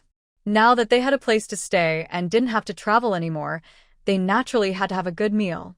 Sister-in-law, what do you think of this shovel? He Jingshi came over with a shovel and asked, I haven't used it, so I don't know if it's good or not. Shang Ruai knew he wouldn't buy it, so she asked him to go. Only in this way would she have time to exchange the banknotes for silver and put it back into the space. But she never expected that the shovel in his hand was so shabby. This is clearly a broken shovel that others don't want and cannot be used. Shang Ruai frowned. Where did you buy it? Take me there. He Jingshi took her to an ironware shop, where an old man was standing at the door, eating a meat bun in his mouth. When he saw He Jingshi coming back with a shovel, he hurried away. He Jingshi was concentrating on looking at the shops one by one, and did not notice that the old man who had just sold him the shovel had run away. Shang Ruai walked into the shop, looked at the room full of brand new shovels, and cursed He Jingshi for being blind for buying the only broken shovel in it. She put the shovel at the door, and the shopkeeper inside was a man who walked over with a smile. Sir, do you want to buy something? Shang Ruai pointed at the shovel and said in a cold voice, Is this the one you sold to my brother? The shopkeeper was stunned for a moment, looked at the shovel. Sir, did you go to the wrong shop? Or did you remember it wrong? Our store sells new ironware and yours is obviously old and unusable. Shang Ruai turned around and asked, Are you sure you bought it here? Did this shopkeeper sell it to you? He Jingshi blinked, looked at the furnishings in the store, then looked at the shopkeeper and whispered, I bought it at the door of this store from an old man in a gray robe. He said he was the shopkeeper of this store and that the shovel was the best shovel in the entire store. Shang Ruai couldn't help but sigh when she heard this. She was clearly being fooled. Looking at He Jingshi's harmless face, she couldn't help but be speechless. Should she say that he was too well protected or that his brain was not enough? You were talking about that man. Young man, you've been cheated, he is a liar and everyone in our town knows it. But the shopkeeper didn't expect that a grown man would be cheated of money by such a person. I'm sorry, shopkeeper. Shang Ruai walked around the store and bought all the tools she needed for farming. After paying the money, she gave the shopkeeper her address and asked him to deliver the things to her home. Then she left with He Jingshi. As there were too many things to buy today, Shang Ruai planned to buy a carriage, which would make it more convenient to go out and buy things. It would be much more convenient than walking to the town on foot today. Moreover, with a carriage, both He Jingheng and the old lady could come to the town. Sister-in-law, I'm sorry, I lost a tael of silver in vain. He spent a full tael of silver on a shovel that could be bought for 200 coins. Shang Ruai waved her hand. It doesn't matter. Just as she finished speaking, a gray figure appeared not far ahead. He Jingshi's roar came from the side. Old man, don't run. Seeing this, the gray-clothed old man quickly stuffed the bun into his mouth, but he didn't expect that he swallowed it too quickly, and it got stuck in his throat, choking him and rolling his eyes. Shang Ruai walked forward, and the old man's face flushed, pointing at his neck. Save. Save me. He Jingshi snorted coldly. You dare to lie to me, and you still want me to save you? After that, he looked at Shang Ruai again. Sister-in-law, will you save him? Shang Ruai walked forward and slapped the old man on the back, and a big mouthful of bun fell to the ground. After a while, the old man gradually recovered and sat on the ground gasping for breath. Thank you very much. He looked at the bun that fell on the ground again, frowning. It was covered with dirt and couldn't be eaten. Could he wash it with water? Just as she was considering the feasibility of this matter, a big yellow dog ran over and took the bun on the ground away in one bite. Bun. My bun. He staggered to his feet and was about to chase after him when he was blocked by He Jingshi. Wait. Where's my money? He placed the shovel in front of the old man. Not only did you lie to me that you were the owner of an iron shop, but you also sold me such a shabby shovel. Pay me back. No. The old man turned his head. The money has been spent. Old man, if you can't pay the money today, I will beat you to death. Shang Ruai said in a deep voice. According to the law, this is considered fraudulent selling. Not only do you have to return the money, you will also go to jail. If you can't pay the money, your jail time will be extended. You have to think it over carefully. The old man looked at Shang Ruai, turned around and ran away. He Jingshi didn't react for a while, and he took advantage of the opportunity. He hurriedly chased after him. Shang Ruai saw the thing in his arms, her eyes dimmed, and she quickly followed. The old man walked into a dilapidated house in an alley. Seeing that no one was following him, he breathed a sigh of relief. Just as he was about to close the door, a big hand pressed on the door panel.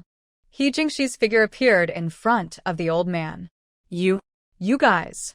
Old man, let's see where you can run this time. The old man lowered his head, sighed, turned and walked into the room. Hey, you. He Jingshi chased after him. Shang Ruai walked into the yard and smelled a strong smell of Chinese medicine, frowning. Walking into the room, the old man took out the medicine bag in his arms, without looking back, and said to He Jingshi, "If you want silver, I don't have it. If you want your life, just wait until I finish boiling these medicines." Shang Ruai walked forward, picked up the herbs the old man was fiddling with and took a look. These herbs have been damp, and they will be useless even if they are boiled. The old man paused for a moment and continued to fiddle with them. Looking at these herbs, the patient should have lung disease. Shang Ruai smiled. However, this medicine will not cure it. The old man's hand stopped completely, and he looked at her in surprise. "Do you understand pharmacology?" Shang Ruai smiled. "Proficient." The old man smiled when he heard it. "The girl is really humble. I don't deserve it." She put the shovel in front of the old man's door. "It's just medical skills, not as good as the former owner of the iron shop." "How did you figure it out?" "There is a desk in the southeast corner of the shop. It is covered with dust. It must have not been used for a long time. That must be your desk." Shang Ruai remembered the regretful words of the shop owner next door when she passed by, and whispered, "With such a good skill, why do you do cheating business?" The old man said in a deep voice, "As long as there is a way out, a glimmer of hope." The old man sighed. "I guess I can't pay the silver back. If you want to send someone to arrest me, just arrest me. You cheated the silver just to buy medicine for your wife. If I can help you cure her in exchange, how about you help me design a house?" She saw some sketches on the desk, which were drawn very neatly. "Can you really cure it?" Shang Ruai nodded. "Of course." The old man put down the medicinal materials in his hand and said in a deep voice, "Come with me." The old man took her into the house. There was only a shabby bed in the room. An old lady was lying on the bed with a haggard face, her eyes closed, and her lips cracked. If she hadn't been breathing weakly, He Jingshi would have thought it was a corpse. Shang Ruai stepped forward, felt the old woman's pulse, and said in a deep voice, "This is tuberculosis." The old man nodded. "Yes, it has been many years. I guess she won't survive this winter." He sighed. "In order to treat her, I sold my property. Now you can see that I am penniless and can only cheat for food and drink to get by. It's not that she can't be cured." What? Cure? The old man heard this and said loudly, "As long as you can cure her, don't even mention designing a house. I will build it for you myself. But I need this house very urgently. I'm afraid I have to start building it in the next few days. Otherwise, I'm afraid she won't be able to survive the winter." Shang Ruai smiled. "I will give acupuncture to your wife today. If it works, how about you two come back with me? Although I only have a few thatched houses now, I think your place is not as good as mine. You should treat it first." Shang Ruai pretended to rummage in her sleeves, but actually took out an acupuncture bag from the space and inserted needles into the 3 acupoints of Feishu, Zhongfu, and Taiyuan. After a while, the old lady suddenly opened her mouth, exhaled a long breath, and her face eased. The old man watched from the side, and his eyes suddenly lit up. "Old woman, old woman." Shang Ruai took away the needle and said softly, "How is it?" "Okay." The old man saw hope and nodded. "I'll go with you." While he was packing up, He Jingshi walked to her side. "Sister-in-law, how do you know he can design a house? Can you tell fortunes?" Shang Ruai rolled her eyes at him. It seemed that she couldn't blame him for spending 1 or 2 taels of silver to buy a scrap shovel. This kid was really stupid. I heard the shopkeeper next door muttering there. When she walked out of the shop, the shopkeeper next door said to his wife, "He is the best house designer in town. Now, for the sake of his dying wife, he has sold all his property and quit his old job. He is also cheating people. Oh, well, he had no choice. I brought him a few meat buns today. Look how thin the old man is, just skin and bones." Shang Ruai looked at the small package in his hand, which contained only a few old clothes. Is that all? The old man nodded. Yes. My luggage is hers. Shang Ruai gave He Jingshi some silver and asked him to buy a carriage. She specifically instructed, it should be comfortable and spacious. He doesn't know anything else. If the horse still can't understand, he will be reborn. Not long after, He Jingshi came back and said, let's go. We're already at the intersection. When Shang Ruai saw the super large and luxurious carriage, she almost prepared to slap him in the face. He didn't even need to be reborn. With this IQ, he is not worthy of being a human being. When they returned to the village, the prisoners looked at the extremely luxurious carriage in shock. Who is this big shot? It must be the town's wealthy man. Such a luxurious carriage must cost at least 10 taels of silver. Zhang also saw it, and looking at the direction the carriage was going, she followed it suspiciously. When the carriage stopped, she was shocked to see the person getting off the carriage. It was Shang Ruai. She thought about it and ran back home quickly. He Ningen and He Jinghe were both sitting on a low couch, eating the leftover multi-grain cakes distributed in the morning. They had just arrived in the village and would be provided with 10 days of rations, 1 multi-grain cake per person per day. Zhang trotted all the way home and said loudly, Boss, Shang Ruai bought a very big carriage. I see that it is no worse than the one in the capital. Where did she get so much silver? Could it be given by the old lady? He Ningen frowned and said, where did my mother get the silver? The house was searched suddenly. Where did she hide it? How could she not have it? If she doesn't have gold and silver jewelry, how could she not have silver bills? After hearing this, He Jinghe nodded and said, Mother is right. I find it very strange. During the exile, Shang Ruai had a lot of silver on her.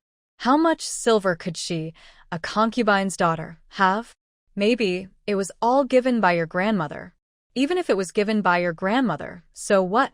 We have already divided it out. Can we still ask for it?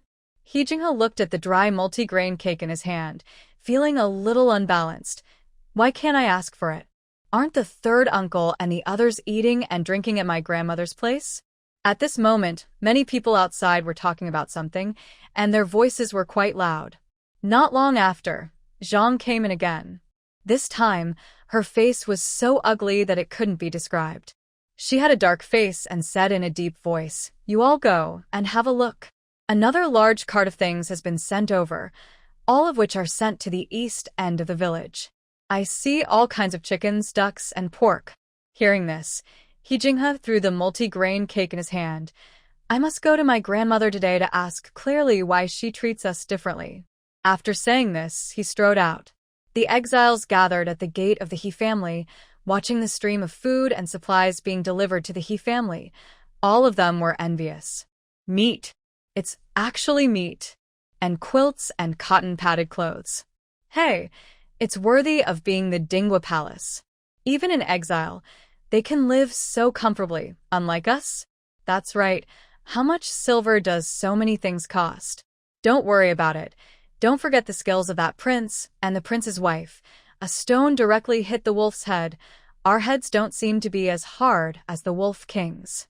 Everyone has not forgotten this scene, and it is extremely shocking to talk about it now. Look, the servants of the Dingwa Palace can eat meat. Do you remember the second room that was separated?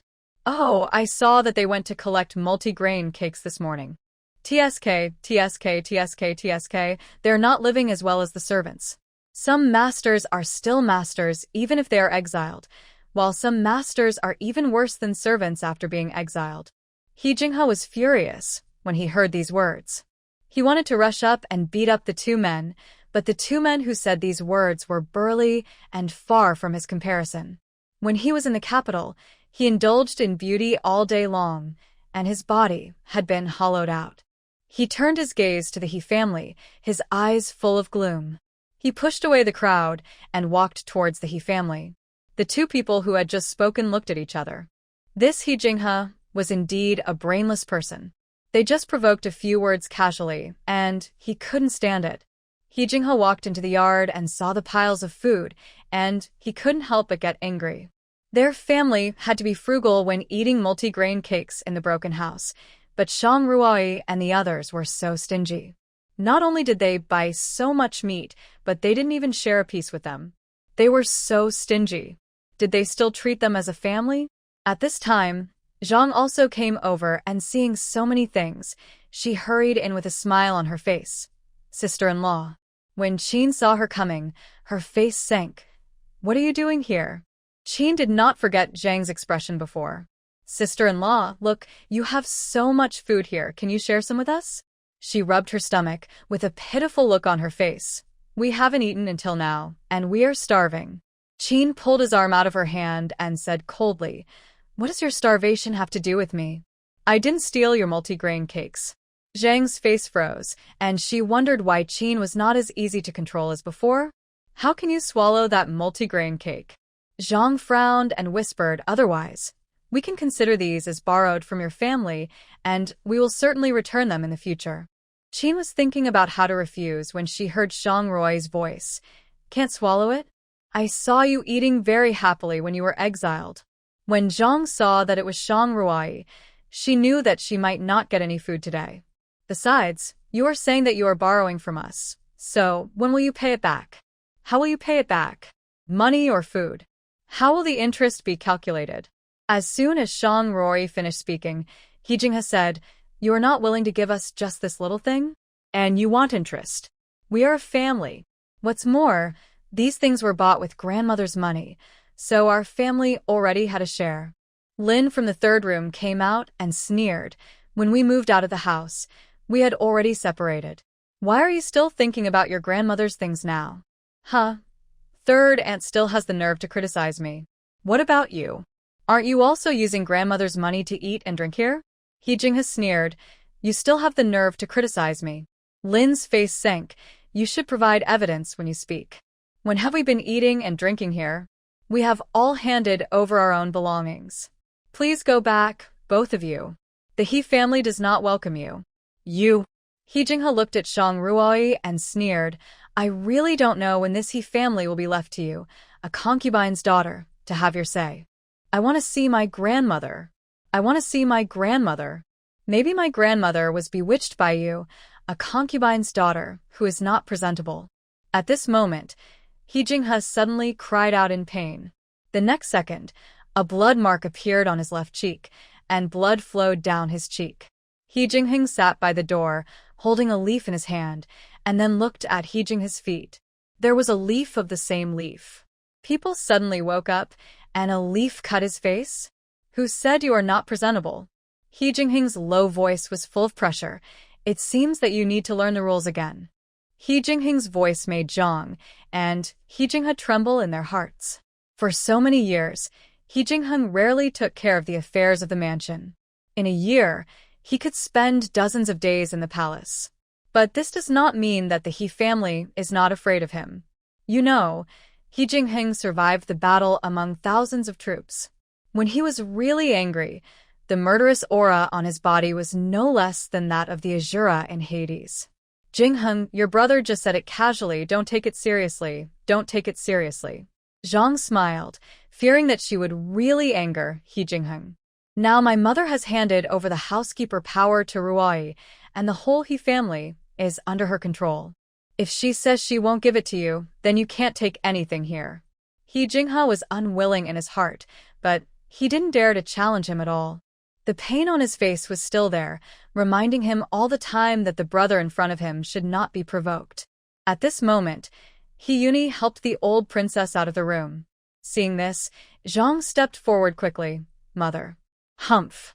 The old princess glanced at her and said coldly, Now you know to call me mother. Didn't you stay away from us when you were down and out? The smile on Zhang's face froze. She knew that the old princess was making fun of her, but at the moment, as long as they could return to the He family, what would it matter if she made a few sarcastic remarks? At least they could have enough food and clothes, and there were servants to serve them. It happened that Xiao came out with a quilt to dry in the sun. Zhang smiled and said, Mother, look, Yanxin has returned to the He family now. Let us come back too. I will serve you. Shang Ruai sneered. Zhang's calculation was really good.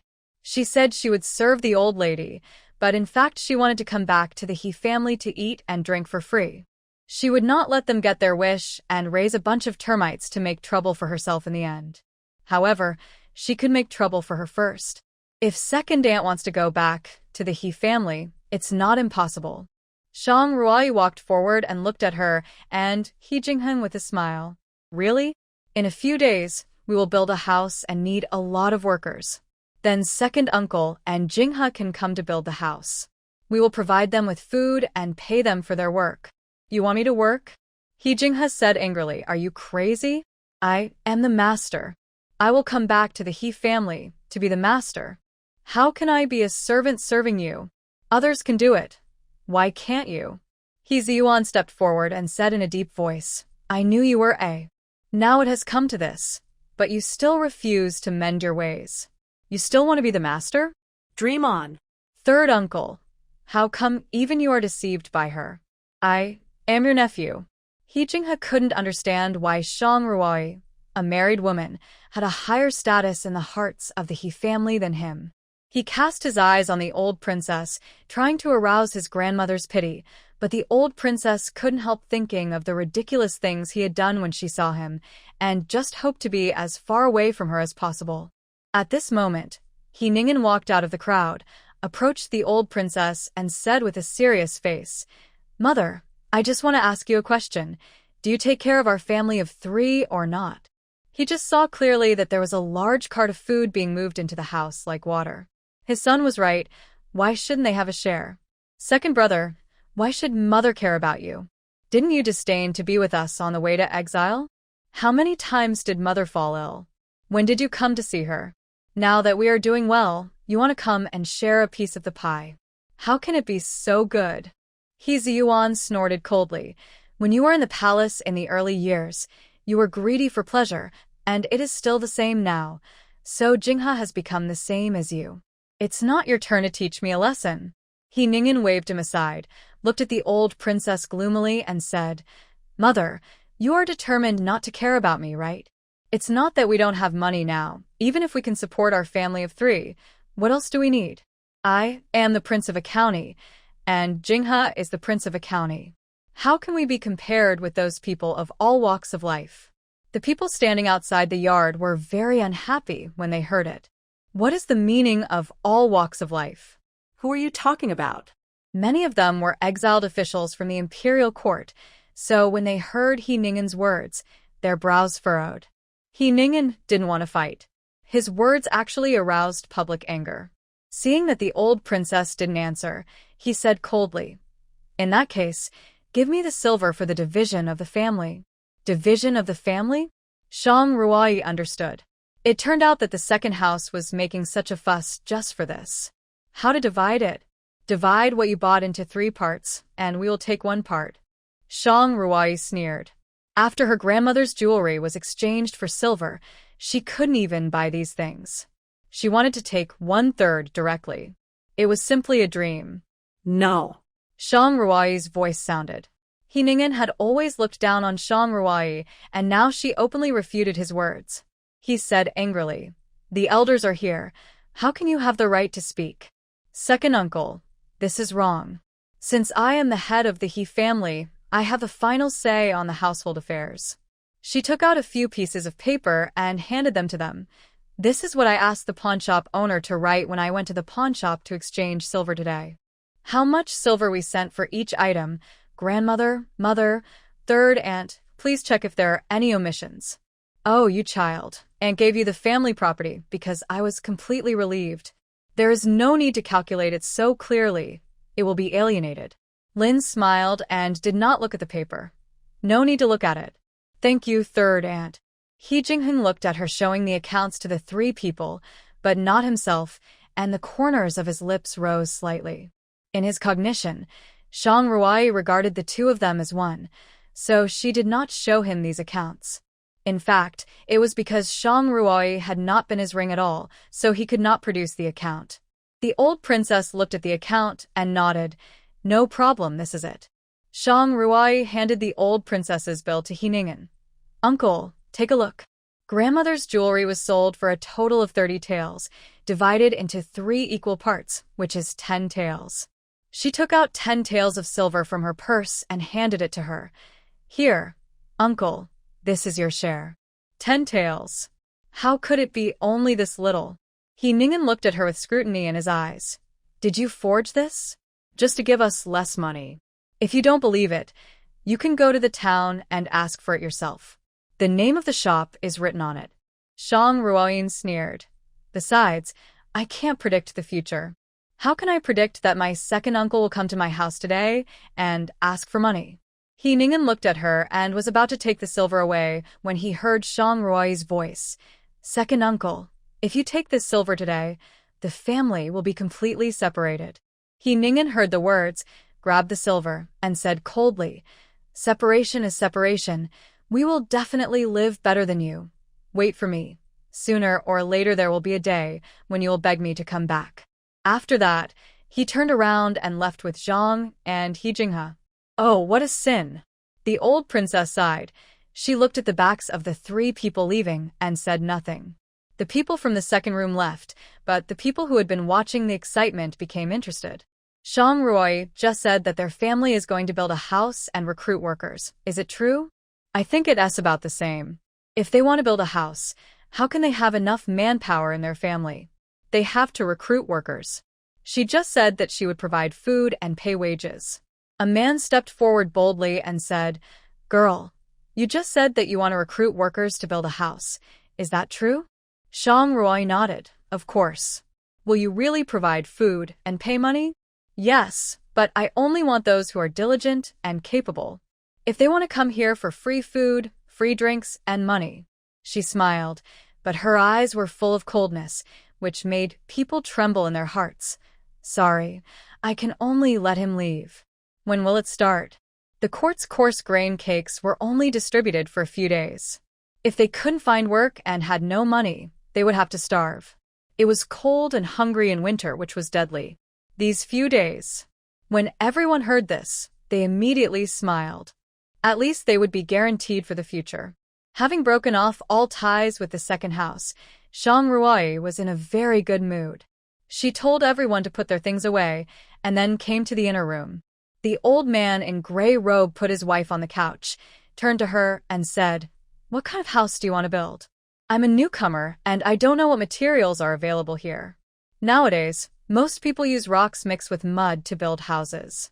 Poor families use straw or wood, and rich families use blue bricks. Blue bricks? It was the first time she had heard of them. Yes, this kind is specially made for rich families. It is expensive, but very strong and durable. The most important thing is that it is very warm in winter. In this bitter and cold place in the far north, the winter is very long. Shang Ruoyi nodded. In that case, let's use blue bricks. She smiled. Senior, I haven't asked for your surname yet.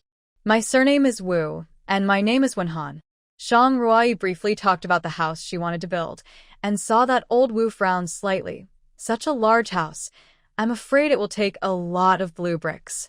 The money is enough. You just need to help me design and build it. After she finished speaking, she walked to the bedside, took out a pill from the porcelain bottle, and gave it to her. It was a pill specially formulated in the laboratory for tuberculosis, and put it in old Wu's hand. Just 1 pill a day. Miss Shang, how long will it take for my old lady to get better? Probably in more than a month, she will be cured. So fast.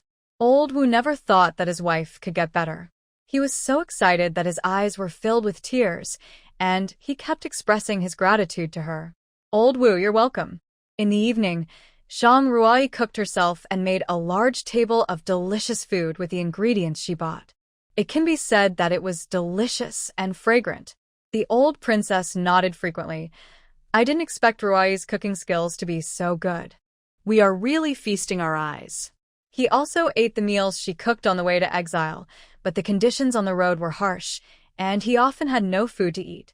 Moreover, the future was uncertain, so even the delicacies from the mountains and the sea tasted like chewing wax. Now that everything has settled down, he feels a lot more at ease. Old Wu put down his chopsticks, took out a handkerchief to wipe his mouth, and said with a smile, Miss Shang's cooking skills are really unique. Even the restaurants in the capital can't compare to yours. Thank you, Old Wu. Have you ever been to the capital? He Jingheng looked at him and said lightly, the capital is very far from here. The smile on old Wu's face paused, and then he explained, it happened many years ago, so let's not talk about it. He Jingheng nodded and continued to eat without answering. Shang Ruoi didn't suspect anything, and after everyone had eaten and drunk their fill, it was already dark and they fell asleep. After a long time, two figures appeared in the yard. How is it? He Jingheng's figure appeared from the darkness. Master, the two of us searched all the pawn shops in this town but couldn't find the ring. But we found the jewelry of the princess and others in the pawn shop you mentioned, and we redeemed them all as you ordered. Yunqi handed the things to him. But there are a few more items than you said. He Jingheng picked up the jewelry that Shang Ruoi had pawned and said in a deep voice, are you sure you have found them all and left nothing out? Yes, I've asked everyone. Master, the ring couldn't have been taken away by Miss Shang. That ring. Yun Tian was interrupted before he could finish his words. It doesn't matter, it was a fake. Fake? Okay, you guys go down. He Jingheng's face was slightly gloomy, and he was staring at the door of the room in a daze, not knowing what he was thinking. Yun Tian wanted to say something, but Yunqi grabbed him by the collar and flew away. He stood in the yard for a long time, his eyes always looking at the room. After a long time, he murmured, if you are really a spy, this prince will admit it. Yunqi pulled Yun Tian and flew for a long time before stopping. Yun Tian said angrily, what are you doing? Why don't you let me say it? Yunqi scolded. Can't you see that the master is in a bad mood? That ring is related to the lives of hundreds of thousands of our brothers. The prince actually used it to test a woman. Yun Tian thought for a while and said, that woman is the daughter of the enemy. Yunqi sighed. All this must be under the control of the master. We just need to listen to the master's orders and do things. Yun Tian smacked his lips. But the woman's cooking is really delicious. I can smell it in the yard. I'm so greedy that my mouth is watering. Yunqi nodded. Yeah. But we've walked so far. How can I still smell it? Yun Tian murmured. Could it be that I'm too hungry? At this time, Yunqi took out an oil paper bag from his arms, and there was a roasted chicken in it. You actually brought contraband. Yun Tian was about to grab it, but Yunqi dodged it. Yunqi pulled off the chicken ace and handed it to him. This is yours. Yun Tian. If you are a brother, do you dare to share a chicken leg with him? Yunqi used practical actions to tell him that if you are not a brother, you can eat it if you want.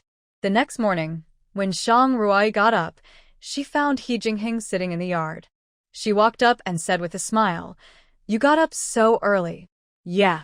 After he finished speaking, he turned and left. His tone was a little cold, but Shang Ruoi didn't care. Since they met, this man's personality has been weird.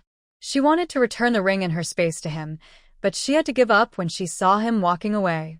At this moment, in the woods not far away, a group of people were quietly approaching them. After breakfast, Shang Ruoi's eyelids kept twitching. He Yuni saw her rubbing her eyes, walked up and asked, Sister-in-law, are your eyes uncomfortable? No, it's just that my eyes are twitching all the time. Mother always said that eye twitching means money. He Yuni spread out her palm, smiled and said, isn't wealth coming? She saw a jade pendant in her palm. What are you doing? He Yuni handed her the jade pendant. The money to build a house is not enough. This is the only thing I brought with me. Mother said it was given to me by my brother when I was born, so I have been wearing it ever since. But now that I am in this state, this jade pendant is gone. Shang Ruoi smiled and said, this jade pendant is of top quality. It is obviously made of top-grade mutton fat jade. You should keep it for yourself. The money is enough to build a house. He Yuni refused several times, but seeing that Shang Ruoi refused to accept it, she had to give up. Sister-in-law, if you need money, come and tell me. Shang Ruoi nodded and was about to say something else. Suddenly, her eyes became stern, and she looked into the dense forest with a sharp gaze. Sister-in-law, what's wrong? He Yuni saw her face change suddenly and asked puzzledly what happened. Go back. Go back to your room quickly. Don't come out. Tell mother and the others not to come out. Shang Ruoi pushed her in with force, and as a result, the jade pendant in her hand fell to the ground. Hee-Yuni had just entered the room, and the next moment, a feather arrow shot at the place where she had just stood. Jade pendant. Don't come out. Shang Ruai turned around and picked up the jade pendant. After she finished speaking, several more feather arrows shot over, and Shang Ruai quickly dodged and barely avoided them. She hid behind the only pillar in the yard. Looking at the arrows on the ground, a scalpel appeared in her hand. The silver needle had a short range and could only deal with close-range enemies. She had no other weapons at hand, so she could only use the scalpel to defend herself. At this moment, the mechanical voice came from her mind again. Space upgrade. Upgraded again?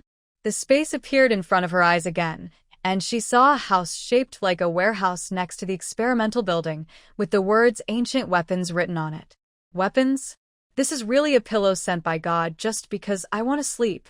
Her consciousness entered the armory, and she saw that it was fully equipped with swords, spears, swords, halberds, axes, hooks, and forks.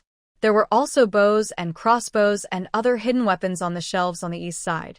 In her previous life, except for guns and cannons, she was very good at cold weapons and hidden weapons, but she didn't expect to really use them now. She originally wanted to take out a long sword, but if she was discovered by He Jingheng, it would be very difficult to explain, so she chose the sleeve arrow, which is very suitable for long-range attacks.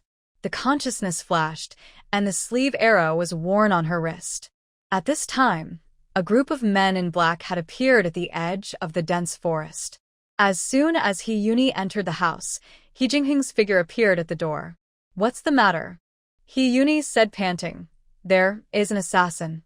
He Jingheng frowned. "Where is Shang Ruai?" "My sister-in-law was trapped in the yard and didn't come in because she was helping me pick up the jade pendant." What? He Jingheng walked to the window and looked out. He saw a circle of black-clothed men standing around the dense forest. There were already several arrows stuck in the ground. Shang Ruai stood behind the pillar, fiddling with something on her wrist. "What is this, a sleeve arrow? Where did this woman get so many things?" "Jingheng, what should we do? Ruai is still outside," Lin said anxiously. "Yeah, she is a woman, delicate and weak. How could she possibly beat a killer? You'd better think of a way." Qin was almost crying in anxiety. "Look at you, you lead troops to fight all day long, and you say you are a god of war general. Where is the god of war? You can't even protect your own wife. You are as dead as your father." He Jingheng did not answer, but looked outside fiercely. Seeing that he did not respond, Qin said angrily, "Mom's talking to you, did you hear me?" "I heard it. I heard it." Just then, an arrow with a flint tied to it shot towards He Jingheng's position. If this arrow landed on this thatched house, it would instantly turn into a sea of fire. He Jingheng's eyes were slightly fierce, and his internal force was condensed in his palm. Just as he was about to make a move, he saw a flash of silver light, and a weapon he had never seen before hit the arrowhead, and the feather arrow that was originally shot at the thatched house was knocked to the ground. The next moment, there was a flash of fire in the dense forest, and dozens of arrows flew towards the thatched house. More than a dozen scalpels flew out, but only shot down most of the arrows, and a small part slipped through the net. At this moment, an extremely strong internal force appeared, and the next moment, the arrow suddenly changed direction and flew into the dense forest. Ah! It's on fire. A few screams were heard, and flames flickered in the dense forest. Shang Ruai seized the opportunity, rolled over to collect the arrows on the ground, glanced in the direction of the thatched cottage, curled the corners of her lips, stretched out her hand, and threw the arrows into the air. He Jingheng raised his eyebrows, waved his hand, and the powerful internal force gushed out. The arrows flew towards the dense forest with a sound of breaking through the air. A few more screams were heard. The man in black didn't expect that it would be so difficult to deal with, and there was a hidden weapon flying out from nowhere, which shot down so many arrows. It seemed that there was help from a master. "Boss, what should we do?" A man in black said in a deep voice. "I didn't expect that He Jingheng is so powerful. He has killed so many of our brothers before we even met. What should we do?" If we don't kill him, we will die. We must kill him today, no matter what. The leading man looked at the bare yard and said in a cold voice, "There are many female relatives in their family who have been exiled." The master said that this time, in addition to killing him, his newlywed wife must not be spared. It is much easier to kill a woman than him. Boss, if we can't kill He Jingheng, we will kill his wife to get the job done. The man nodded. It seemed that this was the only way. Just rush in. No matter who it is, kill them when you see them. Don't spare anyone. Yes. The men in black held blades and ran straight to the yard. Shang Ruai stood behind the pillar, watching the men in black approaching. She threw out the medicine bag that had been prepared long ago and at the same time pressed the mechanism in her sleeve. A flying knife shot out and hit the medicine bag. In an instant, white smoke dissipated. The men in black were not prepared, and the smoke fell on their eyes. Suddenly, they felt a burning pain and could not open their eyes at all. Eyes. My eyes. They all dropped their armor and rolled on the ground, covering their eyes. The severe pain made them wish they could dig their eyes out. They were shouting and killing just now, but now even children of a few years old can kill them. The leading man in black saw that the situation was hopeless and took out a flare. A few breaths later, another group of people came and carried them away. Seeing this, Shang Ruai walked out from behind the pillar and picked up the scalpels on the ground one by one. Although there were a lot of these things in the space, in order not to make the man He Jingheng suspicious, she had better put them away. As far as she knew, Tianshun didn't seem to have the technology to make steel. Where did they go? I remember taking out 14. How come there are only 13 left? She didn't see that one of the scalpels was in He Jingheng's hand. When she was aiming at the medicine bag, He Jingheng used his internal force to absorb the scalpel into his hand.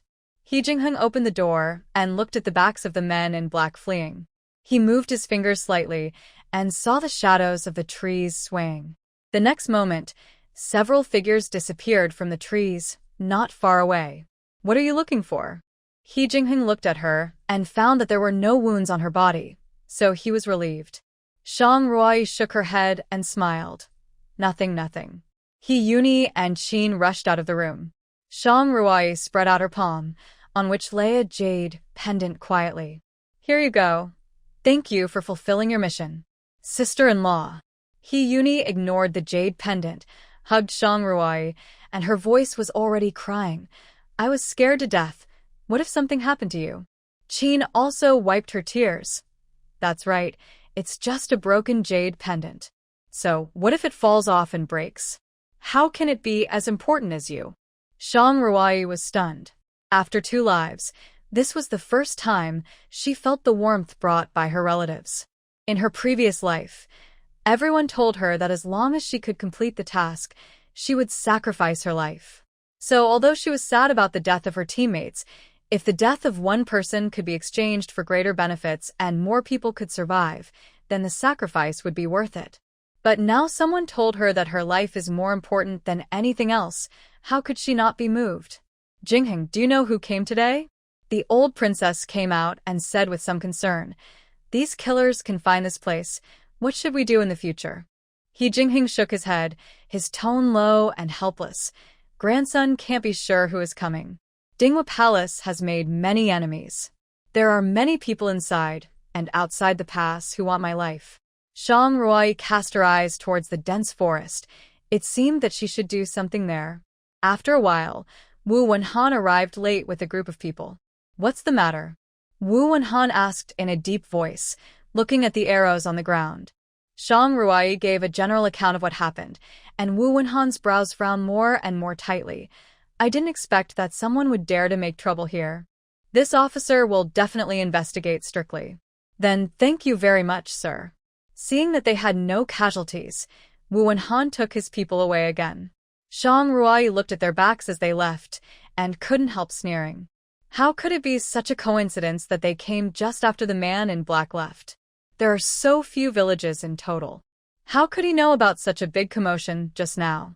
It's nothing more than being late on purpose. It seems that the assassin has something to do with the court. That afternoon, Shang Ruai brought Old Wu to the town to buy raw materials for building a house. Today's events made her realize how important it is to have a solid house. All matters related to building materials can be handed over to Old Wu alone. Shang Ruai found a blacksmith and handed him a part of the drawing she had drawn. "Master, can you make this drawing?"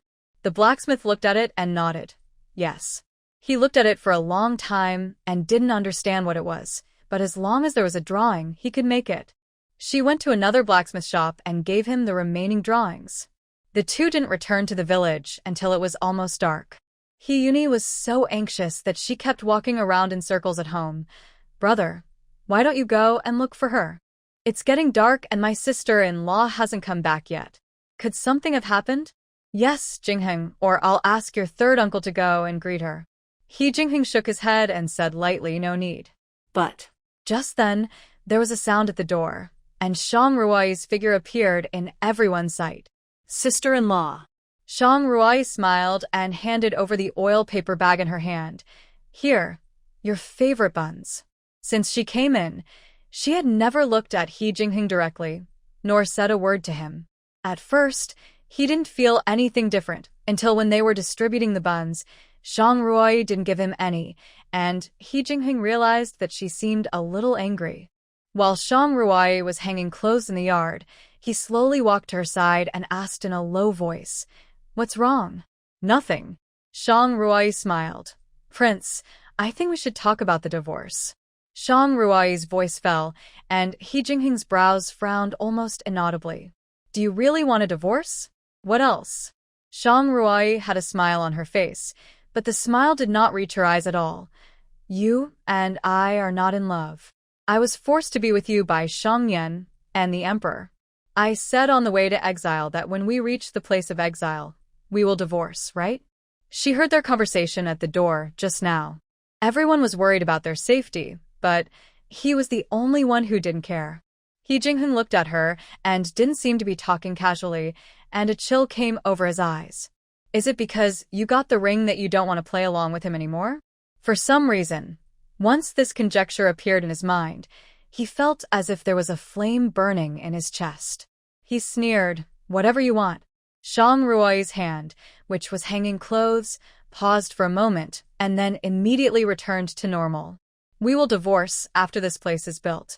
This is what the prince promised me personally." After that, she took out the ring from her and handed it to him. "I will return this thing to you." The moment the ring appeared, He Jingheng was stunned. "This ring?" He looked at Shang Ruai. "Didn't you sell this ring? When you took out the ring that day, your grandmother's expression was not very good. I guess that this ring was probably very valuable, so I didn't it. I wanted to give it to you when I came back, but I never found a chance." Just one sentence, his heart, which had fallen into an ice cellar, instantly warmed up. He took the ring, and a smile appeared at the corner of his lips. It seemed that he had won this gamble after all. No, it should be said that he won the gamble but lost his heart. Shang Ruai saw him take the ring and said calmly, "Don't forget about the divorce, my prince. Let us talk about it later." He Jingheng turned and left. Talk about it later? Why talk about it later? Didn't he just agree? The assassination attempt in the exile area soon spread to the East Palace. "What did you say?" He Lingxing slammed the book on the table and said angrily, "Who is it? How dare you destroy my plan with such a big guts?" It's the imperial concubine." "Mother?" He Lingxing frowned. He always knew about his mother's little tricks. It didn't matter if he turned a blind eye to it on weekdays, but this matter was different. He Jingheng had something he wanted desperately in his hand.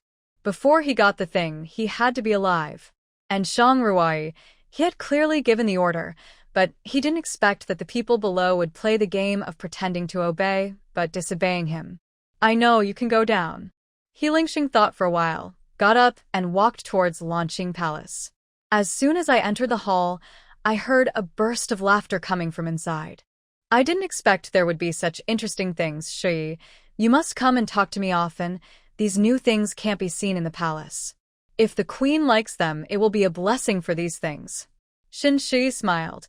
"Grandfather and father are fighting all over the world and are not at home all year round. Mother passed away early. I have no brothers or sisters at home and often feel bored. Thank you for your love, the queen. If I can accompany you, I will be very happy. Okay, you girl, the queen likes it. A trace of satisfaction flashed across concubine Zhao's eyes. I heard that your grandfather led his troops to fight in the west this time and defeated the enemy. He will return to the court soon. The emperor is very happy and said he wants to meet him in person. Shen Shi stood up, saluted, with a faint smile on his face. Thank you, His Majesty, for your love. Concubine Zhao looked at Shen Shi with satisfaction. This was the daughter-in-law she wanted. He Lingxing stood outside the palace, and the maid lowered her head and asked, Your Highness, do you want me to help you pass the message? Yes. The maid walked in. My queen, the crown prince is here. Please come in. He Lingxing walked into the palace and saw a woman in a white dress standing in the palace. When his eyes fell on Shen Shi's face, he couldn't help but be stunned for a moment. Concubine Zhao looked at his expression with satisfaction, and she knew that her son would be satisfied. Your servant, Shen Shi, the legitimate daughter of the Duke of Jinhua, pays homage to His Highness the Crown Prince. Shen Shi bowed properly, with her eyes downcast, and her appearance was actually 50% similar to Shang Ruoyi. No need to be polite. Thank you, Your Highness. Shen Shi raised her eyes and looked at He Lingxing. The scheming and calculation in her eyes fell into He Lingxing's eyes, making him frown. Her eyes were not like that.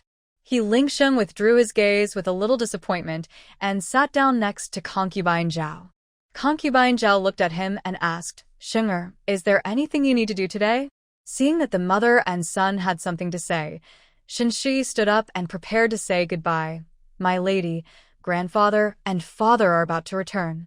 There are still many things to take care of in the mansion, so I will take my leave first. It is not easy for you to manage this huge Xingua mansion. Go back quickly. Concubine Zhao waved her hand, and Bishi came over with a box. Look, young lady. There was a thumb-sized dongju in the box. You know, dongju is not something that everyone can wear, especially dongju of this size and quality. Basically, only the ladies in the palace can wear it. When Shen Shi saw the pearl, she was delighted but did not show it on her face. Thank you for your kindness, Your Majesty. It's just that this pearl is so precious that I cannot accept it. It's just a pearl. How can it be so precious? I think you are more dazzling than this pearl, so accept it. I cannot refuse a gift from an elder. If I refuse it, it will seem that I don't know the rules. So, I thank Your Majesty for your kindness. After Shen Shi left, Concubine Zhao said to He Lingxing, What do you think of the Shen family's legitimate daughter? He Lingxing was shocked. It turned out that his mother knew everything he was thinking. As long as mother feels it's good, I will naturally listen to you on these matters. Concubine Zhao nodded and smiled with satisfaction. Xing'e has been sensible since he was a child. Mother is very pleased. Is there anything else? He Lingxing shook his head. I came to visit mother today. Then, Concubine Zhao kept him for lunch until she was ready to take a nap. After He Lingxing left, Bishi told her everything about the Eastern Palace. Your Majesty, His Highness knows that you intervened in this matter, and he is very unhappy. According to the servants of the Eastern Palace, he was very angry when he came out. Angry? Concubine Zhao sneered. If it weren't for me, could he have sat firmly on the throne of the Crown Prince of the Eastern Palace? Everything I did today was for him. When he ascends the throne, he will understand my difficulties. She took off the hairpin on her head and said with a smile, I like Shen Shi very much. He behaves appropriately and is neither humble nor overbearing. He is a suitable candidate for the Crown Princess. The Empress has a keen eye for pearls, and the one you choose must be the best. Concubine Zhao lay on the couch contentedly, and now she was just waiting for a reason to let the emperor issue an order. Then Shen Shi returned to the house and ordered her personal maid Furong to put away the dongju that Concubine Zhao had rewarded. Miss, then but dongju. Only in the palace can such a good one be found. Shen Shi sneered. It's just a bead. What do I want and can't get? Yes. Fu Rong said with a smile. Even if the young lady wants the stars and the moon, I will help the young lady pick them off. Shin Shui looked at the beautiful face in the bronze mirror and couldn't help but picture that handsome young man in front of his eyes. Yes. Even the stars and the moon can be seen, but that person didn't even look at her. Since if he doesn't like him and marries someone else, then he will become the most noble woman in the world. When the time comes, he will definitely regret it. The man Shin Shui loves and hates is currently chewing in the place of exile. Baba's multi-grain pancake. He Jingheng looked at the multi-grain pancake in his hand and looked at the people eating meat and vegetables on the table. He Yuni smiled helplessly and said in a low voice, "How are you, sister-in-law? Did you take it out?" Zhang Ruai looked at her dumbfounded and nodded randomly. "It's time to vent your anger." Hearing this, Miss Qin quietly breathed a sigh of relief. "Good boy, just calm down. If Jingheng messes with you again in the future, he will come to us. Mom will vent your anger on your behalf. Don't talk about Healy anymore." Zhang Ruai reluctantly nodded. She never expected that He-Yuni would hear her last words of harmony, nor did she expect that the two of them would spend the whole night asking for answers, insisting on asking why they wanted to reconcile with each other. Did she dislike He Jingheng's legs? Zhang Ruai had no choice but to say that he made her angry, and she was so angry that she didn't want to have with him. The two took turns talking to her for a day, and Zhang Ruai was really attracted by this pair of mothers. The woman said she was tired of it and promised not to divorce. When He Jingheng saw her nodding, a smile of success appeared on his lips. News of the assassination of the He family spread like wildfire in the exile, and everyone was in danger for a while. When those assassins came to find them, they didn't have the skills of Zhang Ruai and his wife. If the assassins came, they would definitely die. Zhang returned home and told Henningen about the incident. "We have to thank them for not taking us in, otherwise we would. What should you do if you encounter an assassin? That little witch Zhang Ruai will definitely not save us, and maybe she will push us out to block the knife." Mrs. Zhang gloated and said, "They deserve to be exposed to their wealth." "That's good now. The thieves are here." Henningen nodded in agreement and said, "I saw that my mother was so confused that she actually got involved with them. If she regrets it in the future, don't expect me to provide for her until her death." "That's right, Grandma is really too much." He Jingheng sneered and said, "As for Zhang Ruai and the others, I opened my eyes and watched the day they were punished." Mrs. Chiao thought she could enjoy the blessings with them. "Bah." Mrs. Zhang smiled and said, "Jinghe, you have been smart since you were a child. You must take the scientific examination and earn a name for your mother." "Don't worry, mother." He Jinghe vowed and said, "Give me the 10 taels of silver first. I will buy some pens, ink, paper, inkstones, and books tomorrow." When Mrs. Zhang heard that she wanted silver, the smile on her face faded a little. When she heard that it was 10 taels of silver, she even stopped smiling.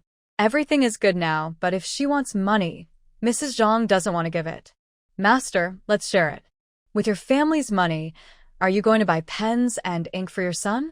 Henningen frowned and said, "What kind of pen and ink should I buy? You women don't know anything. What's the meaning? We are now criminals, and criminals are not allowed to take part in the scientific examination." He Ningen's words stunned Zhang. How did she know so much? She never thought that one day she would be in the position she is in today. He Jinghe heard what his father said and smacked his lips. He was not fooling. "Okay, these 10 taels of silver have gone away again. What should we do?" Mrs. Zhang fell down on her chair and choked with sobs. "Are we going to live in such poverty from now on?" Henningen said in a deep voice, "Now we can only take one step at a time. After all, we still have enough money at home. Let's buy some winter clothes and quilts first." He took out 5 taels of silver from the branch and gave it to her. "Buy some more rice and noodles." Ms. Zhang looked at the 5 taels of silver in embarrassment. What can she buy with just this little money? Besides, buying rice and noodles will not help. How can she cook? She has been served by servants since she was a child. She has never been in the kitchen. After only a few days here, she already started to have back pain. If she continued to eat, would it kill her? Zhang Ruai discussed the details of building a house with Mr. Wu, and Mr. Wu looked at Zhang Ruai. Looking at the drawings, I couldn't help but exclaim, "This drawing must exist in heaven." "Excellent. Wonderful." Chang Ruai smiled and said, "Thank you. It's just a sudden idea of a junior. I wonder if the senior can realize it?" Mr. Wu held the drawings and looked at them again and again. "Everything else is fine. It's just that it's a bit difficult to seal the windows with colored glass. No one except the skilled craftsmen in the capital can do this kind of craftsmanship." This was within her expectation. Since ancient times, glazed products have been very rare and can only be enjoyed by high-ranking officials and nobles. Previously, in the Prime Minister's mansion, the windows of the house she lived in were made of paper. Every winter, it was so cold. Unfortunately, Chang Yufu's windows were made of colored glaze. Later, when she married into King Ding's mansion, the windows in all the houses were made of colored glaze. She knew how precious the colored glaze was, but since there was a craftsman who could make it, she had to find a way. "I do know that there's a person in town who can do it, but he has been practicing for many years, so he probably won't be able to do it." Hearing this, Chang Ruai's eyes lit up. "Senior, can you tell me who that person is? I will take you there myself some other time." That old guy wouldn't open the door easily. From his words, Chang Ruai knew that this man must be an old man with a weird personality. "The materials for building a house can be delivered in the next 2 days." Mr. Wu couldn't help laughing when he thought of the look on the green brick shopkeeper's face when he left his address. Everyone in Qingzhou City knows that this village is basically composed of exiled prisoners who are even poorer than ordinary people. The land is already barren, and the land that can be reclaimed by the exiled prisoners must be increased. They cannot produce much food all year round, and it is difficult to pay taxes, let alone use money to build a house, and it must be built with blue bricks. The house, this is simply a fantasy. That day, Chang Ruai found Zhao Junyi. "Sir, you still have to worry about building a house." She took out a money bag with 10 taels of silver in it and handed it to him. Most of the money was used to build the house. "Please accept this idea, and please help me find some hard-working and capable workers."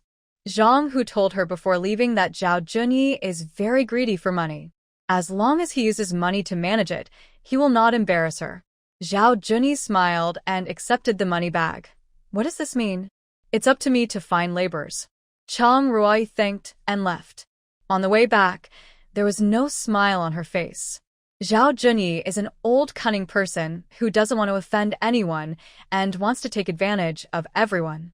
The last assassination was one of the most good example. This kind of person is the most unreliable. At the moment, it is just a trivial matter. If something big happens, this person will betray others immediately. Therefore, for the sake of long-term consideration, as long as there is a chance, Zhao Junyi will definitely, he couldn't stay. Early the next morning, Zhao Junyi came to the He family with a team of people. "He family, I have brought the workers you want." He pointed at the group of old and weak people behind him and said, "According to the price in the town, 2 meals a day plus 20 wages."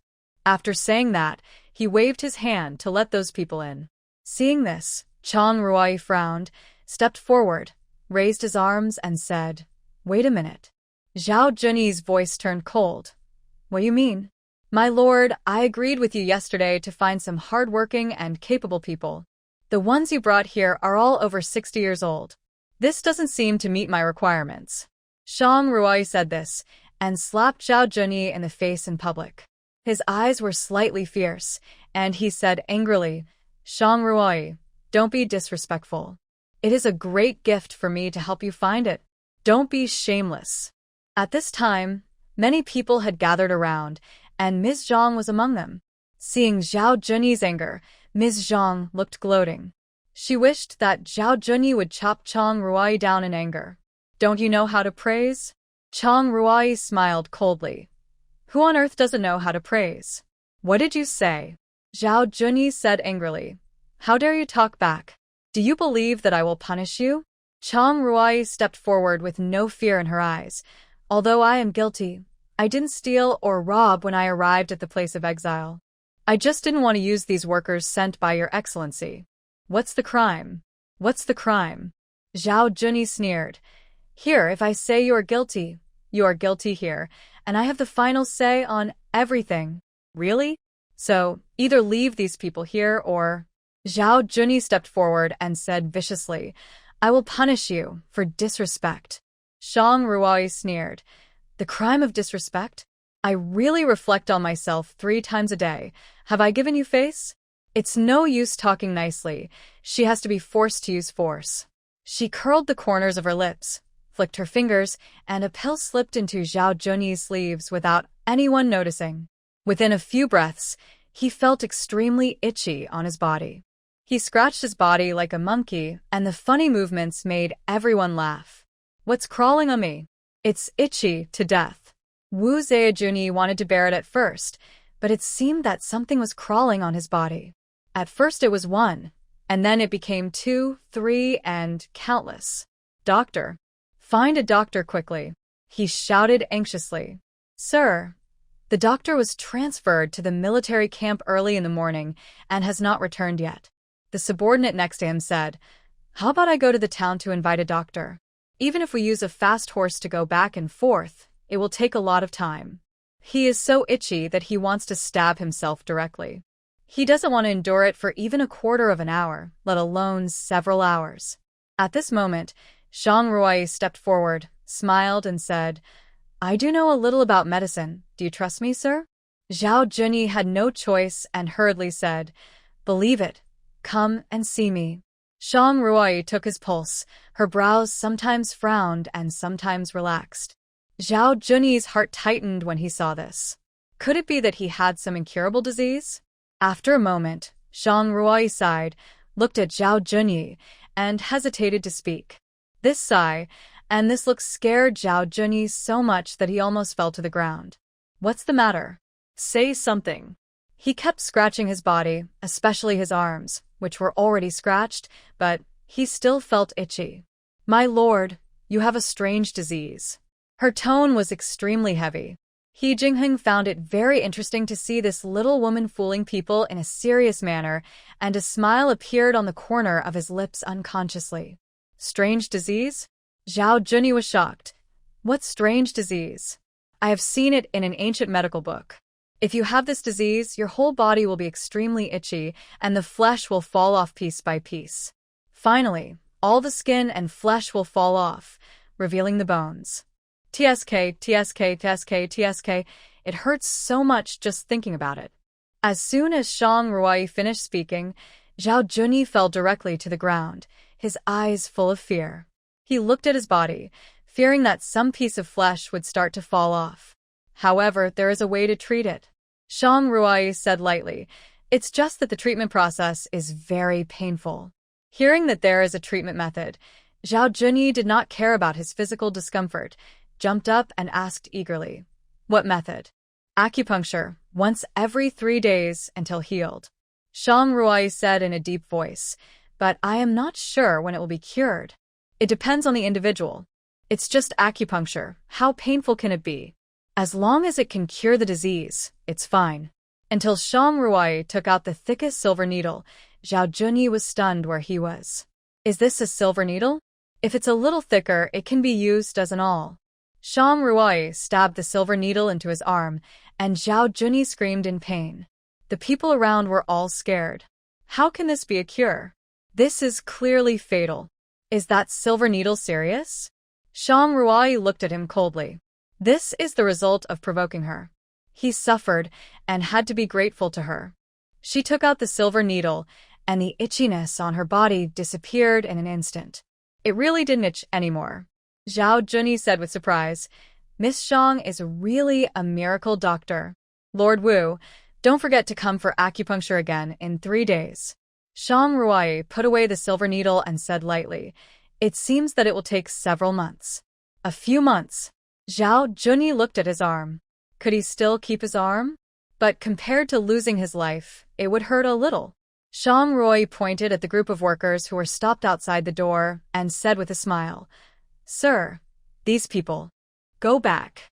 He waved his hand, turned to Shang Ruai and said, I will find someone tomorrow. Hearing this, Shang Ruai hurriedly said, No need to trouble you. She pointed to the onlookers and said, Most of the prisoners who were exiled with us are young and strong, so we can use them. When the people around heard it, they were very happy. What Shang Ruai promised yesterday was true. As long as Zhao Junyi nodded, they would have food to eat, and they could earn some extra money.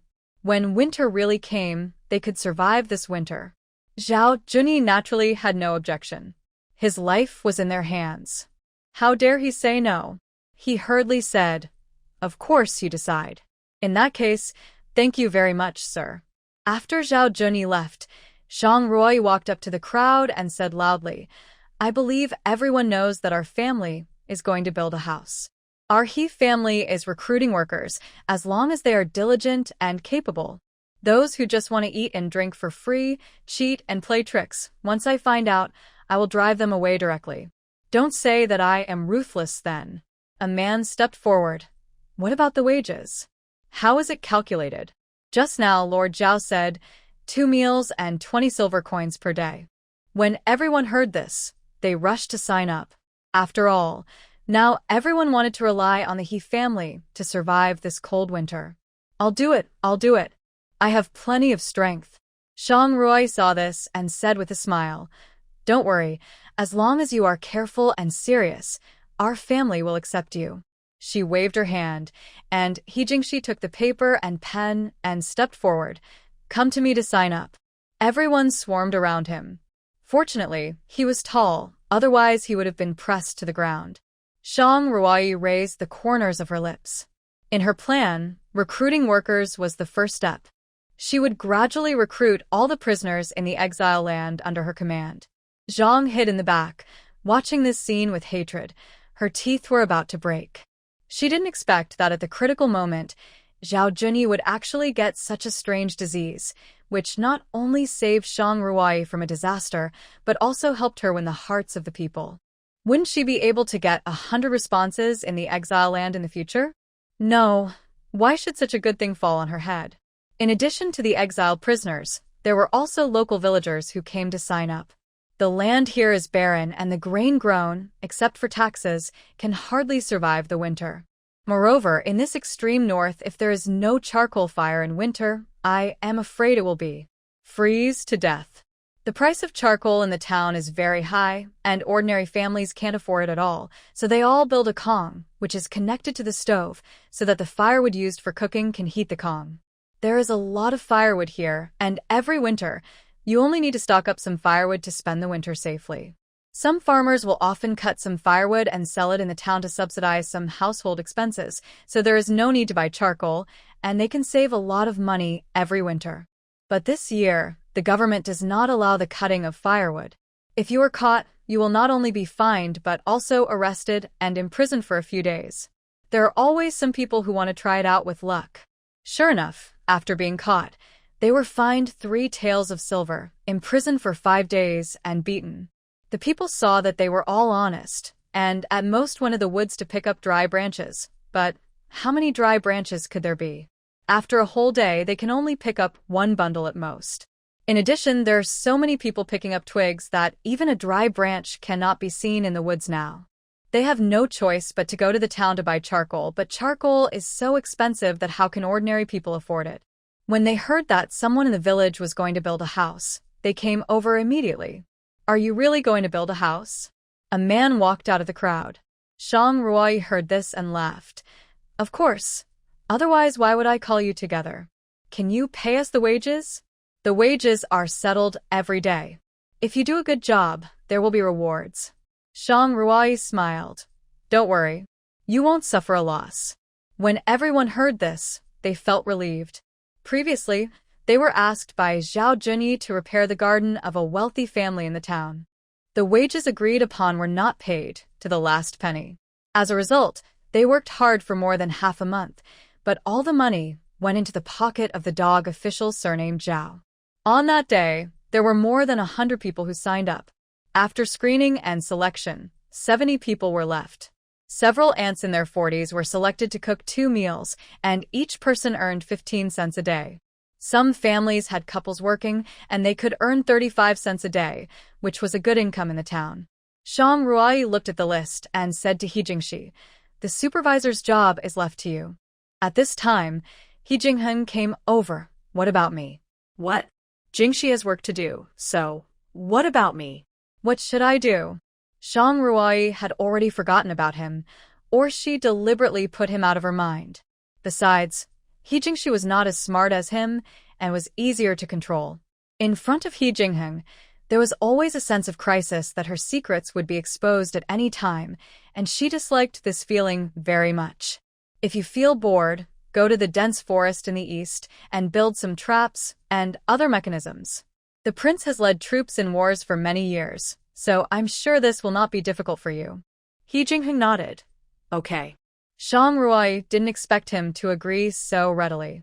Just when she wanted to bring up the matter of divorce again, she heard him say slowly, "My mother told me to listen to my wife more." Shang Ruai swallowed the words that were about to come out of her mouth. She gritted her teeth and turned to leave. Xiao Yanxin, who was not far away, watched this scene and couldn't help but clenched her fists. She didn't expect that even a man like He Jingheng would be fascinated by a woman one day. Thinking about the man she married, she felt that a man like He Jingheng was the one who was truly worthy of trust. So, what if he was lame? I'm afraid you won't find a man better than He Jingheng in this place of exile. Look at Shang Ruai again, a concubine's daughter. How could she marry such a good man? Shang Ruai is really lucky. Not only does He Jingheng dote on her, the whole He family holds her in the palm of their hands. Even the always strict old princess agrees to hand over the power of housekeeper to her. Even now the He family is exiled, but they still have a lot of money. Seeing that they are building houses and buying meat, you know that they are not short of money. If He Jingheng's wife is her, then everything Shang Ruai has will be hers. Some ideas, once they appear in your mind, are difficult to get rid of. How could she know? Now all the expenses of the He family are basically from Shang Ruai's dowry, and the money of the He family combined is not enough to build a house. Shang Ruai has been respected and loved by the He family, not because of the title of He Jingheng's wife, but because of herself. That afternoon, Shang Ruai went to the town to buy ingredients for the next day. She went directly to the grain store. The shopkeeper who sold grain was named Li. He was very gentle and asked for a much cheaper price than the market. There were also many people who came to the store to buy grain. He was very nice to every customer, but she could always smell a bloody smell here. The shopkeeper saw that she kept sniffing around, and his heart tightened. He smiled and greeted her and said, "Girl, what do you need?" "I need some rice, white flour, and cornmeal." Shang Ruai saw some blood on his sleeves and frowned slightly. "Boss, are you injured?" Shopkeeper Li followed her gaze and saw the bloodstains on his cuffs. He was startled, then smiled and said, "It's not my injury. I bought half a pork in the morning, and I guess I got it then." Shang Ruai smiled and said, "I see." She looked around and saw that he was the only one in the huge store, without even a servant. She couldn't help but wonder, "Shopkeeper, this store is so big. Can you manage it by yourself?" "It's a small business. How can I afford a servant?" "Small business?" Since ancient times, only wealthy families have been able to do grain business. How could it be a small business? At this time, an old lady came to buy rice. "Look at my memory. I came to the shop to buy rice yesterday, but I forgot about your injured hand when I saw that you had no rice to cook today." After she finished speaking, she looked at Shopkeeper Li's hand and said in surprise, "Shopkeeper Li, the injury on your hand yesterday is healed today?"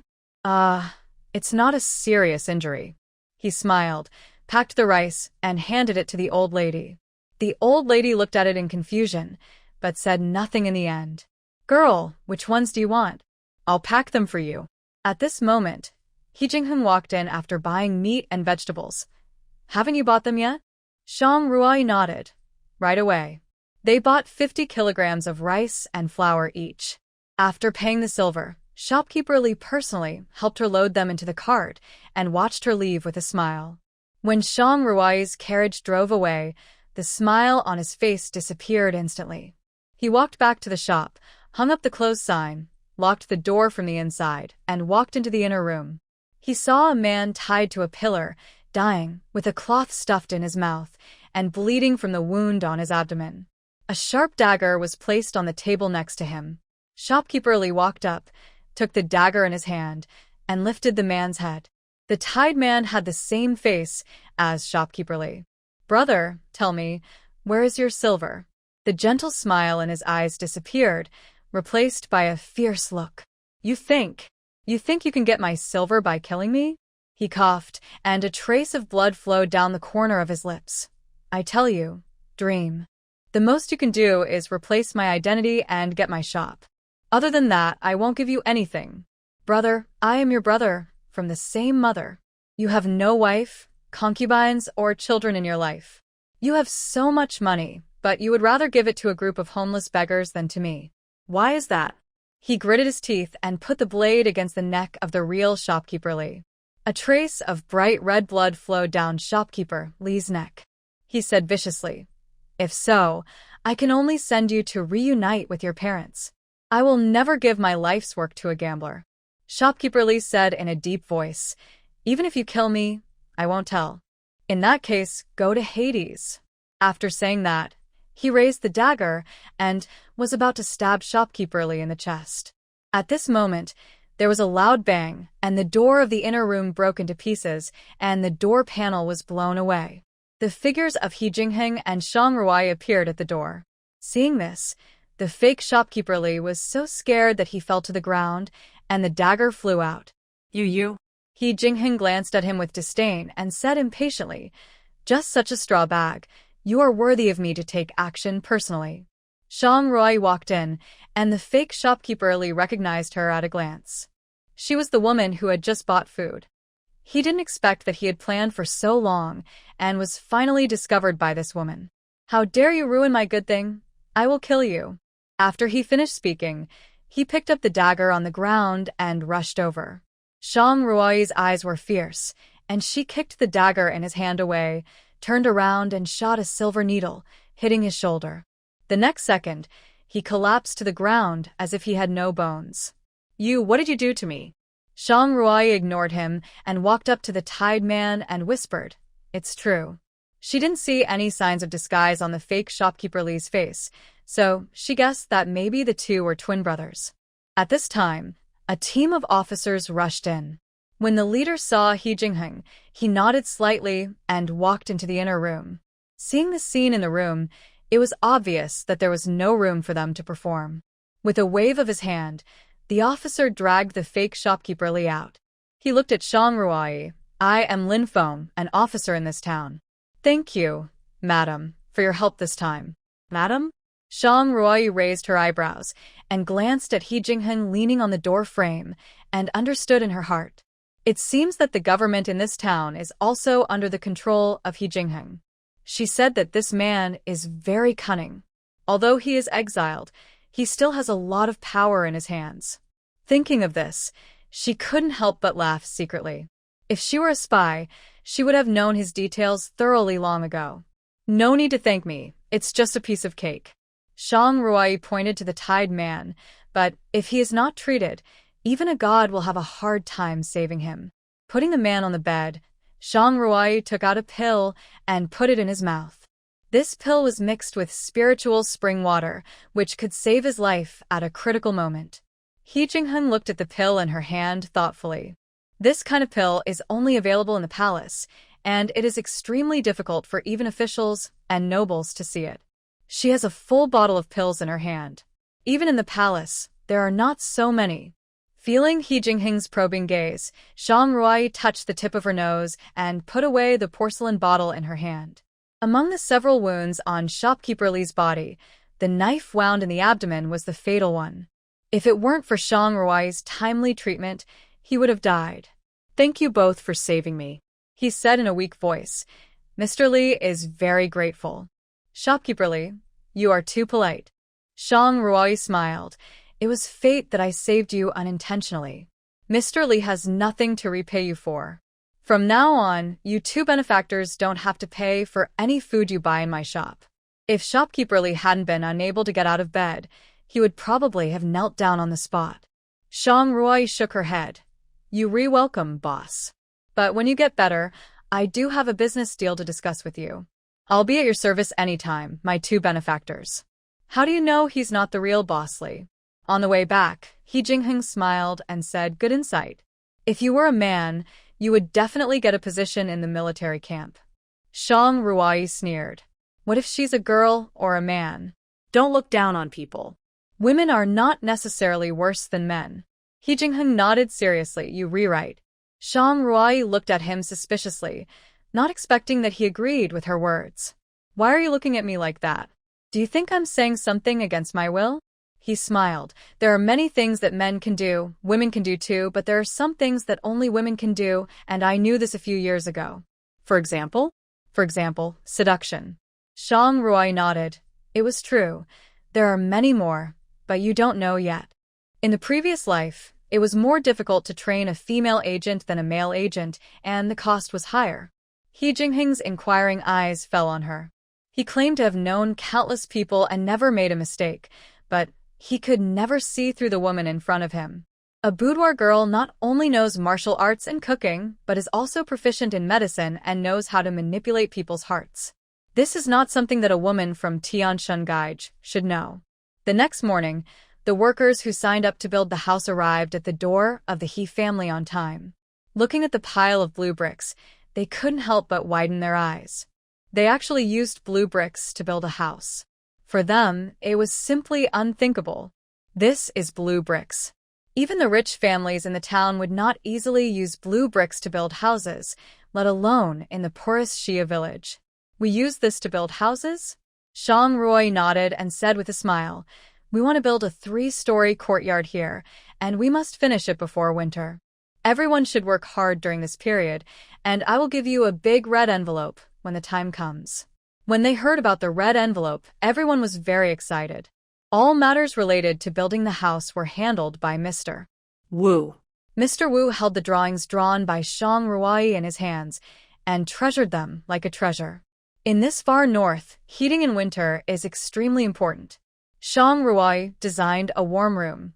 Every room where people live is suspended, and a space similar to the basement in the previous life is dug out below. In winter, the burned charcoal can be placed in the basement, and the heat will rise, and the room where people live will be very warm. This is the fireground system. Qin called Shang Ruai aside and said worriedly, Ruai, with so many people, do you have enough money? It turned out to be because of this matter. Shang Ruai smiled. Enough, don't worry. Qin held her hand, tears in her eyes. Child, you have suffered a lot. I have been married to the Dingwa Palace for so many years and have enjoyed the wealth and glory that others have never enjoyed. It is worth it today, but you have been married for only a few days, and Jingheng has been ignoring you. Not only have you not had a few days of comfortable life, but you have to live this hard life with us. Mom, we are a family. You treat me as an outsider like this. Shang Ruai smiled. She liked everyone in the He family except He Jingheng. Although Qin was weak, she treated her sincerely. In the kitchen, several cooks looked at half a pig and swallowed their saliva. Was this really for them to eat? On weekdays, they would not see meat even during the Chinese New Year. Now, there was so much meat in front of them that they could not even imagine it. Are these today's dishes? They had never seen so much meat before, and they did not dare to cut it for a moment. Shang Ruai walked in and saw that they had not started cooking yet and asked in confusion, What's wrong?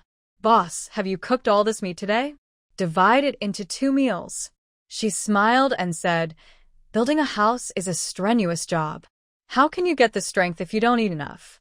At noon, when these meals were served on the table, they were all stunned.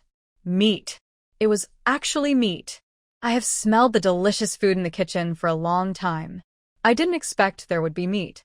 I haven't eaten meat for several years. Oh my God, am I hallucinating? I can get meat by working for others. I have never seen such a good boss. It is worthy of being the Dingwa Palace. Even if it is exiled, it is not something that ordinary people like us can achieve. It would be great if we could eat meat every day. Shang Ruai heard this and smiled without saying anything. At this time, the 2 men in the crowd looked at the cakes and meat on the table, looked at each other, and both were a little unbelievable. Where did the silver of the Dingwa Palace come from? When they were exiled, everyone would hide dozens of taels more or less. Those who were really poor basically died on the way to exile, and few could arrive alive. But looking at the actions of the He family, how could they hide dozens of taels? They must have hidden at least hundreds of taels. In the evening, when the wages were paid, He Jingshi called out the names one by one and walked up to receive the silver. Everyone looked at the 20 coins in their hands and was very excited. One of the men actually sobbed softly. "What's the matter?" He Jingshi asked with a frown. "Did I give you less silver?" He counted it hurriedly, and it was correct. The man knelt down with a plop. "Thank you, my daughter almost died of illness because we didn't have silver to see a doctor before. Now we have silver. We can go to the town to get medicine tomorrow." Thank you. The man kept kowtowing. When she frowned slightly and walked forward. "What's wrong with your daughter? Let me take a look at her. Can the boss treat illnesses?" Wang Erju hurriedly wiped the tears from his face. A doctor saw her before and said that she caught a cold and should be cured by taking a few doses of medicine, but I don't have silver to buy medicine, and now she is unconscious. Shang Ruai returned to the room and picked up the medicine box that old Wu made for her and whispered, "I'll go with you to take a look." "Thank you, boss." Shang Ruai turned around and was about to leave, and He Jinghun walked over slowly. "He still limps a little, but not much. It's getting dark, I'll go with you." Okay. Although they are fake couples, they still have to save face in front of outsiders. Watching the two leave side by side, Qin nodded with satisfaction. Their relationship has obviously warmed up recently, and she might soon have a grandson. There was a touch of excitement in her eyes, and then she felt a little sad. If it were still in the former Dinghua Palace, the birth of the little prince would definitely be a happy thing, and the palace would not have to be lively for a long time. But now that the Dinghua Palace has fallen to this point, the child will be named a criminal when he is born. It's sad to think about it. Yuni naturally knew what her mother was thinking. She sighed lightly. Was her mother thinking too beautifully? She hadn't told her mother that when she went into the room to find her sister-in-law yesterday, the quilt was placed in a way that showed that they slept separately. I'm afraid that the beautiful wish of holding a grandson will be in vain.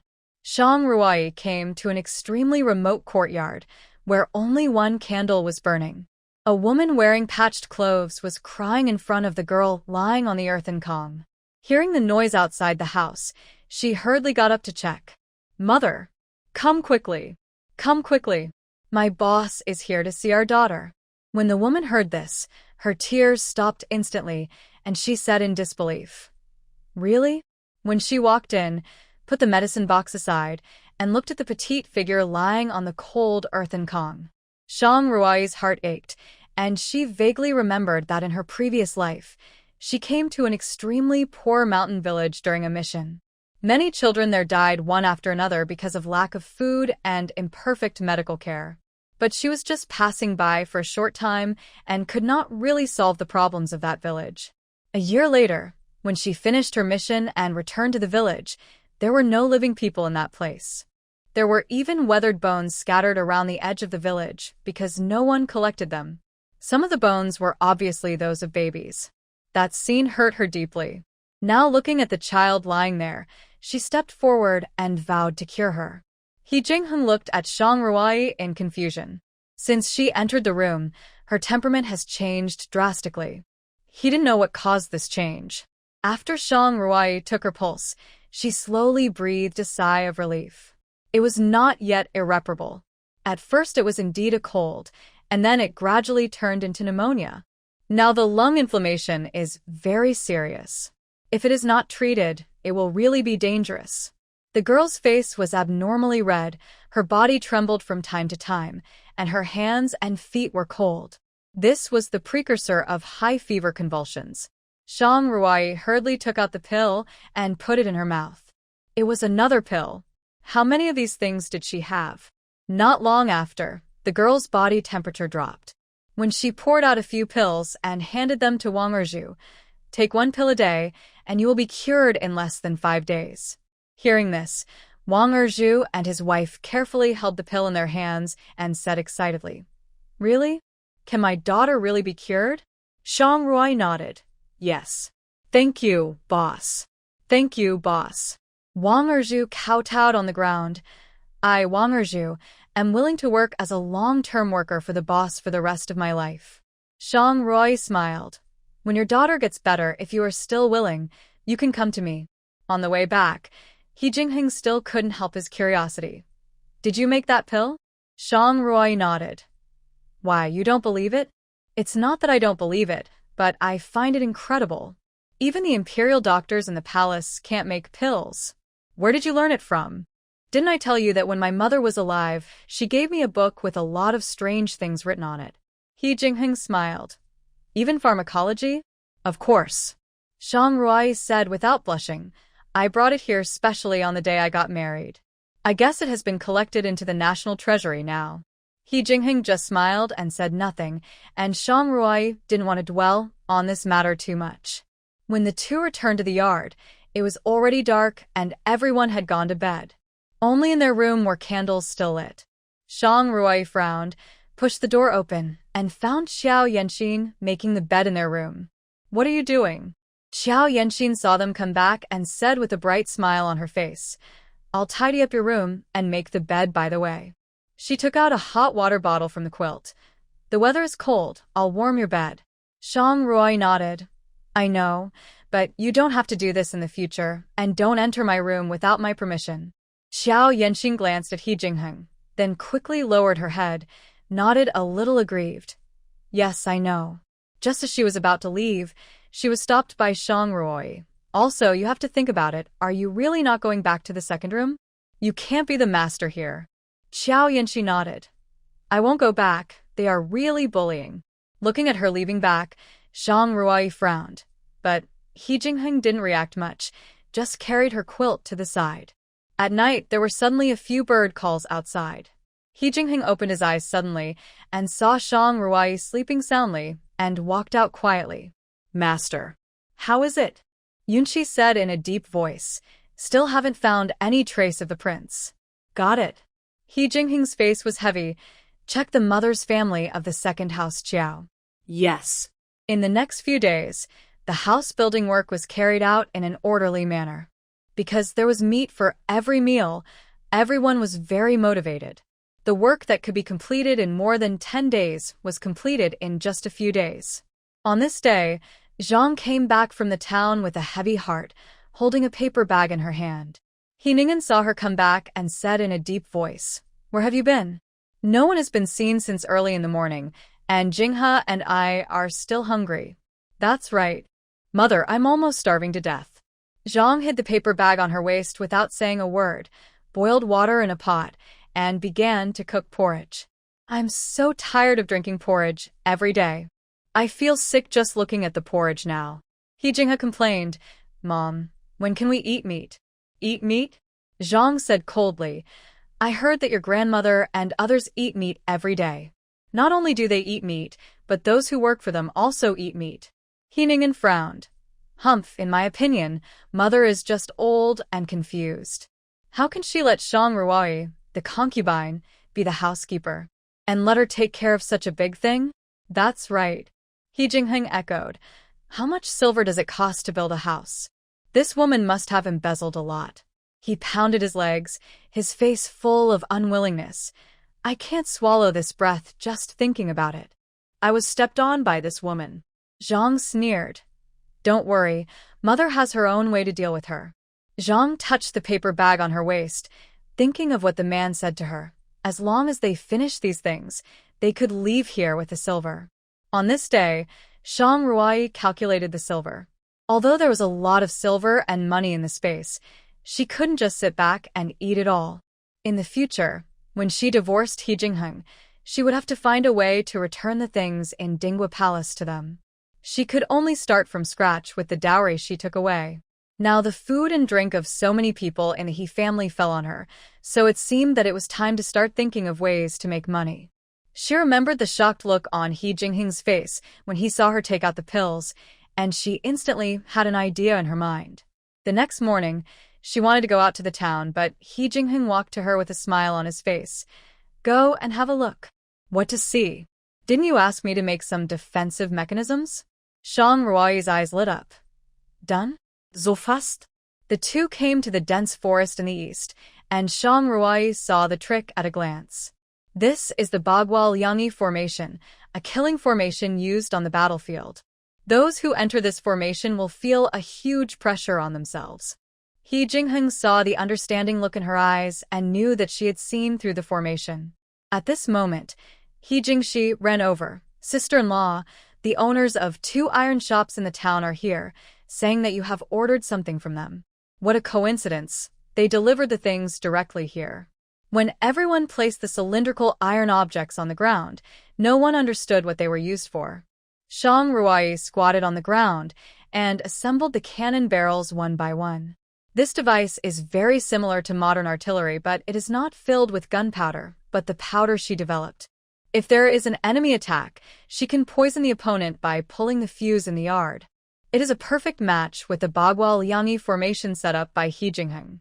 Shang Ruai adjusted it for a long time, and it was already noon when she placed the cannon barrels according to her favorite positions. It was too late to rush to the town now. At this moment, Shang Ruai saw from a distance that old Wu was dragging an old man towards the He family. The old man was obviously very reluctant. You will know if you come and see. Take a look. Old Wu shouted in a loud voice. Don't you believe in my vision? Vision, I believed your lies back then, and ended up like this today. The old man flicked his sleeves and was about to go back. Old Xia, you said since you are here, just come and take a look. This is definitely a house you have never seen before. Old Wu pulled Old Xia's arm. Take a look, just one look. Old Xia was helpless and said helplessly, if I see it today, will you still write to me and bother me? No. Will you still knock on my door every day? No. Will you still hire people to chase and block me? No. Okay, let's go. Mr. Xia took the lead and walked towards the He family. Mr. Wu was delighted and hurriedly followed him. Mr. Wu handed him the blueprint. Look, how is it? Mr. Xia looked at the blueprint for a long time and walked around the house a few times. He couldn't help but exclaimed, Who drew this? It's so exquisite. It really opened my eyes. Seeing that he was extremely obsessed with the blueprint, Mr. Wu knew that he would be able to keep him this time. How is it? Are you leaving? Mr. Wu sat on the blue brick, patted the dust off his body, and looked at Mr. Xia leisurely. No, no, no. Are you still hiding from me? No, no, no. Are you still saying that I'm a jinx? Mr. Xia paused at the tip of his tongue. Whether you are a jinx or not, you know it yourself. Mr. Wu glanced at him. If it weren't for me, would you have escaped here and encountered such a good house? Old Xia really wanted to throw a shoe into his mouth. Although he was not one of the richest people in the capital, he lived a wealthy life. If he hadn't been fooled by him to make glass bottles for a concubine in the palace, the result would not only fail to satisfy the concubine, but also anger her. The emperor directly ordered the closure of his shop and expelled him from the capital. He brought his whole family and the little silver he had and walked all the way to this far north to avoid being expelled. They had no choice but to settle down here. Old Wu knew that he was in the wrong and smiled awkwardly. So many years have passed. Why bring up the past again? Old Xia glanced at him. You haven't told me yet who drew this blueprint. Shang Ruai stepped forward and said with a smile, If you are referring to this blueprint, it was drawn by me. Old Xia looked at Shang Ruai in surprise and looked at her for a long time. Are you serious? Shang Ruai nodded. Of course. Old Wu walked up to her and said softly, This is the old stubborn man I told you about. The color glaze he makes can be said to be the best in Tianshan. Besides, he is also very obsessed with building houses. Shang Ruai understood and said to Mr. Xia with a smile, Senior, could you help me make colored glaze windows? Yes, yes. He looked at the drawing and said with a smile, However, for this fire and land system, could you draw a detailed diagram for me? Of course you can. After dinner, Shang Ruai came to the earth outside the yard. Looking at the large tracts of barren land, excitement flashed in her eyes. She seemed to have seen her own business empire. The next day was the day to give Zhao Junyi acupuncture. When she went there, Zhao Junyi was scratching himself like a monkey. Seeing her coming, he almost cried with excitement. Aunt, you are finally here. It itches me to death. Shang Ruai smiled, put the medicine box in place, took out the thickest silver needle and stabbed it fiercely into his arm. Even though he was mentally prepared, Zhao Junyi still cried out in pain. But just like the last time, the itching on his body stopped instantly. Alive. Zhao Junyi took a long breath. What kind of strange disease is this? It's too torturous. And do you know when I can get better? Shang Ruai shook her head. Sir, your question really stumps me. You know, this is a strange disease. Even the genius doctor is helpless. I just found out about this method by accident. Zhao Junyi knew there was no hope, so he had to give up. But don't be discouraged, sir. It is recorded in ancient medical books that some patients were cured by this method. Really? Shang Ruai nodded. Zhao Junyi felt relieved after hearing her nod. Seeing that the time was ripe, Shang Ruai smiled and said, Sir, you said before that all the wasteland in the village can be used for reclamation and self-cultivation. Is that true? Really. He picked up the teacup and took a sip. Just plant the enclosed land. I want to enclose all the wasteland south of my house. Puff. Zhao Junyi spit out a mouthful of tea. All? Do you know how much that is? 200 acres. Shang Ruai nodded. I know.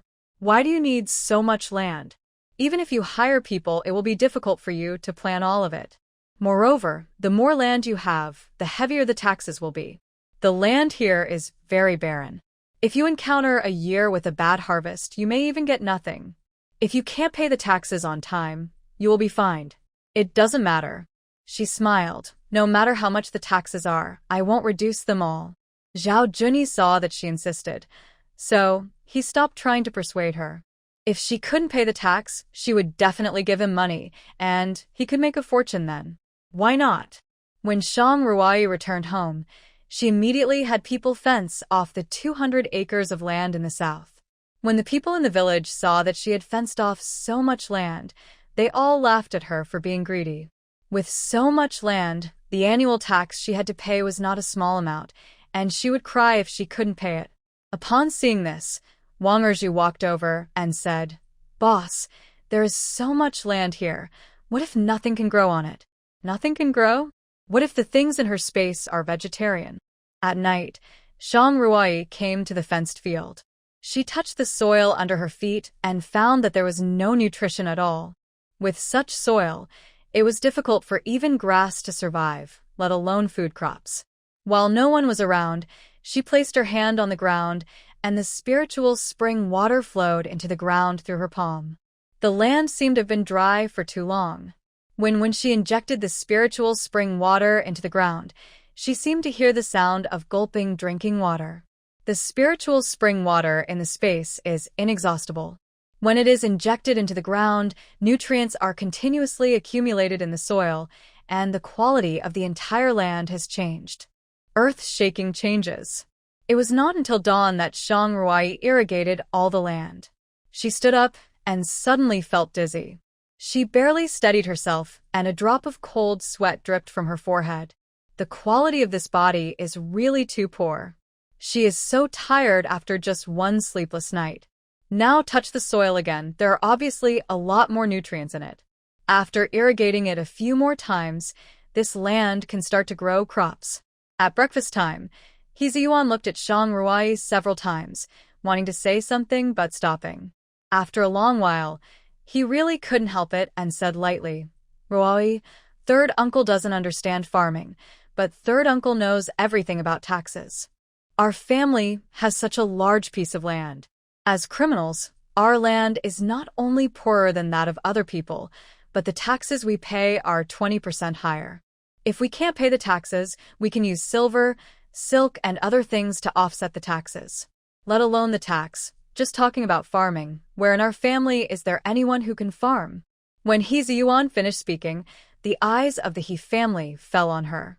Ruai, your mother-in-law should have given you the power of housekeeper, and your third aunt should not ask about it. However, this kind of land and taxation is not a trivial matter. We must not be careless. Lin was also a little worried. Shang Ruai smiled. I know the concerns of my third uncle and aunt. I know something about farming. We can't rely on our own people to plant such a large piece of land. I thought about hiring someone to plan it. Hire someone? Xiao Yanxin, who was standing not far away, exclaimed softly. Why? The old princess glanced at her. Does Yanxin know about farming? Xiao Yanxin smiled. Grandma, my maternal grandfather has several farms outside the capital. I went there to play when I was a child and asked the women who farmed the farms about some farming content. Shang Ruai curled the corners of her lips. Where did her maternal grandfather have any farm? Her maternal grandfather was just a housekeeper for the owner of the farm. Her mother married Lord Qiao, a fifth-rank official, and was so fascinated by him that he had to marry her. Old Madame Qiao had no choice but to pay for Qiao Yanxin's mother to buy several farms and transfer them to her name in order not to be laughed at by other families. Of course, these were just superficial efforts. The Qiao family married a farmer's daughter. This matter was known to everyone in the capital, which was why Zhang always looked down on her as a daughter-in-law. Of course, she heard these gossips from the maids in Shang Yufu's yard. It was thought that Shang Yufu would marry into the Dinghua Palace, so the eldest lady investigated everyone in the Dinghua Palace clearly.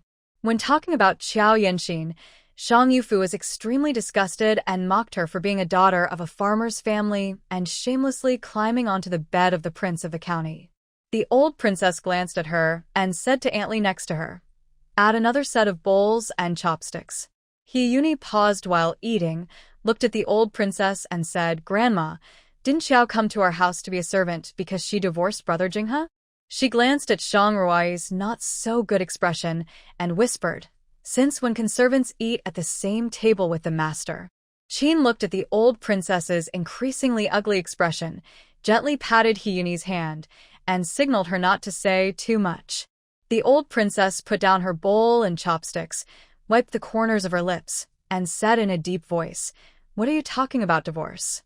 Who dares to mention divorce without my approval?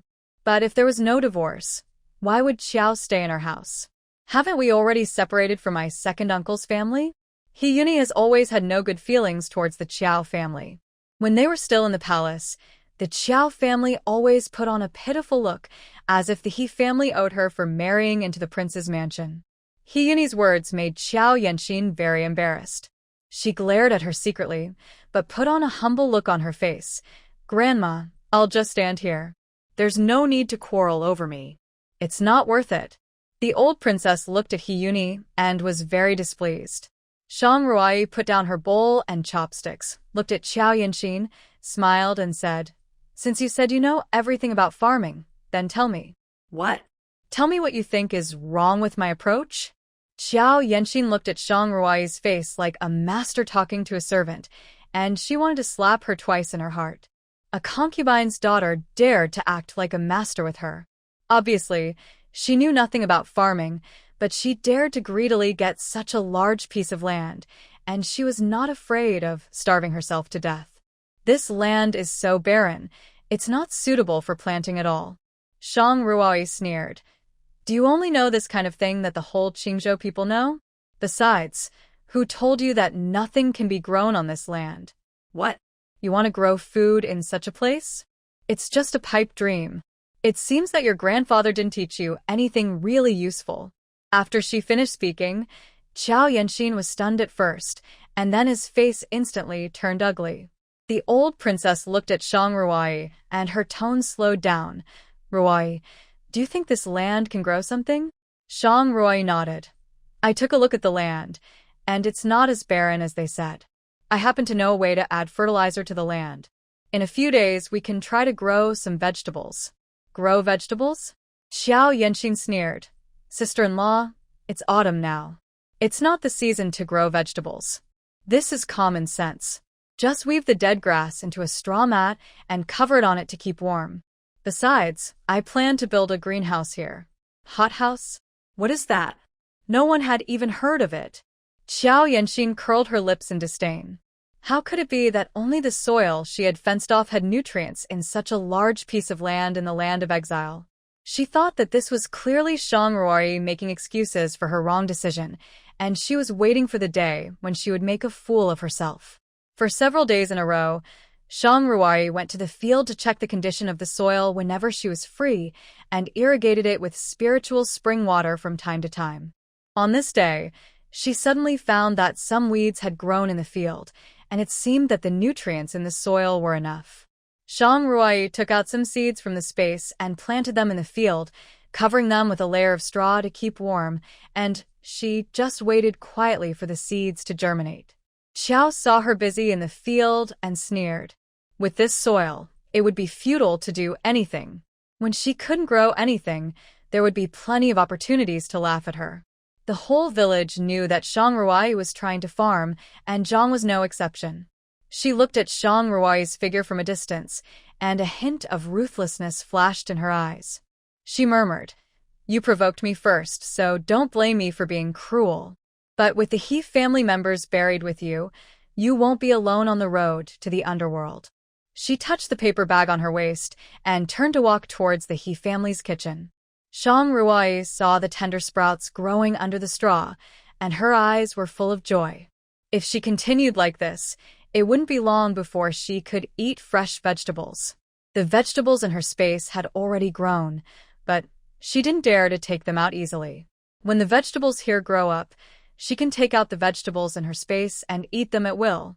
At this moment, Shang Ruai saw a woman in gray clothes sneaking away from the backyard. She remembered that the ants who came to cook today were all wearing blue and green robes. Who was this gray one? When she was about to go forward to investigate, the figure had already disappeared. Originally, she wanted to plant some pepper seeds in the field, but the shadow of the gray-robed man kept flashing in front of her eyes. The man seemed to have come out of the kitchen.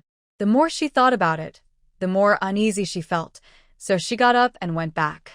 Unexpectedly, as soon as she reached the door, she was stopped by Qiao Yanxin, sister-in-law. "What's wrong?" Shang Ruai frowned, walked around her, and went to the kitchen, not wanting to say more to her. "Sister-in-law." Qiao Yanxin reached out and grabbed her arm. "I have something to tell you." "What is it?"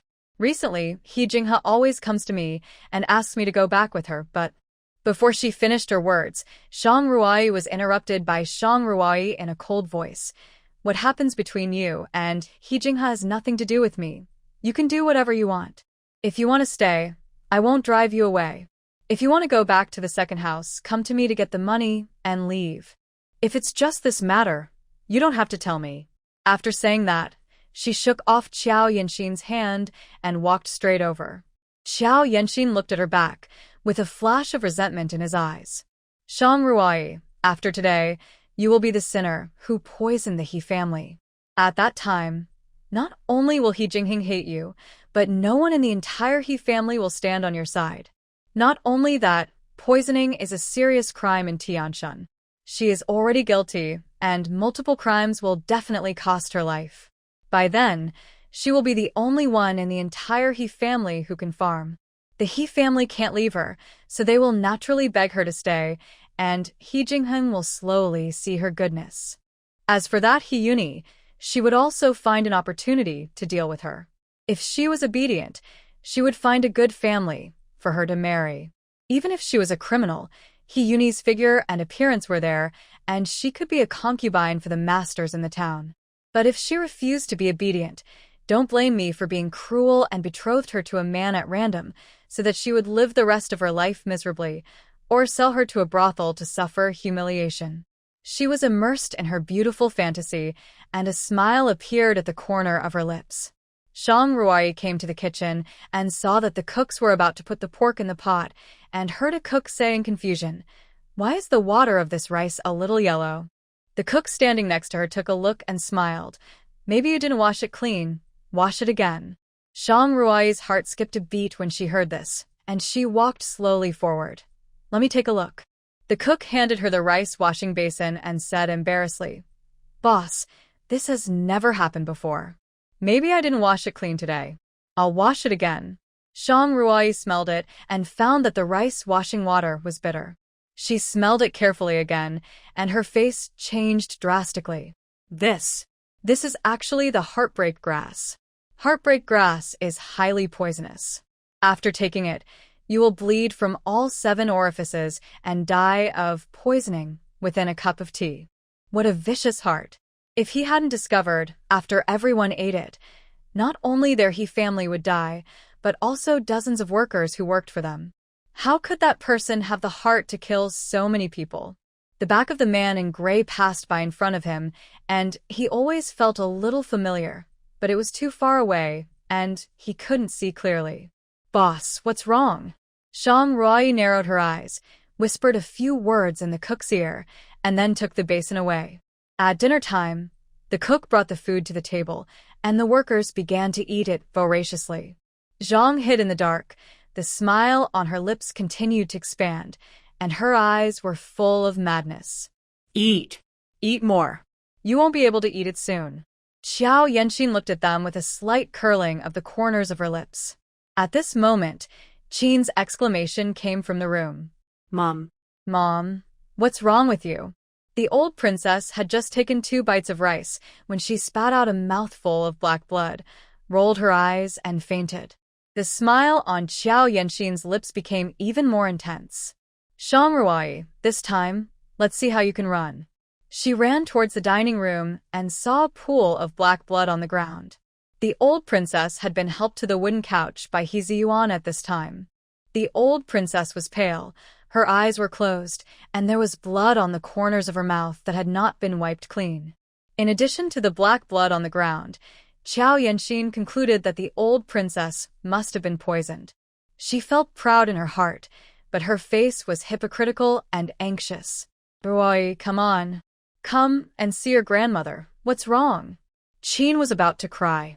Shang Ruai stepped forward and comforted her. Mom, don't worry. She put her hand on the old princess's pulse, and she smiled for a long time. Grandmother is in good health.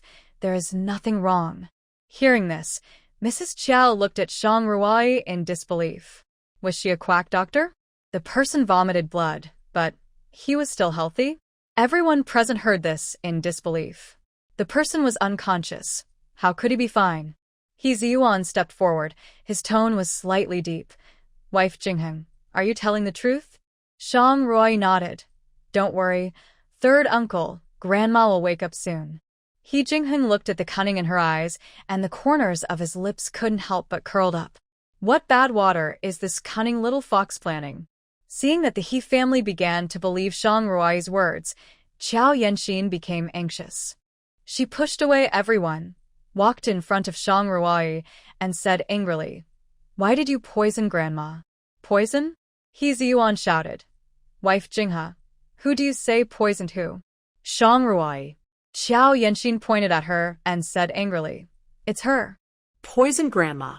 Hearing this, Qin hurried over and said, Qiao, what nonsense are you talking about? How could Ruai poison your grandmother? That's right. He Yuni stood in front of Shang Ruai, pushed Xiao Yanxin away, and said angrily, Don't talk nonsense here. My sister-in-law is filial to my grandmother. How could she poison my grandmother? Yuni, don't be fooled by her appearance. She is not what you see. She turned her head and looked at He Jingheng, who was sitting on the chair. Brother, believe me, you have all been deceived by her. Oh. Really? He Jingheng sneered. Why should I believe you? His words made Xiao Yanxin, who thought he could control the He family, stunned for a moment. Brother Jingheng, I don't believe my first wife, but instead believe a woman who abandoned her family for a full meal. Do you think there is something wrong with my brain or yours? But Shang Ruai is obviously lying. Grandmother was clearly poisoned. Anyone can see it, but she said it was okay. Shang Ruai stepped forward and sneered. How can you be so sure that Grandma was poisoned? Xiao Yan was panicked for a moment. Grandma vomited blood. How could she not be poisoned? It is obvious that you poisoned the food with the intention of poisoning Grandma and completely controlling the He family. There are many reasons for people to blood, and poisoning is only one of the possibilities. You said I poisoned the food, so why is it that others are fine, but Grandma is in trouble? Shang Ruai's words made Xiao Yan's heart react instantly. She looked at the He family members who showed no signs of poisoning, and her heart sank. What's going on? She clearly saw Zhang put the medicine in the rice with her own eyes. How could only one person be poisoned? Zhang Ruai walked up to her, with a sneer on her lips. I guess there is only one reason why you are so sure. That is, you poisoned it yourself. You are slandering me. I didn't poison. Qiao Yanxin shouted. How can you slander me? Slander? Zhang Ruai said coldly. Didn't you just do the same to me? Why can't you bear it when it happens to you? Qiao Yanxin looked at her hatefully, her eyes full of anger.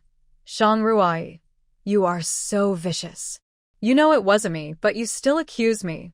If you didn't poison me personally, you are also an accomplice. Zhang Ruai clapped her hands, and the cooks came in one by one. Qiao Yanxin's heart tightened when she saw this. Tell me, what did she say to you before cooking? Qiao said that the boss wanted to ask us to discuss what dishes to cook tomorrow.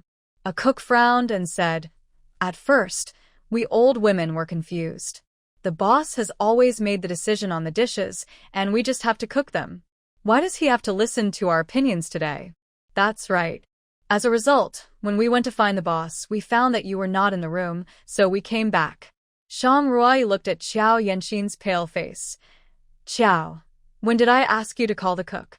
Qiao Yanxin stood there hesitating for a long time without being able to make a fuss. She saw Zhang coming over here and knew that she was here to poison, so she deliberately sent the people in the kitchen away to give her an opportunity, but how could she dare to say these words? You took advantage of this opportunity to put the heartbreak grass powder into the rice. She pointed to the basin in the hands of a cook and said in a deep voice, There is heartbreak grass powder in it. If it wasn't discovered in time, everyone would have died here today. What? Heartbreak grass? It's highly poisonous. Qiao Yanxin was stunned where she was. How could it be heartbreak grass? Impossible. You lying. What I gave Zhang was clearly. Qiao Yanxin realized that she had said the wrong thing, but it was too late. Everyone present heard it clearly. Zhang. It turned out to be her. Recalling the gray figure she saw at that time, it gradually overlapped with Zhang. It seems that she has been too kind to her all the time, so that they dared to put the blame for the murder on her head. Qiao Yanxin knew that she had been exposed and no longer concealed it. She knelt on the ground and cried. The poison was given by Zhang. It has nothing to do with me. I just sent the people in the kitchen away. But you gave her this heartbreak grass powder. No, no, no. It wasn't me. What I gave her was not heartbreak grass, but jade butterfly powder. Qiao Yanxin said loudly, I don't know why it turned out to be this heartbreak grass. Really, believe me, I wanted to drive Zhang Ruai out of the He family and replace her with yourself. Why would I give you this deadly poison? At this time, He Jinghing's voice sounded slowly. Where did you get this jade butterfly powder? Jade butterfly powder is a kind of butterfly that is as white as jade and then ground into powder after drying. This poison can cause severe abdominal pain. In severe cases, people will blood and fall into a coma, which is very similar to the symptoms of the old princess at this time. It's just that this jade butterfly is hard to find, and ordinary people can't get it at all, but it has appeared in the palace. Yes. Yes. At this moment, Li Wenyuan dragged a woman into the room. Boss, this woman is looking around outside the yard. Zhang Ruai couldn't help laughing when she saw the person coming. This person was none other than Zhang. Zhang was carried into the room by Li Wenyuan like a chicken and shouted, What are you doing? What are you doing? Why did you catch me in broad daylight? Do you want to bully me by relying on your numbers? She saw Qiao Yanxin kneeling on the ground. A trace of satisfaction flashed in her eyes, and she sneered. Hey, didn't you resolutely come here to be a maid? You thought you could enjoy a good life? Bah. You little ungrateful rascal. I didn't despise you for coming from a humble family, and I fed you well in the prince's mansion, but what happened? You ran away with someone else's family, and would rather be a servant than a master. You deserve what you are in today. Qiao Yanxin glared at her. Huh. What kind of good thing are you? Zhang didn't expect Qiao Yanxin to dare to say that to her. She was so angry that she rolled up her sleeves and hit Qiao Yanxin. Qiao Yanxin was not a pushover either, and the two of them wrestled with each other. How could Zhang be a match for Qiao Yanxin? After all, Qiao Yanxin was young, and she had enough to eat every day at the He family. She crushed Zhang physically. In less than a moment, Zhang was covered with bruises by Qiao Yanxin. The He family watched coldly, and no one stepped forward to dissuade her. Seeing that the fight was almost over, Zhang Ruoyi asked Li Wenyuan to pull the two apart. Both of them knelt on the ground with their hair disheveled and covered with injuries. Oh, this is too bullying. You He family are too bullying. Zhang shouted loudly. In broad daylight, in plain sight, you dragged me in and ordered your servants to beat me. I want to see the officials. I want to see the officials. At this time, many workers who came to build the house were standing outside the room. Seeing Zhang being beaten so badly, they felt a little bit sorry. However, they were working for the He family after all, and they all relied on the wages of the He family to make a living. Naturally, they did not dare to discuss the right and wrong of the master's family. It was just that seeing Zhang being beaten so badly, it was a little bit hard to bear. What a coincidence. The second aunt wants to see the officials, and our He family also wants to report to the officials. Zhang Ruoyi walked up to Zhang and said coldly, I want to ask the adults, what is the crime of premeditated murder? What? Murder? Zhang's face turned pale when she heard it, and she looked at Zhang Ruoyi with horror. I don't know what you're talking about. The person who gave you the poison confessed, and you still don't admit it? Zhang Ruoyi pointed at Qiao Yanxin, who was kneeling beside her, and said, Are you deliberately acting out the discord, but doing it for us to see? Qiao Yanxin knelt and walked in front of Zhang Ruoyi. Sister-in-law, I gave her jade butterfly powder, not heartbreak grass. Zhang looked at Qiao Yanxin in disbelief. The first person to see her that day was Qiao Yanxin? How is it possible? Wasn't it said that the person was the crown prince's man? How could it be Qiao Yanxin? This little witch actually colluded with the crown prince in secret. When she thought of the cuckold on her son's head, she wanted to go up and tear her apart. What jade butterfly powder? What heartbreak grass? I don't know. Seeing that she refused to admit it, Zhang Ruoyi smiled. Second aunt, it doesn't matter if you don't admit it. Since you said that the poison was not you, then I will give you a chance to prove your innocence. Zhang's expression eased slightly. What chance? Heartbreak grass is different from other toxins. It will not change color when it comes into contact with water, but it will turn yellow when it comes into contact with rice washing water. Moreover, people who have come into contact with this toxin will not be able to wash off the color on their hands within 3 days, and it will fade away by itself after 3 days. Zhang was shocked when she heard this. She had never heard of this way of testing for poison. She clenched her fists and was very nervous. Not long after, Aunt Li brought a bowl of rice water. Zhang Ruoyi put her hand in it. When she took it out, her hand did not change color. She put Qiao Yanxin's hand in, and it did not turn yellow either. Until Zhang put her hand in just an instant, the white rice water turned yellow. Everyone was shocked when they saw this. Zhang. Are you crazy? Why did you poison us? Lin stepped forward and slapped her in the face. No matter what, we are also a family. How can you be so dark? Zhang fell to the ground, looking at her hands that had turned yellow, and suddenly laughed out loud. Just when everyone thought she was really crazy, she looked at Lin fiercely. Family? What a joke. When did you treat me as a family? She pushed away everyone and came to the old princess's bed. This old woman has disliked me since the day I entered the mansion. She is kind to you all, but to me, she doesn't say a word. Whenever she speaks to me, she must be harsh.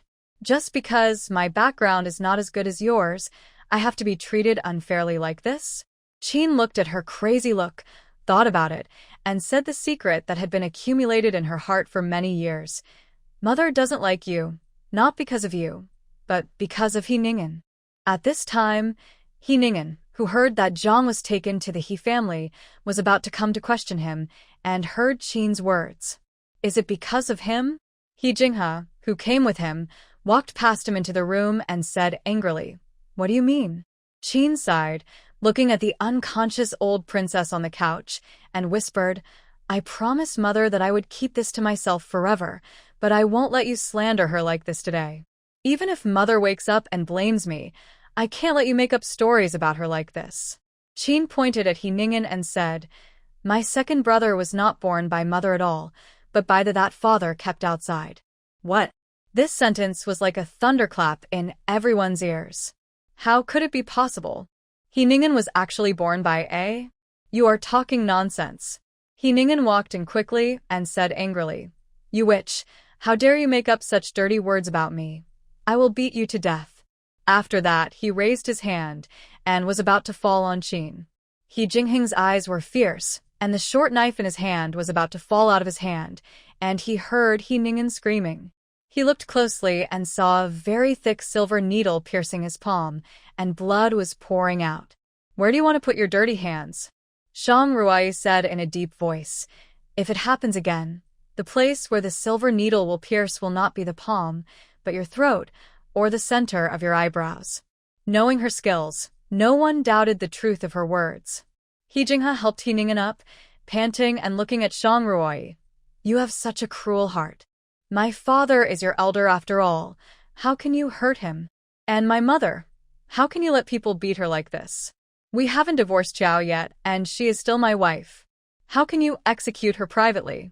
He Jinghe thought he had grasped Zhang Ruai's weakness. I tell you, if you don't compensate us today, we will sue us to the government. Everyone looked at him with a confident look and sneered. The second young master of the He family is really a bit stupid. How did your mother and your wife get injured? Everyone present saw it with their own eyes. If you don't believe it, you can ask them if it was caused by the fight between the two of them. At this time, the workers standing outside the door nodded. The boss is right, the two of them started fighting after a disagreement. He Jinghe choked, looked at the two people kneeling on the ground, gritted his teeth and said, But is it true? Zhang nodded, admitting this. As for your father, he insulted my mother-in-law, and even wanted to hit people. Was it wrong for me to do so? This is self-defense, so it is absolutely impossible for you to ask me for compensation. He Ningen was sweating coldly in pain, but he didn't care about the injury on his hand and said fiercely, Just wait for me. Don't think that you can put the infamy on me just because your mother is unconscious. How can I not be born by your mother? I am the prince of the Dingwa Palace, the second son. At this moment, the old princess lying on the couch slowly exhaled. Mom, you're awake. Lin walked forward and found that the old princess was lying with clear eyes, and then slowly closed her eyes. I originally wanted to keep this secret in my stomach forever and take it into the coffin, so as not to dirty the reputation of our Dingwang Palace. I didn't expect that I would fall to this point in this life. I might as well let you know. Lin wanted to help her up, but she waved her hand and stretched out her hand to Qin. Seeing this, Qin knelt beside her. Mother, I don't blame you, help me up. The old princess smiled and said, Even if you don't say it, I will tell it sooner or later. The old lady looked at He Ningen's face, as if she saw the woman who had made her feel like a thorn in her throat all her life. He was really too similar to his biological mother. You were indeed born of A, there is no doubt about that. What? How is this possible? He Ningen's steps were unsteady. If He Jinghe hadn't supported him, he would have fallen to the ground. Your father raised you outside without telling me. Later, she gave birth to a son, and your father wanted to bring you and your son to the palace. But you have to know that in Tianshan, the royal family will not allow the birth of a lowly bloodline born to A. But I saw that you were still in the cradle, and I couldn't bear to kill you. It happened that I was about to give birth, so I told the public that it was twins, so I kept you. As for your mother, she was given a cup of poisoned wine and thrown out of the palace. He Ningen didn't care about the pain in his palm when he heard it. His miserable life experience was made public in front of everyone, which was tantamount to a few loud slaps in his face. I don't believe it. I don't believe it, he shouted. You are lying to me. You must be lying to me. He is a dignified prince. How could he be born to a lowly person? I didn't expect that the Dingwa Palace would have such a big secret.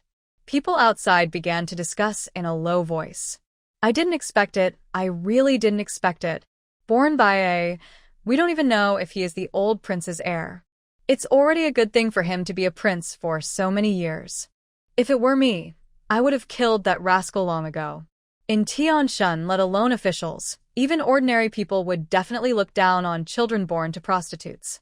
Hearing the contemptuous words outside, He Ningen rushed to the door, picked up the broom beside the door, raised it high, and beat anyone he saw.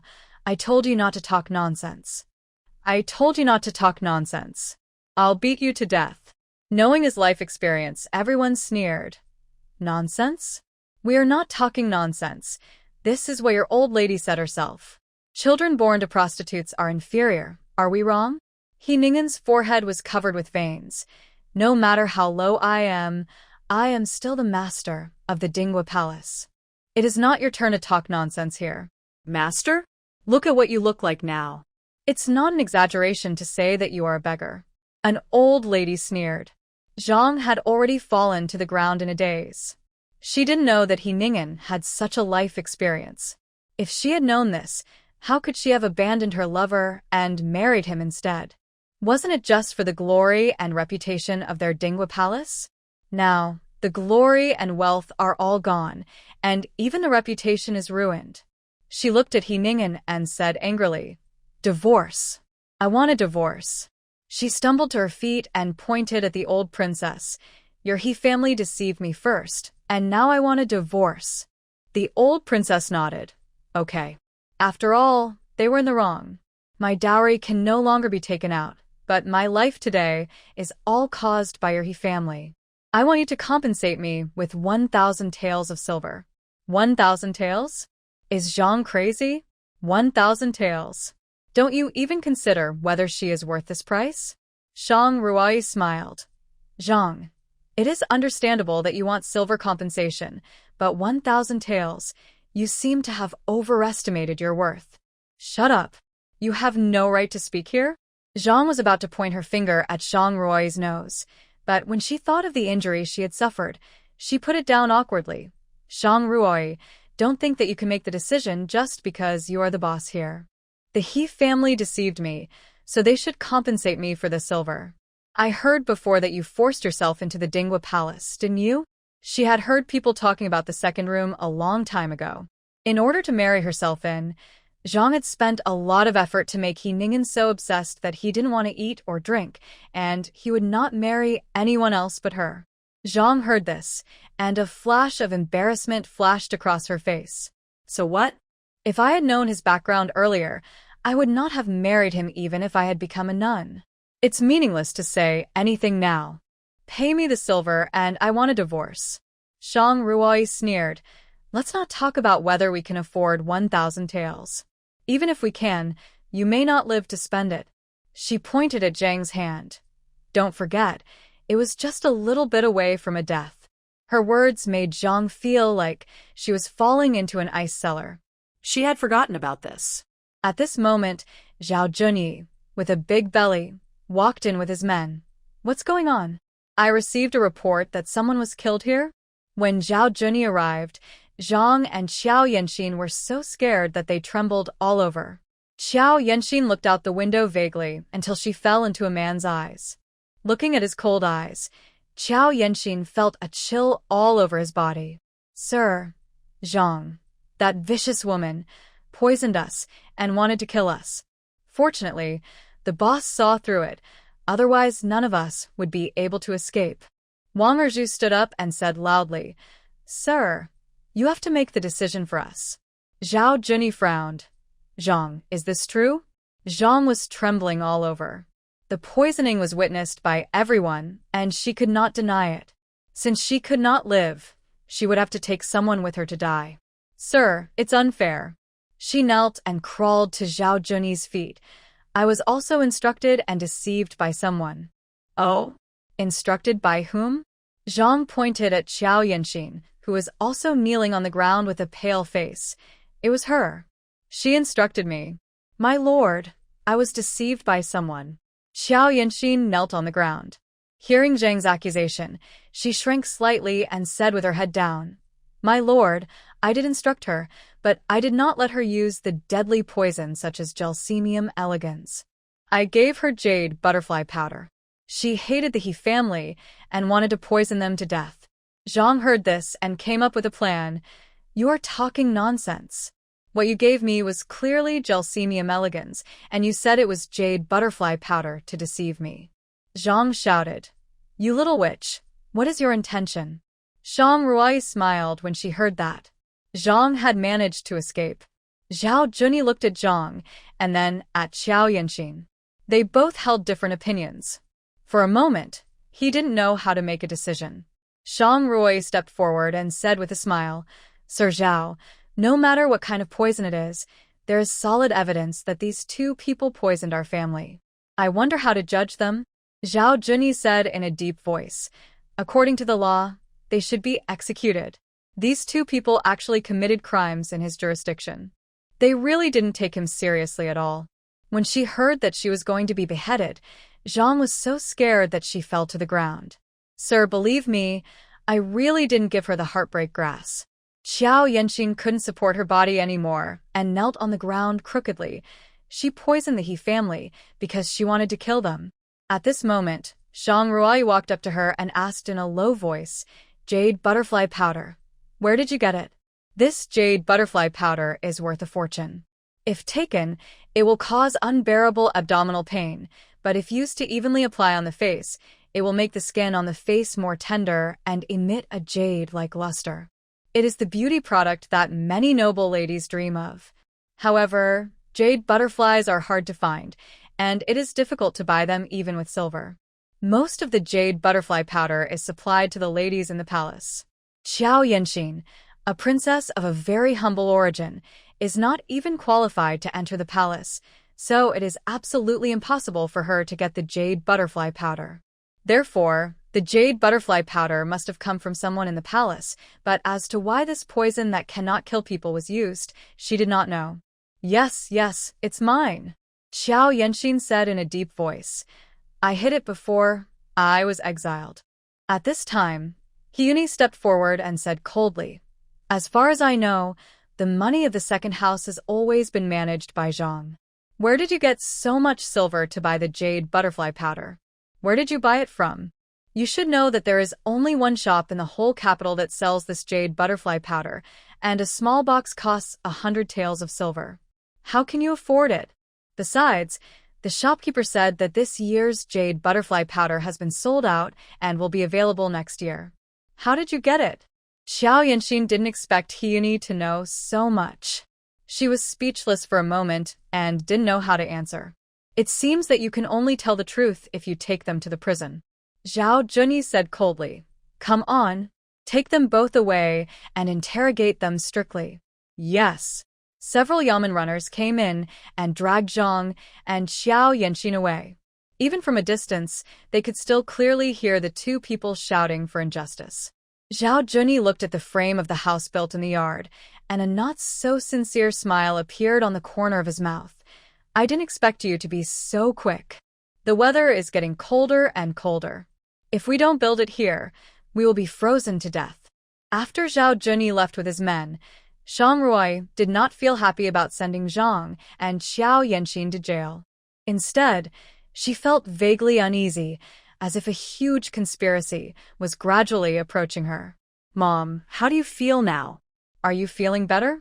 Qin was so frightened by the old princess vomiting blood that she couldn't recover. "It's okay. I feel very relaxed and comfortable now." He Ziyuan stepped forward and asked worriedly, "Mom, what happened to you just now? Could it be that you accidentally swallowed some of the poison that Zhang gave you?" "What Zhang gave you was gritty sacrifice. If I really took it, let alone a little, even a drop, my life would have been over long ago." She looked at Zhang Ruai and smiled lovingly. "It was Ruai. She took my pulse before dinner and said that I had serious congestion in my body. She developed a pill for me. After I took it, I became like this." Zhang Ruai walked up to the old princess, took her pulse again, and said with a smile, "The blocked area has been cleared.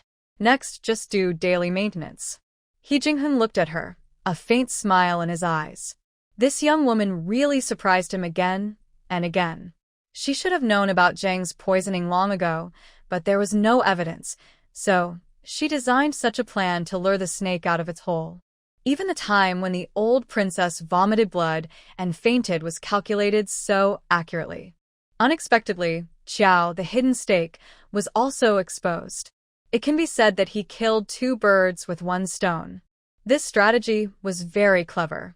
He Ningen and his son left at some point. He Jinghe had not said a word since he knew his father's true identity. No matter how He Ningen shouted in the room, he ignored him. After a few days, when Shang Ruai lifted the straw again, the cabbage and leeks she planted had grown very tall. At this time, due to the cold weather, there were no fresh vegetables for sale in the town, and the green vegetables she planted had become a rarity. That night, Shang Ruai cut some leeks and made some leek and egg dumplings. "Sister-in-law, what's that smell?" Hyuni stepped forward and pinched her nose and said, "Why does it smell so bad?" "This is leek. Have you never eaten it?" "Leek?" Hyuni shook her head. "Never eaten it." Chin also came over smelling the smell. "Roy, this thing smells so strong. Is it edible?" "Of course," Shang Ruai said with a smile. "You will know when the dumplings are steamed." At dinner time, everyone looked at the dumplings on the table and were reluctant to pick up their chopsticks. They could smell the smell of Shang Ruai's dumplings from a distance and couldn't believe that it was food for humans. Shang Ruai smiled, picked up a dumpling, and took a bite. The familiar fragrance filled her mouth. God knows how long she had been thinking about the smell. Seeing that she was eating so happily, He Jinghe looked at the dumplings in his bowl and picked up one and put it in his mouth. He was stunned by the novel taste. It was inexplicably delicious. Everyone in the He family was observing his expression and saw that he actually took the initiative to pick up the second dumpling and nodded while eating. Could it be that this thing was delicious? They put the dumplings into their mouths with half belief and half doubt, with a look of shock on their faces. "This thing called leek is so delicious. Sister-in-law, it smells so good." Hyuni exclaimed. "Sister-in-law, are you a god? You can make such a magical taste. There are many ways to cook leeks besides making dumplings." Shang Ruai smiled and said, "If you like it, I will make it for you later." "Okay." Hyuni ate another dumpling and looked at her with admiration. She couldn't help but sigh that her brother was so lucky to marry a wife like her sister-in-law. She looked at He Jinghe with envy and then a little disgusted. Why did she feel that her brother was not worthy of her sister-in-law? The next day, Shang Ruai gave the drawing she drew to Mr. Wu. "What is this?" Mr. Wu studied it for a long time but couldn't figure out what it was used for. "This is the greenhouse I designed." Shang Ruai smiled and said, "With this, you can grow vegetables in winter." "Oh?" Mr. Wu looked at the drawing in his hand and saw that the greenhouse was surrounded by blue bricks, but the top was built with glazed tiles. The glazed tiles on the top allow light to shine in during the day. The temperature in the greenhouse is very high, and the vegetables inside will grow well under the light. At night, just cover these things with straw mats to keep warm, and these crops can grow well in winter. It was the first time that old Wu saw such a novel thing, and he was shocked. After listening to her story, old Wu nodded and couldn't help but admire. Miss Shang is indeed not an ordinary person. She can come up with such a brilliant idea. I have lived for decades and have never heard of or seen such a thing. Shang Ruai smiled and said nothing. It was just that the previous generation planted trees, and the next generation enjoyed the shade. Their house building was booming, but bad news came one after another from the capital. On this day, He Lingsheng was practicing calligraphy in the study. He was not satisfied with several pieces of calligraphy in a row, and he was very uneasy. "Your Highness, news came from the north that Qiao Yanxin was imprisoned. What's the matter?" He didn't stop and continued to write. He was quite satisfied with this calligraphy. It is said that she asked her mother-in-law Zhang to give the people in the Dingwang Palace the heartbreaking grass. The prince's consort of Dingwang. Before he finished speaking, He Lingsheng's pen stopped, and the ink smudged the rice paper. The calligraphy was ruined on the last word. "What happened to Shang Ruai?" he said angrily. "Who asked that witch Qiao to give them the heartbreaking grass? Didn't I give her the jade butterfly powder?" "This. I don't know either." The man knelt on the ground, sweating coldly. "Prince Ding's wife is fine. She was the one who discovered that Qiao Yanxin and Zhang had poisoned her and pulled them out." He Lingsheng clenched his fists. "Investigate. Investigate for me. What happened?" "Yes." The man lowered his head and whispered. "Then what about Qiao Yanxin?" He Lingsheng narrowed his eyes slightly. "There is no need to keep a disobedient person. Yes, I'll do it right away. The man was about to leave when He Lingxing called him back. Let's find out what happened first. After the man left, he no longer had the mood to continue writing. He didn't expect that even a little Qiao would dare to play the trick of pretending to obey, but actually disobeying. It seemed that he was too kind on weekdays. At the same time, in Lanqing Palace, Bishi quickly walked to the side of concubine Zhao and said softly, "Your Majesty, Zhang has been arrested, and Qiao Yanxin has also been arrested." "What about the people in the Dingwa Palace?" Bishi shook her head. Nothing happened to them. The concubine of the Shang family discovered that Zhang had poisoned the house. "It's her again." Concubine Zhao threw the teacup on the table fiercely. Prime Minister Shang has really put a lot of effort into training a concubine. I think she is even more capable than the legitimate daughter. Your Majesty is right. I heard that the concubine of the Shang family not only knows a lot, but is also very good at using coquettish tricks. She even made He Jingheng dizzy. Haha, I didn't expect that a little concubine's life is so precious. Concubine Zhao sneered. If she were a legitimate daughter, I might really consider making her the prince's principal wife. Not only would she be capable, but she could also fulfill the prince's wish. But fate plays tricks on her. Concubine Zhao rubbed her forehead, and her head began to ache again. Where is the prince? Didn't he find anything? His Highness didn't notice our actions. He thought it was Qiao Yanxin who acted on her own and replaced the jade butterfly powder with heartbreak grass, and he is angry. Sheng'er is not experienced enough after all. As a prince, he actually handed such a thing to Qiao.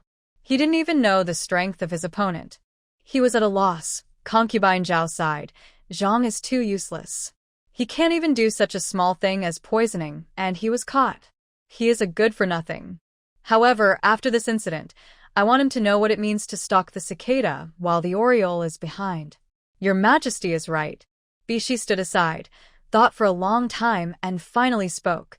Your Majesty, there is one more thing you need to know. Tell me. I also heard it from the people of the East Palace. I don't know whether it is true or not. She whispered, Your Highness gave them jade butterfly powder in order to frame the concubine of the Shang family for the poisoning, so that Zhao Junyi could sentence her to death. In this way, he could replace her in prison, bring her back from the place of exile, and raise her outside the palace, waiting for an opportunity to appoint her as a concubine in the future. Bishi's voice became smaller and smaller, because she saw that concubine Zhao's face was getting gloomier. As soon as she finished speaking, concubine Zhao picked up the teacup on the table and smashed it to the ground, breaking it into pieces. Bishi hurriedly knelt on the ground. Your Majesty, please calm down. I only heard it, don't take it seriously. Don't take it seriously? Concubine Zhao said angrily. If he hadn't ordered it personally, how could such rumors spread? You can find out, but there is no guarantee that other people will know it. She looked at Bishi and said in a deep voice, Check where the news leaked from. Leave no one behind. Yes, Your Majesty. After Bishi turned and left, concubine Zhao said in a deep voice, Kill Zhang and Qiao. As soon as she finished speaking, a dark shadow nodded and left. Shang family's concubine, Shang Ruai. Concubine Zhao's eyes were fierce. I let you escape this time, but next time, I will never let you go. Shang Ruai suddenly sneezed, rubbed her nose, and pouted. She probably thought that her scumbag father was scolding her again. Sister-in-law, it's cold today. Wear more clothes to avoid catching a cold. Nothing. Shang Ruai looked at Song Fangji, suddenly took her hand to feel her pulse, and after a while, she smiled and said, You are pregnant. What? Song Fangji was stunned. Shang Ruai nodded. Yes, you heard it right. You are going to be a mother. Really? She touched her flat belly and said in disbelief, I'm going to be a mother? He Jingshi happened to pass by, and after hearing this, he quickly walked to Song Fangji. Sister-in-law, are you telling the truth? Shang Ruai looked at him speechlessly. If this child inherits her brains, I don't think he will be able to become the top scorer in the imperial examination. He Jingshi scratched his head and smiled embarrassedly. The news quickly spread throughout the He family. When the old princess heard about it, she couldn't stop smiling. Great. Our He family is finally going to have a new baby. She turned her gaze to He Jingheng and Shang Ruai and urged, and you too, hurry up. Your brother already has a successor, but you haven't made any progress yet. Don't think she can't see that these two people have never consummated their marriage. Shang Ruai just smiled and said nothing, and He Jingheng didn't say anything either. Hey, how great it would be if we were still as glorious as before. Now that this child is born, I don't know how much suffering we will have to endure. Lin wiped the tears from the corners of her eyes with a handkerchief. She was very sad. When she finished speaking, the smiles on everyone's faces faded a lot. Shang Ruai saw this and comforted her. Third aunt, our house will be completed soon, and it will be very comfortable to live in. Your dear grandson will be fine, don't worry. Lin nodded when she heard it. The current situation was what she dared not hope for. She had meat for every meal and a spacious and bright house. Although it was not as luxurious as the royal palace, it was already out of reach for the exiles. Qin said with some envy, "Sister-in-law, don't cry. I envy you so much for your blessing." It was just getting dark when a shadow quietly came to Shang Ruai's room. He put his ear to the door and listened for a while, but there was no movement inside. At this moment, Shang Ruai's voice came from behind. "Mom, what are you doing?" Qin's steps were in a panic, and she almost fell down. Fortunately, He Jingheng was quick to hold her up. "Mom, it's dark and you are not sleeping. What are you doing here? What are you talking about?" Qin's voice was not only embarrassed but also slightly angry. "Did you make Roy angry again?" What? He Jingheng didn't react for a while. Did you make Roy angry?" He Jingheng shook his head, "No." No? Qin pointed at his nose. "If not, why didn't Ruai want to consummate the marriage with you?" Cough, cough, cough. Shang Ruai almost choked to death on her own saliva. Could such words be said so blatantly? Isn't it said that the ancients were very reserved? Especially the noble families, they were extremely careful in their wording. Why did her mother-in-law speak so harshly? Could it be that the customs of the world are really like this? A trace of panic flashed across He Jingheng's eyes, and he quickly covered it up, but this subtle expression did not escape Qin's eyes. Her heart sank, and she looked at He Jingheng in disbelief. Could it be that those rumors were true? Her son was really inhumane? Wouldn't their family be extinct? Thinking of this, Qin almost fainted. "Mom, how are you?" Shang Ruai stepped forward and helped her into the room. Qin was sitting on a low couch, her eyes full of despair. Shang Ruai guessed it almost right, but did not deny it. Instead, she comforted her. "Mom, I have excellent medical skills, and I will definitely cure him." Hearing this, Qin's eyes gradually became focused. She looked at Shang Ruai and said with concern, "Good child, you have worked hard. It's your bad luck to meet my Jingheng." Huh. Shang Ruai was stunned. Why did this sound so awkward? After comforting Qin and sending her back to the room, He Jingheng looked at her with teasing in his eyes. "Cure me?" He smiled. "I wonder how Dr. Shang is going to treat me? What disease is he going to cure?" Shang Ruai looked at him. "Of course I'm talking about your legs." "Oh, it's the legs." He shook his head with some regret, looking quite sorry. "What do you think?" "I thought it was the leg." He laughed. "But it's really a pity."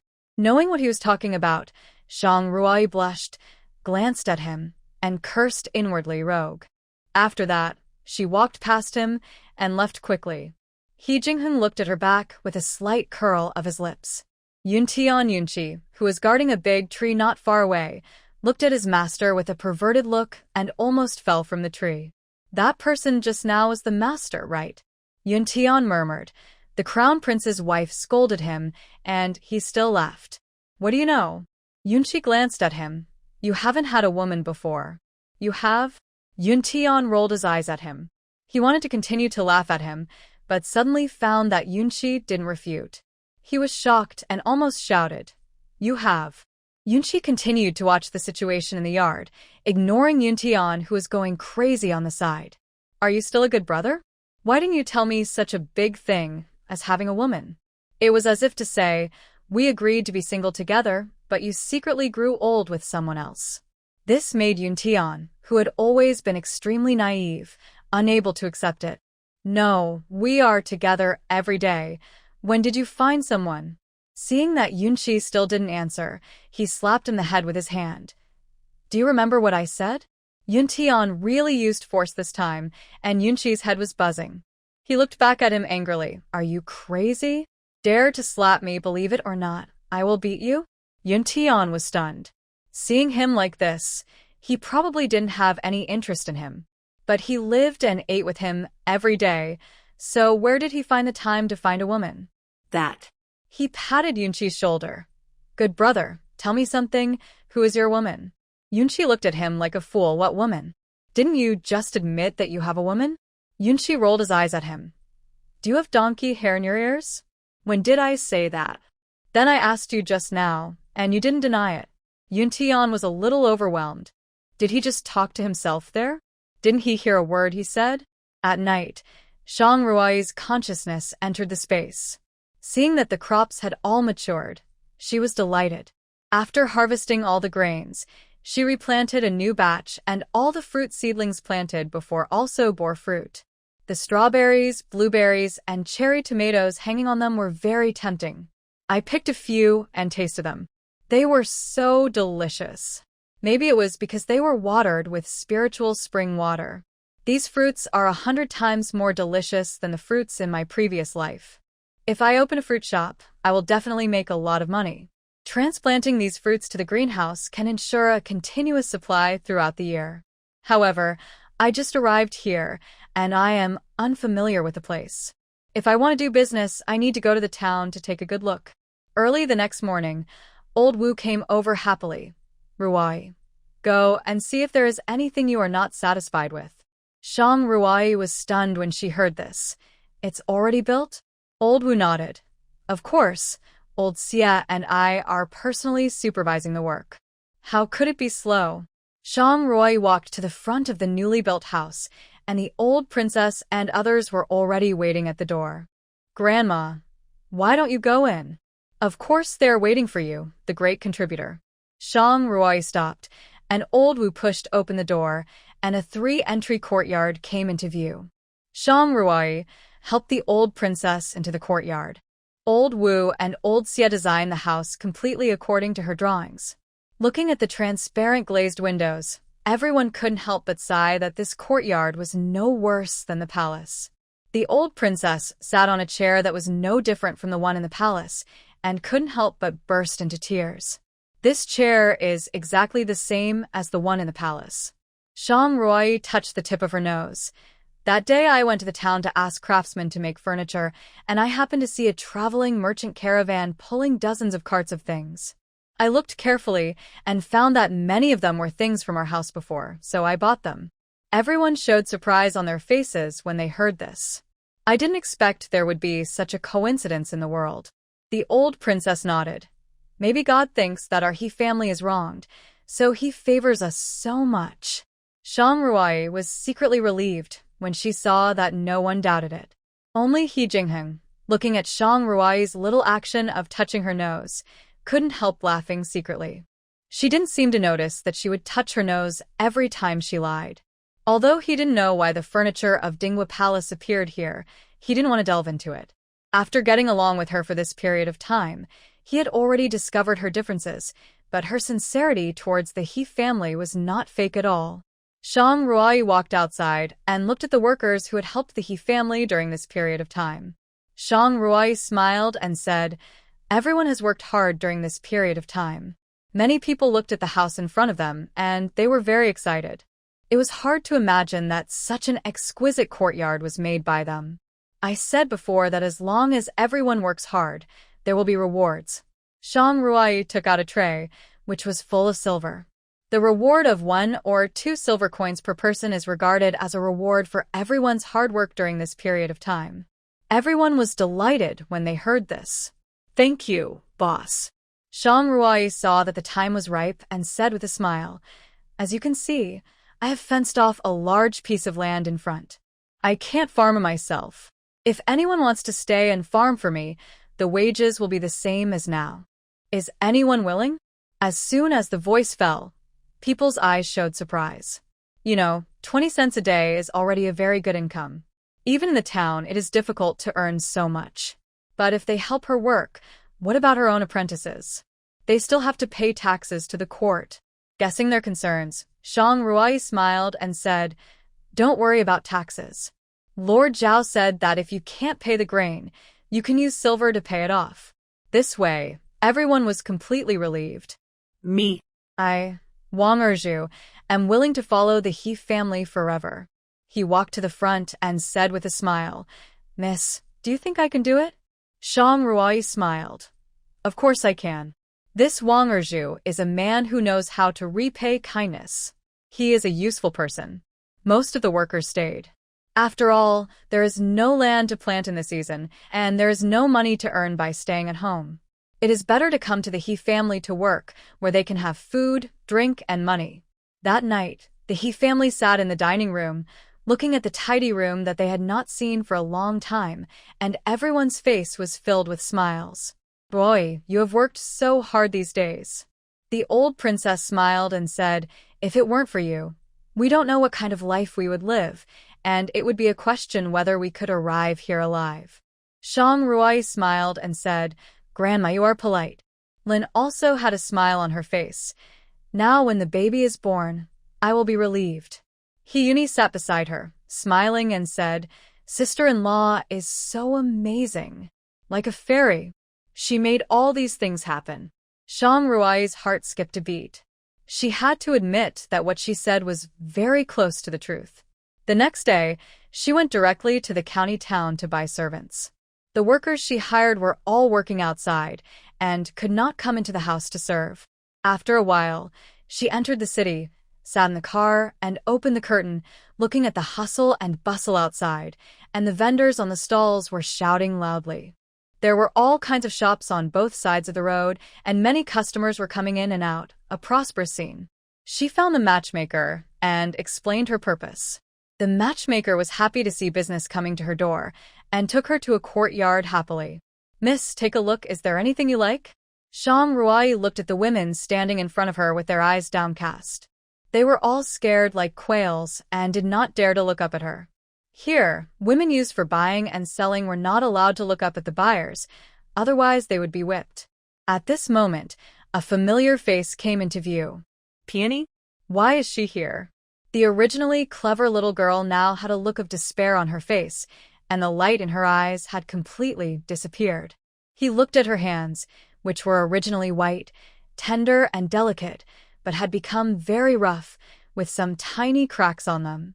Seeing that she had been keeping her head down, she walked to the matchmaker and whispered softly. The matchmaker understood and ordered people to remove Xiaoyao's name tag. Here, having the name tag removed means that the girl has been bought by the buyer. However, there was no smile on the faces of the bought girls. A few days ago, the Madam of Tianxianjuan came to buy girls, but few of them survived. Thinking of the tragic death, they were trembling with fear. When Xiaorao heard that her name tag was removed, her face turned pale. Shang Ruai selected a few young women. Oh, the guest's vision is really first class. The girls he selected are all the best girls here. The matchmaker's face was full of smiles. Watching several people being taken away, Shang Ruai took the matchmaker aside and asked in a low voice, "Are there any who know Kung Fu?" The matchmaker was stunned, looked her up and down, and couldn't help wondering, how did she know that she had just got 2 maids who knew Kung Fu? But seeing that her expression seemed to be just asking, she said, "Yes, there are, but the money." Shang Ruai smiled and said, "Money is not a problem." "Okay. Come with me, sir." The matchmaker smiled immediately. "Sir, you don't know. These 2 maids are not only good at Kung Fu, but also very good-looking, but their temperaments are a bit unruly. I just got them, and I don't have time to train them." She walked up the steps and said with a smile, "I wonder if the young lady is satisfied. Let me take a look first." Okay. Walking to the innermost room, there were 2 beautiful women standing inside. They were wearing iron chains and shackles on their feet, and they looked at the people coming in vigilantly. The older one protected the younger one behind him and said in a deep voice, "What are you going to do?" Upon hearing this, the matchmaker was furious. She walked forward and slapped her in the face. Who gave you the courage to talk to a guest like that? When you come to me, you have to lie down if you're a tiger and coil up if you're a dragon. Besides, you signed the indenture to sell your bodies yourselves. Why are you still playing tricks on me? The woman covered her face. Although she was unwilling in her eyes, she dared not say anything, but she tightened her hand to protect the woman behind her. The matchmaker just felt unsatisfied and raised her hand to hit them, but she heard Shang Ruai say calmly, "If you have something to say, just talk it out. Why are you hitting them?" Upon hearing this, the matchmaker withdrew her hand angrily. "I just want them to be more obedient, so that you can buy them back and train them." Shang Ruai ignored her, turned her head to look at the two of them, and asked, "Why did you sign the indenture?" "My father and mother died suddenly, and we had no money to bury them, so we had no choice but to do this." "They bought you too with 2 coffins?" Shang Ruai glanced at the matchmaker. "You are so cruel." "Sir, we're also doing business. I have so many people to support, and these girls need food and drink, and I also need to make money. How much silver do you want?" "I'll buy both of them." The matchmaker's eyes lit up when she heard this, and she said with a smile, "Sir, you are really straightforward. In that case, 20 taels and these 2 girls will be yours." Shang Ruai snorted coldly. "Do you really take me for a fool? 2 coffin boards, at most 2 taels of silver, and you've made 10 times that in a blink of an eye. This business is really a sure win." The matchmaker's smile froze. "Then how much silver do you want to offer, sir?" 2 people, 5 taels. If you can sell it, then sell it. If you can't, forget it. You're not the only one selling people here."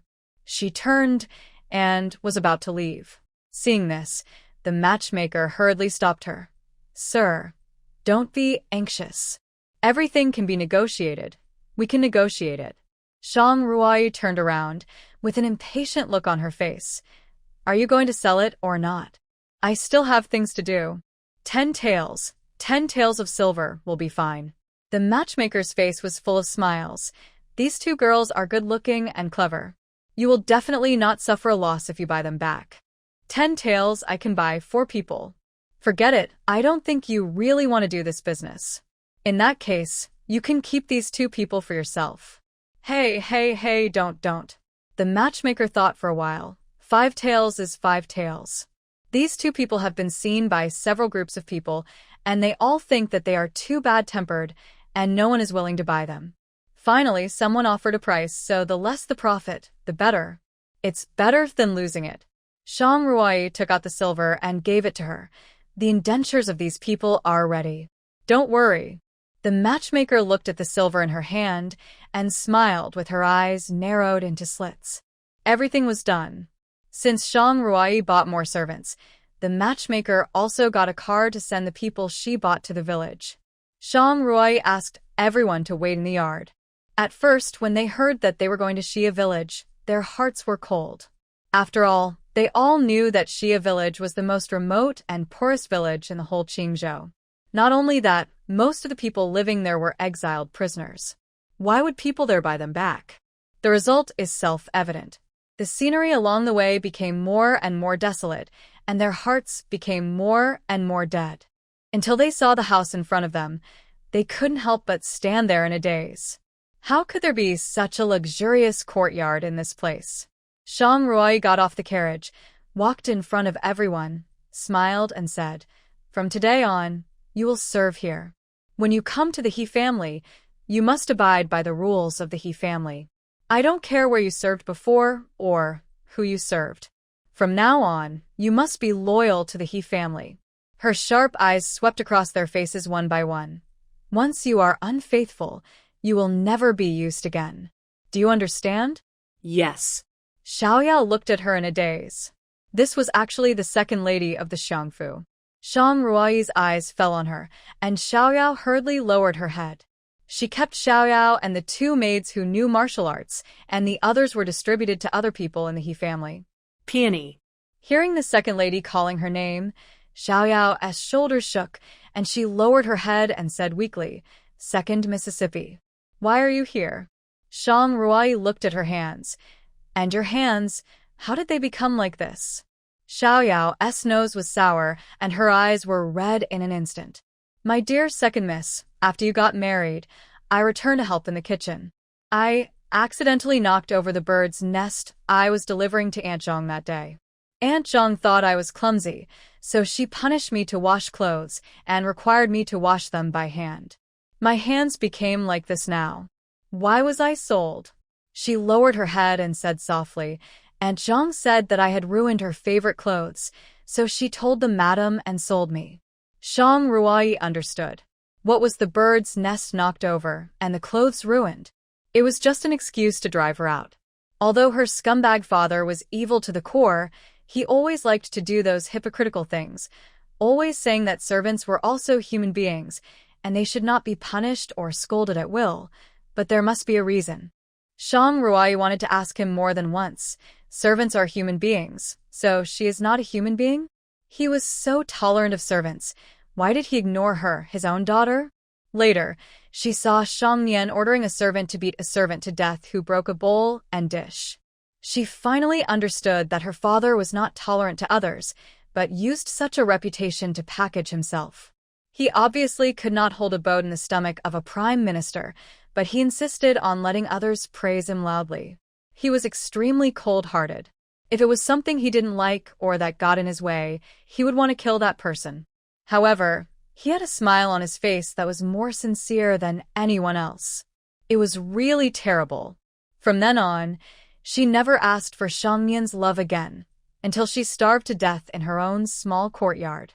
If she hadn't traveled through time and space, if she hadn't wanted to marry for Shang Yufu, perhaps her body would not have been discovered until it decayed. You were the one who combed my hair on the day of my wedding. This is also the fate between you and me. In this case, please stay with me. Shang Ruai said lightly, I have only one requirement for you to stay with me, and that is loyalty. If you can't do this, you can leave. I can return your indenture to you as a reward for the beautiful bun you combed for me that day. Xiaoyao was stunned when she heard that she was willing to give her freedom. She was sold to the Prime Minister's mansion by her biological parents since she was a child, and she has never experienced what freedom is like. Now someone said that he was willing to return her indenture to her. How could she not be excited? She looked at Shang Ruai, her eyes gradually firm, and she knelt on the ground with her knees. I am willing to follow the second lady and never betray you. Have you thought it through? Peony looked at her and nodded. I've thought it over. Okay. She looked at the two sisters standing behind Xiaoyao. The same goes for you. I don't want disloyal people around me. If you want to leave, I will just consider it as fulfilling your filial piety. You can leave with the indenture. Will you really let us go? The older woman looked at her in disbelief. I do want two guards with high martial arts skills, but I will never force anyone. Then why did you buy us? Shang Ruai looked at the marks of chains on their feet and frowned. Whether it was signing a contract to sell their bodies or being selected by customers, it was all legal and reasonable in Tianshan. It was normal for wealthy families to buy and sell servants, but she didn't like seeing them chained and picked. I don't like seeing you locked up there. Shang Ruai's words startled the two women. They didn't expect it was because of this. There were more than 5 people who wanted to buy them these days. They had never seen such a look of compassion in anyone's eyes. As for the reason why they didn't buy them, it was either because the matchmaker asked for too high a price or because she felt that they were not respectful enough. She looked back at her sister, made up her mind, and knelt on the ground. I am Mingxue, and I am willing to stay with the young lady. Her sister behind her also knelt down hurriedly. I am Xuanmei, and I am willing to follow the young lady. Shang Ruai nodded and looked at the 3 people. Since you are willing to stay, I will not treat you unfairly.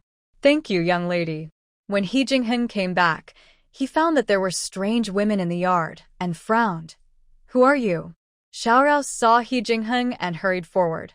Hello, sir. We are the young lady's maids. Maid? Thinking of what she said in the morning that she was going to buy some servants, he said in a deep voice. Where is she? The young lady said to go to the greenhouse. He Jinghen turned and left. Seeing him walk away, Xiaoyao wiped the sweat from her forehead and let out a long breath. The aura of the Prince Ding was too scary. Every time he frowned, she felt that the sharp steel knife was one step closer to her neck. When He Jingheng came to the greenhouse, Shang Ruai was planting a plant he had never seen before in a field, and there were red fruits growing on it. A strand of hair fell on her face, and the warm sunlight fell on her body, giving her beautiful face a layer of gold. Her curled eyelashes fluttered, like two small brushes brushing on the tip of his heart, making him itchy. Just as he was about to step forward, he saw Wang Erju walk up to her and whispered something. Shang Ruai smiled, pointed to the plant in her hand, and said a few words. Wang Erju showed a look of understanding and turned to leave. He frowned slightly and walked forward, looking at Wang Erju's back as he left, his eyes dimmed. What were you talking about just now? Shang Ruai saw him coming and smiled. He is asking me about the things I need to pay attention to when growing strawberries. He Jingheng looked at the plant she was fiddling with. The red fruit on it was emitting an extremely rich aroma, and couldn't help asking, is this thing called strawberry delicious? Shang Ruai heard this and picked a strawberry and put it in his mouth. Just try it, and you'll know. The taste he had never tasted before poured into his mouth, and it was actually the most delicious thing he had ever tasted. Seeing that he seemed to be savoring the taste, Shang Ruai handed him another one. These red ones are all ripe. I'll bring some back to the mansion later and let my grandmother and the others taste them, but I can't pick them all. I've been thinking about taking them to the county town to sell these days. Go to the county town to sell? Shang Ruai nodded. I inquired when I was giving acupuncture to Zhao Junyi.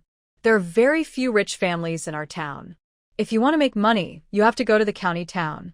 How do you go to the county town? Just rely on the two maids you bought, who only have mediocre skills? When He Jingheng saw the maids in the courtyard, he knew that two of them knew kung fu, but they were just fancy moves and were not worth mentioning in front of real masters. Shang Ruai smiled, and her eyes fell on him. I'm worried that I have no place to buy servants to look after the house. I wonder if the prince has any connections? Hearing this, He Jingheng's lips curled slightly. He knew that this woman had seen through his disguise, so he simply stopped acting in front of her. When did you find out? Found out what? Shang Ruai turned around and said casually, Prince, don't make random guesses, I don't know anything. Seeing that she knew the truth and pretended to be confused, He Jingheng didn't force it anymore and said with a smile, Okay, the person who can look after the house will be delivered to you in the afternoon. Then thank you very much, Prince. He Jingheng looked at Strawberry and asked in confusion, Where did you find this seedling? Shang Ruai did not stop her movements. We found it in the dense forest before, and then asked Wang Erju to bring people to dig it back. He Jingheng frowned, knowing that she was fooling him again. He had walked through this dense forest a long time ago. Where had he seen a plant that grew like this? Seeing that she was unwilling to tell the truth, he did not force her. Not long after, Yingxue came to find her. Miss, a group of people came to the house, saying that they were the security guards you found. Shang Ruai was delighted. She did not expect He Jingheng to move so quickly. She told Wang Erju and the others to continue, and followed Yingxue back. At this moment, Hiyuni came running over, and when she saw her, her eyes obviously lit up. Sister-in-law. What's wrong? Shang Ruai said with a smile. Why are you running? Don't let grandma and mother see it, otherwise they will say that I led you astray. Sister-in-law, did you really grow that fruit called grass something? Hiyuni smacked her lips. I didn't even get to eat a few, as grandma put them all away. There are some in the greenhouse. She turned to Yingxue and said, Go pick another basket. Thank you, sister-in-law. As soon as she finished speaking, Song Fangji also came over. Sister-in-law, the strawberries. Shang Ruai smiled. I have someone send a basket to your yard a long time ago. Song Fangji was overjoyed when she heard this. She had no appetite in recent days and vomited everything she ate. But when she ate strawberries just now, miraculously, she did not. Not only that, she also had a big appetite and ate 2 pieces of dessert. Sister-in-law, you are partial to one and give so much to your third sister-in-law, but only give me a little. Hiyuni pouted. How old are you, and you are actually competing for food with the fetus in your third sister-in-law's belly? The 3 of them returned to the mansion, talking and laughing. This scene was so dazzling to Hee Jing-ha, who was far away. Why? Why did they live so happily? And he was like a rat crossing the street, unable to raise his head in the crowd. Now the whole Shia village knew that he had the blood of a lowly person. In Tianshan, prostitutes were the lowest class of people, and the children born by prostitutes were even lower class. This was undoubtedly a huge to him, who was once the high and mighty prince of a county. In addition, there was no money, and Zhang was arrested, leaving not a tael of silver in the family. His father was even more devastated. The injured part of his palm was already infected, but there was no money to treat it. He was really desperate and wanted to work for others to support his family, but the people who knew his background would not let him in at all, thinking that a child born by a would defile their family. There was no way out, so he set his sights on the He family again. This was the first time he came to the house that the He family had just built. Looking at the house that was no worse than the palace, he gritted his teeth and walked in. At this time in the main hall, Zhang Ruoyi had just assigned the guards that He Jingheng had found and heard the voice of a maid. "Sir, you can't go in. Let me go back to the old lady first." At this time, He Jinghe's figure had appeared in front of everyone. He Jinghe looked at the room that was no different from the palace, and he was angry and annoyed. He came to the old lady and knelt on the ground with a plop. "Grandma, please save my father." The old princess frowned when she heard it, and the smile on her face disappeared. "Get up and talk. If Grandma doesn't agree, I won't get up." He Jinghe knelt there. Looking, he seemed unmoved. Zhang Ruoyi saw the obvious impatience on the old princess's face and sneered. "Since you refuse to talk, just drag him out." She winked at the guards standing in the main hall, and two of them walked up aggressively and dragged him out without saying a word. He Jinghe didn't know any kung fu, and he didn't have enough food all day, so how could he be their opponent? He was picked up like a chicken. "Wait, wait, wait," He Jinghe shouted.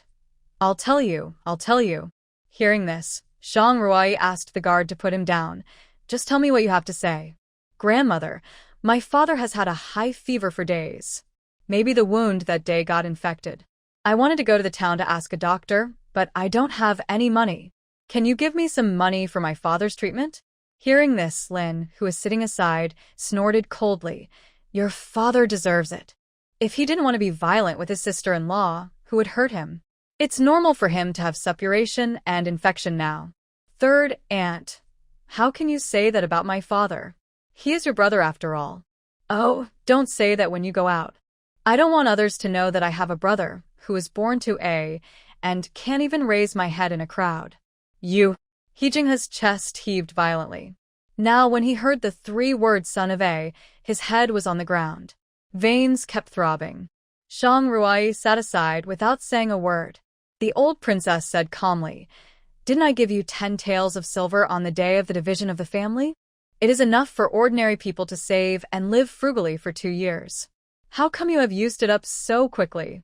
He Jinghe's face froze when he heard it. How could he dare to say that he secretly took the money to the town to gamble and lost it?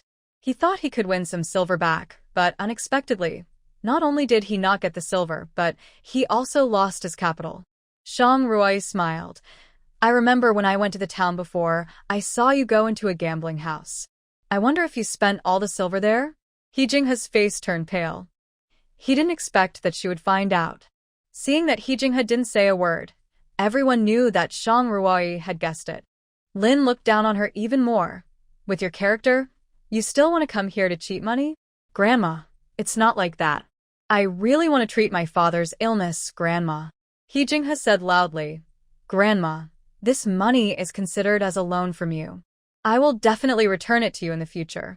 He set his eyes on Zhang Ruoyi.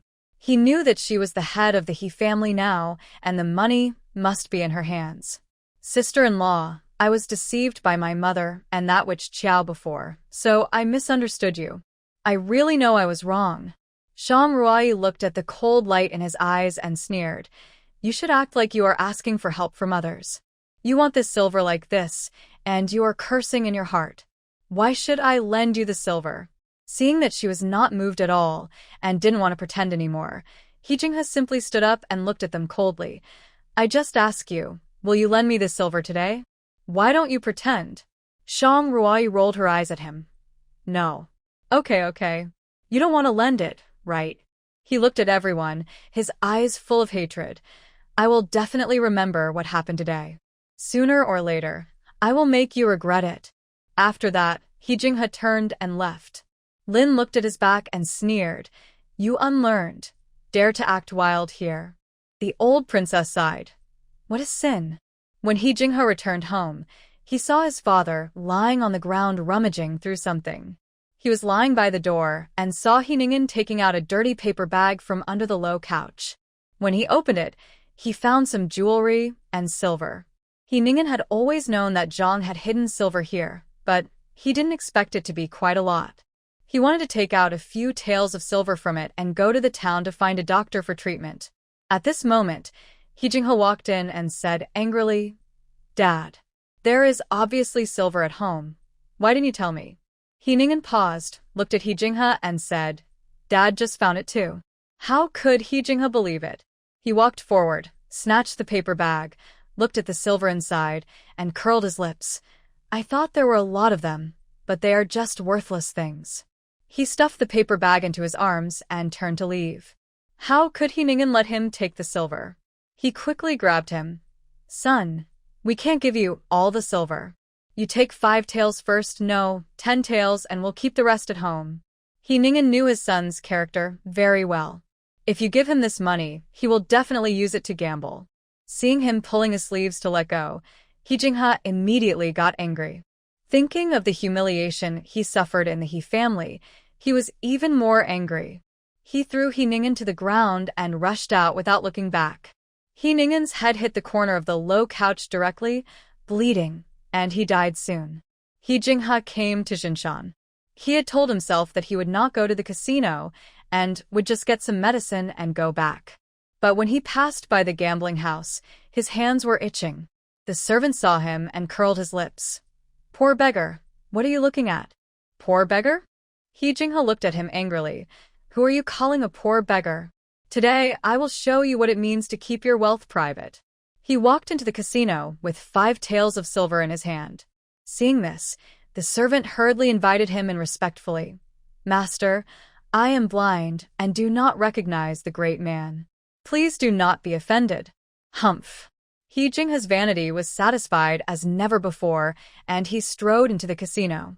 He Jinghe originally just wanted to have a good time with 5 taels of silver, but he did not expect to lose all his money with only 2 books. How could he accept this? He took out another 5 taels of silver and continued to raise the bet. After a while, when he put his hand into his arms to take something to use as compensation, he found that there was nothing in the paper bag in his arms. His heart skipped a beat, and he was dumbfounded. He actually lost it all? In an instant, cold sweat broke out on his head. The people in the casino saw that his eyes were straight from losing money, and they knew that the money on him had been squeezed dry. So they drove him out without mercy. When he was thrown out of the casino, it was already dark. He thought about how He Ningen seemed to be pushed to the ground by him when he left, and he was a little worried. Suddenly, there was a loud noise in the sky, and after a flash of thunder and lightning, it suddenly started to rain heavily. He cursed in his heart and ran home quickly. When he walked to the door, he remembered the silver that He Ningen had put into his waist bag before and secretly thought about how to cheat it into his hands. She would definitely win back all the silver she lost in the casino. He pushed the door open and found that there was no candle in the house. He said in a deep voice, Dad, your hands are broken, so you can't even light a candle? No one answered in the house. He Jinghe sneered. Do you still think you are a prince? I tell you, you only have me as your son now. If you make me angry, no one will take care of you in the future. He walked into the house, but his feet were suddenly tripped by something, and he almost fell to the ground. He was about to curse when he suddenly touched a cold body. At this moment, a flash of lightning flashed, and He Jinghe finally saw clearly what almost tripped him. It was He Ningen, who was looking at him with his eyes wide open. He Jinghe was so scared that he sat on the ground, and his hand happened to press on the blood flowing all over the ground. Dad. He Jinghe trembled and put his hand under He Ningen's nose. Dead. He Ningen is dead. Die, with eyes open. He Jinghe looked at He Ningen's cold body for a long time. He finally came to his senses. He kept groping around He Ningen with his hands and finally found 5 taels of silver in his arms. He Jinghe knelt beside his body and kowtowed twice. Dad, if you want to blame someone, blame the He family. If they gave me the silver today, I wouldn't fight with you for the dozens of taels. Then he carried his body, dragged him to the cliff in the north of the village, and threw him down. He looked at the body rolling down, and his heart ached for a moment. But compared to letting himself survive, his father's death was also valuable. Dad, don't blame your son. If you want to blame someone, blame Shang Ruai and He Jingheng. They killed you, especially Shang Ruai. Your son will definitely help you get revenge. Sooner or later, I will make them pay with blood. The cliff is more than 30 meters long. He Ningen was thrown down from it and fell into the mud in a prone position. His body was constantly washed by the rain, but his eyes were still wide open. He Jinghe was scared and ran home. When he got home, he lit a candle and saw the dried blood on the ground. He was so scared that he almost shouted out loud. He went to the outside tank, picked up a large bucket of water, and scrubbed the ground clean. After doing all this, it was already dawn. He shivered and nestled in the corner. His eyes kept glancing at the place where He Ningen had been lying. It was not until the sun shone in that he dared to move his already stiff body. At this moment, a bang sound came from the yard, which scared him. After hiding in the house for a long time, he dared to stick his head out. It turned out to be a stone. He walked forward and picked up the stone, and a piece of paper fell down. He picked it up in confusion, and when he saw the line of small words on it, his pupils suddenly contracted. I know everything you did. These words made his whole body tremble uncontrollably.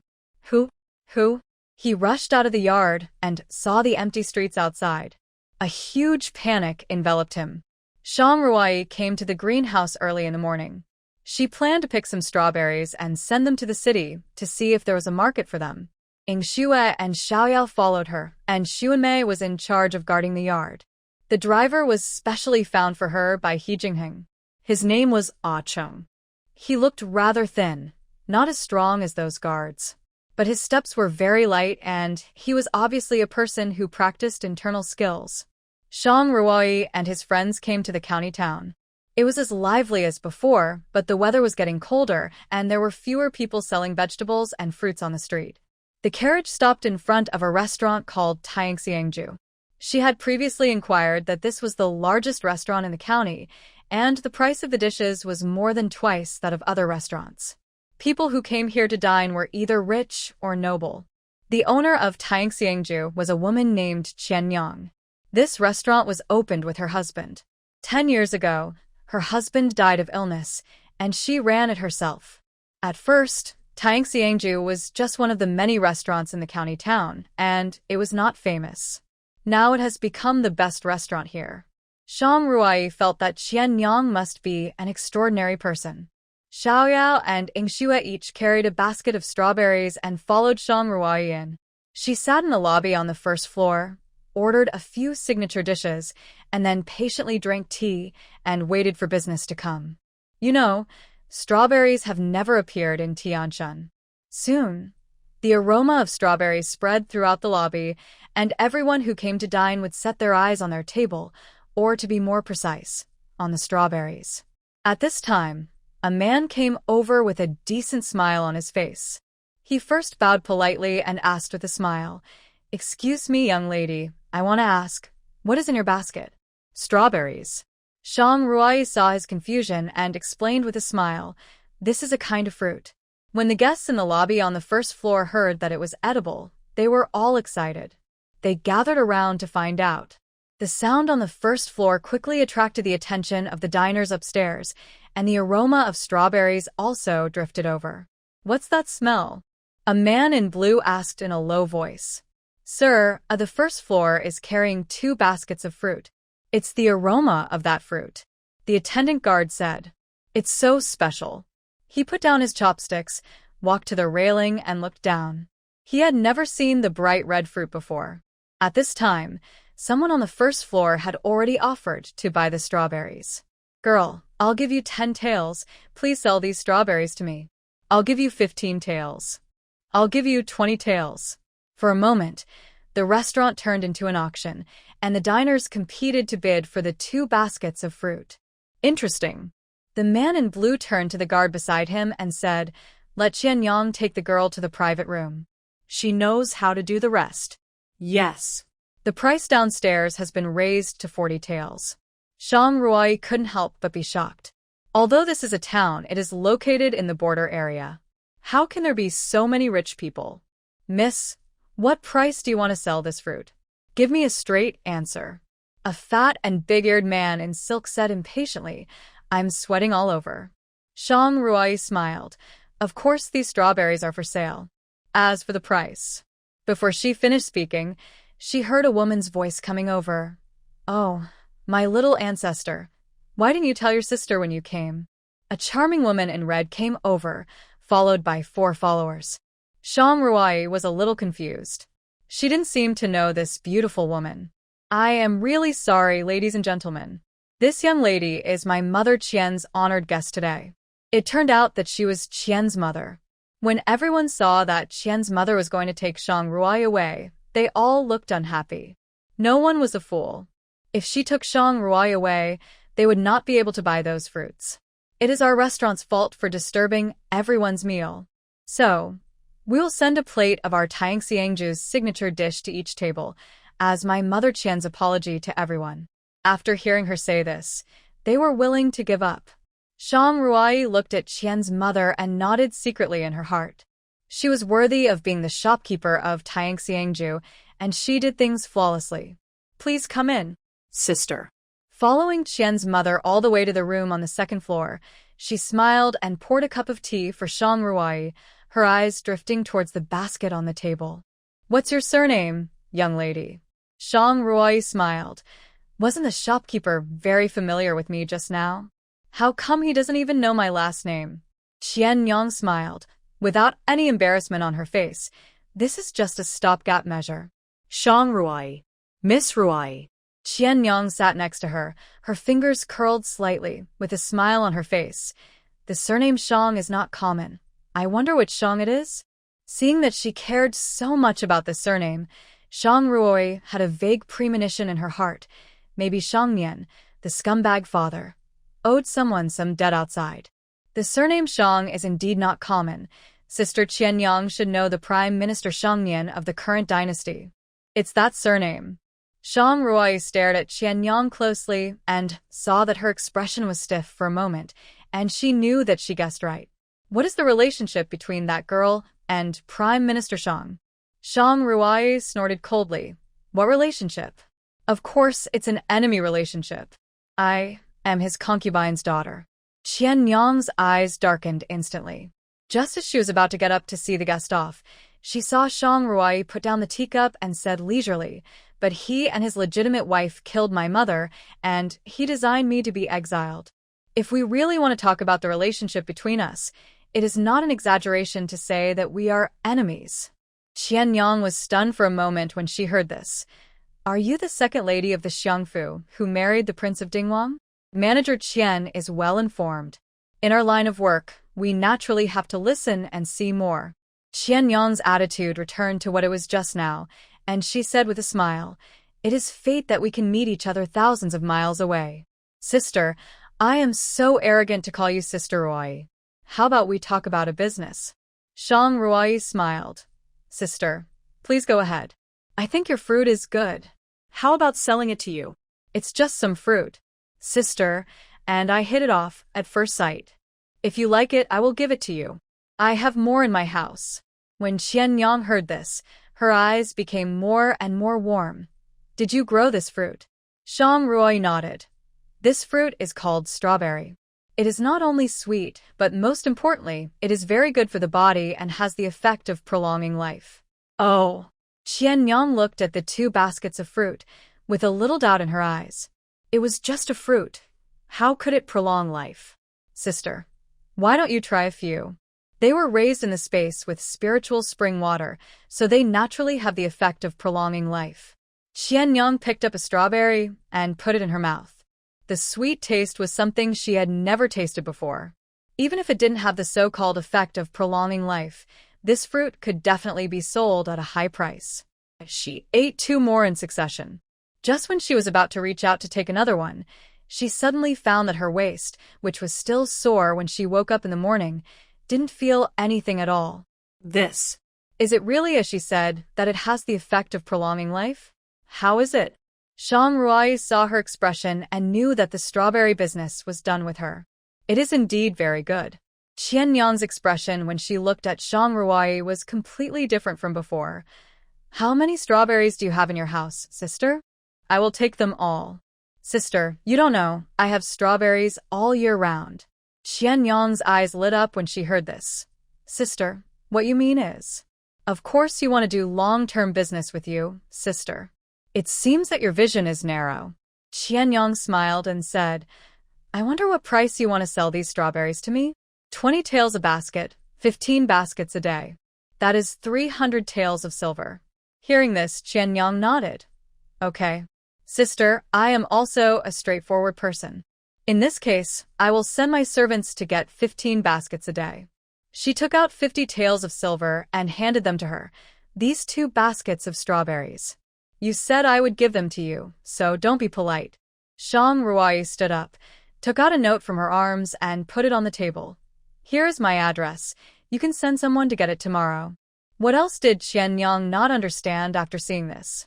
She had already decided to cooperate with her a long time ago, and the scene of scrambling for fruits on the first floor was also within her calculations. Perhaps even if the diners did not ask the price of the strawberries out of face, she would hire someone to act out the scene. Qianyang's guess was correct. Shang Ruai did make this preparation. On the way back, Ingxue asked in confusion, Miss, so many people come to ask for our strawberries. Why don't we sell them directly? This way we can make more money. Shang Ruai smiled. We are new here. We can't even tell the directions of this county. How can we do business here? In this county, the people who really have money to buy strawberries are basically the diners of Tianxiangju. This is the fastest way for us to open up the strawberry market. Ingxue nodded, not quite understanding. As soon as I entered the village, I saw a team of officials asking questions from house to house. At this moment, Ah Ching stopped the carriage, and the voice of an official sounded. Open the door, everyone in the car get out. Sir, what's the matter? Ah Chung smiled and said, We are all good people. I told you to open it, so open it. Why are you talking so much nonsense? The official kicked him angrily. Hurry up. At this time, Ingxue opened the door under Shang Ruai's instructions. Seeing that there were only 3 women in the car, the official did not make it difficult, but only asked if they had seen He Ningguan recently. He Ningguan? Isn't he in the village? You just need to answer my questions. Why do you have so many questions? Seeing that they didn't seem to be lying, he let them go. When they returned to the He family, Shang Ruai realized that He Ningguan was missing. What do you mean missing? Did he run away? Shang Ruai said with a frown. If you wanted to escape, why didn't you escape earlier? Why did you have to wait so long in exile to escape? He Yuni thought for a moment.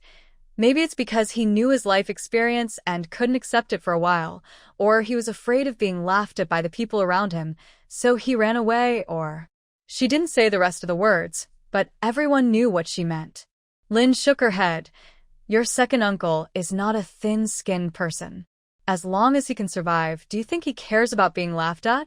The old princess didn't say anything, but just frowned and sat in the main seat. At this moment, a servant ran over. Old lady, the official asks you to go over. Do you know what happened? It is said that the body of the second master, he was found under the cliff in the north. Since He Jinghe fainted, the official wants you to confirm whether it is the second master. Everyone was shocked when they heard it. Under the cliff? Could it be that he really jumped off the cliff?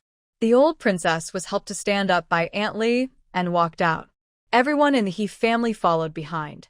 When they got to the bottom of the cliff, the officials covered their noses and stood far away from the corpse on the ground.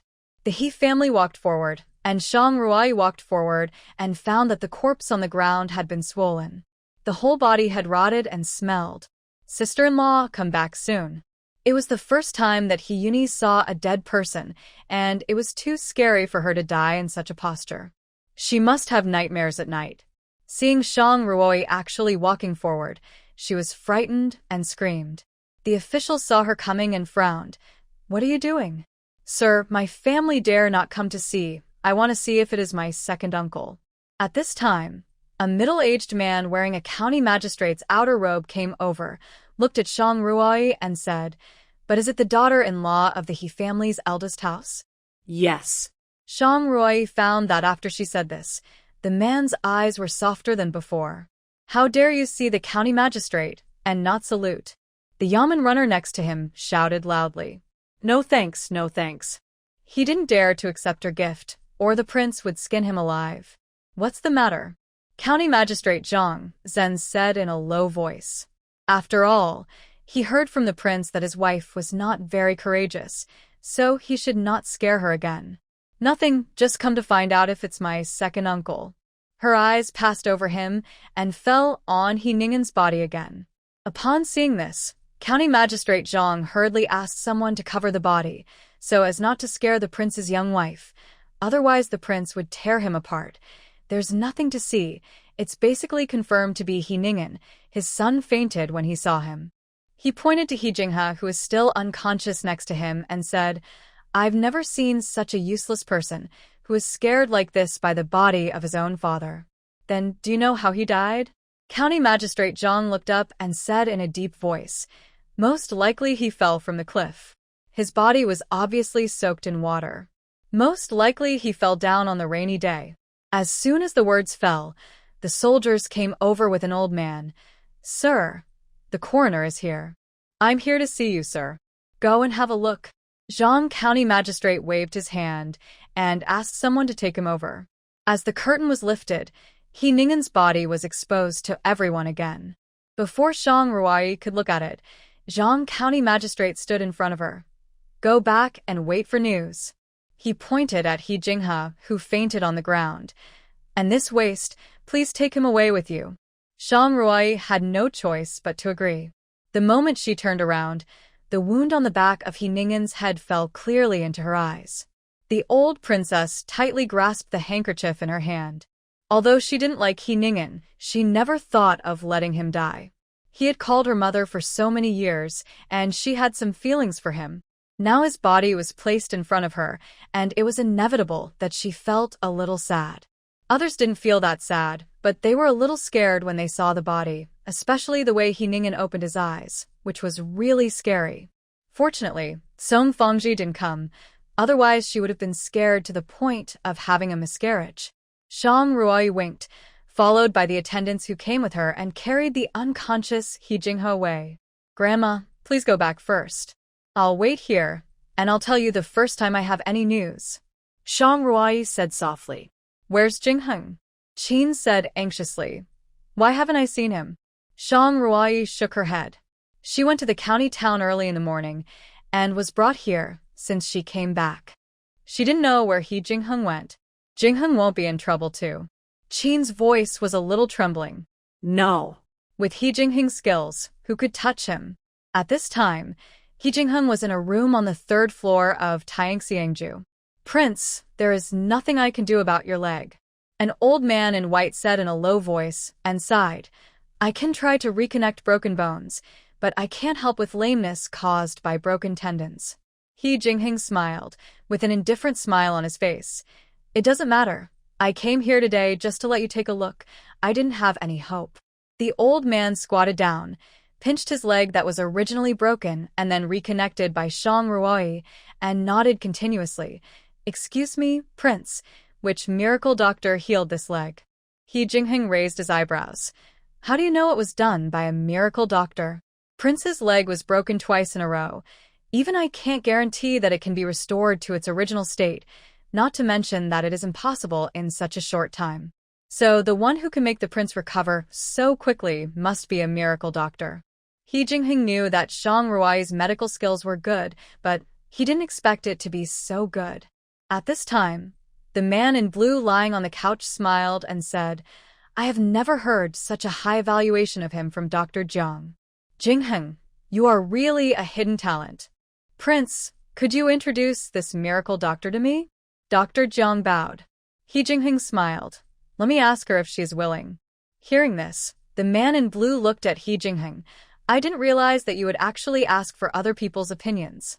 He asked slyly, this miracle doctor can't be a woman. He Jingheng looked at him coldly. Are you free? Seeing his look, the man in blue knew that he had guessed right. Jingheng, I want to see that miracle doctor, too. He Jingheng waved his hand, and the water cup on the table suddenly flew towards the man in blue. The man in blue quickly took out his folding fan to block it and poured all the water in the cup onto his robe.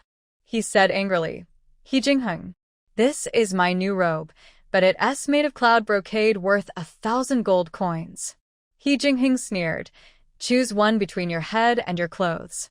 The man in blue smacked his lips. So, let the clothes be ruined. It was better than being beaten by this guy.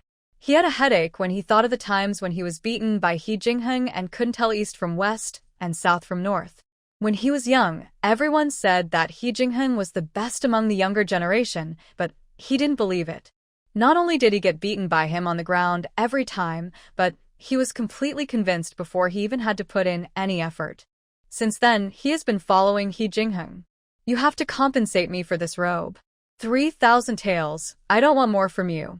He Jingheng looked at the robe on his body. I'm an exiled prisoner. Where can I get silver? The man in blue was so angry that he gritted his teeth. You don't have silver? Are you kidding me? Without silver, where do all the food and supplies for so many soldiers come from? Did it fall from the sky? It is no exaggeration to say that the daily consumption of the military camp is at least several thousand taels. That's right. Now you have fallen to such a state that you have to rely on a woman for support. What does the impermanence of life mean? Yes, if you were not with me, at least you would still have a woman to support you. Unlike you, you chase after others and beg them, but they won't even look at you. Mo Yuyen's words instantly ignited the anger that he had just suppressed. He Jingheng, since I see that you are disabled, I won't argue with you. Otherwise, what else? He Jingheng smiled and said, Su Zimo, for all these years, you can't win, so why are you trying to save face for yourself all day long? The man in blue was Su Zimo, the legitimate son of Marquis Jianan. At this time, Yuntian walked in. Prince He Ningen is dead. He Jingheng's eyes were stern. How did he die? It's not clear yet. The body was found under the north cliff. The wounds on the body seemed to be caused when he fell off the cliff. The coroner initially determined that he died from falling off the cliff. He Jingheng frowned. How could He Ningen fall off the cliff? What was he doing on the north cliff? Yuntian thought for a while, then hesitantly said, There is one more thing, that is the crown prince's consort. What's wrong with her? Yuntian thought for a while and said, The crown prince's consort told Magistrate Zhang that the coroner's inference was wrong. He did not die from falling off the cliff, but was killed and thrown off the cliff. The tea that Su Zimo had just taken a drink sprayed out. What? He looked at He Jingheng in shock. Jingheng, did you marry a coroner? He Jingheng curled the corners of his lips slightly. Go home. TSK, TSK, TSK. How ruthless. I came all the way from the capital to ask Dr. Jiang to treat your legs, and not only did I ruin my clothes, but you didn't even invite me to your house to sit down. Su Zimo's eyes turned, and he said with a smile, Jingheng, I haven't seen my aunt for a long time, and I miss her very much. Why don't I go with you to visit her today? I just got 2 baskets of good things. He sent a servant to call Qian Yang. Qian Yang came in gracefully, with strawberries in her hand. When she saw that the person her master entertained was actually He Jingheng, her face froze for a moment. Jingheng, this is it. Do you know what this is called? I haven't even seen it, and you, a rough man who spends all day in the military camp, must have never heard of it. This is called Strawberry. Before he could finish, He Jingheng interrupted him. How do you know? At this time, Qian Yang smiled awkwardly. Master, this strawberry is really sent by the prince's wife. What? Su Zimo looked at He Jingheng in shock. That beautiful woman turned out to be Shangnian's concubine? What kind of luck did He Jingheng have? My mother eats this strawberry every day, so you don't have to worry about it. After saying that, she left with Yuntian. He really wanted to know how this little woman judged that He Ningen did not die from falling off the cliff. At this time, Shang Ruai was standing in front of Magistrate Zhang. Really? Magistrate Zhang's expression was cold, and his scrutinizing eyes fell on the coroner who was wiping his sweat next to him. What do you say? My lord, the injury on the deceased's head was most likely caused by falling off the cliff. Indeed, it is normal to get a head injury after falling from such a high place. Magistrate Zhang nodded after hearing this. What about the corpse spots? Shang Ruai's eyes were cold, and she looked at the coroner and said, Wounds can lie, but corpse spots can't lie. Corpse spots. The coroner hesitated for a long time and couldn't make any sense. The livor mortis on the body is concentrated on the back, which means that the deceased was lying on his back when he died.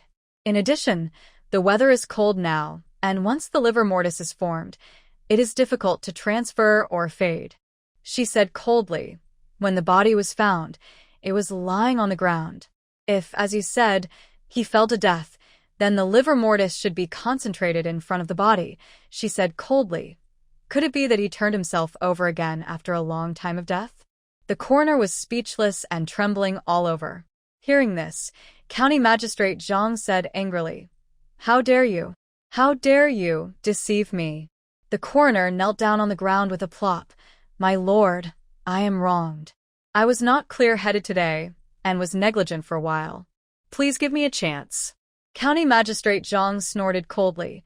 No need, since the cause of death has been found. I will not bother the coroner to check again, but I have many questions, and I hope you can answer them well. After speaking, two officials stepped forward and dragged him away. Sir, please spare my life. I am innocent.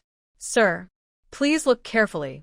The coroner was dragged away, and County Magistrate Zhang smiled and bowed to Shang Ruai, saying, Thank you, madam. Madam? This title made her a little uncomfortable for a while. You're welcome, sir. Just call me Shang Ruai. County Magistrate Zhang smiled and said, I didn't expect that you know a little about coroners and autopsies. How could this be the extremely timid and weak madam that the prince mentioned? Is there something wrong with the prince's eyes? Or he couldn't help but have a bold guess. Could it be that the madam that the prince mentioned is not the one in front of him? Hiss. I'd just like to read some books on this subject, and I didn't expect to use it. Shang Ruai laughed. It was just an autopsy. As an agent, she not only had to learn how to kill, but also had to learn to understand different ways of dying. For this reason, she even took further anatomy courses and became the most proud disciple of the anatomy professor. If it is true, as you said, that He Ningen was thrown down, then this matter will be troublesome. Just then, a servant came over and whispered a few words in his ear, and County Magistrate Zhang's face suddenly darkened. Shang Ruai saw this and said tactfully, Since the Lord has something to do, I will take my leave. After she left, County Magistrate Zhang said coldly, What happened? I don't know. On the way to him back, he was found to have suddenly lost his breath. When things developed to this point, even a fool would know that there must be some conspiracy. Investigate. Investigate for me. When Shang Ruai returned to the mansion, He Jingheng had already returned, and Qin was wiping tears beside him. He Jingheng's eyes were full of helplessness. Look at you.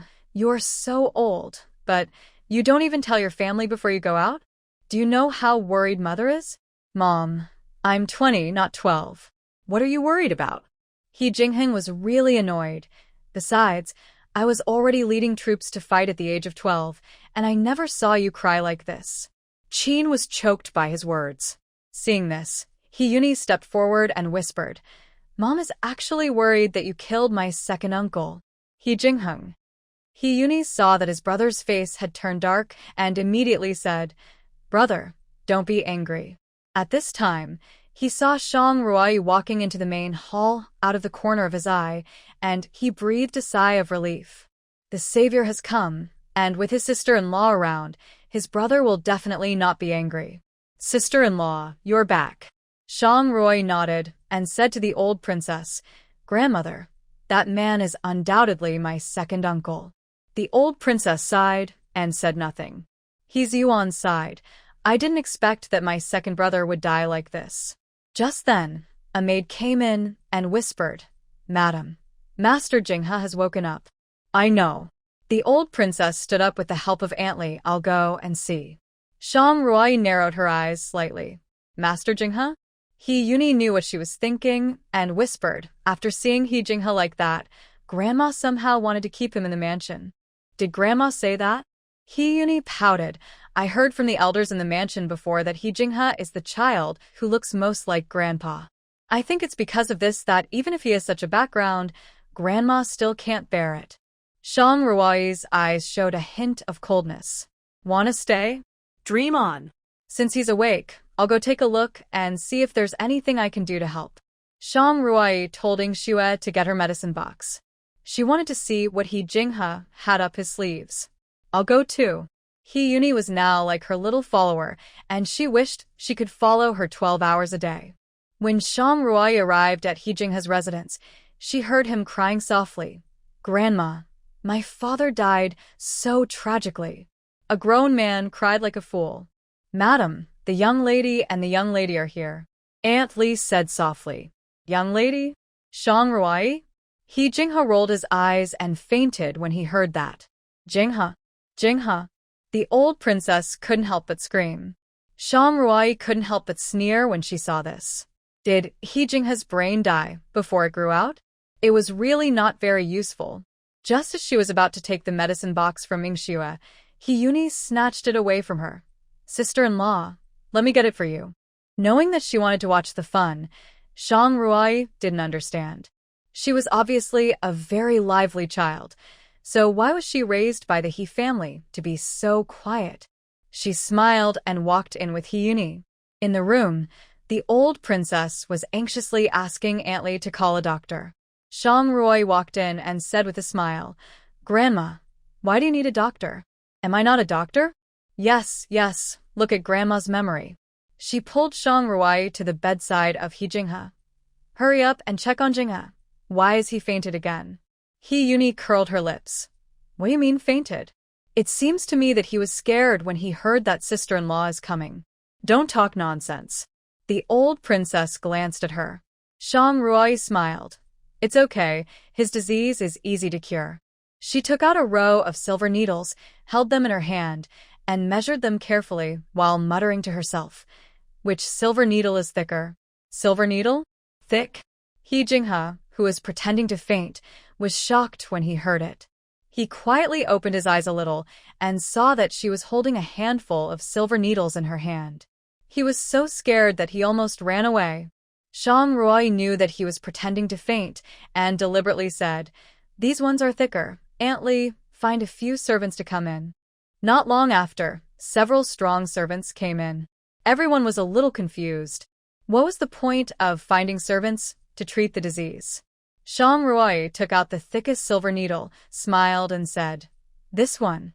It's better to be thicker so that he can wake up faster when it is inserted into the fingertips. He Jingha squinted and saw that the silver needle in her hand was more than 10 times thicker than the previous silver needles. Cold sweat instantly broke out on his forehead. Hearing his increasingly rapid breathing, she stabbed his fingertips. The piercing pain almost made him jump out of the bed. No, he couldn't wake up. If he woke up, all this pain would be in vain. As long as he didn't wake up, Shang Ruai couldn't kick him out, and he had to stay. Shang Ruai didn't expect him to be so tolerant, but it was okay this way. She curled her lips and said, It seems that his illness is really serious and very difficult to deal with. He Jingha was delighted to hear her say that. It seemed that it was a foregone conclusion that he would stay. As a result, Shang Ruai's next words almost made him faint. It seems that I can only give you another acupuncture. Shang Ruai said to the servants behind her. Hold, He Jingha. Press? The old princess was a little confused. Ruai, why do you want to hold her down? This set of acupuncture has a total of 49 needles. You have to insert every needle accurately, otherwise the person who receives the needle will bleed to death, but if he can bear it, he will definitely be cured. She had a smile on her face and said nonsense seriously. What the Hades? 49 needles? Isn't this asking for his life? He Jingha wanted to open his eyes at this time, and then say that he was already well, so that he didn't have to continue to be pierced by Shang Ruai, but how could she give him this opportunity? She quickly inserted the needle into his arm. Ah! He Jingha couldn't bear it anymore and cried out in pain. It hurts. It hurts me to death. After saying that, he was ready to sit up from the bed. Shang Ruai shouted loudly, "What are you still standing there for? Hold it down." Hearing this, the servants hurried forward and pressed He Jingha, who was about to get up, firmly on the bed. Shang Ruai put another needle in his arm. This acupuncture point will amplify the pain of the person. If this continues, every injection will make him extremely painful. When the old princess saw that He Jingha woke up after one injection, she couldn't help but say, "Amazing! Ruai's medical skills are too high." Hearing this, He Jingha wanted to curse loudly. What a tall ace. This woman, Shang Ruai, must have known that he was pretending to faint and deliberately retaliated against him. "Grandma, I'm fine now. No need for injection," he shouted loudly. No. Upon hearing this, the old lady refused outright. "Your sister-in-law said that this acupuncture must be performed 49 times. Otherwise, the patient will bleed to death from all 7 orifices. Grandma, she lied to you. I was just pretending. I am not sick." As soon as he finished speaking, Shang Ruai continued to acupuncture. What the medical books say is true. When acupuncture is performed, the patient will talk nonsense. "Let me go." Shang Ruai sneered. "Look, he is talking nonsense again." Seeing He Jingha's furious look, the old princess really looked like a madman. "Jingha, it's only 49 needles. Just bear with it, and it will be over." Endure?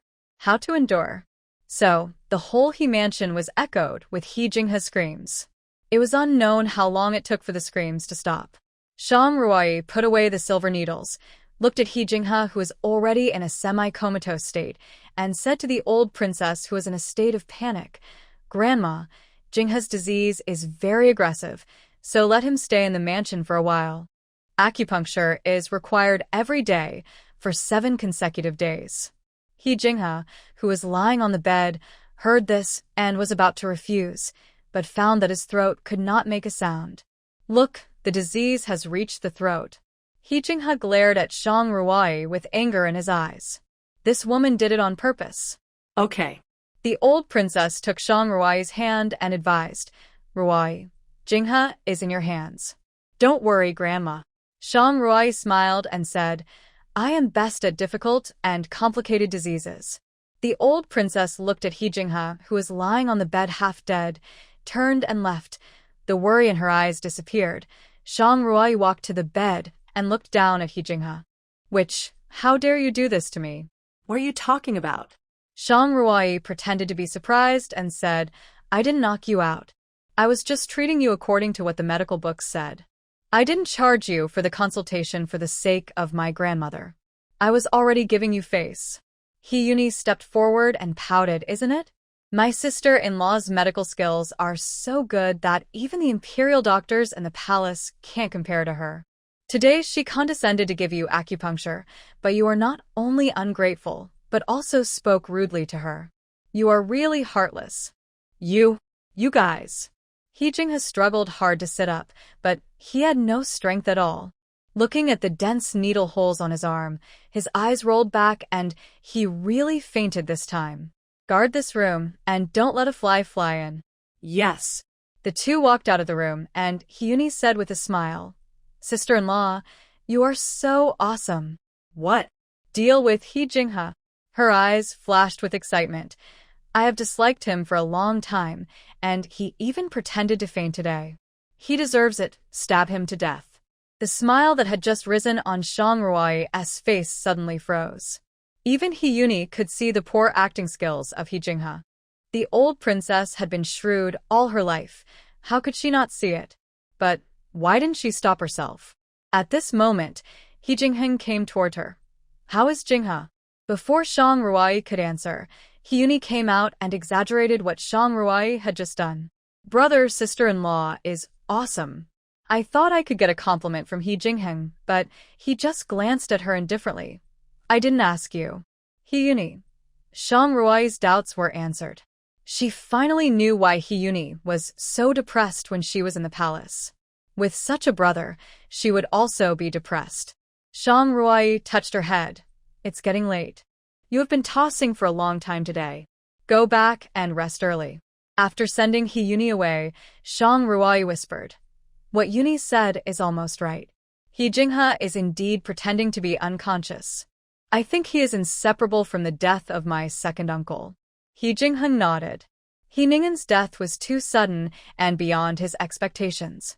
The next morning, when Shang Rui came to give He Jinghe acupuncture, the old princess was already waiting there.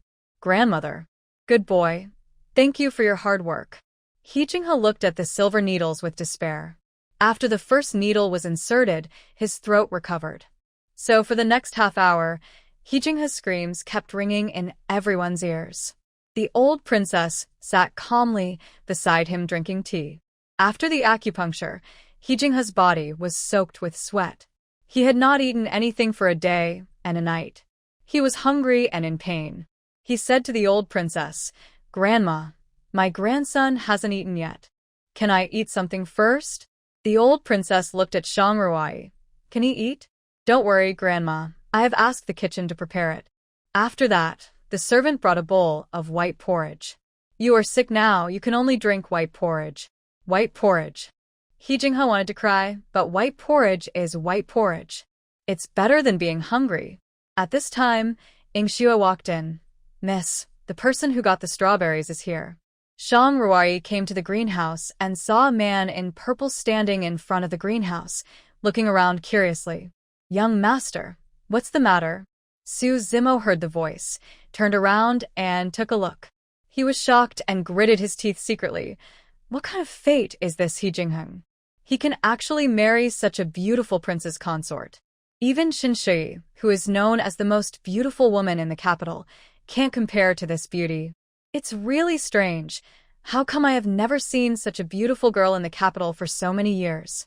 I only saw her side face that day, and I knew that she was an extremely beautiful girl.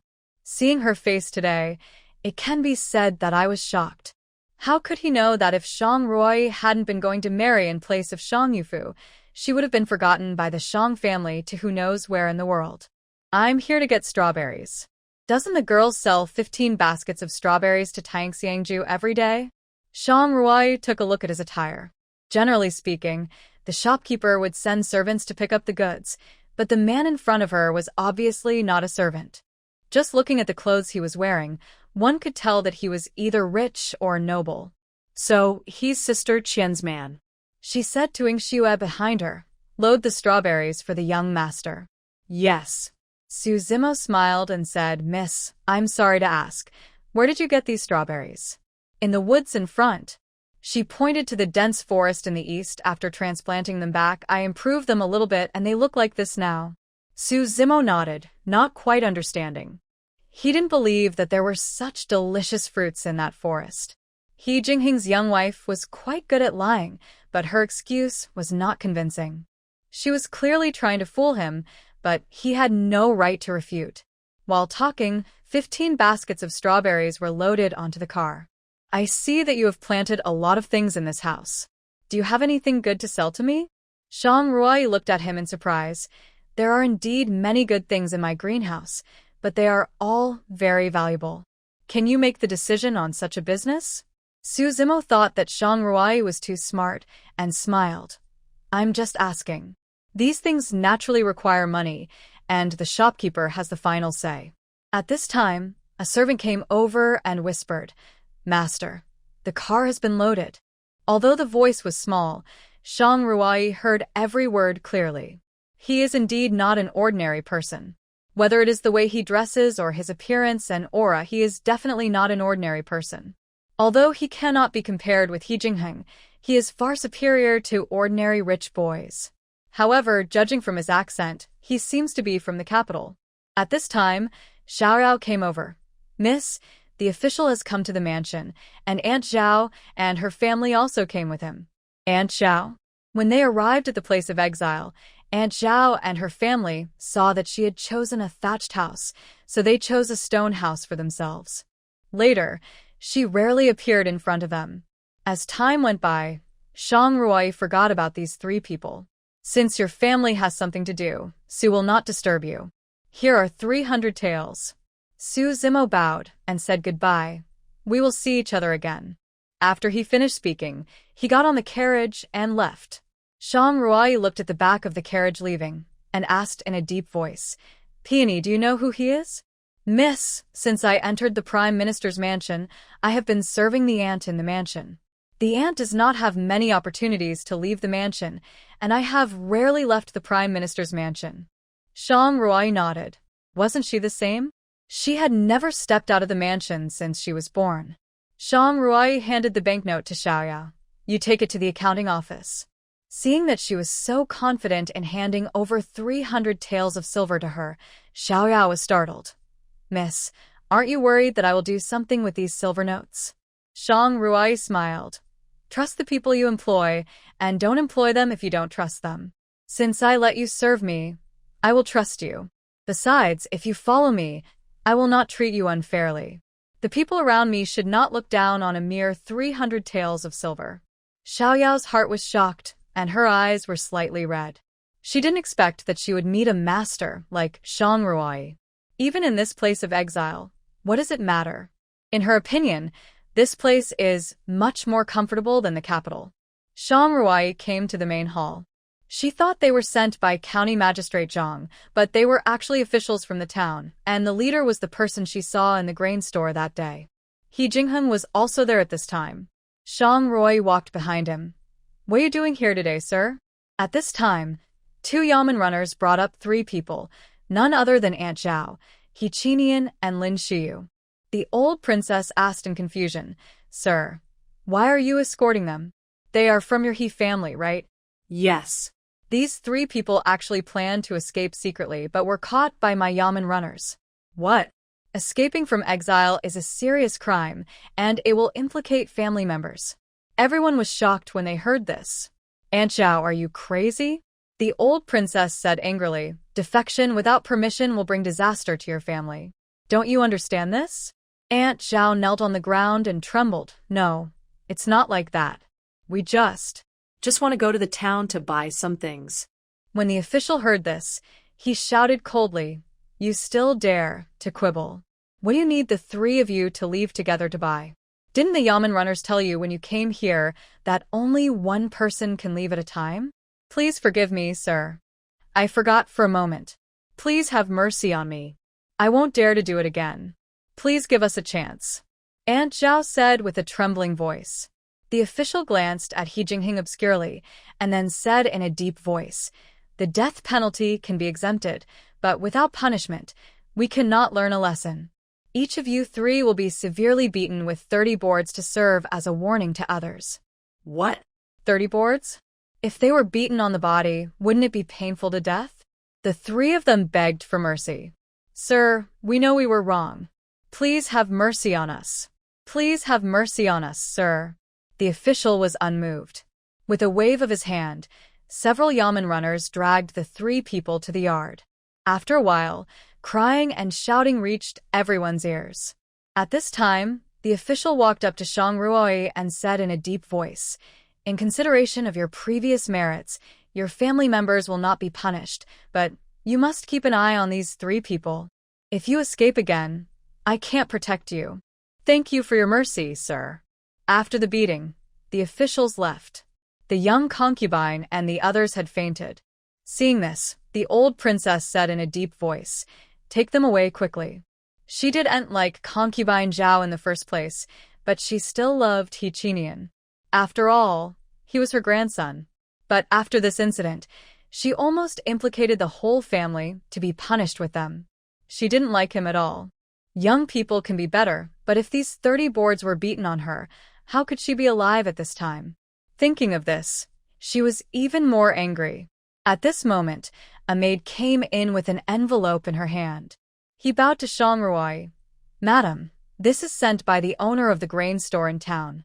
Shang Ruai unfolded the letter, took a look at it and smiled. It seemed that the deal could be discussed. At this time, Qin remembered that the official had just said that Shang Ruoi had made meritorious contributions and asked curiously, "Ruoi, what is the meritorious contribution that the master just mentioned?" Shang Ruoi briefly recounted the incident of saving the storekeeper before.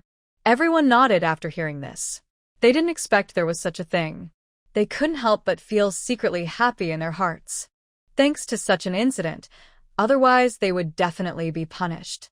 He Ziyuan thought for a while and said in a deep voice, "It's a pity that this credit is used on them." "What does this mean?" Qin asked puzzledly. "There is a provision in the Tianshan law that if an exiled prisoner has made merit in the place of exile, he can apply for a commutation of sentence." He Ziyuan sighed. Such a good opportunity was actually used on them. Upon hearing this, the old princess was even more displeased with Aunt Zhao's family. Shang Ruoi shook her head.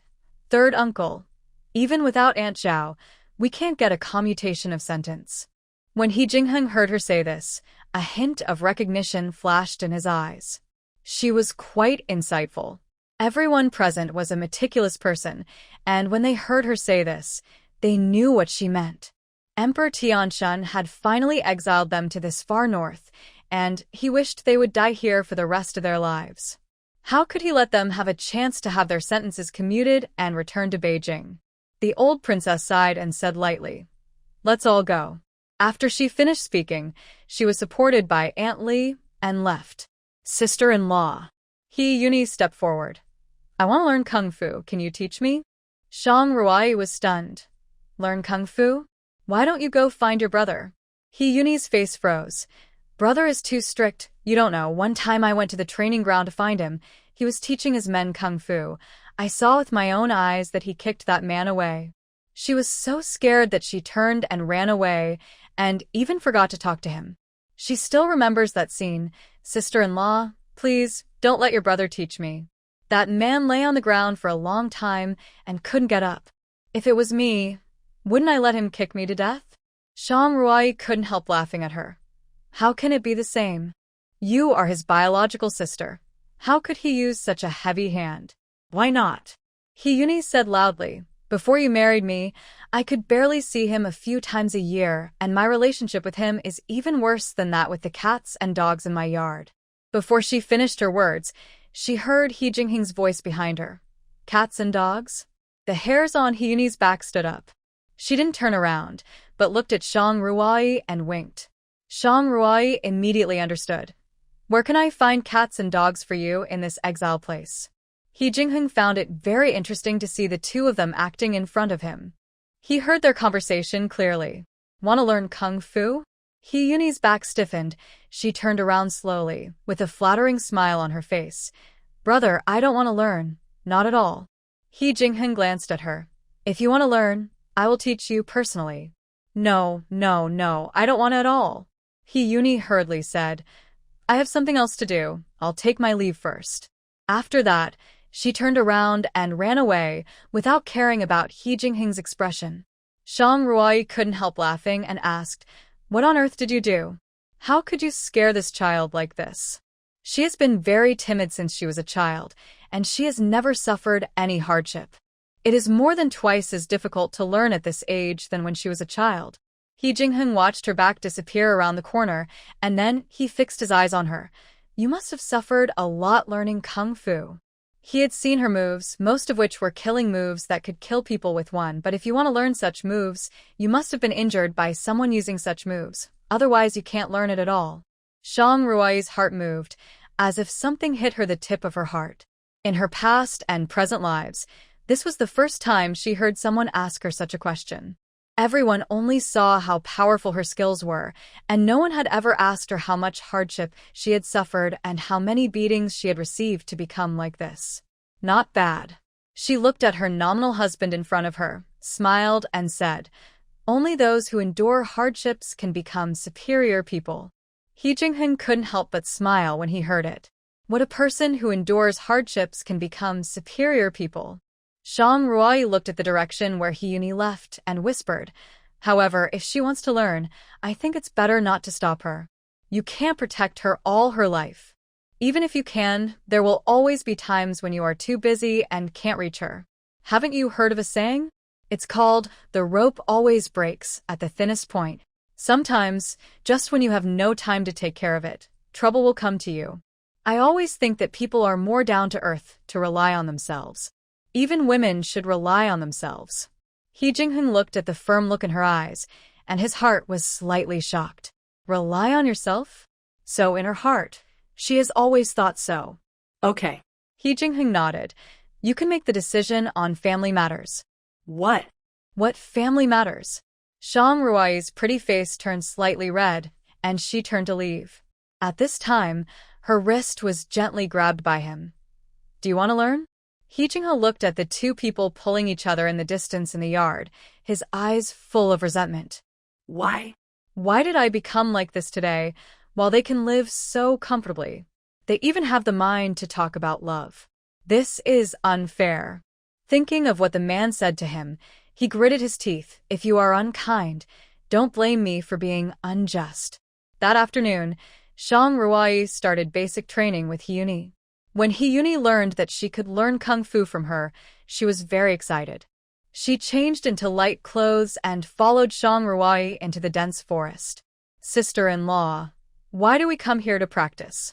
Your brother said that the family should not know about your learning of kung fu for the time being. Maybe he is afraid that mother will feel bad. Hyuni nodded. Her brother was thoughtful. If mother knew that she was learning kung fu from sister-in-law, she didn't know how to stop her. Mother only hoped that she could read books, practice calligraphy, embroider, and play the piano at home like a lady from a noble family. For so many years, she has indeed lived the way her mother wanted, but she is not happy at all. She likes the vast world outside and doesn't like to be bound by those rules and regulations, so she simply stays at home. In the long run, she will become the depressed look before. Until this exile, she may be the only one in the family who thinks it is a happy thing. Shang Ruai was afraid that she could not bear it, so she increased the intensity of training little by little. No matter how difficult it was, she gritted her teeth and persisted. In a blink of an eye, half a month passed. After giving He Jinghe acupuncture that day, she got up and left after watching him fall into a coma. Hearing the door of the room being closed, He Jinghe, who was originally asleep, suddenly opened his eyes. How could there be any sleepiness in his eyes? A sinister smile appeared on the corner of his lips. Counting the days. It must be today. Shang Ruai took Hyuni and walked towards the dense forest. Sister-in-law, I haven't seen my brother in the past 2 days. Where has he gone? Shang Ruai shook her head. He said he was going to the county town in the next few days and should be back soon. Just halfway through the walk, she suddenly stopped. She squatted on the ground with her palms touching the ground. After a moment, she stood up suddenly, calculated the distance, and was afraid that it would be too late to run back to the He family from here. So she pulled Hyuni and ran in another direction. A sister-in-law. Shang Ruai whispered. Stay here and don't make a sound. He placed her in a hidden bush, looked at the big tree behind him, and said in a deep voice, Aching, her safety is in your hands. Yes.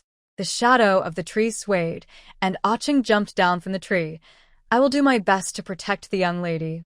Shang Ruai took advantage of the bushes to run deep into the dense forest.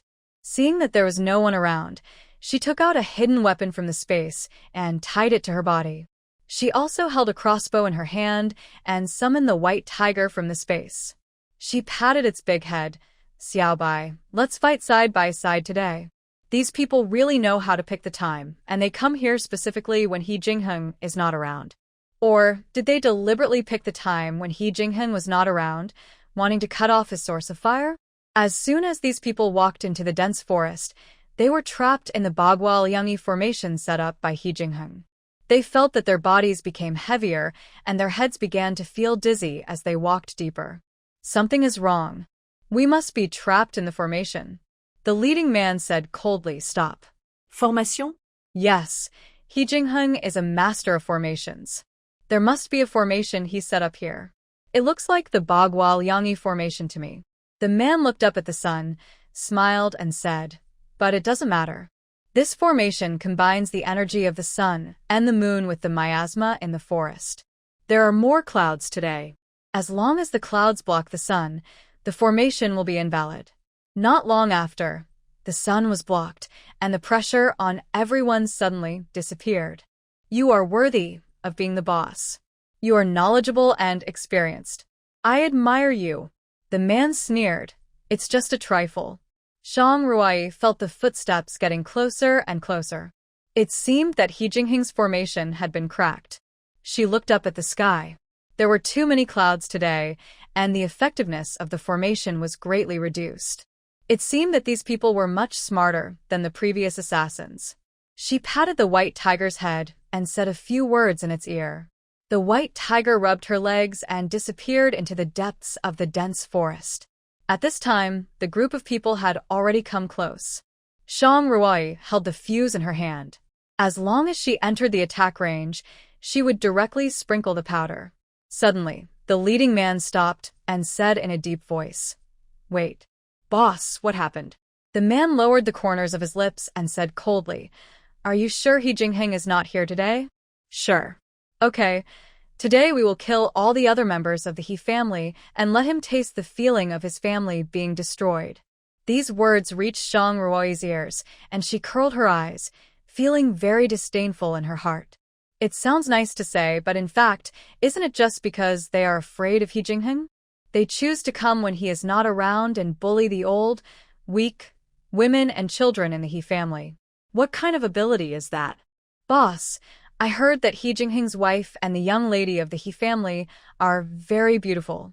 The meaning of his words was self-evident. In that case, then these two women. Before he finished speaking, an arrow shot towards his forehead with a sound of breaking wind. What is that? He quickly dodged to the side, but the people around him did not have his skills. Puff puff. The arrow went straight through the chest of a killer and shot into the chest of another person. Killing two birds with one stone, that's what it means. Who? The leading man's eyes turned cold when he saw this. The only answer he got was the chirping of birds in the woods. He looked at the arrows on the corpse and frowned. These were completely different from the arrows they used, and he had never seen them before. "Boss, could it be a mechanism?" The man nodded, maybe. He turned around and ordered, "Watch your step. Don't step on anything." "Yes." Shang Ruai sneered when she saw how cautious they were, raised her crossbow, aimed it at his head, and pressed the mechanism. Swoosh! The arrow left the crossbow and flew towards the man's head. At this time, they were already on alert. When they found the arrow coming, they quickly dodged two of them. Having seen the unusual power of the arrow, they did not dare to confront it head-on. After discovering the direction from which the arrow came, the leading man drew the sword at his waist and flew towards her at lightning speed. However, when he arrived close, he found that there was no one there. After searching for a long time, not only did he not find anyone, but there was no trace of the mechanism that shot the arrow. The arrow seemed to appear out of thin air. Could it be that he was possessed by an evil spirit?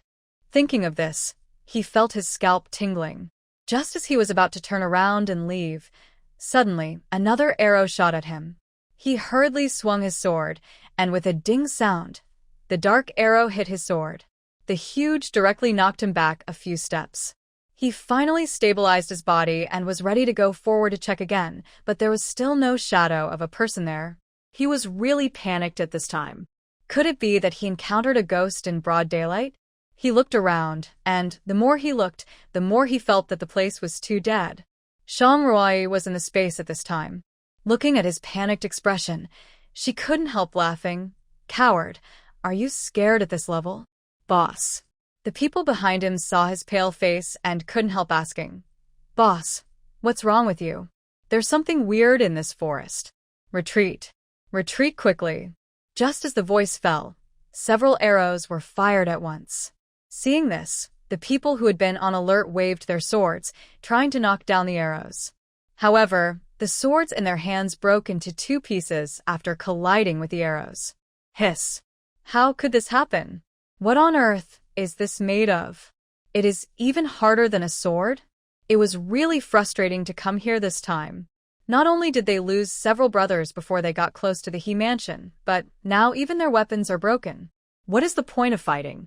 The most terrifying thing is that their opponents have never shown their faces from beginning to end, or it should be said that they don't even know who their opponents are. Shang Ruai was slightly relieved when she saw that they wanted to leave. Although there are guards in the courtyard now, there are more women and children. If they really fight, I am afraid they will be overwhelmed. At this time, He Jinghe, who was waiting in the room, was extremely anxious and kept looking out. What time is it? Why haven't they rushed in yet? He looked out through the door and saw the guards walking back and forth in the yard. He suddenly had an idea and ran out holding his stomach. Ouch! My stomach. What's wrong?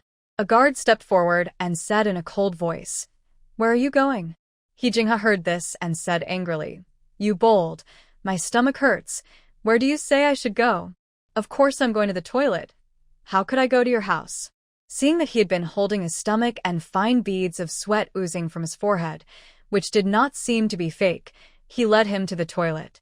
As soon as he arrived at the door of the toilet, he took out a tube, picked up one end and blew gently. A white smoke appeared, and the guard walking in front instantly fell to the ground. Seeing that there was no one around, He Jinghe dragged him aside, then took off his clothes and put them on himself. After everything was done, he lowered his head and walked toward Shang Ruai's yard. He knew early on that Shang Ruai would go to the dense forest at this time every day, but he was not very clear about what she was doing specifically. When they arrived at the yard, Xiao Rao and the other two were all there. He Jinghe walked in with his head down. "The young lady asked you to go to the greenhouse." Xiao Yao and the others were stunned when they heard this. Shouldn't the young lady be teaching kung fu in the dense forest at this time? Why was she in the greenhouse? Did the young lady say what she was doing? He Jinghe shook his head. "The young lady just asked you to go there quickly." Ing Shue and Xuanmei came forward and whispered, "Sister Xiaoyao, since the young lady called us, let's go quickly." Xiaoyao put down the work in her hands and followed behind the two of them. She accidentally saw the back of He Jinghe's hand. There were dense pinholes on it. She frowned slightly and just wanted to ask him to raise his head when she heard Ing Shue say, "Let's go. Maybe the people from Tianxiangju are here again. The young lady said a few days ago that there are new fruits to sell." When Xiaorao heard this, the idea that had just sprouted in her mind disappeared in an instant, and she hurriedly followed. Seeing them go away, He Jinghe flashed into the room. Shang Ruai's room is very simple, with a bed, 2 low couches, a table, and a dressing table and other ornaments. He rummaged in the room for a long time, and except for some jewelry in the dressing table box, he didn't find anything useful. Where is it? He put some gold, silver, and jade into his arms and kept searching with his hands. Could it be on He Jinghe? At this time, he found a box under the bed. The box was made of Dalbergia odorifera. This box alone was worth a fortune. It must be this. He Jinghe slowly opened the box, and inside was an emerald green ring. If Shang Ruai saw it, she would find that this ring was the one that He Jinghe asked her to. Finally found it. He put the box in his arms and walked towards the door with his head down. Xiaorao followed behind Ing Shue and the others. The more she thought about it, the more something was wrong. The figure of that person looked familiar. Who was he? At this moment, the hand with only a pinhole flashed in front of her again. Oh no! It was He Jinghe. She had been to He Jinghe's yard with the young lady that day, and his hand was like this today. I've fallen into a trap. She turned around and ran back quickly. Ing Shue, Xuanmei, hurry up. Go back quickly. That person is not a servant in the mansion at all, but He Jinghe. Hearing this, the two sisters frowned and quickly ran towards the mansion. After all, they were skilled in martial arts and could run faster. But even so, when they came back, the house was empty. He Jinghe was nowhere to be found, and all the gold and silver jewelry in the jewelry box on the dressing table disappeared. We have to go and inform the young lady. Xiaoyao said in a deep voice, I will go find the young lady, and you go and inform the servants to make sure He Jinghe is found. Okay. He Jinghe had already left the He mansion unimpeded by this time, so smoothly that even he himself found it hard to believe. Just as he was about to walk into the dense forest, he suddenly stopped. He took out the ring, put it in the innermost cloth bag, and tied it up. Seeing that there was no one around, he stuffed it into an extremely hidden crevice in the stone, and then stepped into the dense forest. Hyuni and Ah Chung had been waiting for Shang Ruai there, and saw a man in a servant's clothes walking towards the dense forest.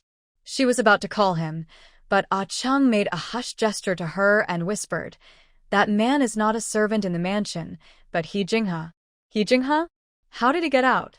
We can't let him get away. Let's catch up. Ah Chung shook his head.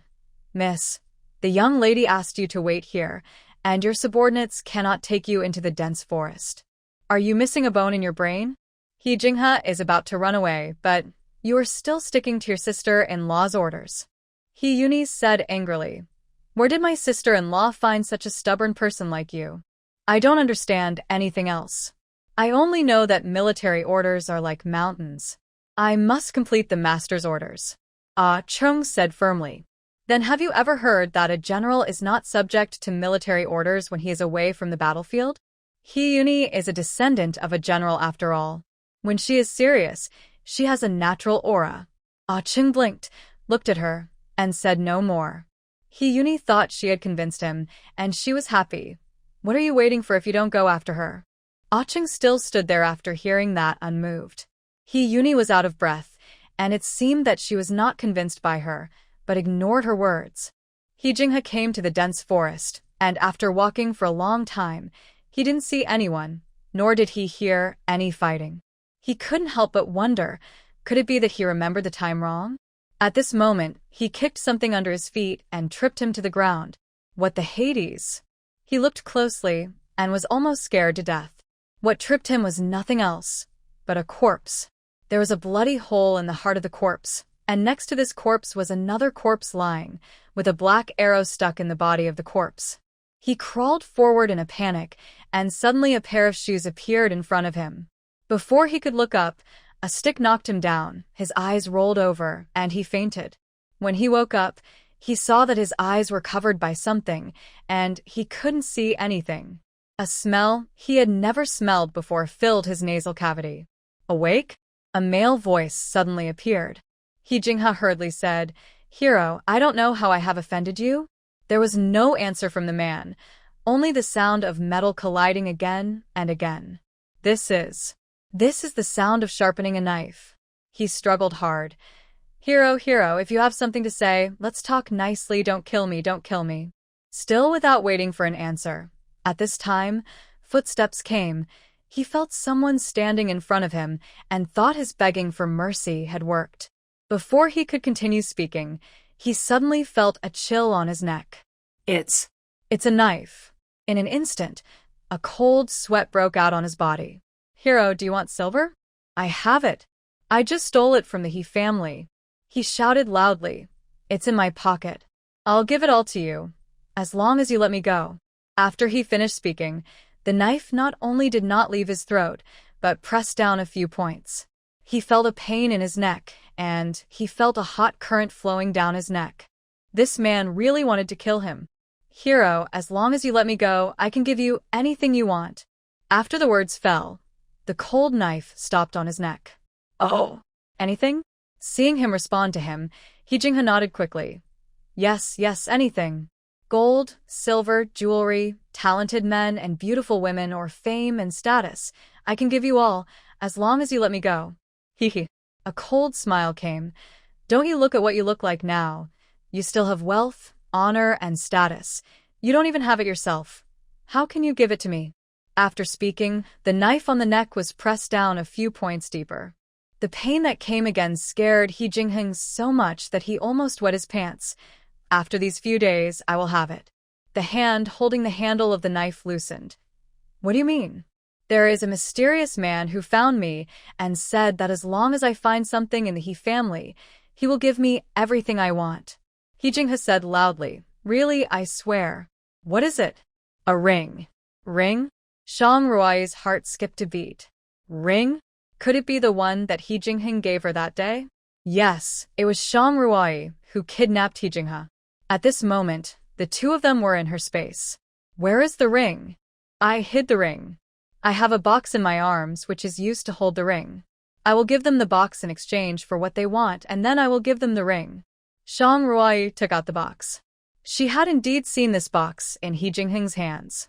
It seemed that he had taken the ring away, as she said. She wanted to find out the whereabouts of the ring, but she swallowed the words back. Instead of the whereabouts of the ring, what she should know most now is who made him do such a thing.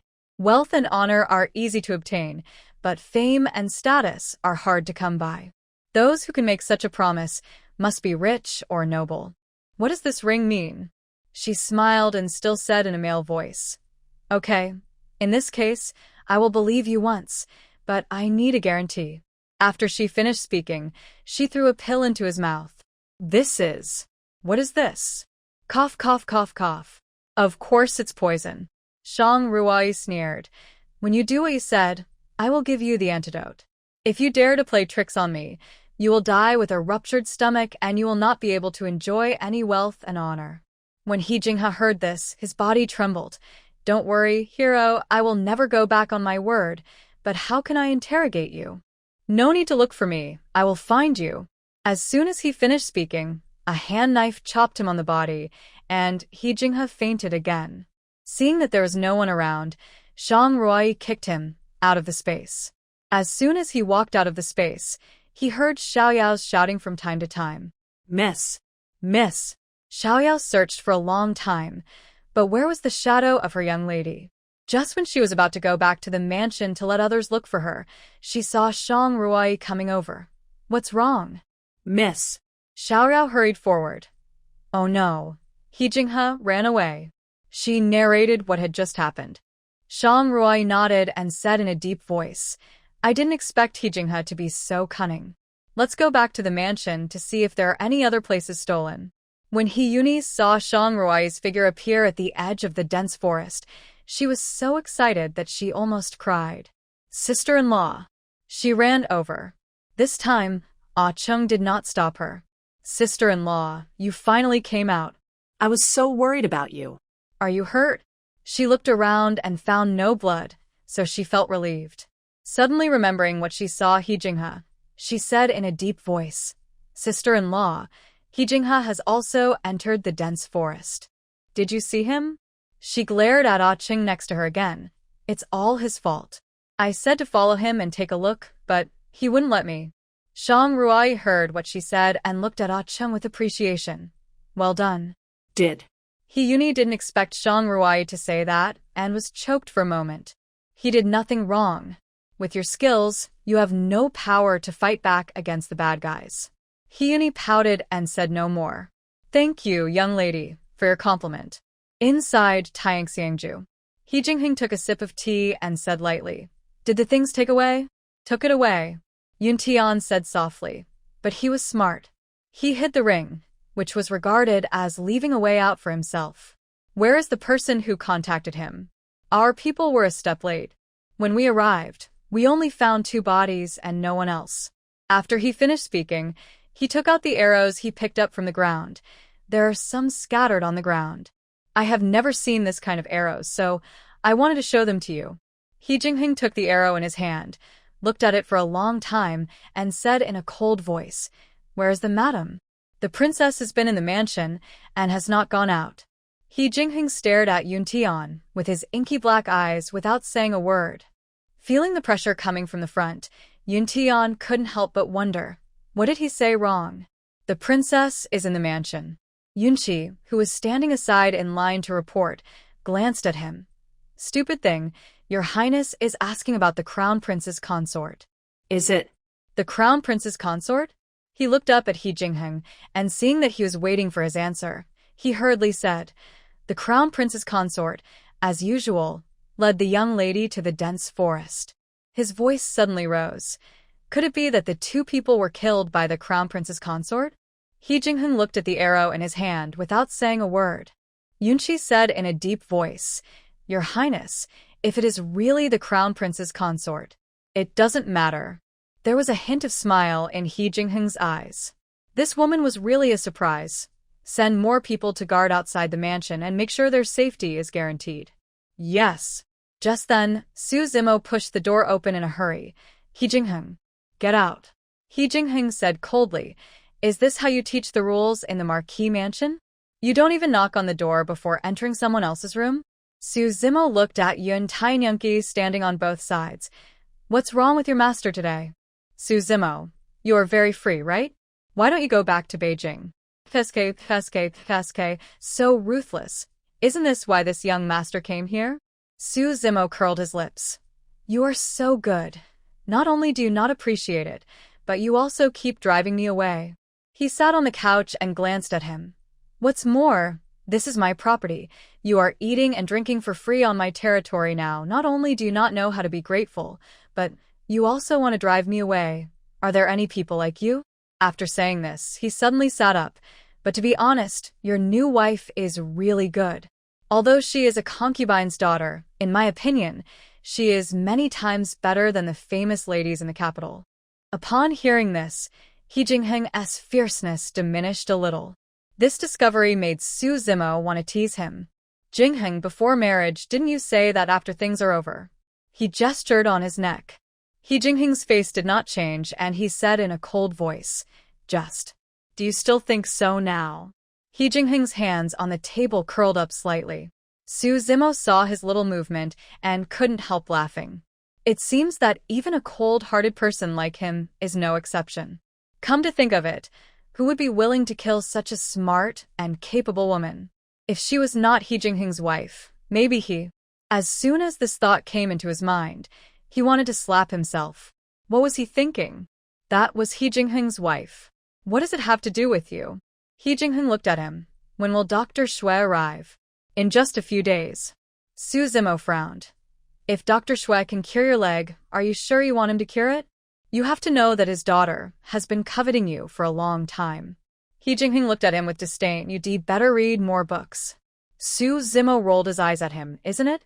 If it can be cured, I will naturally cure it. Then his daughter. I have one wife. That's enough. The Dingwa Palace doesn't need so many women. He took a sip of tea lightly, not knowing what kind of storm his words had stirred up in the ears of the other three.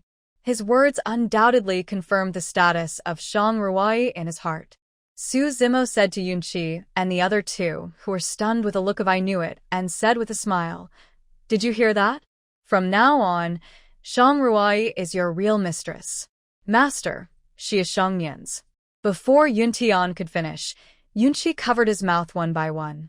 He Jingheng just glanced at Yun Tian lightly, without saying a word. Master, I'll take my leave. He dragged Yun Tian out of the room and said coldly, are you crazy? But, are you blind? Yunqi stretched out and gestured in front of his eyes. Are these two things used for breathing?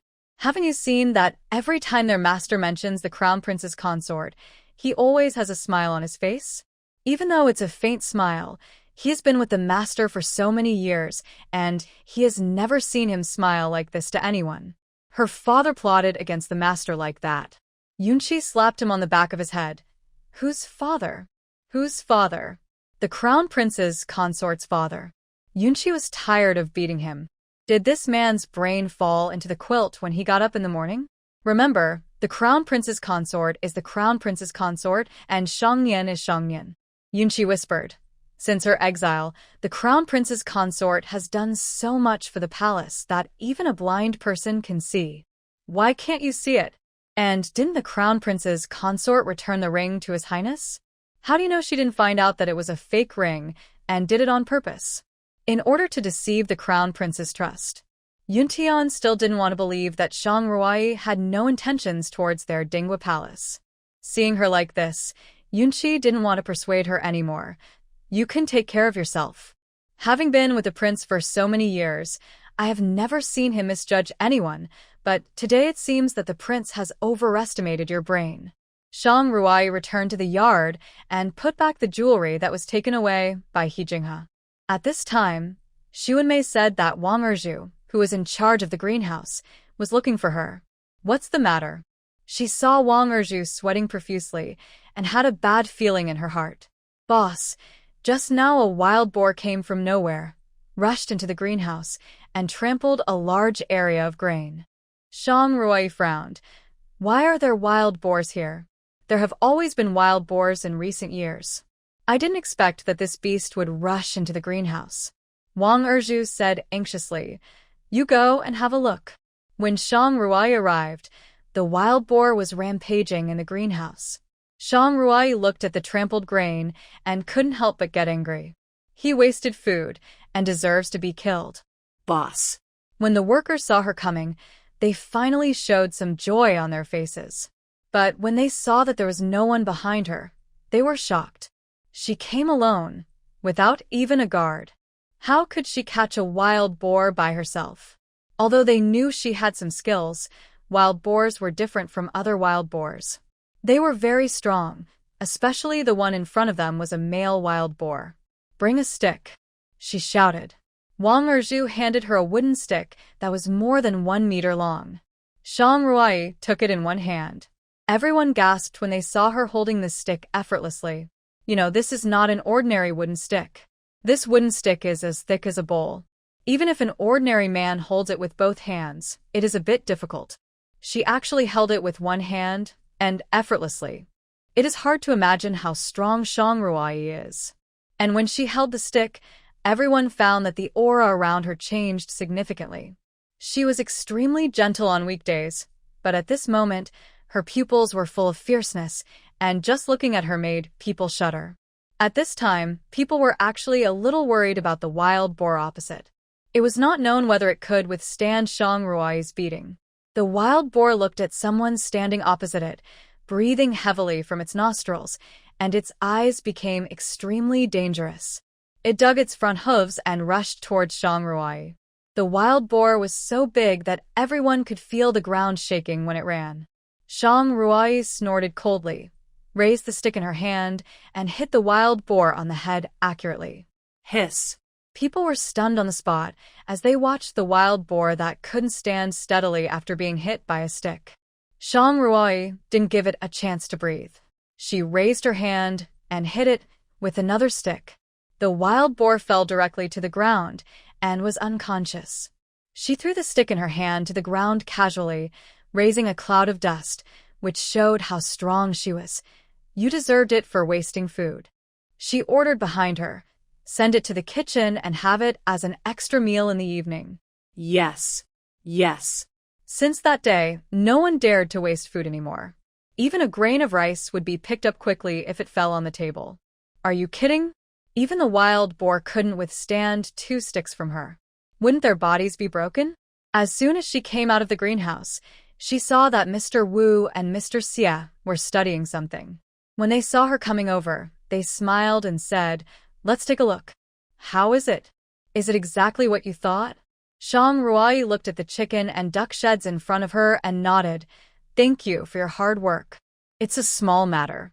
Mr. Wu smiled and said, The old man also wants to thank you. My illness is really cured. I can go out for a walk these few days. The weather is getting colder, and people with lung diseases are afraid of cold. When you go out, try to choose the warm noon time. Oh, okay. Mr. Wu now listens to her words and believes in what Shang Ruai said. The next day, Shang Ruai came to the market and bought a lot of chickens and ducks, both adults and children. Xiaoyao couldn't help but ask, Miss, why did you buy so many chickens and ducks? Of course I want to buy them back and raise them. Shang Ruai took some out of the space and mixed them in while no one was paying attention. Chickens and ducks can be eaten for meat, and eggs and duck eggs can be eaten and sold, or they can be hatched. In this way, we can not only be self-sufficient, but also make money. Xiaoyao nodded. As expected of a young lady, she knew a lot. The news that Shang Ruai knocked out a wild boar with 2 sticks spread throughout the exile land. The 2 people planted by the prince gathered together. Did you see it with your own eyes? Li Xian asked in a deep voice. When this incident was mentioned, Li Tian couldn't help but shudder. I was so scared. She just stood there, and with one hit of a stick, the wild boar that was heavier than me fell down. That was a wild boar. A big guy weighing hundreds of pounds. He gestured the size of the wild boar. I don't think even if the two of us were tied together we could beat the wild boar, let alone knock it out with 2 sticks. Li Xian's heart sank when he heard him say that. They couldn't even beat the wild boar, so wouldn't it be as easy to beat Shang Ruoyi, who knocked the wild boar down with 2 sticks, as to kill a chicken? Xinzi, why do I feel like we're in big trouble this time? Li Tian almost cried. We can't even beat Shang Ruoyi, let alone He Jingheng, who protects her like his own eyes. Speaking of He Jingheng, Li Xian said, He Jingheng hasn't come back in the past few days. Could he have run away? Run? Where to? Can he leave his wife behind? Zhao Junyi naturally heard about Shang Ruoyi knocking out a wild boar with 2 sticks. She did it herself? I heard so. The Yamen runners also found it a little unbelievable, but everyone in the exile land said so they had to believe it. Zhao Junyi looked at the needle holes on his arm. It hurt so much every time. Could it be because she was too strong? At this moment, Shang Ruoyi came to the door with a medicine box. Sir, it's time for the injection. Zhao Junyi suddenly came back to his senses, and when he saw her walk in, his body couldn't help but shrink. That. He smiled dryly. I don't feel itchy today. Is it healed? Who knows? As soon as he finished speaking, an extremely itchy feeling spread to every part of his body. He didn't care whether the needle hole hurt or not, rolled up his sleeves and reached out to her. Pinch, pinch, pinch. Hurry up. Shang Ruoyi smiled, took out the silver needle, and the moment she stabbed it, Zhao Junyi screamed like a pig being slaughtered. Miss Shang, how long will it take for my illness to be cured? I took the pulse of the adults today, and it seems that it is much stronger than before. Shang Ruoyi said perfunctorily, just hold on for a while and see. Zhao Junyi nodded bitterly, and it could only be like this. In the capital, Lanqing Palace. What did you say? Concubine Zhao threw the teacup in her hand to the ground. Say it again to me. Defeat without a fight? Your Majesty, calm down. Li Gui said that there are ghosts in the dense forest. Concubine Zhao was furious. Absurd. Where do ghosts come from in this world? It is said that the arrow flew from nowhere. The arrow is all black and has never been seen before. Moreover, we searched the entire dense forest and found no traces of human presence or absence. There is no mechanism or technique. The arrows seem to appear out of thin air. Bishi said in a low voice. Really? Although she said that she did not believe in ghosts and gods, Concubine Zhao found it a little unbelievable when she heard her say this. Bishi nodded. I have asked other people, and they all said the same thing. 2 assassins also died from the arrow. Concubine Zhao clenched the beads in her hand tightly. What about the ring? Has it been brought back? Not yet. Speaking of this, Bishi said in a deep voice, when our people found He Jinghe, he only gave us this box. She handed over the wooden box containing the ring. Concubine Zhao had seen He Jinghe take the ring out of here before and said in a cold voice, what does he want in order to hand over the ring? He wants him to take over the position of Prince Ding. Ha, you are quite arrogant. Concubine Zhao sneered. How can a lowly person like him inherit the position of Prince Ding? A lowly body born of A, it is already a special favor to let him serve as the prince of a county for so long, and now he dares to covet the position of Prince Ding. Concubine Zhao snorted coldly. You are really ignorant. Your Majesty is right. Bishi knelt on the ground and said softly, then how should He Jinghe be dealt with? Agree first, and deal with him directly after getting the ring. Concubine Zhao leaned on the couch and asked in a cold voice, have you investigated the source of the silver in the Prince Ding's palace? Not yet. According to our people, Shang Ruoyi stays at home or goes to the greenhouse all day long. We haven't seen her go anywhere to get the silver. It's as if these silver coins appeared out of thin air. Bishi was puzzled, and she always makes some strange things. She also grows a kind of fruit called strawberry. It is said that it is very sweet. She can sell strawberries for hundreds of taels of silver every day. It's more comfortable than living in the capital. I didn't expect that I was wrong. Concubine Zhao's eyes were full of fierceness. This woman must not be kept. Shang Ruoyi, who was far away in the extreme north, sneezed twice in a row. She rubbed her nose. Someone must have scolded her behind her back. Zhao Junyi found out that He Jinghe had escaped. He came to the He family and said coldly, He Jinghe is a member of your He family. If he escapes, your entire He family will be punished.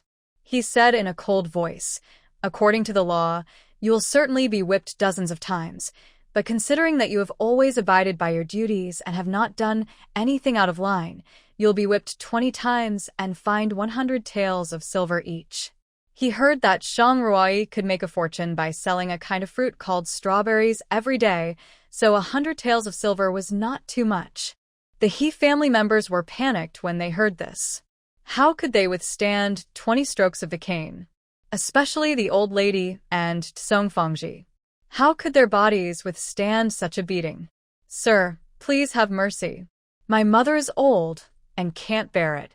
Humph, I have taken extra care of your He family by not putting you in jail.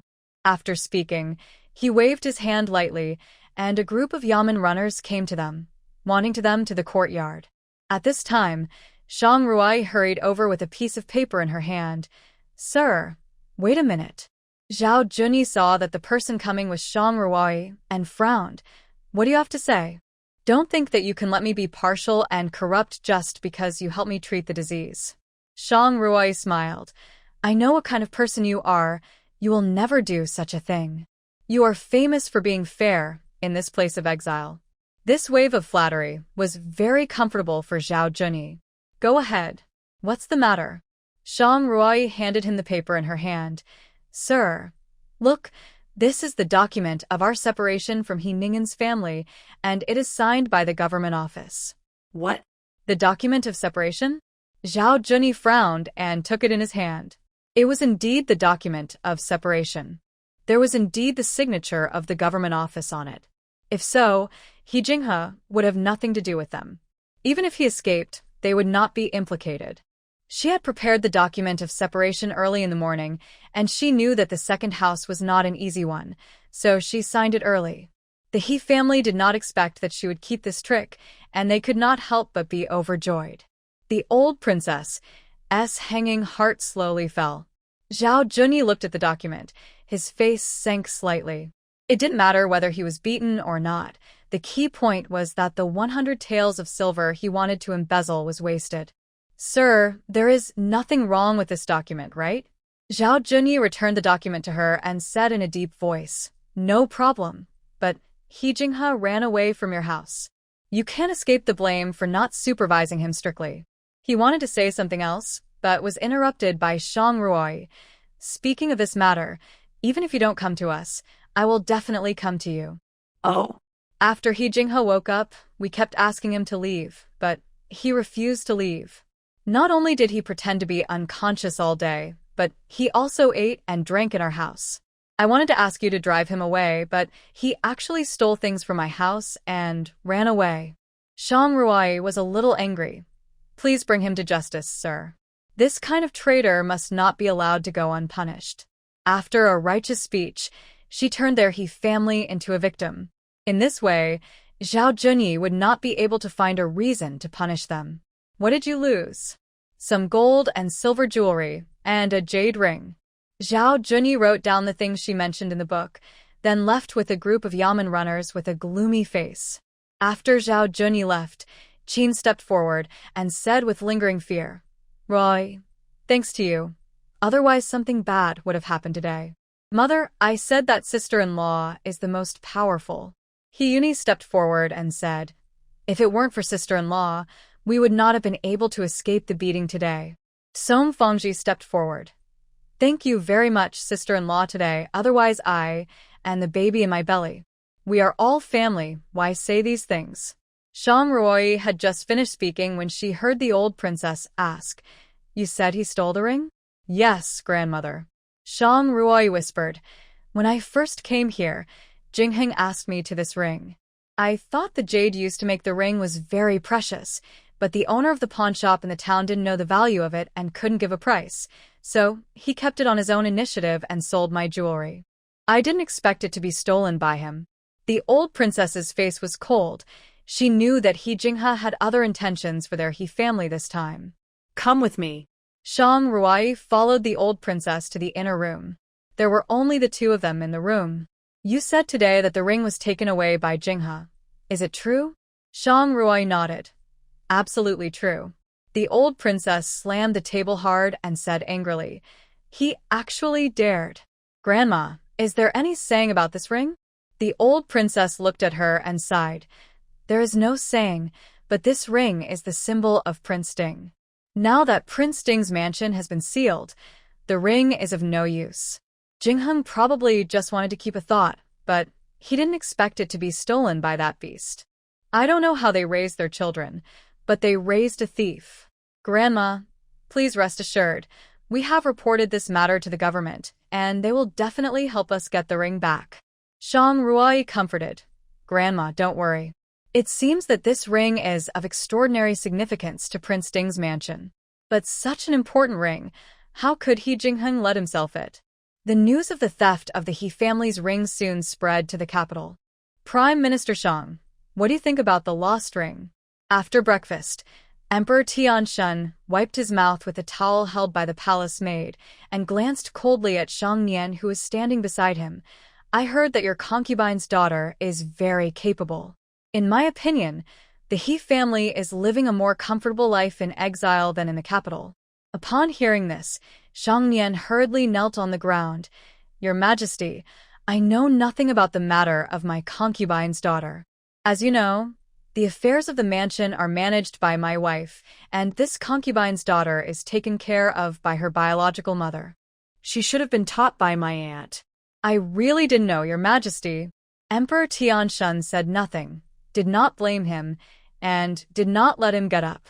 He walked to the table and reviewed the memorials for a while. At this time, the eunuch came to report, Your Majesty, the Crown Prince has come to pay his respects to you. Announce. After that, he continued to review the memorials with his head down, without even a glance at the kneeling Shang Nian. Shang Nian wiped the sweat from his head, his heart beating like a drum. It seemed that the emperor was really angry with him this time. It was all Shang Ruoyi's fault. She had hidden so many abilities from him for so many years. If he had known this earlier, he would have found a way to let someone else marry her and leave her to the prince. With her abilities, she would at least be a concubine, which would be helpful to the Shang family. Shang Yufu would also be able to sit firmly on the position of the crown princess. When the prince ascends the throne in the future, the two daughters of their Shang family will be the queen and the imperial concubine. Then wouldn't the harem be in the hands of a Shang family? Just one step away. At this time, He Lingsheng walked in. The first person he saw was Shang Nian, who was kneeling on the ground and wiping his sweat. He retracted his gaze and walked straight to the emperor's desk. Your son greets his father. Emperor Tianshun raised his hand holding the beads and motioned him to stand up. Thank you, father. Have you heard about it? Emperor Tianshun said in a deep voice, the He family's ring was stolen.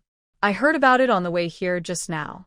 In fact, He Lingsheng had received the news a long time ago, but such a thing could not be revealed in front of Emperor Tianshun. After all, the heart of the monarch is unpredictable, and the emperor is like this.